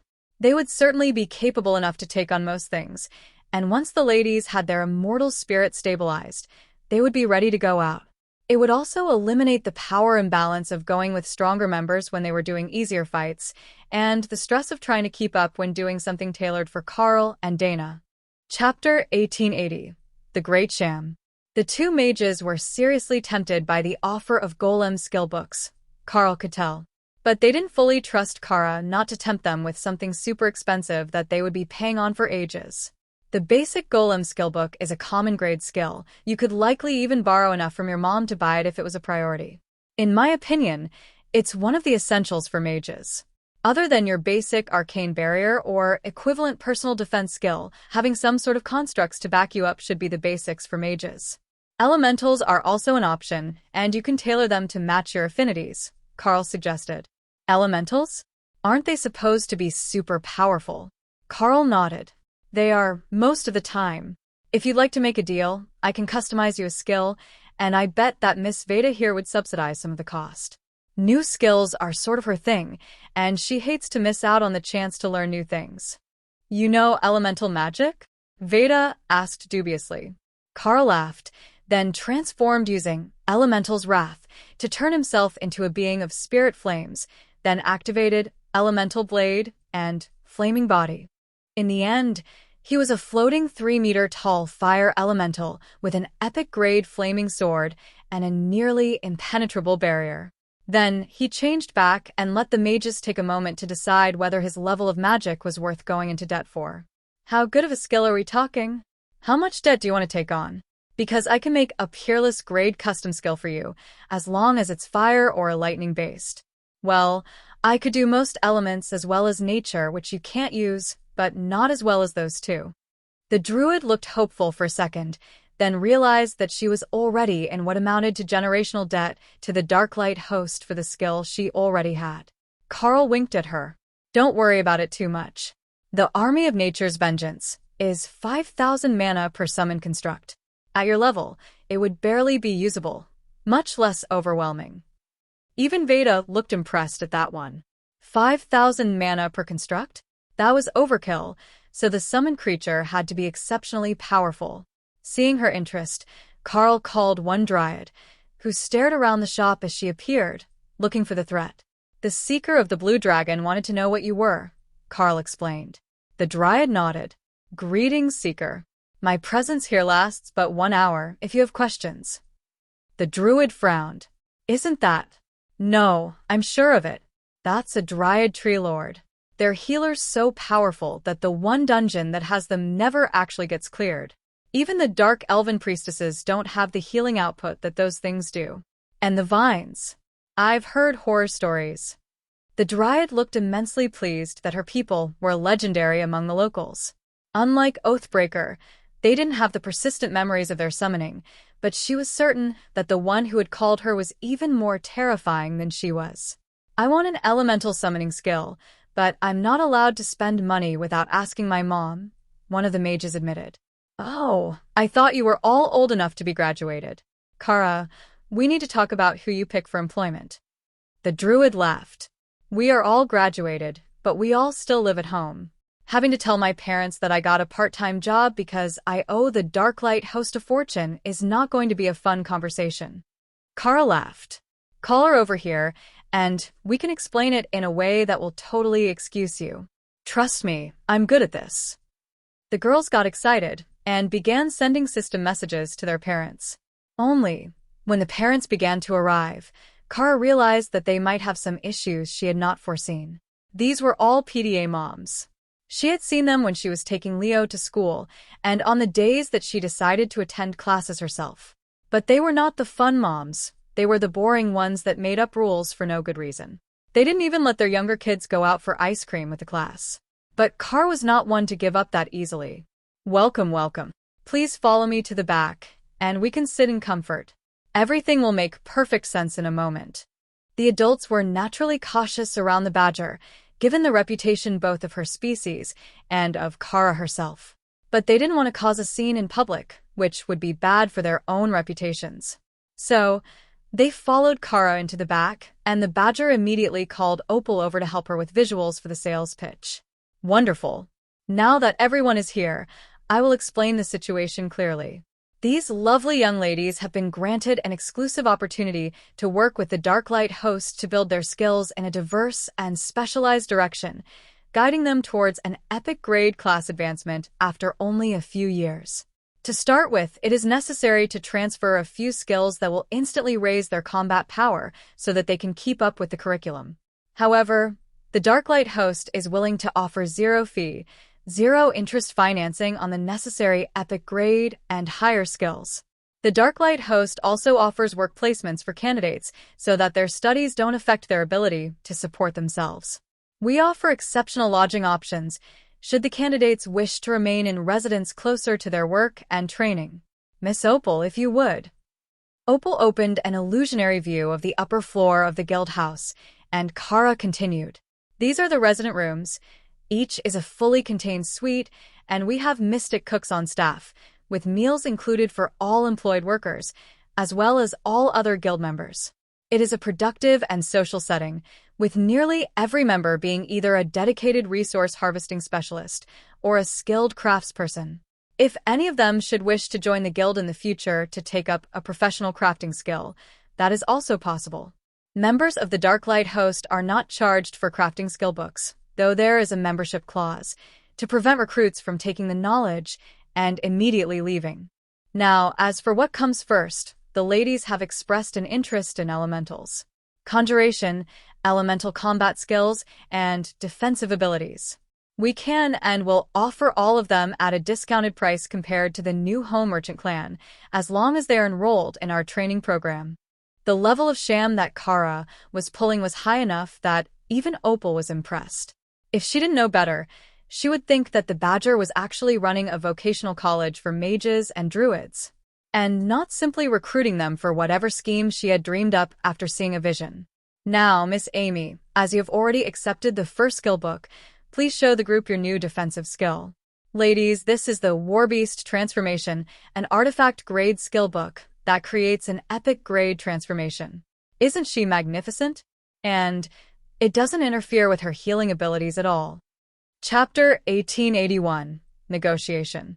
The three mothers stared at Kara, and then back at their resident dorms for students of the Darklight host.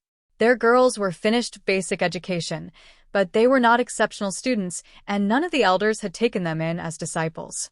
They also didn't have a solid group to complete missions with. They constantly had to advertise for a tank, and their other damage dealer had been taken in by an elder, leaving them basically alone. So it was actually a good deal for them to work under the Darklight host to get resources, even if they were going to have to spend some time or get lucky with resources to pay it back. I have some serious concerns about the level of debt that you have tricked my daughter into taking on. With living expenses, it's not possible to pay that loan back. No clan would give out an artifact-grade skill book on credit, Amy's mother began, her face serious. Kara smiled and brought out a tea set. It's not that serious, I assure you. We offer no interest finance, as I mentioned, and the book was traded at a substantial 20% discount. I assure you that she will be able to repay it in a timely manner. However, I can add a performance clause to the sale. If Miss Amy is willing to join the Darklight host, the price of the Warbeast skill will be forgiven if she can reach Void Immortal within the next 3 years, or if she gains a class at or above the Epic grade. If she gains an Epic grade class? Isn't that nearly impossible? Kara shook her head. Now that she has such a lovely new skill, there is a chance that with a bit more training and 1 or 2 more skills, she could do it this month. Assuming that she has filled her skill tree, that is. Amy shook her head. I haven't gotten enough points to fill my skill tree. Kara wrapped a friendly arm around her. You know, as a member of the Darklight host, we have specialized training facilities to help with that, as well as group outings to dungeons and hidden areas. So, you intend to poach them from the new home? Amy's mother asked. Not at all. Members of the Darklight host are almost all still members of the new home merchant clan. The two aren't mutually exclusive. Think of it as studying under an elder with their own faction. Do you even have an elder? Kara laughed at the woman's disdain. Of course we do. We took in the Blackwoods pack. Not only do we have elders, we have a supreme-ranked pack leader in the guild. I think he's actually at clan leader Nerissa's pavilion at the moment. Their relationship is quite cordial. The ladies laughed quietly. Everyone in the clan knew that the two of them were cordial with each other. They had been seen around the clan together constantly since the recruitment event started. But nobody wanted to say it out loud and jinx it, since the clan leader seemed to be in a much better than usual mood. Well, you have a point about that. The Darklight host is not short on power as a faction. I don't see a good reason why Amy shouldn't be allowed to study under you. However, I do have concerns about her being permanently indebted. I would like to pay down some of the price of the book. Carl nodded and slid a piece of paper across the coffee table between them. The woman blinked as she read the number on it. Right, artifact grade skill book. All right, I will trade you our family heirloom for the skill book. Carl gave her a highly doubtful look. The average member of the clan did not have an heirloom that was even close to the price of the book, and he was already planning to force the girls to the level where he could claim they fulfilled the requirements after a few years of work. Unless Kara was just collecting them to go with Tessa and the others, in which case, they would get there on their own. The woman took out a tablet and placed it between them. Carl examined it with the skilled eye of a rune master. It was a peak immortal defensive array designed to protect a large space, like a family compound or guild house, from attack. It had a mana gathering array within it, and the actual layout was brilliant. Much more efficient than what Carl had been doing. That item was worth much more to him than the face value that the system assigned it, and the system assigned it a lot of value. At the clan hall, this will trade for half what the skill book does. Will you give me the same terms? Carl nodded. As it's a runic item, and especially useful to me, I will actually give you a premium. 60% of the book value, so Amy only owes 20% after the discount on the price. Amy cheered as she transformed back. Sweet. How much do I still owe? I might be able to pay it. Her mother rolled her eyes. You still owe 20,000 clan credits. That's going to take some time. Carl patted her on the shoulder. It's not a big deal. We will get you all set up. How do you feel about learning a trade skill?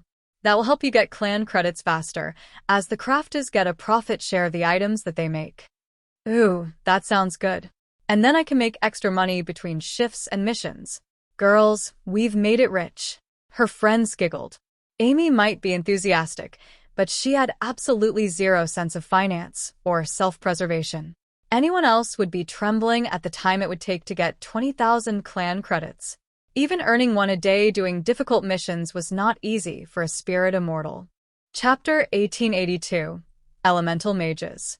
What sort of trade skills do you offer? I know that your guild is a crafting guild and not a trade faction. I've been watching the items come up on the clan listings lately, but I can't tell what you're using to make them. Well, We have blacksmiths, tailors, inscriptionists, runecrafters, sculptors, and others.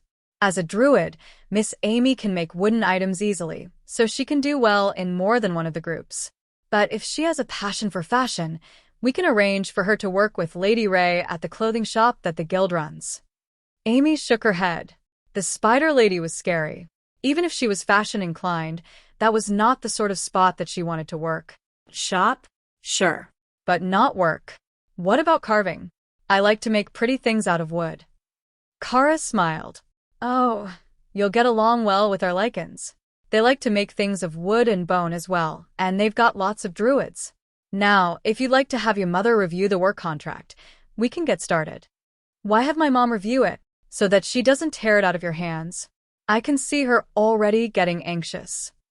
Carl laughed at the pair as he handed the three mothers, plus all three girls, a standard copy of the employment contract, plus a loan agreement, in case they wanted skills like Amy had received. The parents looked it over and reluctantly agreed that it was a good deal for the kids. They had come in to trade a resource they had found on a mission for equipment, and somehow they had been recruited into the Darklight host. The concept didn't quite compute to the mothers, but they suspected that it had much more to do with the fact that they had attracted the attention of the Chaos Badger than anything that was actually in the skills or potential of the girls themselves. None of them were anything special. Basic classes, mediocre grades, no particular accomplishments. The fact that they were only finally getting their first rare grade items after graduation was not because their families were poor, they simply hadn't shown any signs of potential or ambition that would need it, so their families hadn't wanted to spend the money unnecessarily. And that was a form of motivation on their own. Wanting more stuff so you could do bigger things and accomplish more, but not having any accomplishments to justify your family spending on you was a tough spot. So, they were looking at Kara like a gift sent to help them out. All right, we can agree to these terms. Girls, ask the nice guild leader for something that will help you advance your skills. If you can get an epic grade class upgrade after you fill your skill tree, you can pay it off early without all the extra work, one of the mage's mothers explained. Well, we both wanted elementals. So, if you know an elemental golem type ability, we'll take that on credit and join Amy at the shop until we've paid it off. Of course. Just give me a moment, and I will arrange the perfect elemental summoning spell for the pair of you. The element will likely depend on your specialties and affinity, but the basics will be solid. The parents waited patiently as they assumed Carl was searching the guild's storage for the books. But the Seeker of the Blue Dragon came to sit next to him, knowing that the avatar of the World Dragon was going to do something crazy. She didn't have to be a mind reader to know that.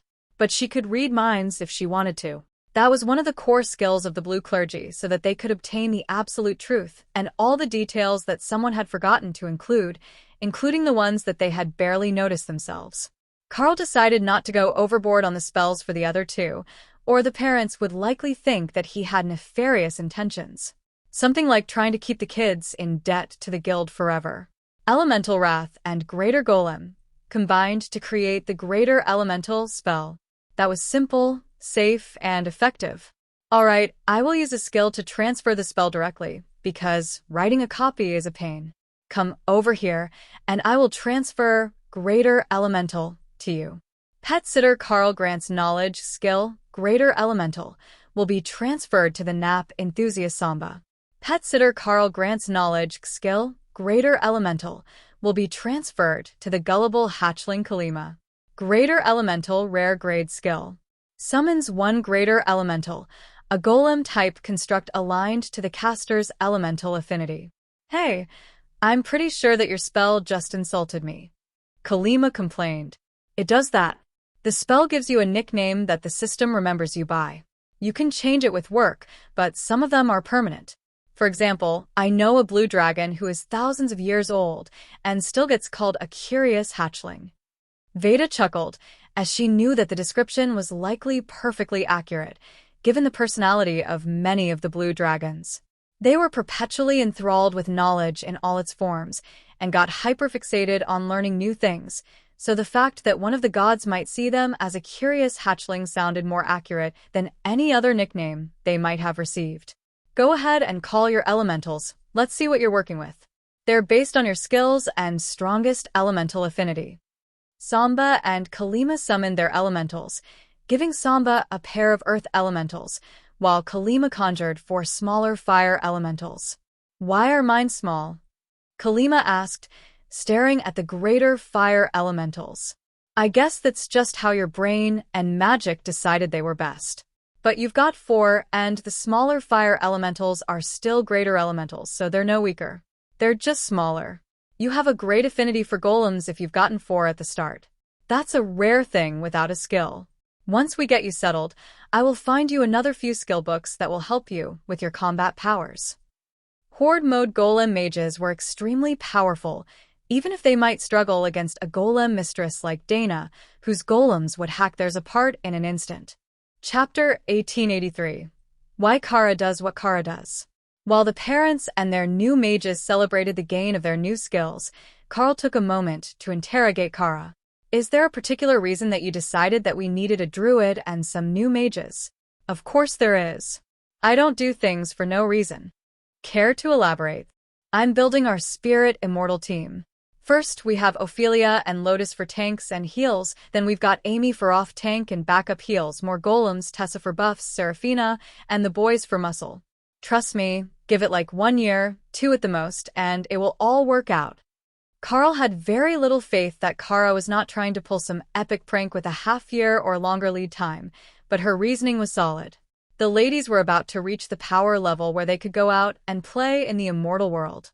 But he was too strong to be interested in many of the same instances, unless it was one of the hidden realms that had something for everyone. So it made sense to have a full team for them to go with once they had their immortal spirits ready.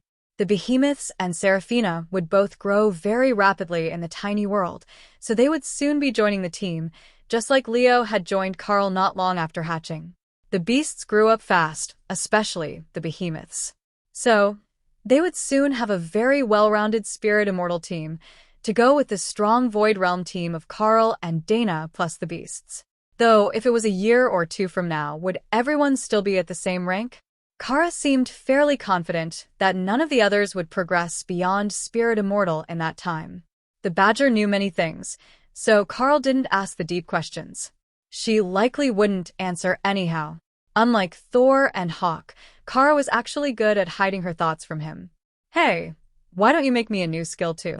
"Spatial Quake and Soul Siphon," Carl asked. "That's the one." Carl let everyone celebrate as he tried out making a new skill for Kara just to see how wonderfully, horrifically wrong it could go. Demonic Cultivation Manual created Unholy God's Path of Eternal Destruction. Unusable with current system affinity. Carl frowned. "I think I did it wrong." But when he tried the combination with a few alterations, it still came up with the same result. Kara also frowned at the notification. "No, I'm looking at the details and you did it right, but what it makes isn't something that we can do. And I think that the system believes it's evil. It literally shreds souls through all of space and time, so they can never resurrect, and feeds that power to the caster. If there ever was a technique that could properly be called an evil growth technique, that's probably it. In order to go from base Spirit Immortal to Supreme with that, you'd have to kill millions of people. Apparently, you can't just be a part-time eliminator of stupidity from the flow of time. It's an all-or-nothing thing." Kara agreed. Ray laughed at Kara's annoyance, which had nothing to do with anything as righteous as eliminating stupidity. She wanted the skill simply because blowing up a soul in the Chaos Plane was even better than a fireworks show, and if you could absorb all that energy after, it wasn't even a waste. "All right, we will leave the girls in your care. Is this lady also part of your guild?" Amy's mother asked. Carl shook his head. "No, Kara and Opal are, but this is Veda, Seeker of the Blue Dragon, and a guest of the new Home Merchant clan. She's staying at the Darklight Host Guild house during the recruitment event. The clan was a bit short on spaces suitable to clergy, so we're playing the gracious host. And they were the reason she was here. If we can't do that, at least make something fun." Carl chuckled and created a coin for Kara to give out to someone. Coin of random chance randomly increases or decreases luck for 1 hour. Kara laughed as she made dozens more. These were going to be even more fun than cupcakes to give out. She could hand them to people openly as gifts, and then they could determine whether she was blessing or cursing them. That was the perfect gift. Even better than the poverty cupcakes, which were very clearly a consolation prize for those without anything worth taking. Kara vanished, off to find her favorite target for random gifts. Veda frowned. You gave her something strange, didn't you? I gave her a coin that randomly increases or decreases luck when activated. The seeker laughed. That sounds like the sort of thing that a badger could keep herself entertained with for hours on end. But somehow, I suspect that she's going to give it away. Carl nodded. She's already making more to give to people and wondering why she wasn't making them herself before now. The excitement had died down, and the mothers were preparing to pack up, which meant that Carl had to get himself back to work. Or not. Instead, he called for the pet sitter that lurked around the Immortal Realm Guild house. If you could take these fine ladies and get rooms set up for them on the second floor, we will talk later about trade skills, work schedules, and such. They can have the rest of the day off to settle in and personalize their rooms for the nights that they're staying here. They may wish to remain at home with their parents more often, but our standard work contract guarantees them a room here, so I will have you set it up now. Carl explained for the benefit of the girls. The pet sitter knew his intentions just from his thoughts. Thank you so much. We've been trying to get our parents to let us move into individual apartments for ages since we graduated from school, but they're protective. Carl laughed. That's how mothers are supposed to be. It's best to appreciate it. It means they care. Chapter 1884. Ways to Learn. The trio was led away by the odd-looking creature, and Veda took the opportunity to start grilling Carl with questions about his ability to create skills. When did you gain that ability to make new skill books? How many can you do? Can you do skills that you read in other books, like an inscriptionist?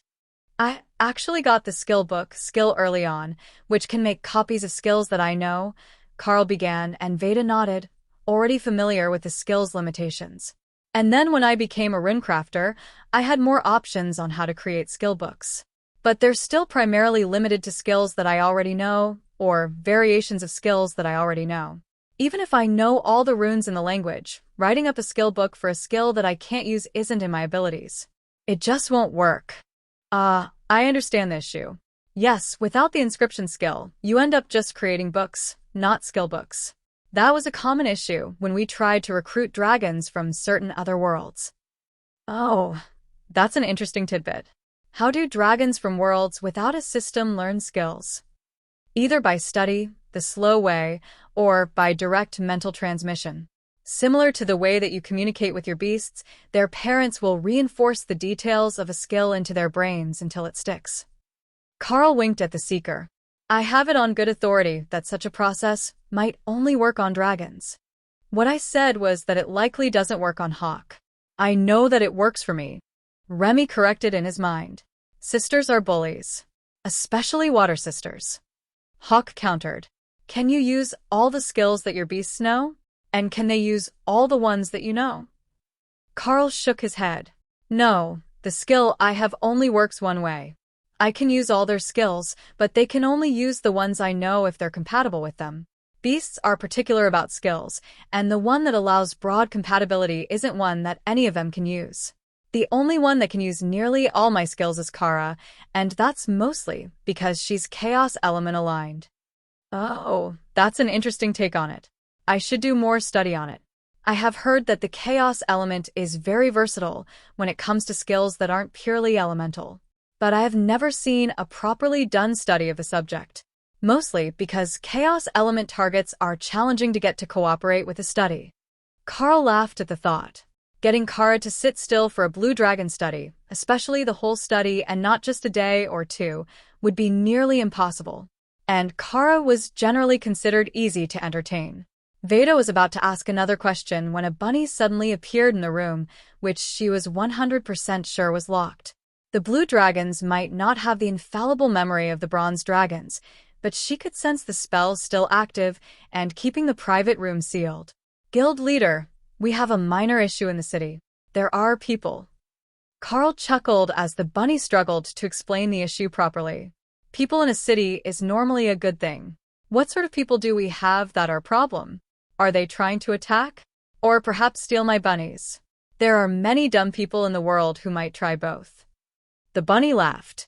Neither of those, but I think that you need to see this immediately. Carl shrugged and helped Veda to her feet.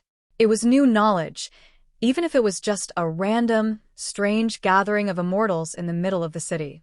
And any new knowledge was good knowledge to the Blue Dragon. They both headed out into the city and immediately saw what was wrong with the situation.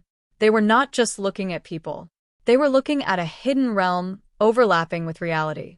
Anyone who tried to move around the city risked getting pulled through and trapped on the other side of the secret realm, but the place was already populated with a clan of immortals who could see the Darklight host and their visitors as clearly as Carl could see them. Only, they had no ability to cross over from where they were, and Carl couldn't hear the words that they were saying to each other. Have we had anyone pass through yet? Even if it was accidental, we should still be able to send them a guild message and find out what the locals on the other side are like. If it's set up like a dungeon, they are likely to go rabid the moment that someone enters. But if it's just a pocket dimension that accidentally hit the immortal realm, it may just need repair and relocation. Though they should be able to do that themselves. Immortals do make most of those small realms. As if sensing the commotion, Kara reappeared next to Carl, using her space as a recall point to be where she wanted to be. Though they were hundreds of kilometers apart, they were both close to the portal, and that was enough to count as within range to save herself some time finding fun things. Besides, she had given the moron a lucky coin and a lucky cupcake today. He was going to be over the moon. The badger stared at the humans, who stared back at her. Then, she transformed into her natural state, and the humans began to point and cheer. Carl wasn't sure if that was a good sign. So, are we going to go visit the new people, or am I going to visit the new people? Kara asked. Veda, would you like to come with us?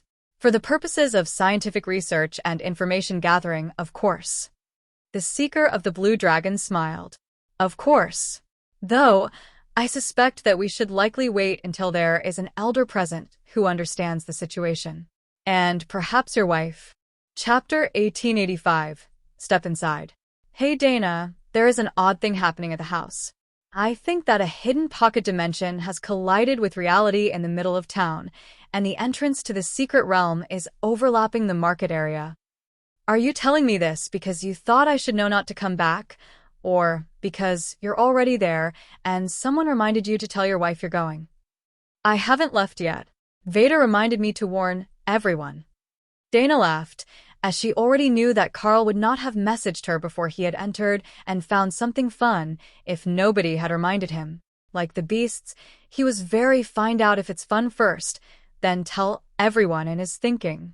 Even now, Ray was waiting eagerly in her space for the right moment to jump out and ambush something.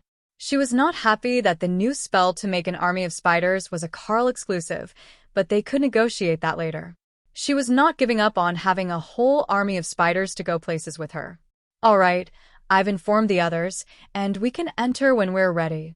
Most of the team will be staying in the tiny world for now, and I've put a barrier over the portal with a warning that the area is currently unstable. That will pull some people here to investigate, but it will keep those who might want to bring their kids shopping at home where it's safe. Got it, let's go. Are you brining a healer? Carl nodded. If we need one, I have a spell for that. But I can grab Tion if you want. The Seeker laughed, and her eyes flashed the blue of her goddess. No, I don't see anything positive coming from a tiny fox coming with us. Either he will be in danger or someone will envy him, and we will be in danger.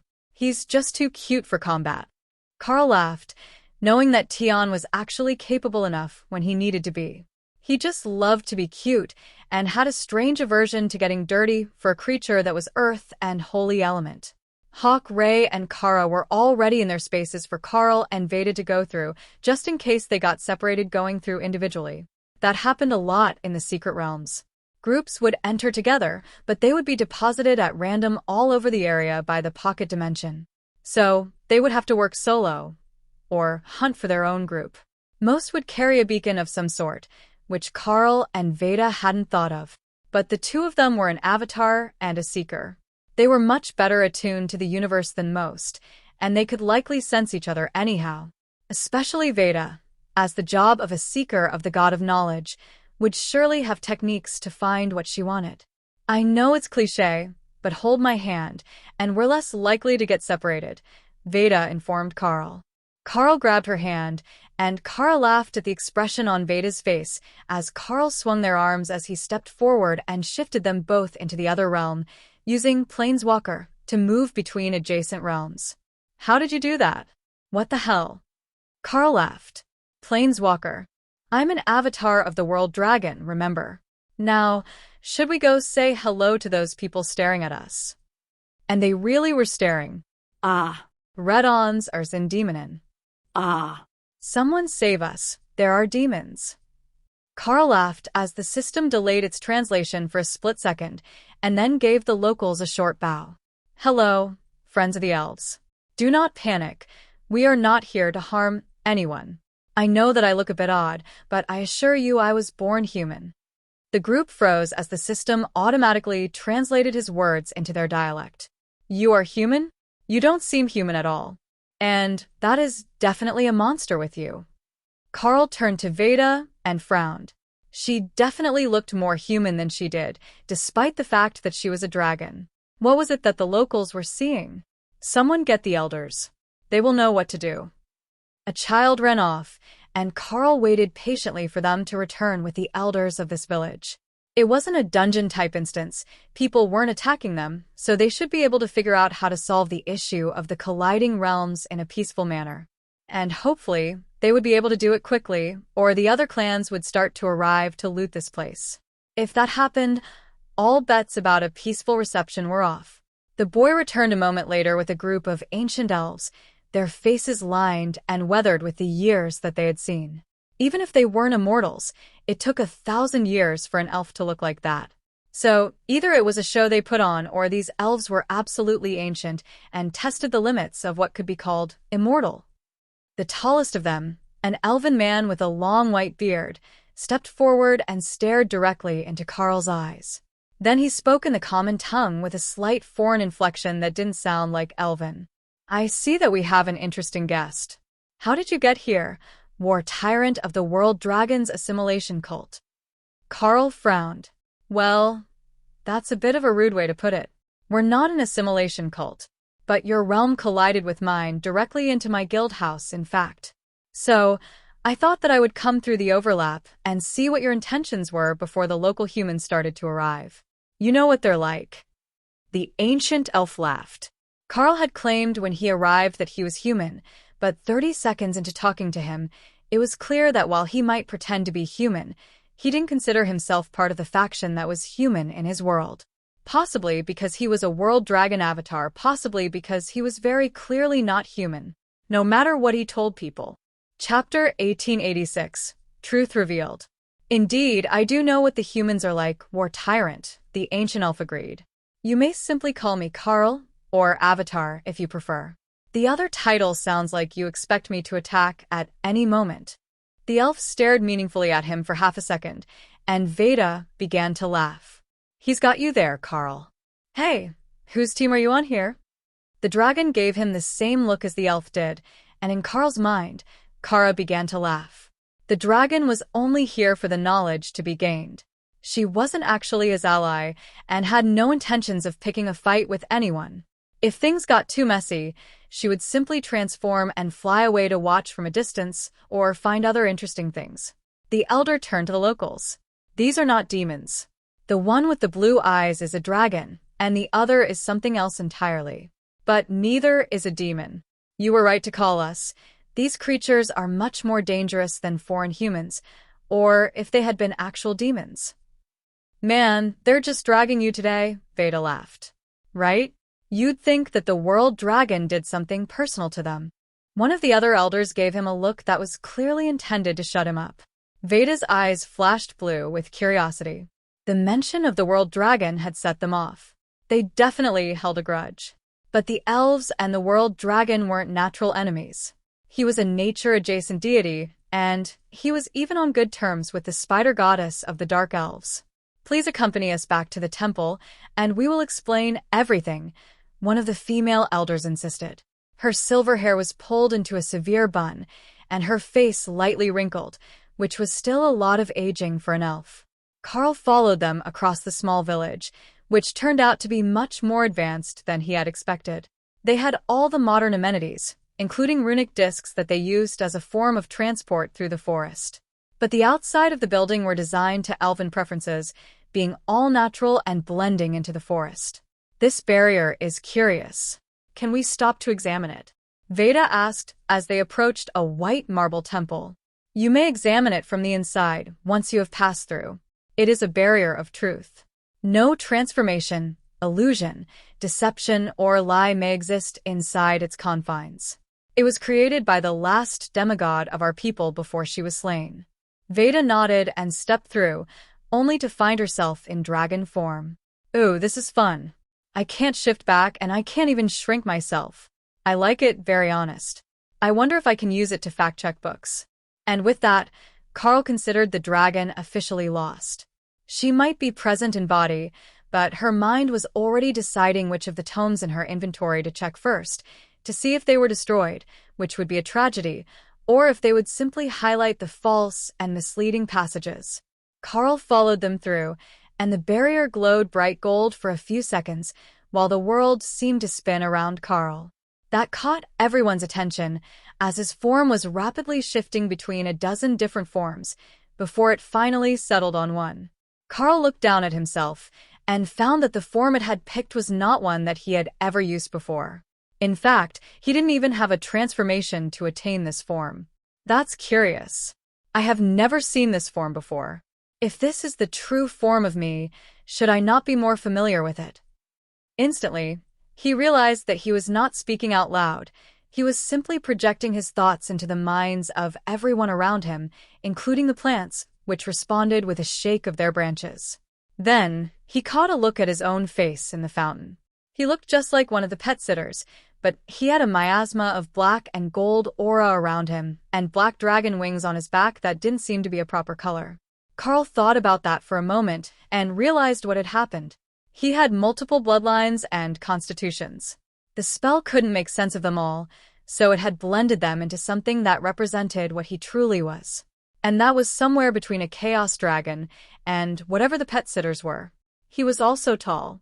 The elves barely made it to his waist, and even the full form of Veda wasn't particularly impressive standing next to him. I knew it. War Tyrant of the Darklight Host is what you truly are. No matter your intentions, you will always be what you were born to be, the elven elders decided. Carl shrugged and noticed that his hands had long black claws, much like Matilda's. They were both there, and not there at the same time, permanently linked to the chaos plane. But more importantly, this form was beginning to feel right in a way that his human form no longer did. His cat demon form felt like him, because he used it so long, but ever since he became an immortal, his human form had felt more like a costume that he put on for others. Now, he was beginning to realize why. It wasn't his natural form anymore, he was simply used to it, and was using it to hide the changes that had been made to his constitution by the effects of the skills and upgrades his body had undergone. I like it. It's very you, but with face tentacles. Opal says that Dana is going to love those. Carl sighed. Opal, behave for a minute. Don't you start writing weird fanfictions before I get home. Kara laughed and appeared next to them in her badger form. And a chaos badger? Seriously? Fine. Since you're here, please accept our hospitality, spawn of the chaos plane. Kara smiled at the elder, and then took out a whole platter of cupcakes. For you. I thank you for your hospitality. Chapter 1887. Visited by the Outreach Program. The elder elf looked at the cupcakes that Kara had offered him, and then tentatively took one. That is surprisingly good. I know, right? I don't make the cupcakes myself. I simply hand them out. Kara agreed. That news made the rest of the elves relax a little, as they were now certain that the cupcakes weren't some sort of chaos realm magical item that would inflict untold horrors on their internal organs. The cupcakes were passed around a room, and the elves smiled as they realized that they were made by a nature priestess of some sort. The flavor of the magic was distinctive. Now, you were saying that our home collided with a world in the immortal realm? Carl nodded. Indeed. You have collided with a world, and directly on top of a Darklight Host Guild house. It appears that you have had some negative interactions with the guild in the past, going by the nicknames that you have for me. The ancient elves nodded. You could say that.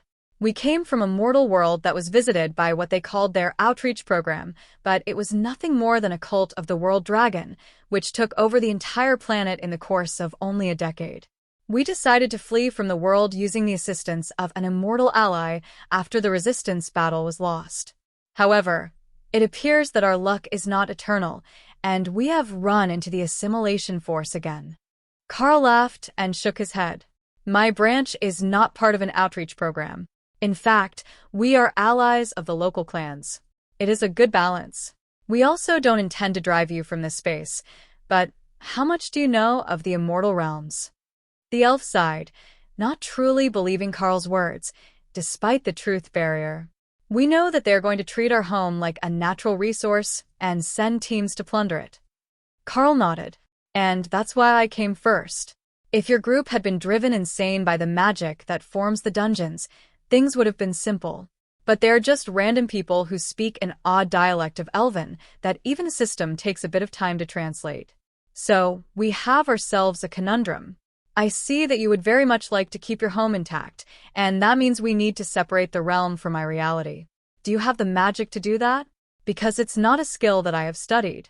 I may be able to do it for you, but as this is not my space, and I am a mere immortal who cannot move the world I live on, it might not be within my power. The ancient elf gestured to another room. There are control runes to move the world. However, none of us can see out. The barrier around this world is too secure. So, we have no idea what direction to push it that won't either embed us more firmly with your world, or throw us directly into another. Kara raised her hand. I can help with that. That was more concerning than Carl's insistence that he was not here to assimilate them into the Darklight host. How would you intend to help us? There is a safety feature in the Chaos Plane for general use.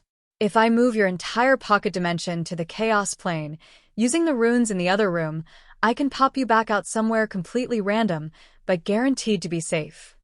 For how long? That's random too.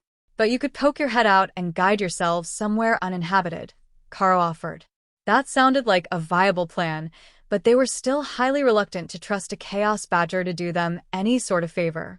The species did not have the best reputation, and they might just find themselves floating right in front of a cluster of worlds occupied by the Darklight host, as the presence of the world dragon's avatar twisted luck to favor himself subconsciously.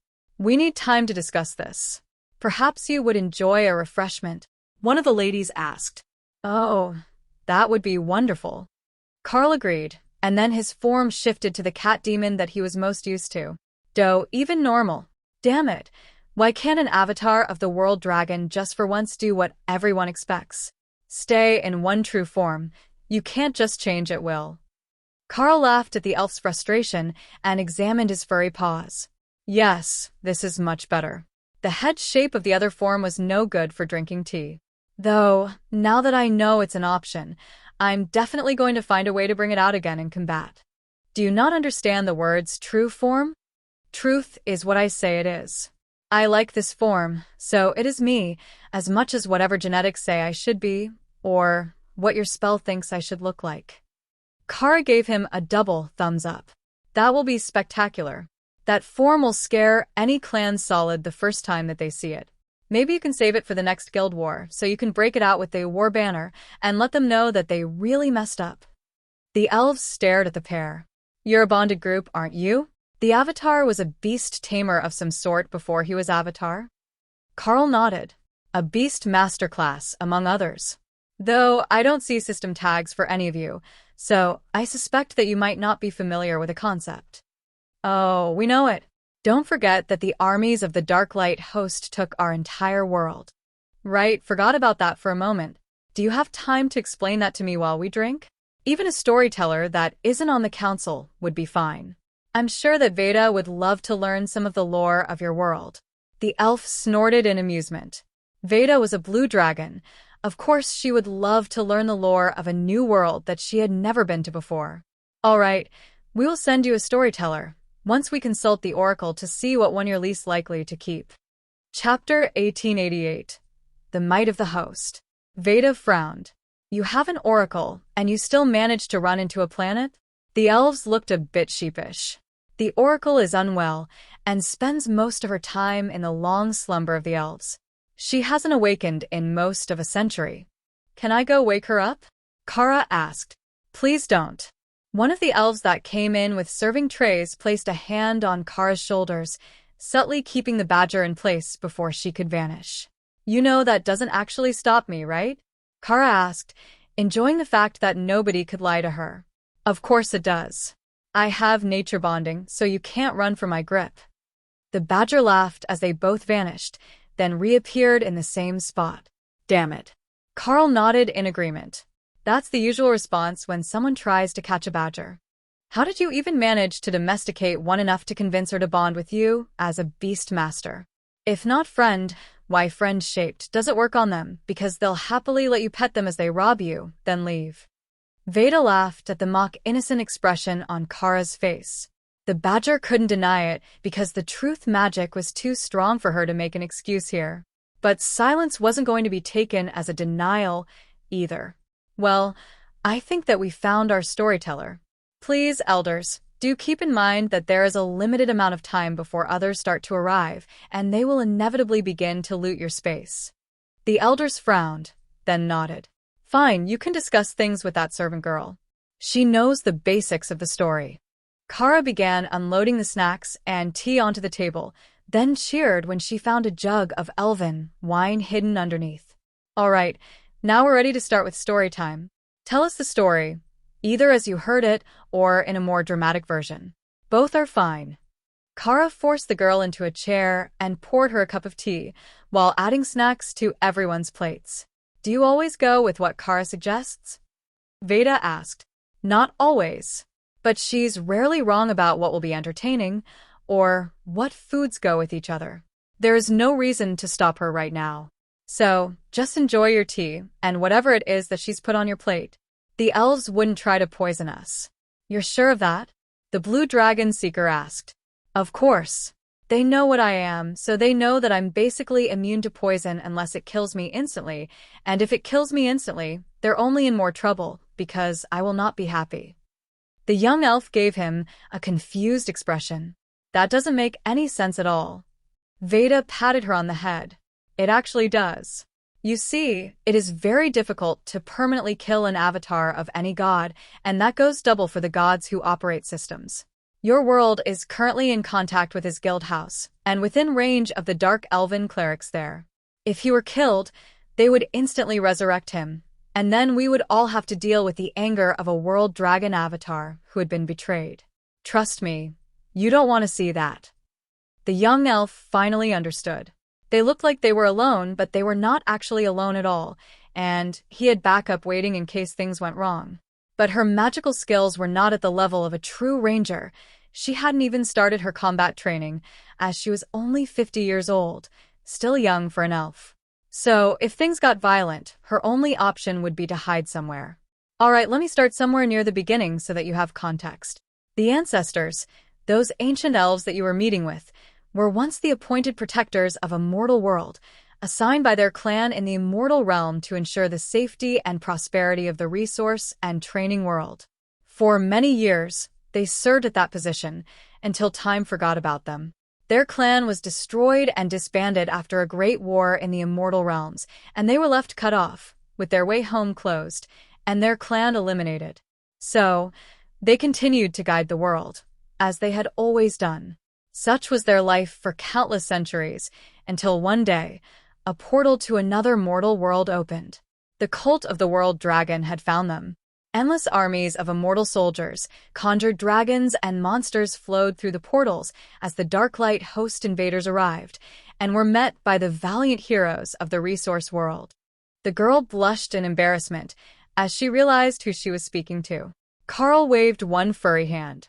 Continue the story. I want to hear it as you've always told it. Otherwise, it won't be right. Don't try to gloss over the good bits just because my guild was on the invading side. The girl nodded. The armies of the Darklight host were born and bred for war, gifted with powers from their god to destroy all who stood against them. The might of the Darklight host was unstoppable. City after city fell, and all who stood against the might of the World Dragon's cult were slaughtered without mercy. Only those who were willing to bend the knee and accept their new overlords were spared. There was no one single starting point of the battle. The Darklight host had arrived on every continent at the same time. But there was one definitive battle that ended it all. In the great forest city of Tuborg, the mighty heroes of the Elven Council stood against the traitors of the forest folk, who sided with the invaders the moment they arrived. United, they wielded the magic of the elves, turning the forest itself against the invaders. All to no avail. Within a day, the defenses had shattered, and the Council of Heroes had only one option left for survival. They activated the legacy left to them by their fallen clan members and separated the ancient city from the world, leaving it floating through the realms aimlessly in their bid to escape the destruction of the Assimilation Army. Chapter 1889. Not what it seems. Carl nodded in understanding as the girl paused. So, this used to be the city of Tuborg, a city hidden in the woods and apparently made from the woods themselves, in the style of the elves. I must say, even after being separated into a pocket dimension for this long, the city really is grand. The servants smiled and nodded. Thank you. We've done our best to keep it the way that it was intended to be. It's not easy when the space is so limited, as this pocket dimension isn't particularly large for an elven forest, but it's enough to keep the city alive. So, everyone just does their thing within the city, and the council keeps order? Carl asked. Yes, everything is quite structured. There have been some changes made to the original design. Given that there are so few of us pure-blooded elves left after the final battle of Tuborg, the decision was made to dismantle the old caste system and move to a more human system of hereditary employment. Is that the word? Where you take the job that your parents held? Carl nodded. It works. Apprenticeship under one's parents, or employment within the same industry that they specialized in, allows the training of children from an early age. Humans are short-lived, and they don't have a century to study and determine what they would like to do with their lives. So, they usually all start out doing what their parents did. Start out. Carl nodded. Of course. Most jobs cannot be done for an entire lifetime. For example, I was born in a mining town on a mortal world, but if you make it past middle-aged, your body starts to slow, old injuries accumulate, and you become better suited to other positions. Those with the most experience are the best to run things, like with your council being the oldest among you. So, even in the immortal realms, humans start out with their family's trade, and then strive to do better for themselves so that their children can start out in the improved situation that they earned later in life. The elf looked stunned by this news. You're telling me that the job can change? Yes? I thought that was obvious. If a senior position passes away, the position naturally goes to the next most capable, while their children start in junior positions within the same field. For example, you serve beverages for the guests of the council and perhaps the council themselves. Normally, that position would come after working in junior positions, either cleaning or working in the staff dining area. Then, when you are more trusted and skilled, you move up to a better position until you prove that you're the best of the group and have a chance to either lead a department or become the head maid. Every ear in the room was intently tuned to Carl's words, and even Kara could tell that there was something wrong with this situation. That makes no sense at all. We are all equal. There is no hierarchy. The daughter of a serving slave is a serving slave. The son of a floor sweeper is a floor sweeper. Kara raised her hand to stop the girl before Carl could. You used the magic word. You said serving slave. Are you property of the council? The elf nodded. Of course. Everyone in Tuborg is born with an indenture contract to the Grand Council of the Resistance. Kara turned to Carl. Are you thinking what I'm thinking? Probably not, but I might be thinking what Ray is thinking. The badger laughed. They couldn't lie in this place, but phrasing things uncertainly was a great way to get around saying what they wanted to say. However, even phrased in a more subtle way, the horror was beginning to dawn on the draconic face of Veda. She now knew why the Darklight host had crushed their world. Their world was a slave farm for an immortal sect. A resource planet not in the sense of food and medicinal herbs, but of the mortals that lived there. Veda was also vaguely aware of the history of the Darklight host and the lore of the World Dragon. If they came across a whole planet of slaves, they were almost guaranteed to convert it by force, no matter how well the locals felt they were treated.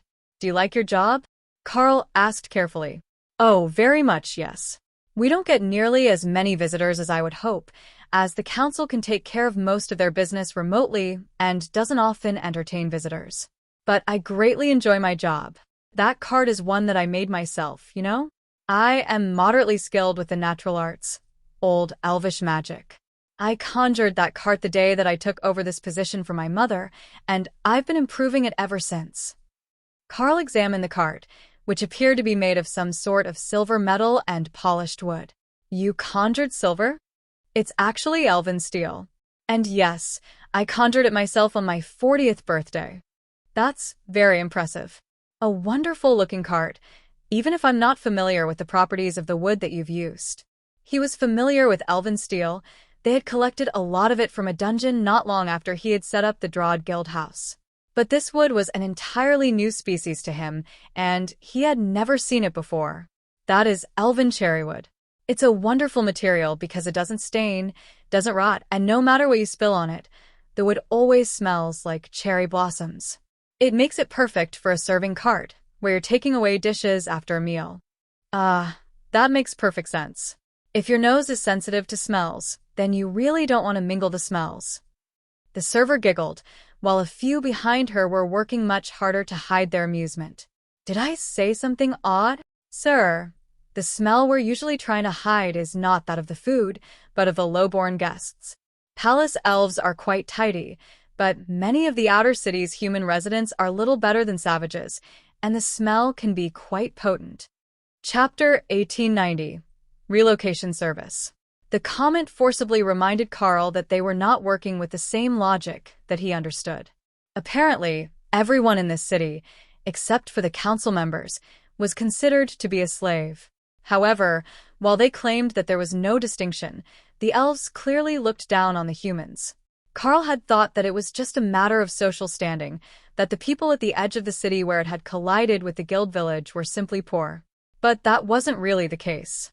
They were the slaves who did the dirtiest of jobs, and the entire city was still treated as livestock, mortal resources for the Council of Elders, and any other immortals still in the pocket dimension. The problem was that some of them were too powerful to be taken lightly, and he hadn't thought to bring in a supreme with him that could take care of the situation.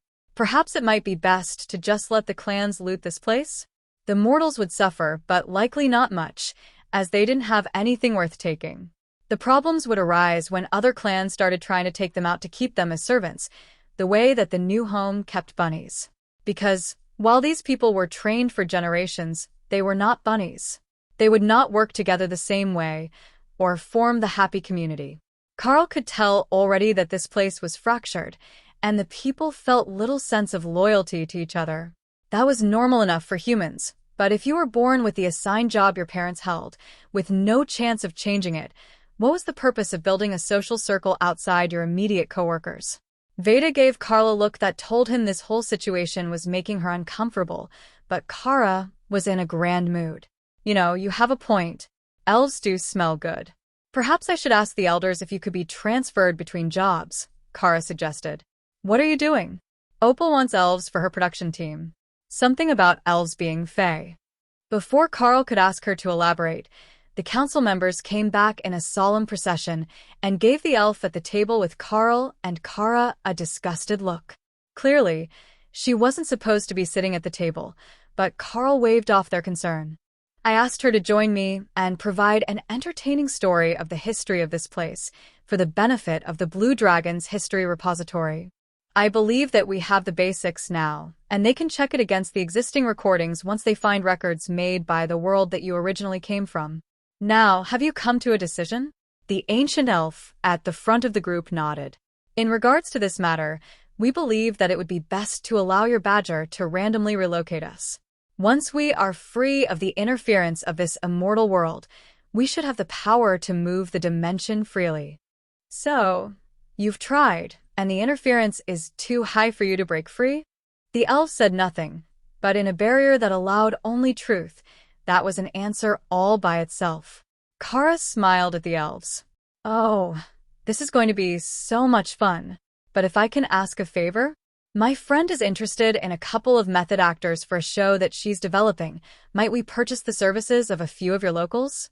Say, just the 3 that were assigned to this room. The elders waved a dismissive hand. Consider it a payment for your assistance, Badger. I know that your sort doesn't do anything for free. Wonderful. Now, just give me a moment, and I will prepare the transfer. Carl's first thought was, how is Kara even going to do this? But his second thought was, who is helping Kara do this? And that was much more important. Kara snapped her fingers, and a portal opened to the guild house, where Opal was impatiently waiting for her actors. Ladies, if you would, Miss Opal, the forest trickster, will get you all settled into your roles. Don't forget your carts. Those are important props. The ancient elves gave the young servers a pitying look as they left the room, and then Kara turned her attention back to them. Perfect timing. The mana storage is all prepared. I have the core of the pocket dimension, and now we can relocate. The elders looked panicked as Kara held up a small golden sphere. She had clearly been in this room the whole time. How could she have obtained the relic? Now, we cast the ultimate loot-finding spell, and you're off to a new home, Kara declared. Then, she activated Randomize and Teleport at the same time. For a second, it felt like nothing happened, but she had cast it around herself, and as she was holding the core of the pocket dimension, they had all gone with her. All right, we are not stuck in a planet anymore. That's a good start. Carl, look outside and see where we are. Carl laughed as he extended his senses outside. Well, we're not somewhere abandoned, but the space is stable and anchored to a star, so it's unlikely to run into anything else in the near future. There are at least 50 other small dimensions in the region that I can sense, some abandoned, some populated. It seems like as good of a place as any. We are still in the immortal realm, by the way, if anyone was concerned about that. You didn't end up in the chaos plane, or anything too wild. The elders breathed a sigh of relief. Trusting a badger was always a tense moment.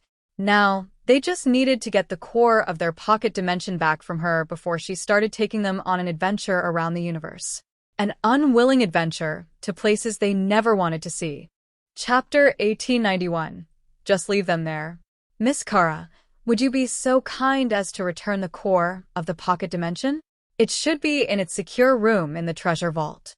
Oh, that one's still there. It's a fake. The real one was in that guy's pocket. But I'll leave it behind when I go, like a treasure hunt.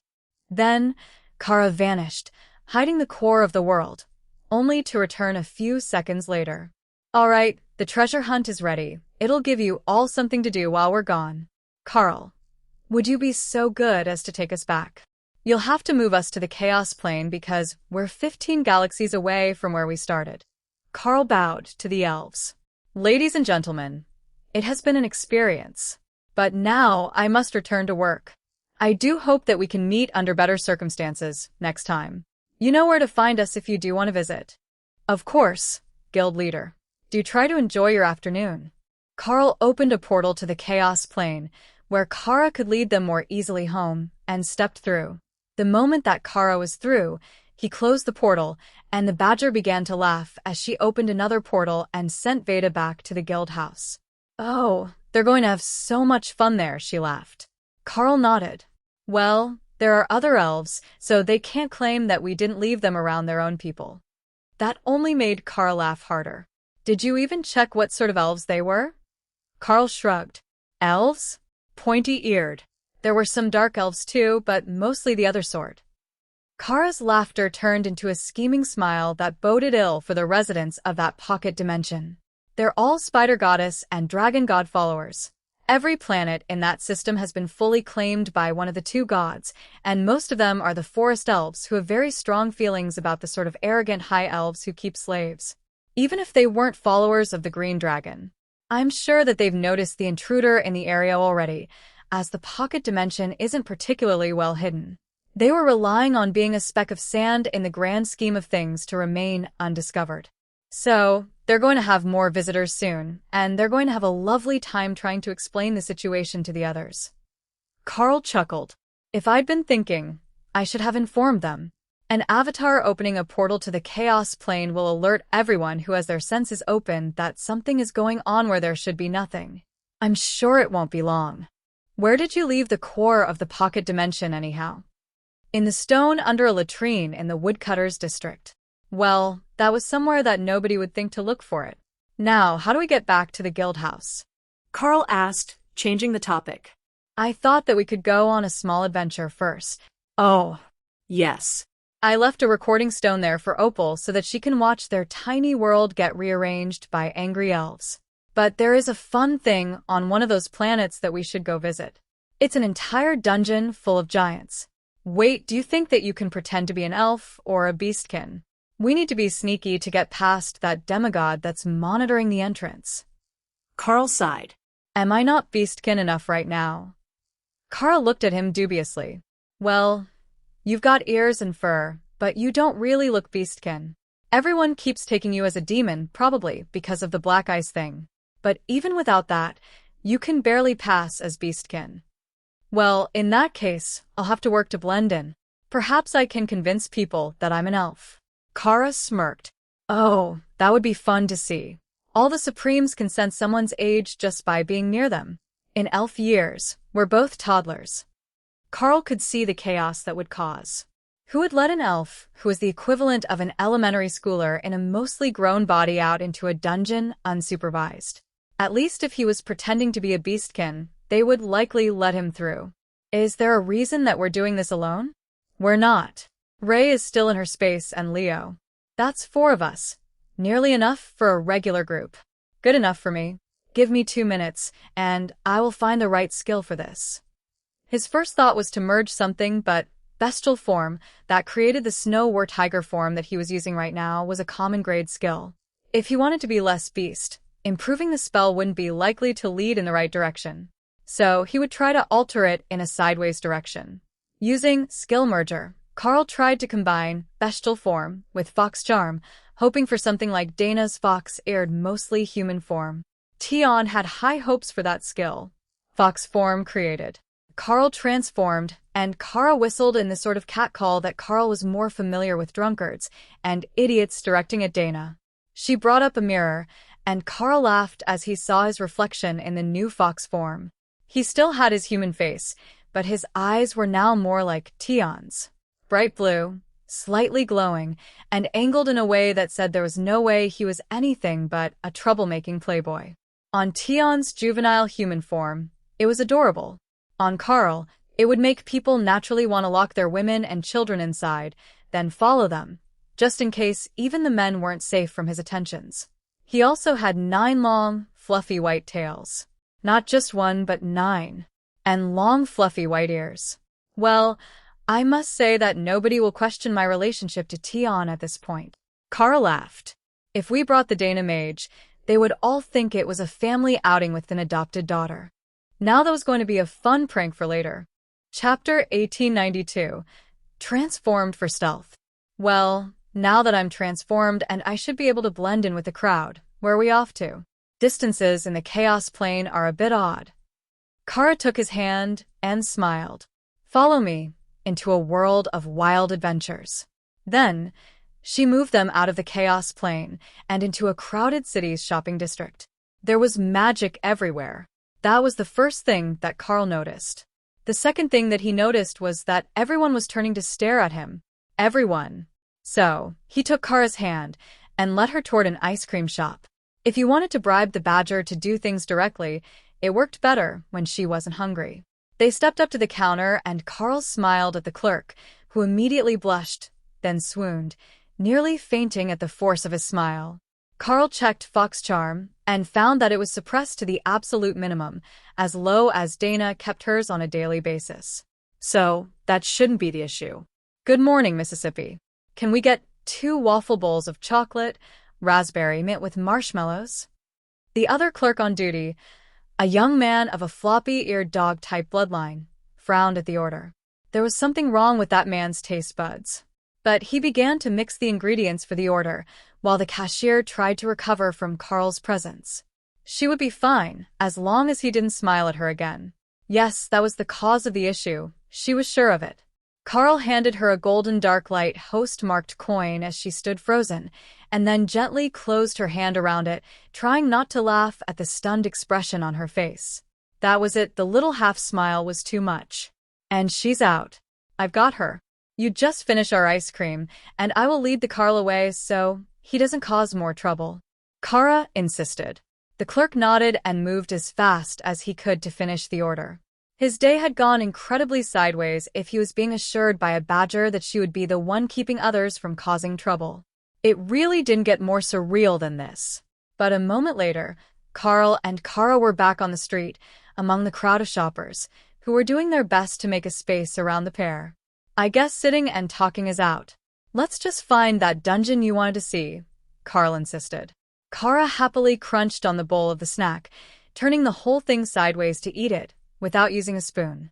How she kept the ice cream from falling out was a mystery, but Carl didn't try to stop her, as she was attracting a bit of the attention away from him. It's just over here, right on the edge of the shopping district, but there are guards, and I didn't want to appear right in front of them and cause a misunderstanding. Carl nodded and followed her lead, until they got to a pair of Forest Elven Supremes, standing in front of the entrance to what looked like a park. State your business. We would like to enter the dungeon for training, Kara insisted. The man looked back and forth between the two of them for nearly 10 seconds before he spoke again. There are only 2 of you, and no healer. I will advise against this, but the rules say that if you pay, you enter. Standard system rate, 50 coins per group. Kara handed over 50 Darklight Host-marked coins, and the man shook his head. We have a healer on duty outside the portal. Don't be shy to use her services when you get back out. Her healing services, mind you. Healing only. That last part was directed firmly at Carl, who gave him an elegant bow. I can assure you that I will be a perfect gentleman. The other guard winked at him. That's the part that he's worried about. He might have a point. The combination of good manners and fox charm was a deadly one. Even Dana had started learning to be more assertive with people, just so they didn't misunderstand her. Being a fox was hard. They walked through the immaculately manicured elven gardens and stopped at the short line for the dungeon, where Carl immediately caught the attention of the groups in line. Sir, are you here to join one of the pickup groups? We can arrange for you to go with a more powerful team if you're here for experience building, a kindly-looking elven supreme asked. Oh, I had intended to go alone with my badger. But if there are open groups, I don't mind entering with some others. It might be a fun experience to do new things with new friends. The man smiled at Carl's enthusiasm, knowing that pickup groups for peak immortal dungeons were guaranteed to be a mess every single time. But this dungeon was worse. It scaled with the members, all the way up to mid-supreme. Supreme-ranked bosses got 99% damage reduction against immortals, just like any other supreme. So, if an immortal group was too close to peak, they could pull an advanced boss and end up in huge trouble running for the exit. But on the other hand, they could deliberately send Supremes into the dungeon to bump the difficulty and have a dungeon that would work for 2 distinctly different groups of fighters. That was a rarity anywhere. Alright, we have a group of 6 who are fairly confident in themselves at mid-ascended. How is your combat power? They're looking for damage. Carl nodded. I am an avatar of the World Dragon, and I have many summoning-based skills. The group cheered as they heard the news. That was precisely what they were short on. More damage to deal with the giants. Oh, and I can do group defensive and support buffs as well. The basics like strength, damage, eternal lightning barriers, and such. Well then, friend, welcome. Let's get this started before we lose our spot in the queue. Chapter 1893. Titan Dungeon. Carl checked the group and found that it was almost all elven rangers and druids, with one Werbear berserker at the lead. Not a lot of diversity, but not warriors. Then he realized that there were 3 members of his group. That was a huge improvement over most places, but the more that Carl looked around the area, the more he noticed that the elves suffered from a glut of rangers the way that the humans suffered from too many warriors. And not even beast rangers. Just the regular, unadvanced version, but with a tag that called them Elven Rangers. Greetings, Carl of the Darklight host. Might we ask how your actual combat power is? It's challenging to tell your true power level, but you still feel like you're at the peak of Void Immortal with an incredibly powerful physique. Carl nodded. That should be close, I think. But my true power comes from the summoned golems and my bonded beasts. There is a blood destruction spider that will join us once we are inside, so her presence doesn't mess up the team member count. The dungeons only count her separately when she enters on her own. The ranger nodded. He understood the concept, as it happened to rangers who had bonded monsters. All right, we will take you along. It might weaken the bosses a bit, but that's not always a bad thing, as it helps lower the risk of accidentally pulling a supreme-ranked boss.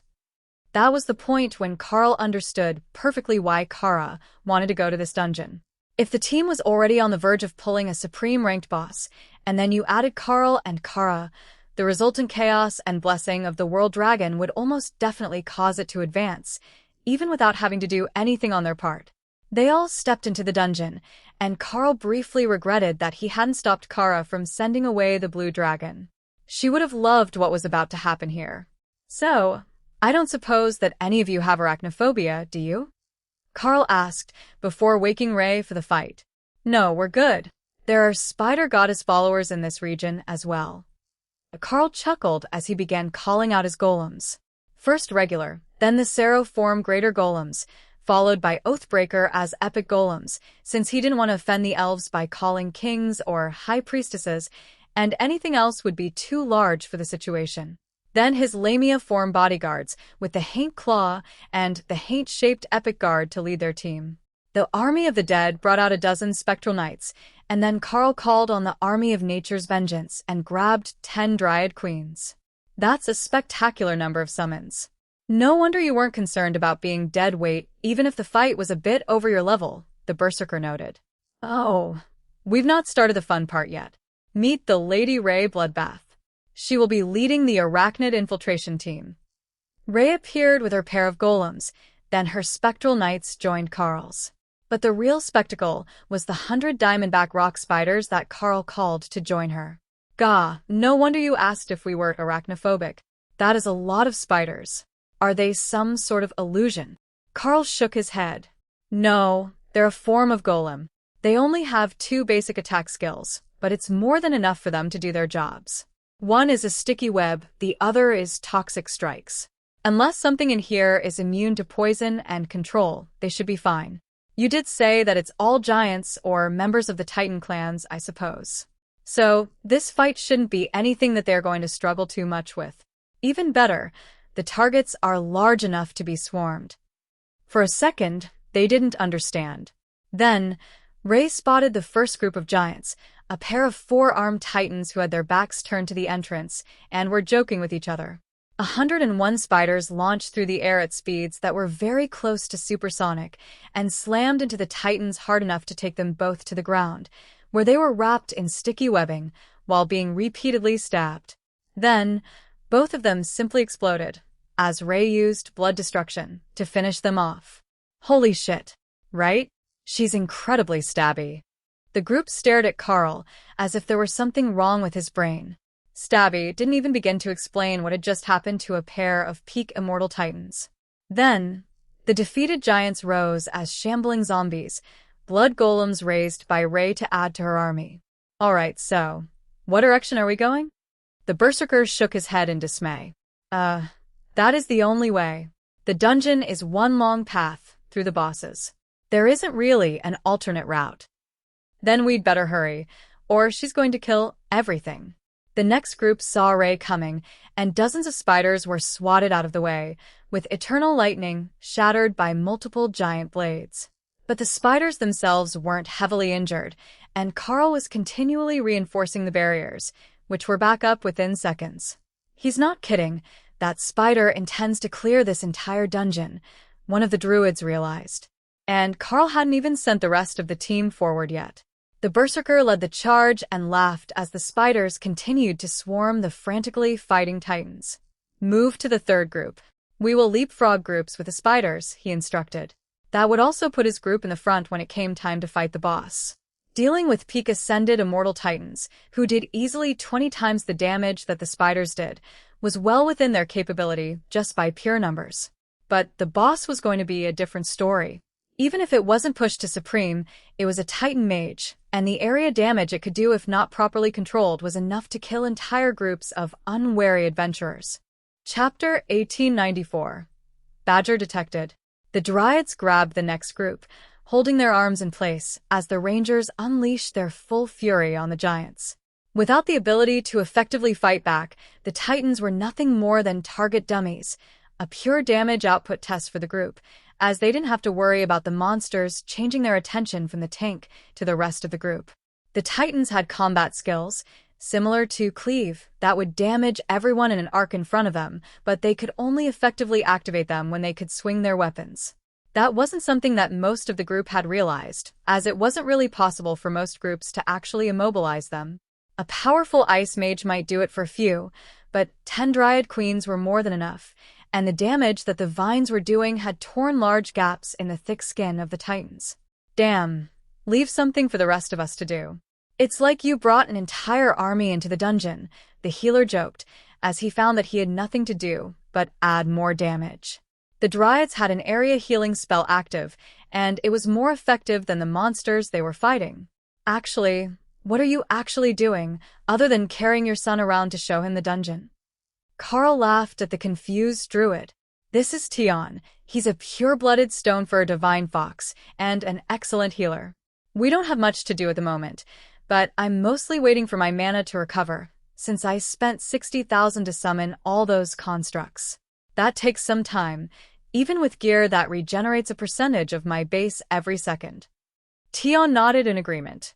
Setting up for dungeons was incredibly expensive when you summoned so many Dryads.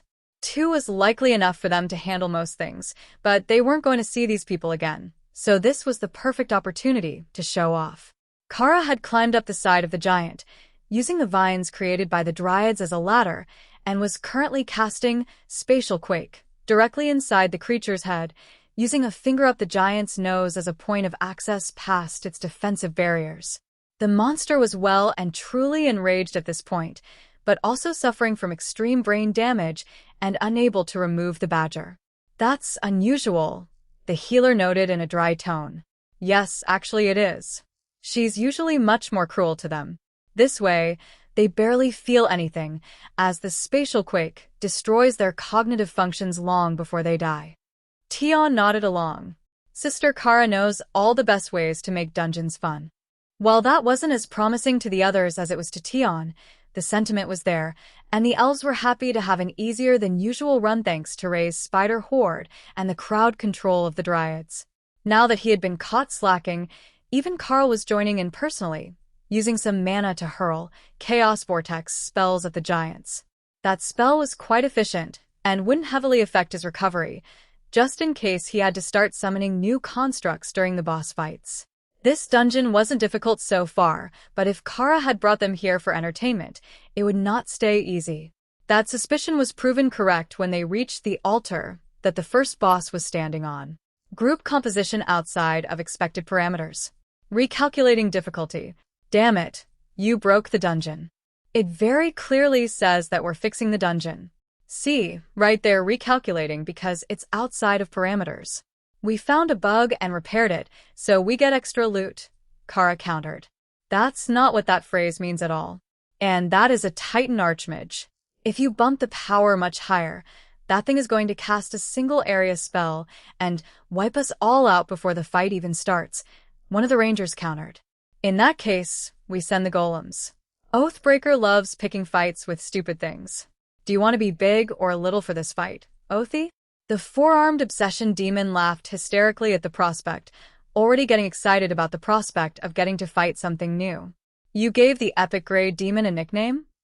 I give everyone nicknames, it's just that most people don't like the ones that I pick, Kara countered. Fine, let's get this started. How bad could it be, right? Oh, don't ask that. I've still got a dungeon upgrade token that I'm itching to use. Kara laughed as Oathbreaker vanished and reappeared in behind the boss, who still appeared frozen in place. Actually, he's got a point. I'll give all the golems that can use them some elemental blade, magical weapons to buff them a bit more, and I'll keep the barriers up on everyone.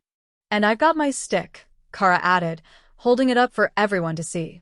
It was the one that had come out strangely when upgraded to Peerless rank, and it was glorious. Poking stick of crippling anxiety's cursed item. Immortal rank, Peerless grade. Adds a secondary effect to all skills that causes crippling anxiety to the target. The mere thought of retaliation or decision-making has a chance to cause paralysis, and any actions taken against the caster will cause crippling agony and have a chance to inflict a constant health drain of 1% maximum health per second for 10 seconds. Usable only by creatures of the Chaos Plane. Now that they had given Oathbreaker and the Dryads new swords, Rei was becoming concerned that her spiders were going to be substituted for humanoids. Then, she remembered the most important part. They were guard pets, and it cost extra to get intelligent ones.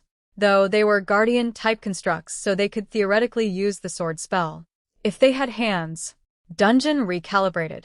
World Dragon Avatar, representative of the creator's pantheon, detected. Eternal Grudge buff applied. Badger detected, applying random difficulty modifier. Chapter 1895. Mock the Titans. Eternal Grudge buff applied. All Titan God followers deal 50% increased damage. All Titan God followers gain the effect of the Enrage buff. Badger modifier applied, dungeon difficulty at 1.01 x standard. You cheap chintzy dungeon. Give me my difficulty settings. Kara shouted, looking up at the sky. The team members laughed as they realized that the dungeon's random modifier had only changed the difficulty by 1%. That was probably a good thing, as everything in the dungeon was now doing 50% more damage and enraged, which increased the monster's strength and agility. And now the boss was starting to move again. Tion, some buffs, please. The little fox calculated the mana consumption and damage output of the group and decided that Inspiration with its 40% attack speed increase would not be the best call this time. Instead, he played the Hymn of Heroism, which increased skill damage by 50%. But not before getting the fight started in style. There once was a giant named Brock. He washed himself with a goblin's sock. His height was short, his arms were weak, too fat to see his. The giant roared as vicious mockery hit him, and Kara patted the little fox on the head. You're getting better at this. Oathbreaker attacked the Titan Archmage's back as it took the first step toward Karl and Tion, distracting the boss and turning it away from the group. That was when Tion began to play the Hymn of Heroism, and everyone felt their skill power increase. A flurry of skills slammed into the boss as the golems charged toward the boss. However, Karl realized that there was an issue. An enraged Titan was enough to overpower Oathbreaker with pure physique, even if it was a mage. So he needed something bigger. First, Behemoth made the pair of Oathbreaker demons larger so they could fight the boss properly. Then, Karl tossed Tion on his back and transformed into the avatar of the World Dragon, a mighty golden scaled world dragon. Kilo for kilo, he was no weaker than the Titan. And he was larger. There was just one thing missing. When everyone else had charged the platform to engage the boss, Rei had taken the spiders and made a hard left, going for the trash mobs between them and the second boss. That was likely fine. They didn't have enough surface area for 100 spiders to attack one boss, even if he was larger. The Titan didn't miss the enormous dragon charging his way, and Oathbreaker took advantage of that to poke some additional holes in him using the magical swords that Karl had given them. We've got a problem, Tion noted as Karl smashed the Titan in the face with a spatial quake, enhanced claw. Other than the fact that the boss is supreme ranked. Nope, that pretty much covers it. But I think that the team might start crying. Should I try Inspiration instead? The healer laughed at the joking between the two as they fended off the furious attacks of the boss. It wasn't using ranged magic, it had coated its fists in fire to cast Explosion on impact. It was incredibly similar to the way that Karl chose to fight in dragon form, but also very Titan in its use of magic. If they could use their strength, they did, even if they specialized in magic. But as a supreme ranked existence, it got the blessing of the Supreme, which granted a full 99% damage reduction against immortals. What should have taken them half a minute was going to take them most of an hour, assuming that they could survive that long. If the boss started using area magic, it was likely to run the healer out of magic. That wasn't a huge concern for Carl, as the Dryads also healed, and they were incredibly durable. But a drawn-out fight would exhaust everyone, and this was only the first boss. The boss roared as he tried to stomp on Kara, and got a poking stick right between the toes. However, as the boss was enraged, crippling anxiety had minimal effect, and it didn't seem to care that the side effect of crippling agony was in effect as it continued trying to squash the badger. "I think you're going to need the good sword," Tion noted as the giant roared at them, furious that Carl stopped it from reaching the little fox that kept mocking him.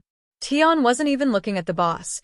He was playing the hymn of heroism for the group and blissfully unaware that he was wiggling his backside in the boss' face as he sang and played.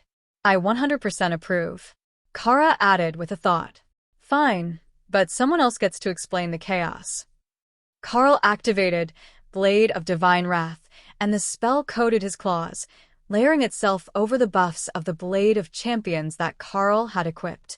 The aura of the weapon slammed down on the boss and the rest of the group, nearly forcing them all to their knees as Carl raked the Titan with a flurry of claws. Golden blood flew as the claws shredded flesh, and the Titan's health bar dropped visibly. That was enough to snap the group out of their frozen state, despite the oppressive aura of the skill Carl was using. It almost felt like they were standing in the presence of an angry demigod, but there was something missing, the divine power that a real demigod would radiate naturally, even without trying to. Still, it was overwhelming. Tribulation lightning crackled as Carl's claws hit the Titan, who was now fighting defensively. But Carl had been taking fighting lessons from Kara, and when the Titan grabbed both of his forelimbs, Carl bit down on the creature's face, then doused him in dragon breath. Carl was hurled into the air, getting him away from the boss, but leaving gaping wounds where his teeth were forcibly torn from the Titan's face.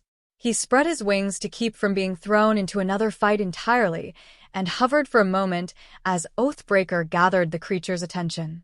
Ray was already 3 groups deep in her clearance of the dungeon, using the spider horde to overwhelm the enraged Titans. At this rate, she was likely going to clear every mob pack in the dungeon before they got the first boss down. Chapter 1896, Retaliation. Carl made a strafing run over the boss, and found that his dragon breath not only corroded the skin of the Titan, but it actually buffed the Dryads. His breath was a nature element ability, as were the constructs, and the influx of powerful magic increased their abilities for a short time after being exposed, granting them some aspects of the world dragon's breath. However, the Blade of Divine Wrath only worked in close combat and didn't apply its extra damage to all his ranged skills, so Carl was going to have to close the distance again. As he closed the distance, Carl shifted into Tengu form so he could continue to fly, but also get close enough to fight. The power of the Blade of Divine Wrath coated his sword as Carl swooped behind the boss and flicked a half-dozen fast attacks into its back before it realized the threat. The transformation had caught it off guard, and it didn't realize that Carl had gotten close until it was too late. Carl flitted out of the path of its retaliation, and the Titan changed tactics, casting a flame blast area explosion so fast that even Kara couldn't stop it with Nullify. The Badger was impressed. It wasn't often that she found an enemy that could get around her favorite methods of trolling mages, but this one had managed it. The spell also didn't have any lingering effects, only the initial burst of damage, so there was nothing else for her to stop. Vines lashed out from the Dryads as the last batch were burned away. But on the flame-coated body of the boss, they didn't last long, and the Dryads were continually trying to regenerate them. They were epic-grade summons, but they were a hybrid of control and healing, not a pure damage summon like Oathbreaker, who was greatly enjoying the chance to hack apart a Titan. The Titan buffed itself with some sort of speed boost, and Carl was flung away again as he parried before Kara nullified the buff. Then he was back in combat again, only to be hit with that flame explosion. The Dryads all had healing auras going, which were keeping everyone healed, but there was a real risk that even with Eternal Lightning, some of these team members might get two-shot by that skill. While Carl had a huge amount of damage reduction, and the skill wasn't doing any major damage to him, Just the amount that he could ignore with limited invulnerability was half the health of some of the elves. Damn it, the Avatar doesn't even feel those hits.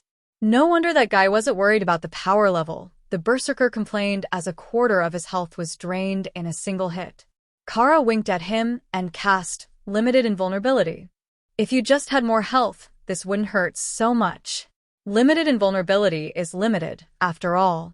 You need to be properly tanky for it to work the way it's supposed to. The Berserker laughed as he dodged a foot and hacked at the leg of the Titan. He was considered properly tanky.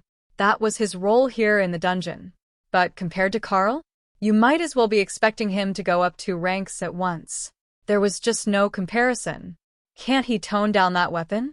Nope. It's the only thing that we have which does so much damage. My poking stick does 1% of maximum health per second, and Ray's poison does the same, with up to 5 stacks. But she's gone to clear out the rest of the dungeon. And her poison is likely reduced by the rank difference. Which was why she left, though Kara wouldn't say it. Plus, the stupid boss kept resisting the effects of her poking stick, and she couldn't nullify the enrage effect from the dungeon that was making her best toys ineffective. On the other hand, the toxins from the thorns on the vines that the Dryads were using were really adding up. Even between Karl's attacks, the boss' health was steadily ticking downward. The air shook as Karl increased his speed to make a strafing attack at the Titan's neck, while it was busy with the vines. His blade cut a deep furrow around the monster's throat, and then Karl found himself flung away as a burst of flame hit him. If it weren't for the fact that they had 10 epic Dryads, the group would have wiped by now. The healer was struggling with mana, and everyone was taking half their health and damage every 5 or 10 seconds when the boss used that skill. But they were winning. When the boss finally reached 10% health, it glowed with bright red light, and the magic users immediately brought up every defensive skill that they could use, while the druids gathered the group and encased them in a dome of vines. Karl could see that the boss was burning through its life force to boost its final skill, which Kara had failed to nullify, at least 10 times now. I have to go see a guy about a thing. Tion announced, then vanished back into his space. No way was he taking that hit. I'm with the fox. I'll go see what Ray is up to. Kara agreed, then teleported to the spider. Fine, be like that. Karl activated Soul Harvest and merged with a Haint as he stuck the Blade of Champions into the boss. Soul energy flowed into Karl at a rate so high he could feel his power matrix shaking, but he didn't let up. The red light of the boss was fading as the soul energy powering it was drained away. But it was too late to stop it. The blast detonated, turning the boss to little more than a ball of energy that the Blade of Champions and the Haint were eagerly absorbing, even as Karl was crushed into the ground with his entire body aflame. The blast incinerated both Oathbreakers, tore through the vines, and the nature element barrier that the Dryads had created, as well as the defensive spells that the group had erected. However, the Dryads weathered the blast, and their forms shielded the group from the worst of the blast. I get it now. That's it. Hawk cheered from his space. He had finally grasped the last aspect of the fire element that he had been working on, and the Dark Flame Phoenix's power began to soar as he reached into the Ascended Immortal stage. Chapter 1897. Ray cleared the way. Karl rested on one knee as he recovered from the blast, ignoring the fact that his bestial raiment armor was shredded, and his skin was mostly covered in the black mist of his regenerative abilities. The boss was down, and now they could rest and prepare for the next one. But first, a moment to celebrate with Hawk. Good job, Brother Hawk. First to Ascended Immortal, even faster than Ray. The bird laughed as Ray grumbled. She was clearly working harder for her advancement than that lazy bird, who hadn't even come out to fight, and had spent all his time napping and thinking about fire. Karl refreshed his armor and shook off the lingering ache in his muscles from the blast, while trying to ignore the tingling of the massive amount of soul and life energy that were being pulled into his body by the Haint and the Sword of Champions. Mr. Karl, your aura feels a bit unstable. Are you all right? Do you need more time to heal? I see your health as being fully recovered, the healer asked. I'm fine. I just had a bonded beast advance, and I absorbed a bit of excess life energy. Give me a moment, and I will stabilize my power matrix. In the meantime, we can walk to the next boss. Lady Ray has cleared the way for us. The group looked down the path and saw that Carl wasn't joking. There were no more groups between them and the second boss. There were also only 3 bosses in the dungeon, so the spider was likely going to clear everything but the bosses before they got the second one killed. Give me 2 minutes to change my gear a bit. I think that I know what we need for this next fight, Carl decided. The group looked confused, but after the last fight, most of Carl's constructs were destroyed, so they had to wait anyhow. If he didn't bring them up, there was no chance that they were going to be able to deal with another supreme-ranked boss, even if the next one was pure physical damage. That might be easier on Carl, but if the boss hit them all with a cleave-type skill, the effect on the rest of the group wouldn't be any different. They simply weren't built for that sort of abuse, the way that the avatar of the World Dragon was. Carl took out a pair of bracelets and began writing an inscription on them as the group watched.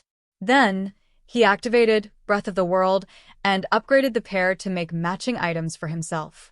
Bracelet of Giant Slaying Immortal Rank, Peerless Grade. Deals 500% of skill damage as void damage to members of the Titan clans. Skills and attacks deal 1% of the target's maximum health as poison damage per second, stacking up to 5 times. The healer held up his hand to stop Carl before he put them on. What did you just do? Oh, I'm a Rin Master. I make items like these as a trade. If you happen across my shop one day, you'll find all sorts of wonderful things there. The whole group of elves simply looked stunned as they read the description of Carl's bracelets.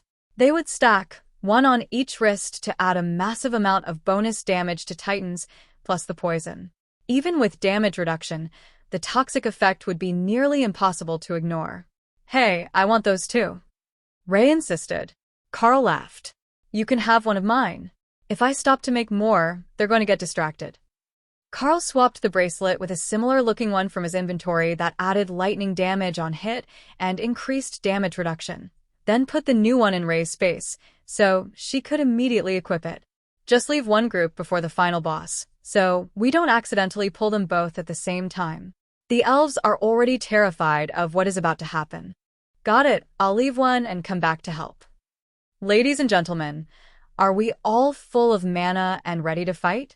I will put up a mana pylon next fight to make it easier on everyone. I forgot that not everyone has a deep enough mana pool at Ascended Immortal that they can use skills with impunity. The Berserker sighed. Why do I get the feeling that we're the ones being treated as juniors here? I'm 100% certain that I'm at least 5 centuries older than you are. Not at all. I'm just working with a different frame of reference. Being a traveling immortal has advantages and disadvantages, but one of the biggest ones is not knowing for sure what a region specializes in. That calmed the Berserker a bit. He knew that Carl wasn't making fun of him, and he wasn't the one having issues with his mana pool. But Carl was also far from average, no matter what region he went to, or what immortal world. For someone like him, traveling likely meant between worlds, and not just between regions of this continent. The group headed for the second boss, and Hawk came out of his space in Demon Crow form to sit on Carl's shoulder. Wait, wasn't your beast a stone fur divine fox? Oh, I've got several more, but they're not all with me. Hawk was napping earlier, working on his comprehension.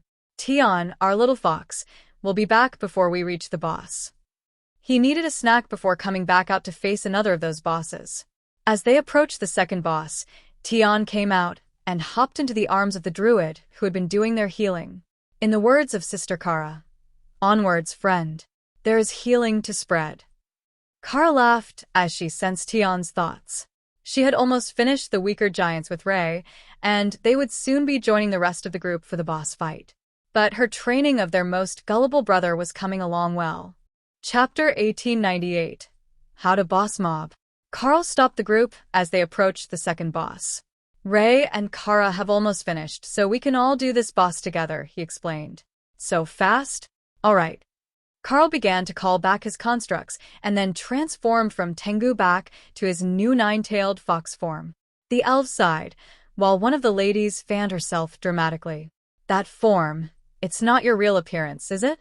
You're showing off so that people don't get terrified of you. Or is it that you're actually a world dragon, and your natural form has an intimidation aura? Carl winked at her.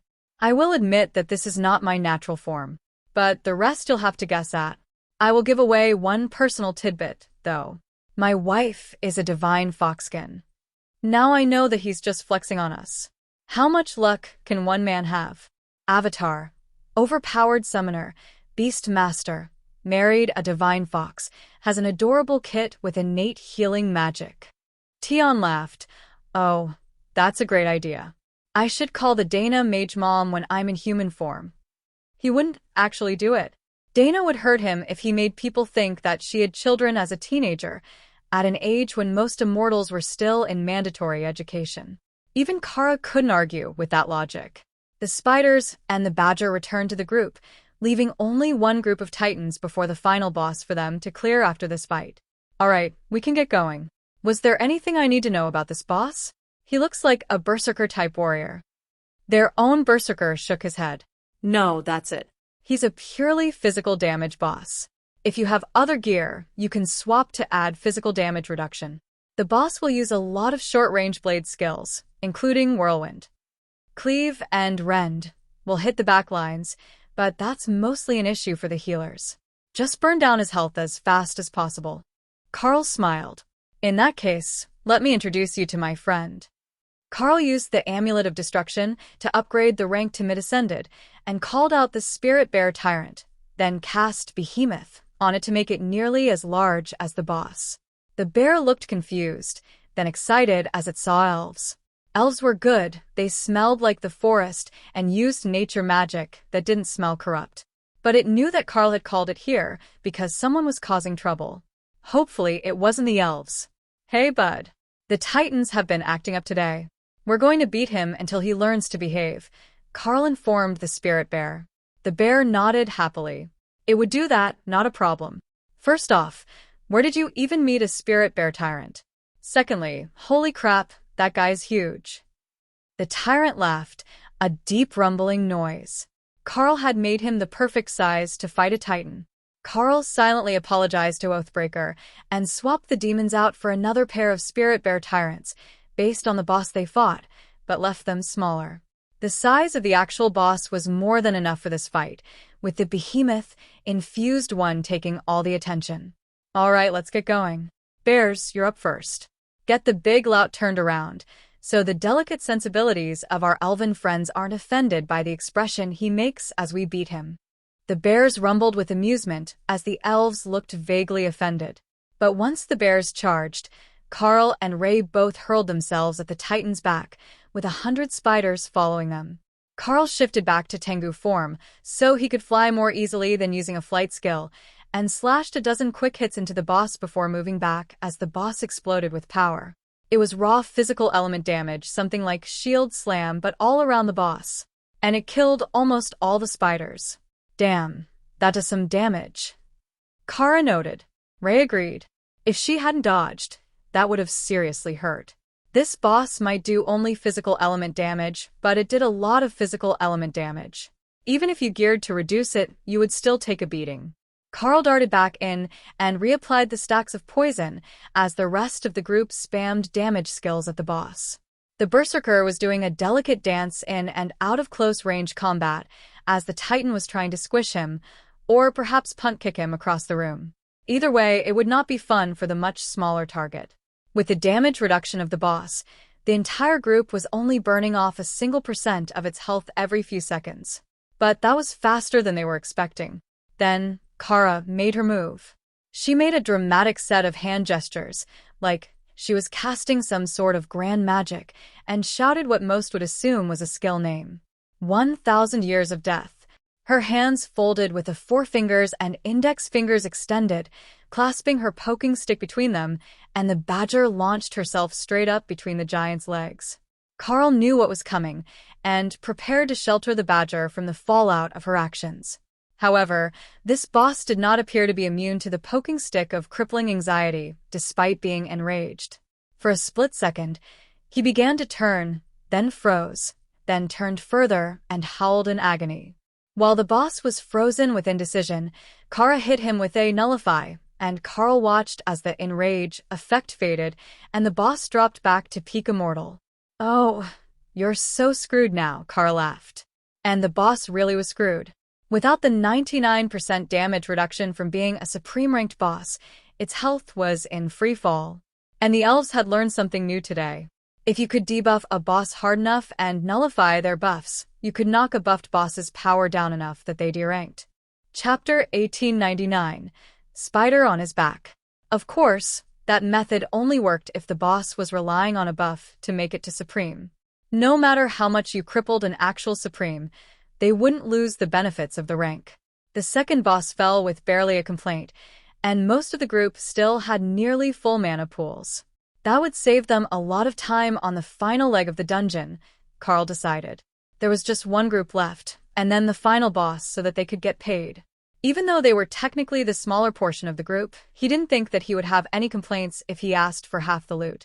With that happy thought in mind, Carl led the procession down the path to the final boss, her stick waving like a conductor.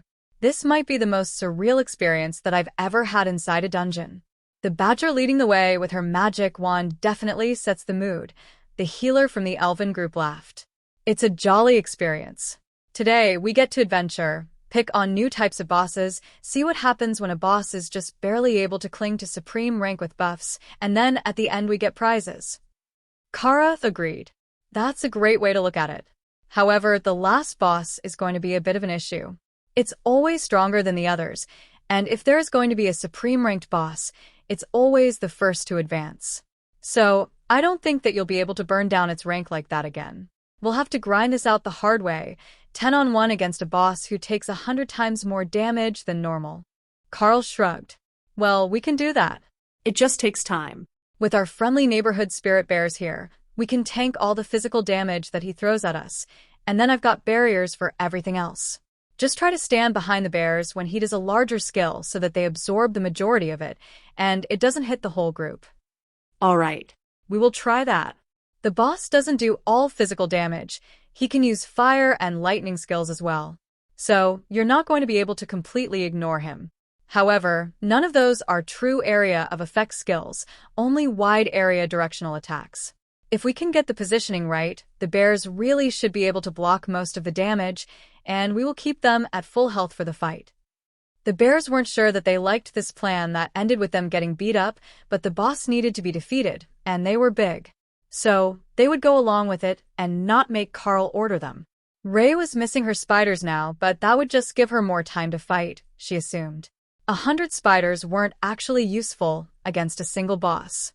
They would just cover it and get in the way of anyone else being able to damage it. When skills hit an ally, they didn't cause damage, but they didn't travel through, either.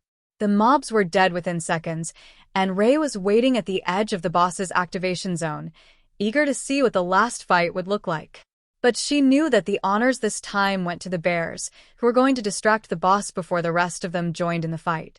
The bears, able to hear her thoughts through the connection to Carl, charged into combat, and turned the 4-armed and 6-meter-tall Titan war chief away from the group.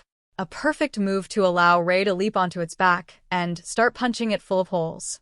The rest of the damage started the instant that Ray was on the boss, and the Titan immediately turned to hurl a skill at the group. The largest of the bears was in the way, and the group dove behind it, other than Carl and Kara, who continued their assault, certain that their durability was enough to take at least a few hits from the boss. But the boss wasn't aiming at them. Not yet. It was aiming to do the most damage to the least durable targets in the area, the proper way to reduce the threat level of a group of adventurers. Ray laughed as the giant realized that so much of the pain it was suffering was actually from a spider on its back, and then had Carl shrink her using unobtrusive behemoth so that she could be no larger than a dinner plate and able to attack freely with the Titan's whole back exposed to the rest of the group. As with most muscular humanoids, it could not reach the center of its back. It had to flail blindly with a sword to try to dislodge her. But Ray was much faster, and every time the attempt to clear her came around, she simply moved. That turned the fight into less of a battle and more of a comedy show, as the Titan flailed around, trying to dislodge a spider that wouldn't move even when you hit it with flame spells. The boss was so frustrated with the bears and the spider that it was barely even paying attention to the elves. All the attacks were targeted in melee range, and the second set of arms, which would normally make him a fearsome combatant, were fully occupied trying to get Ray off his back. While he was supreme, and he could do a lot of damage in a normal scenario, this was most definitely not his day. And that was giving the elves ideas for the next time that they came here. They just needed to find someone with spider-type golems. They certainly wouldn't risk a ranger's pet in the same way that Ray was fighting. They were not that sort of creature. Chapter 1900. Dungeon complete. After nearly an hour of farcical comedy where the boss was lured and distracted by Carl's team, the battle was finally over, and a shining gold and purple treasure chest stood in the middle of the building where they had fought the final boss. Well done, ladies and gentlemen. Now, it's time to claim our rewards. Did someone on your team happen to have a luck buff? If not, we can have the badger open the chest. That tends to give unpredictable, but better than average, rewards. Carl offered. The elves silently shook their heads. None of them had a skill or bonus that would help them get better rewards from the dungeon. If they had such a skill, they wouldn't have to look for random groups at the entrance. Their presence would be in huge demand every time they showed up. But Carl didn't seem to mind about that, or the fact that the next time he showed his furry ears in public, he was going to be swarmed by admirers, not just for his appearance, but for his dungeon skills. There wasn't much that would convince them to keep quiet about the situation, especially if they actually did get better than average loot from a supreme ranked boss group. All three bosses had been supreme, though one died an immortal, so they weren't sure how that would be counted by the dungeon. Likely the same as the immortal ranked packs that granted mediocre benefits to the group and only usually dropped trash items or crafting materials. Little did they know it was actually the crafting materials that Carl was after. Now that they had started to gather more talented people, he wanted materials that they couldn't just make with the earth manipulation skill so that they could turn out truly powerful and unique items. Tion might be reluctant to craft most of the time, due to his aversion to anything that might make him less fluffy and cute. But soon he would learn the advantages of the disheveled little boy appearance in getting Lotus to take care of him. The more of a mess he made of himself, within reason, the more time that the cleric would spend brushing out his fur afterwards. It wasn't like she minded. Tion laughed as he heard Carl's thoughts, but still didn't want to get Ash and sit in his fur. At best, he would do it in humanoid form, and then it would just be in his hair and on his ears. But that was annoying too. It was almost ticklish when you got forge soot into the crevasses of your ears. Kara agreed with that.